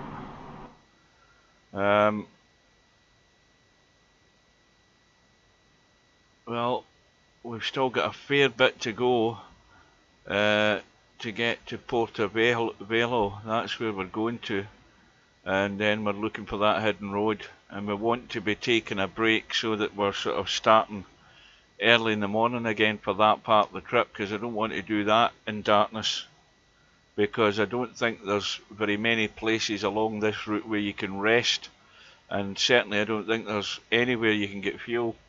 There might be one at the beginning, but nothing for miles. So that's a risk you take, taking that route. But that's what we're going to do.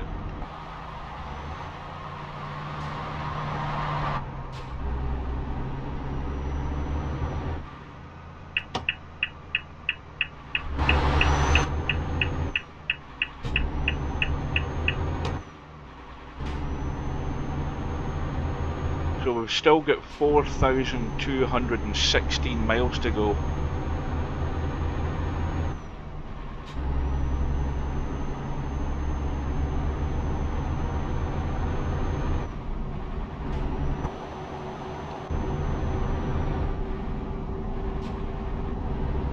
And where the opportunity arises, we're just going to gun it to try and get this done in as short a time as possible, what's remaining, but it's still a long way, as I'm beginning to go downhill rapidly here.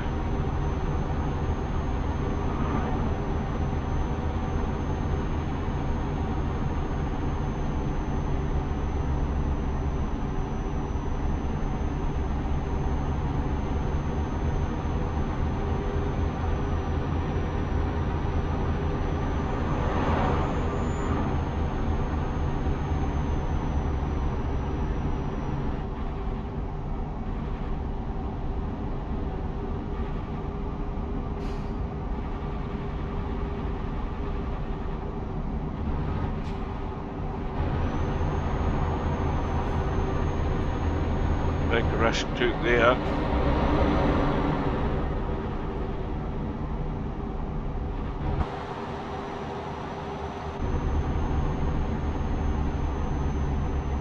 Well, when it gets this long in the journey, that's the kind of things I start doing. I start getting desperate. That was crazy.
Too busy looking around to see if there's anything that catches my eye, and of course we take my eye off the road, which is the most important thing I should be doing.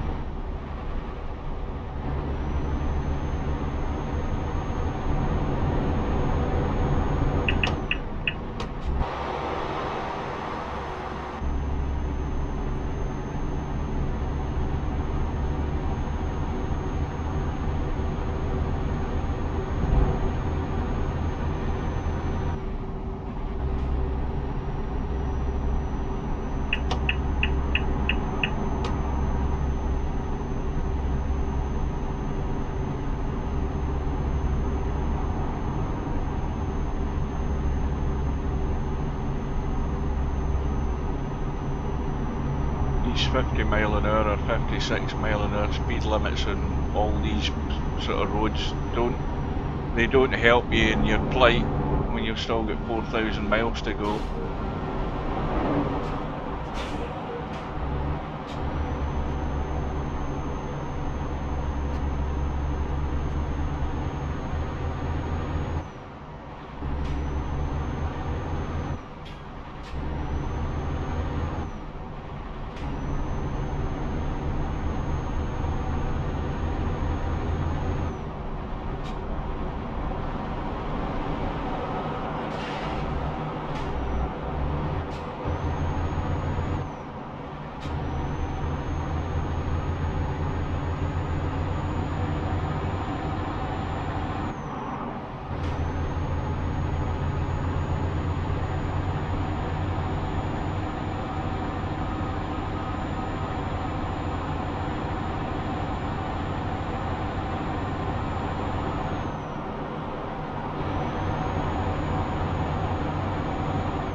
Double white lines and red lights mean nothing to me at this stage in the journey.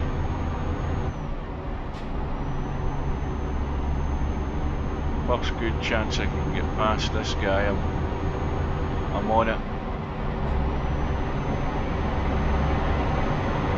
And this guy, and that guy, and the truck.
this road looks as if it's raised, as if it's supposed to be, you know, to stay above the water level if this whole place is a floodplain. That's what it looks like. Once, you know, the rainy season comes in, big areas of the Amazon flood out.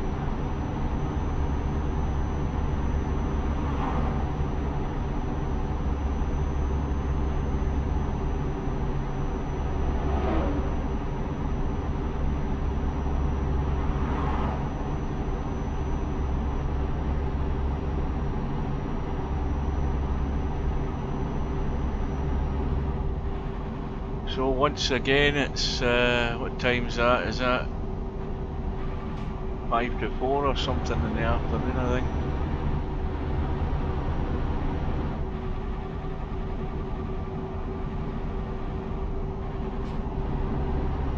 But it's a lot more sparsely populated up this way. There are still, the biggest city in the Amazon is Manaus, I think. That's where we're going. We're going to Porto first to find that hidden road.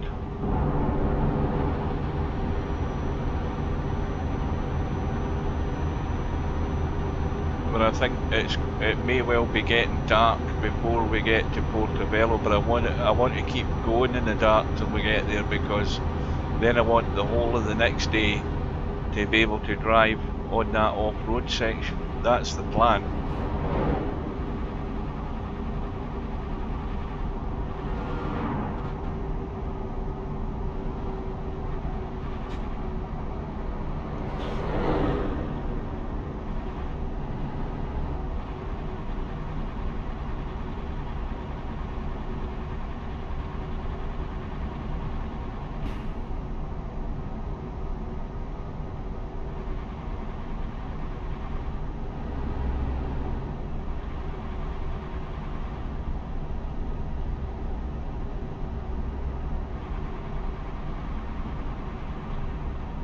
Uh-oh.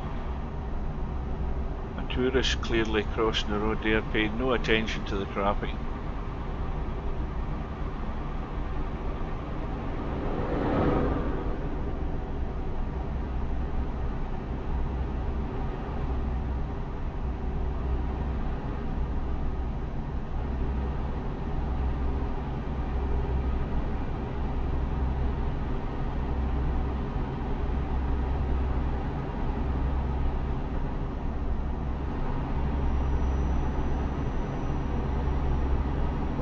This thing. Let's go up the inside. That's the safest route.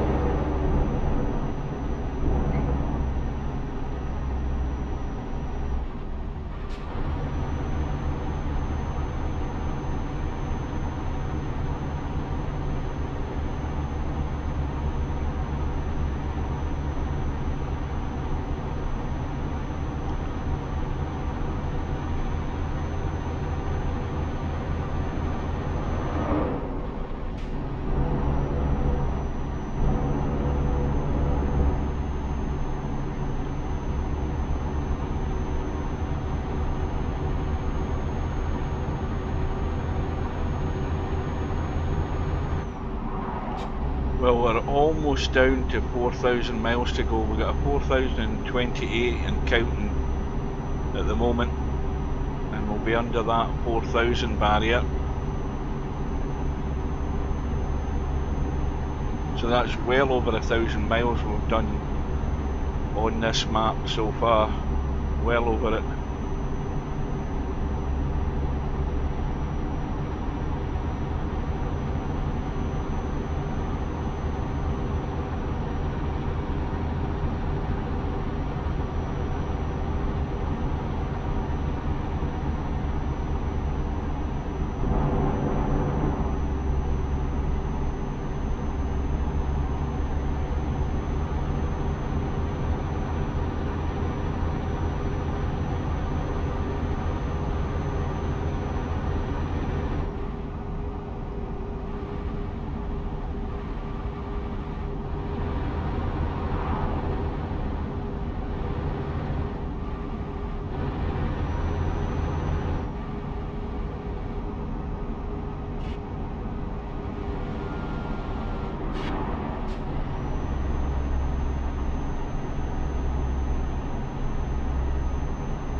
5 or 5:15 at night, in the afternoon anyway.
Now we need to check and see how far away from Portobello we are yet. I think we're still a fair bit, but we're now under 4,000 miles to go. I need to have a quick look at the map, and well, we can see we've got a fair distance to go. I mean, that's a good couple of 100 miles at least that we're still to go.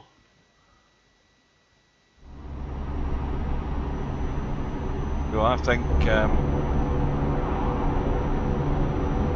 well, it's going to be dark long before we get there.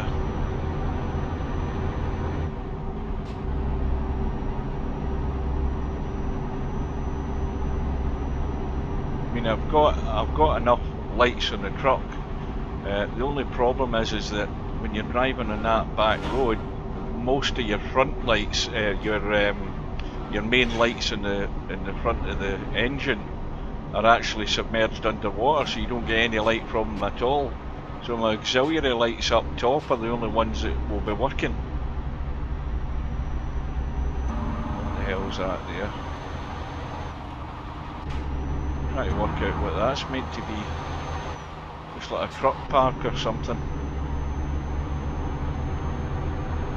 Another one over that side, so a major gathering for all the truck drivers. Oh, it's a border, or not, it might be a border check, I'm not sure what it is. Yeah, it is.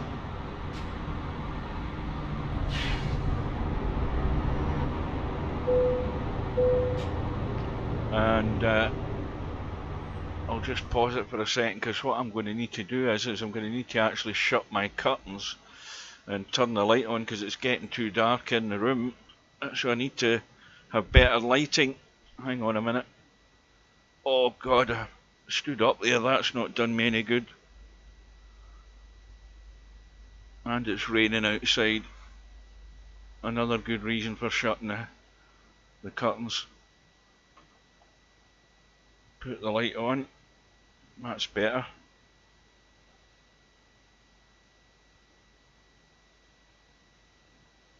Right. Now to get sat down again. Oh dear. That's agony.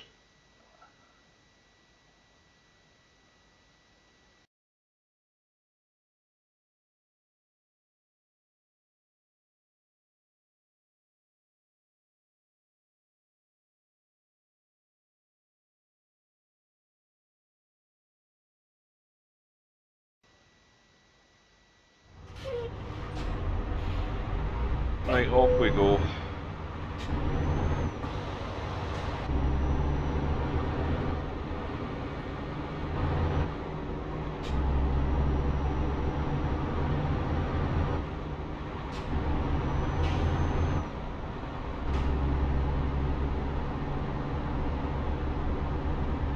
Lahaina discovered.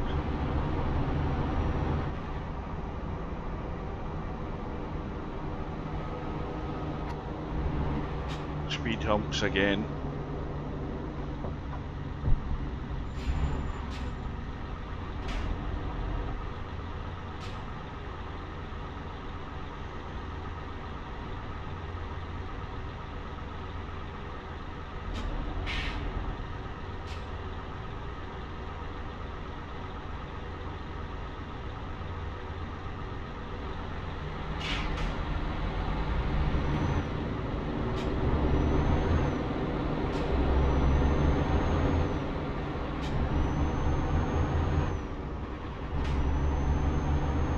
Well, we're going to be in a. The way it's looking is that we're not going to have. We're going to have to drive in darkness, much as I don't want to, simply because I want to be able to see what's around me. But the other reason is I want to have as much daylight as I can for the proposed off-road section if I can find it. I've been there before, but it's remembering where to find the damn thing.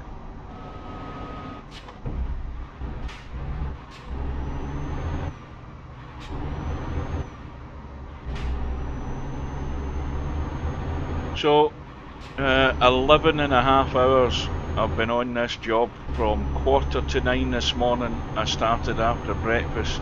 I had a 20-minute interval for a bathroom break and something to eat, not necessarily in that order though, and a cup of coffee. And all I've had since then is my bottle of water next to me. I'm still to get my dinner. It might end up being my breakfast if it keeps up at this pace. But we're trying to keep the speed up a good amount here.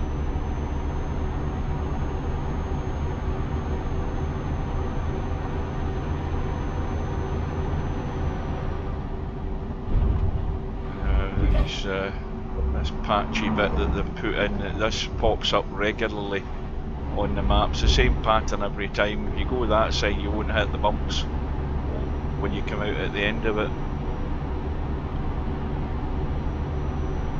See, that rough section here is nothing like the harsh Russian map, because the harsh Russian map doesn't have any pattern to it at all.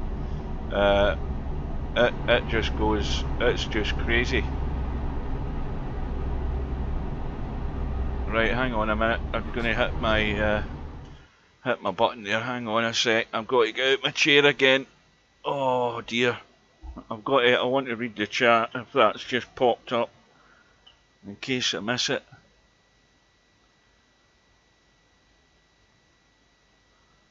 Only 2,000 miles since you tuned in at 5 PM. Of course, you can. The thing is that this northern area of the map now is predominantly like this, just the single road, the single carriageway either way, and you know, it gets twisty and stuff like that, and then you get stuck behind trucks.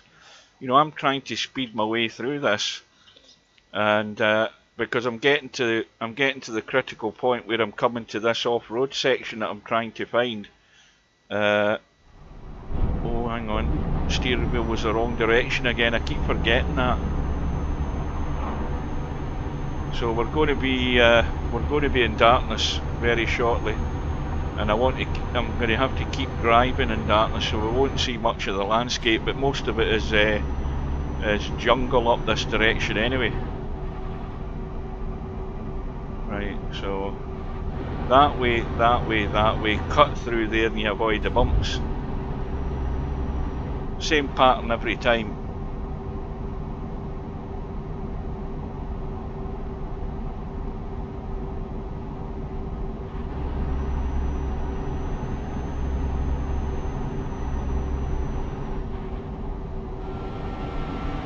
Uh-oh. Traffic lights.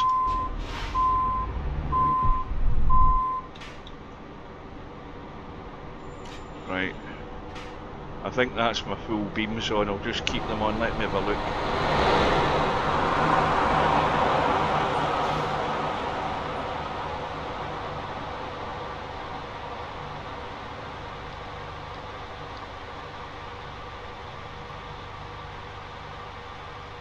That's them on, definitely. Is this light ever going to change?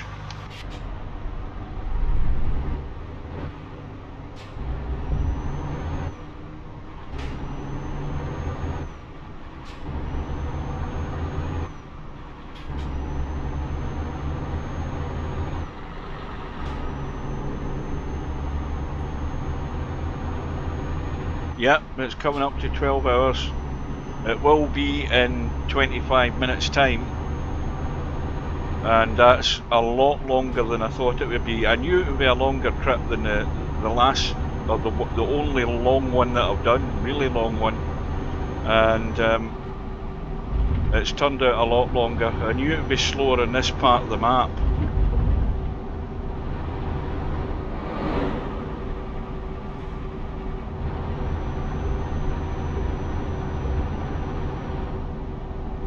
Now you're getting the bumpy roads that you've got to slow down for, and traffic slowing down for it as well. See, we're only doing like 40 miles an hour, and that's not good. And I'll tell you something else, the bad news is that further north it's a lot worse. It's a lot worse because then you're going through twisty roads through the mountains in Venezuela into Colombia. It doesn't get any better, I'm afraid. We might have a bit of motorway here or there, but once we get right further north, it'll be a drag. You know, it's going to take an eternity to finish this. I'll tell you that right now.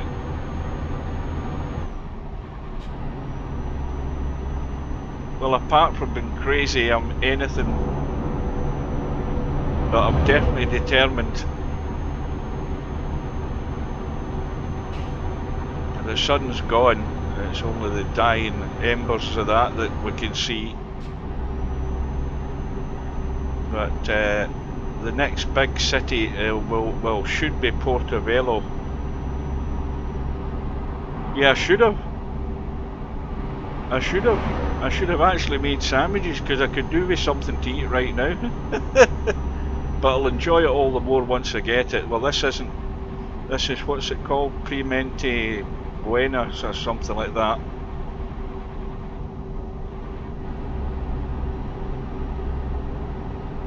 So we're full beams on, we've got good lights here, we can see the road clearly.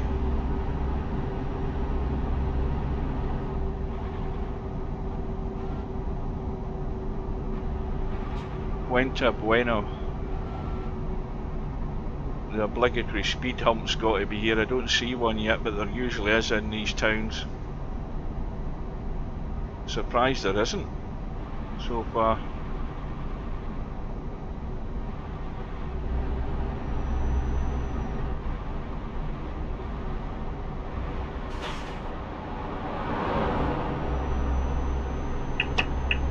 I'm getting past him first chance I can.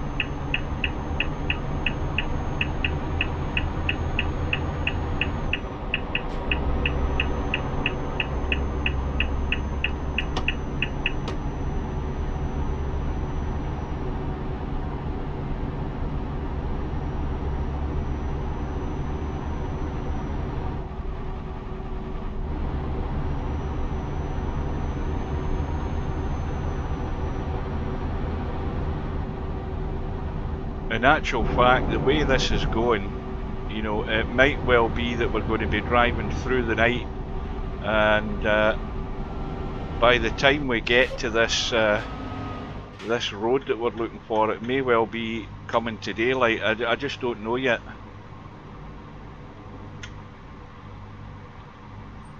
And I just want it to be daylight so that that people can see what it looks like, rather than just, you know, dark shadows. I mean, that's no good to anybody. I mean, there's not a lot happening in this area of the map anyway. As I say, most of it's jungle.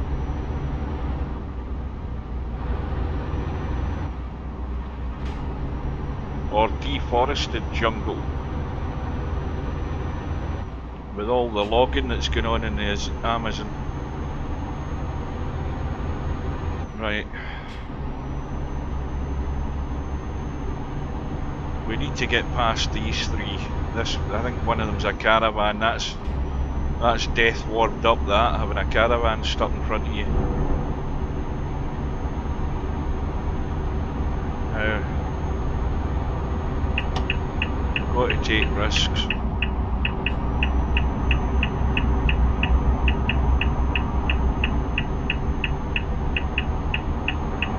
What we need is a wee bit of downhill to give us that extra acceleration. He's slowing down a bit, that's good. Right now, what are we doing? 78 miles an hour.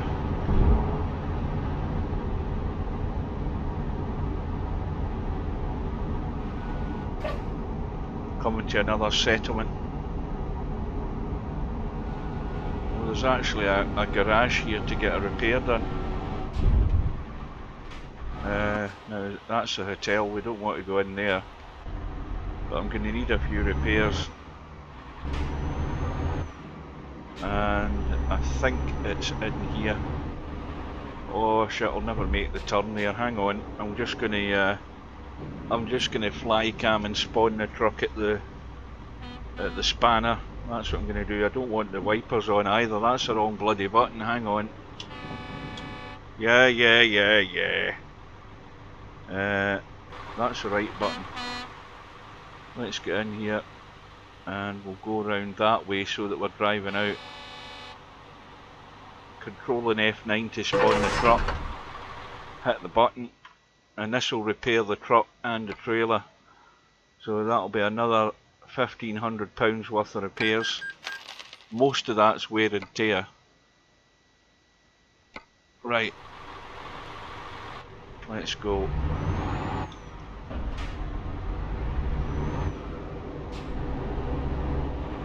Well, that's the traffic I was holding up, beginning to move. And there's the bloody caravan again. I've got to get past them again for the third time. And I can't see anything here. Now there's a lorry and a truck joined them as well.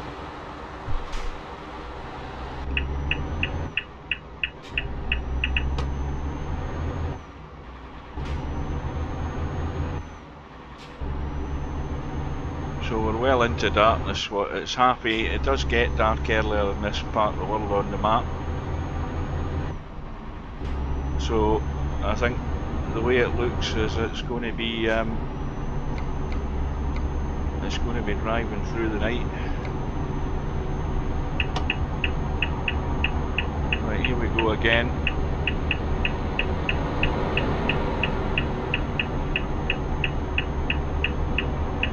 Nothing coming, or at least nothing I can see.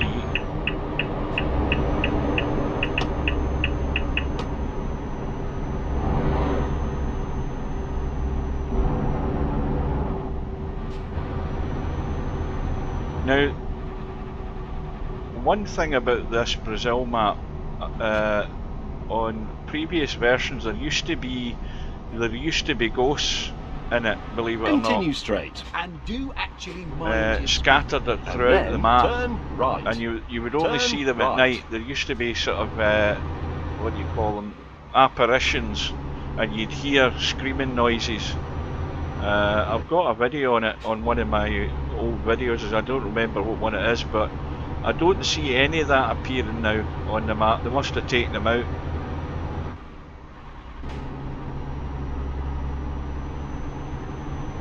I don't know what that says.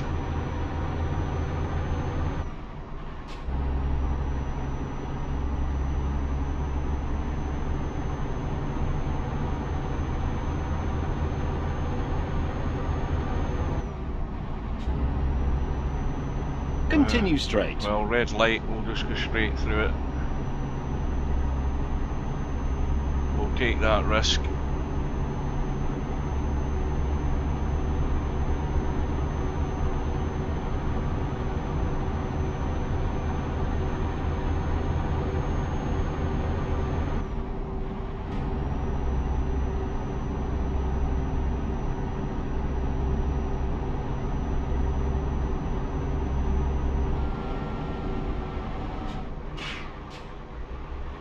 Now James, Continue straight. oh, and do actually mind your speed. James And doesn't then recognise turn that one right. as a. He doesn't Turn recognise one right. as a roundabout. He didn't call it at the roundabout. Take the second exit. He didn't see anything like that because he didn't recognise it. It's got him totally confused. Well, we can't be that far from Portobello. It just feels like an eternity to get there.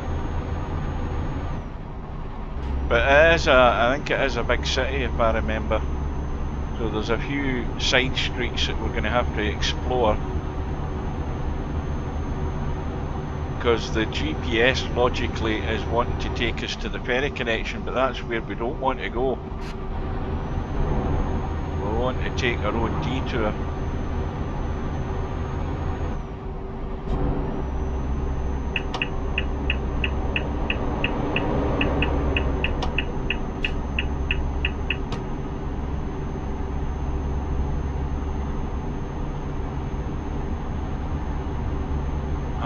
9 at night.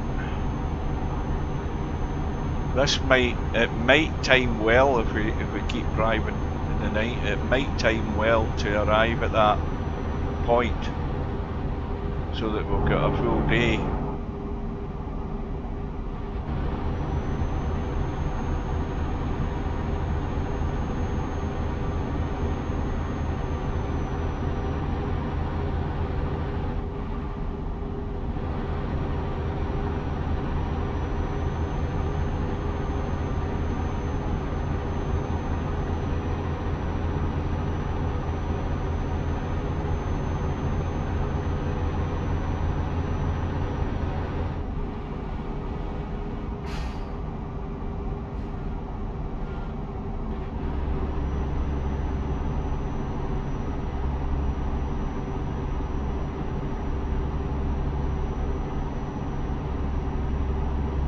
Well, 11 hours 45 minutes now.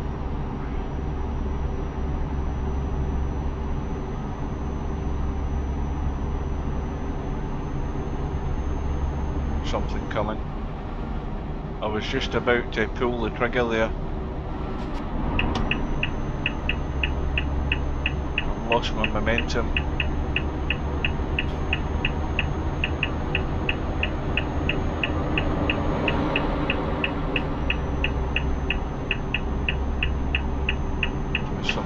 Again, I think.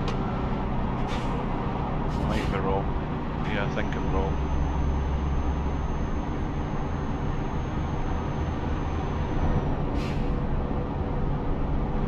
I think we'll nip in here and top up. We'll top up in preparation.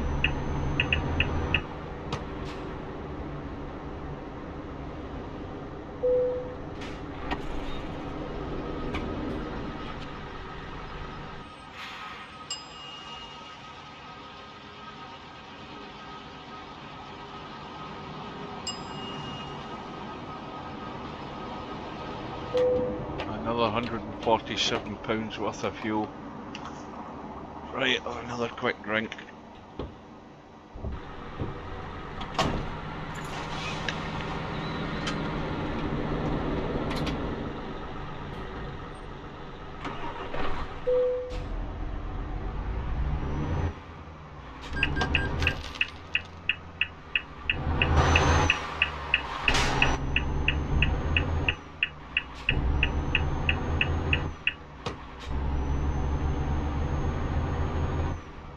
Got to look at the map.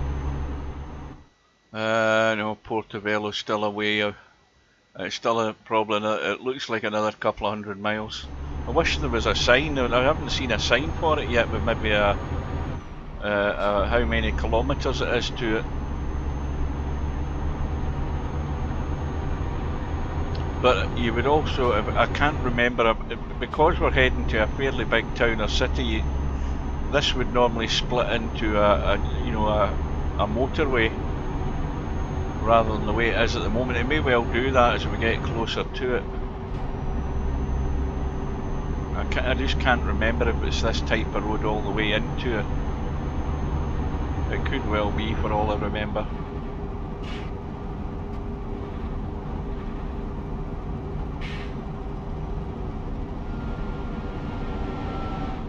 Speed hump.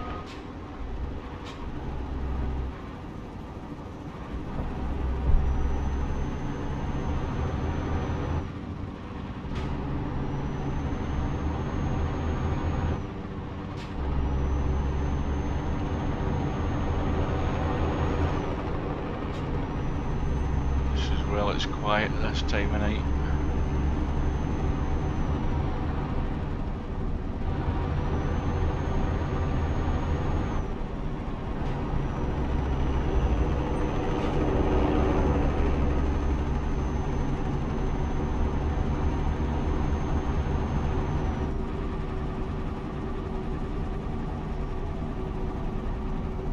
Yeah, there was. I've just read that. I've just read the chat. Yeah, there was ghosts, apparitions that would be walking.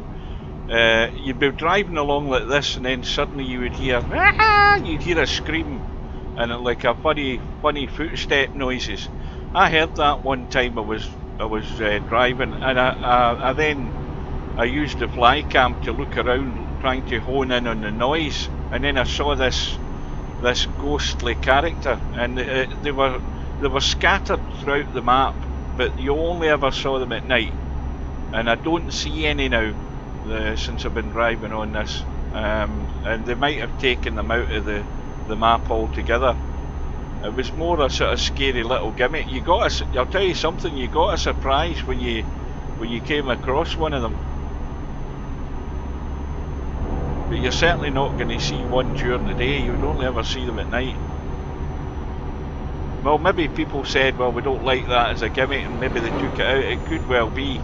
But I thought it was just a nice little scary thing that you'd be driving along for hours and suddenly you'd hear, ah! Oh, and then you go, what the hell is that? That's exactly what I said.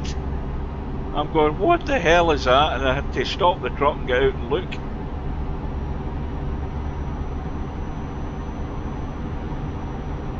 And oh, the other clue to them as well is, because it's usually, I think it was actually meant to represent somebody that had died in a road accident, because at the side of the road you would usually always find one of those little stone crosses, you know what they have in a lot of the death roads around the world, where people have been killed in an accident with a bus falling off a cliff into a ravine or something.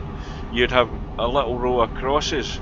Well, I think that was always the clue to you finding her, because you would see a cross at the side of the road, and you would then work out that was somebody that was possibly killed in a road accident, coming back to haunt the road.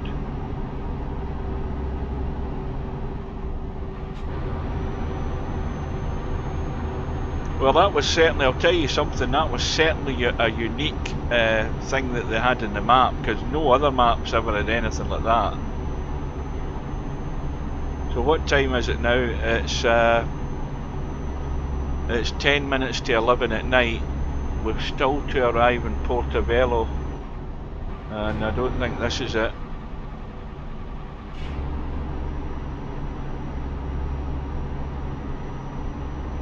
LPR simulator, what the hell does that mean? It's obviously... And I think the other curious thing about this map, it must be, because it's the biggest map, it's the largest map in all of the map mods. It must have the most road signage of any map. There must be, I don't know how many thousands of signage has been put up on this map. Tons and tons of it. I mean, every single thing, like that little road sign there, all of these things all have to be placed. They all have to be put in place. So that just gives you an idea that the fact is, I mean, this is one of the oldest maps in Europe from when it started until where we are now, and there was quite a lot of bits added to this map in the last couple of years, and since then it seems to have stopped, because I don't think the same guy, I think it's now gone to you have to download it, you have to register on the website now to download the map. It's still a free map, doesn't cost you anything. But I don't see an awful lot being added to it, because I think maybe what they're doing is tweaking various parts of the map, maybe improving certain sections, taking little bits out, because it's absolutely huge. I mean, when we arrived off the bridge from Portugal, we still had 5,000 miles to go to get to the north of the map. So it gives you an idea how, and again, of course, there's a tremendous amount of roads on it. You've got roads going across the Andes up to 14,000 feet,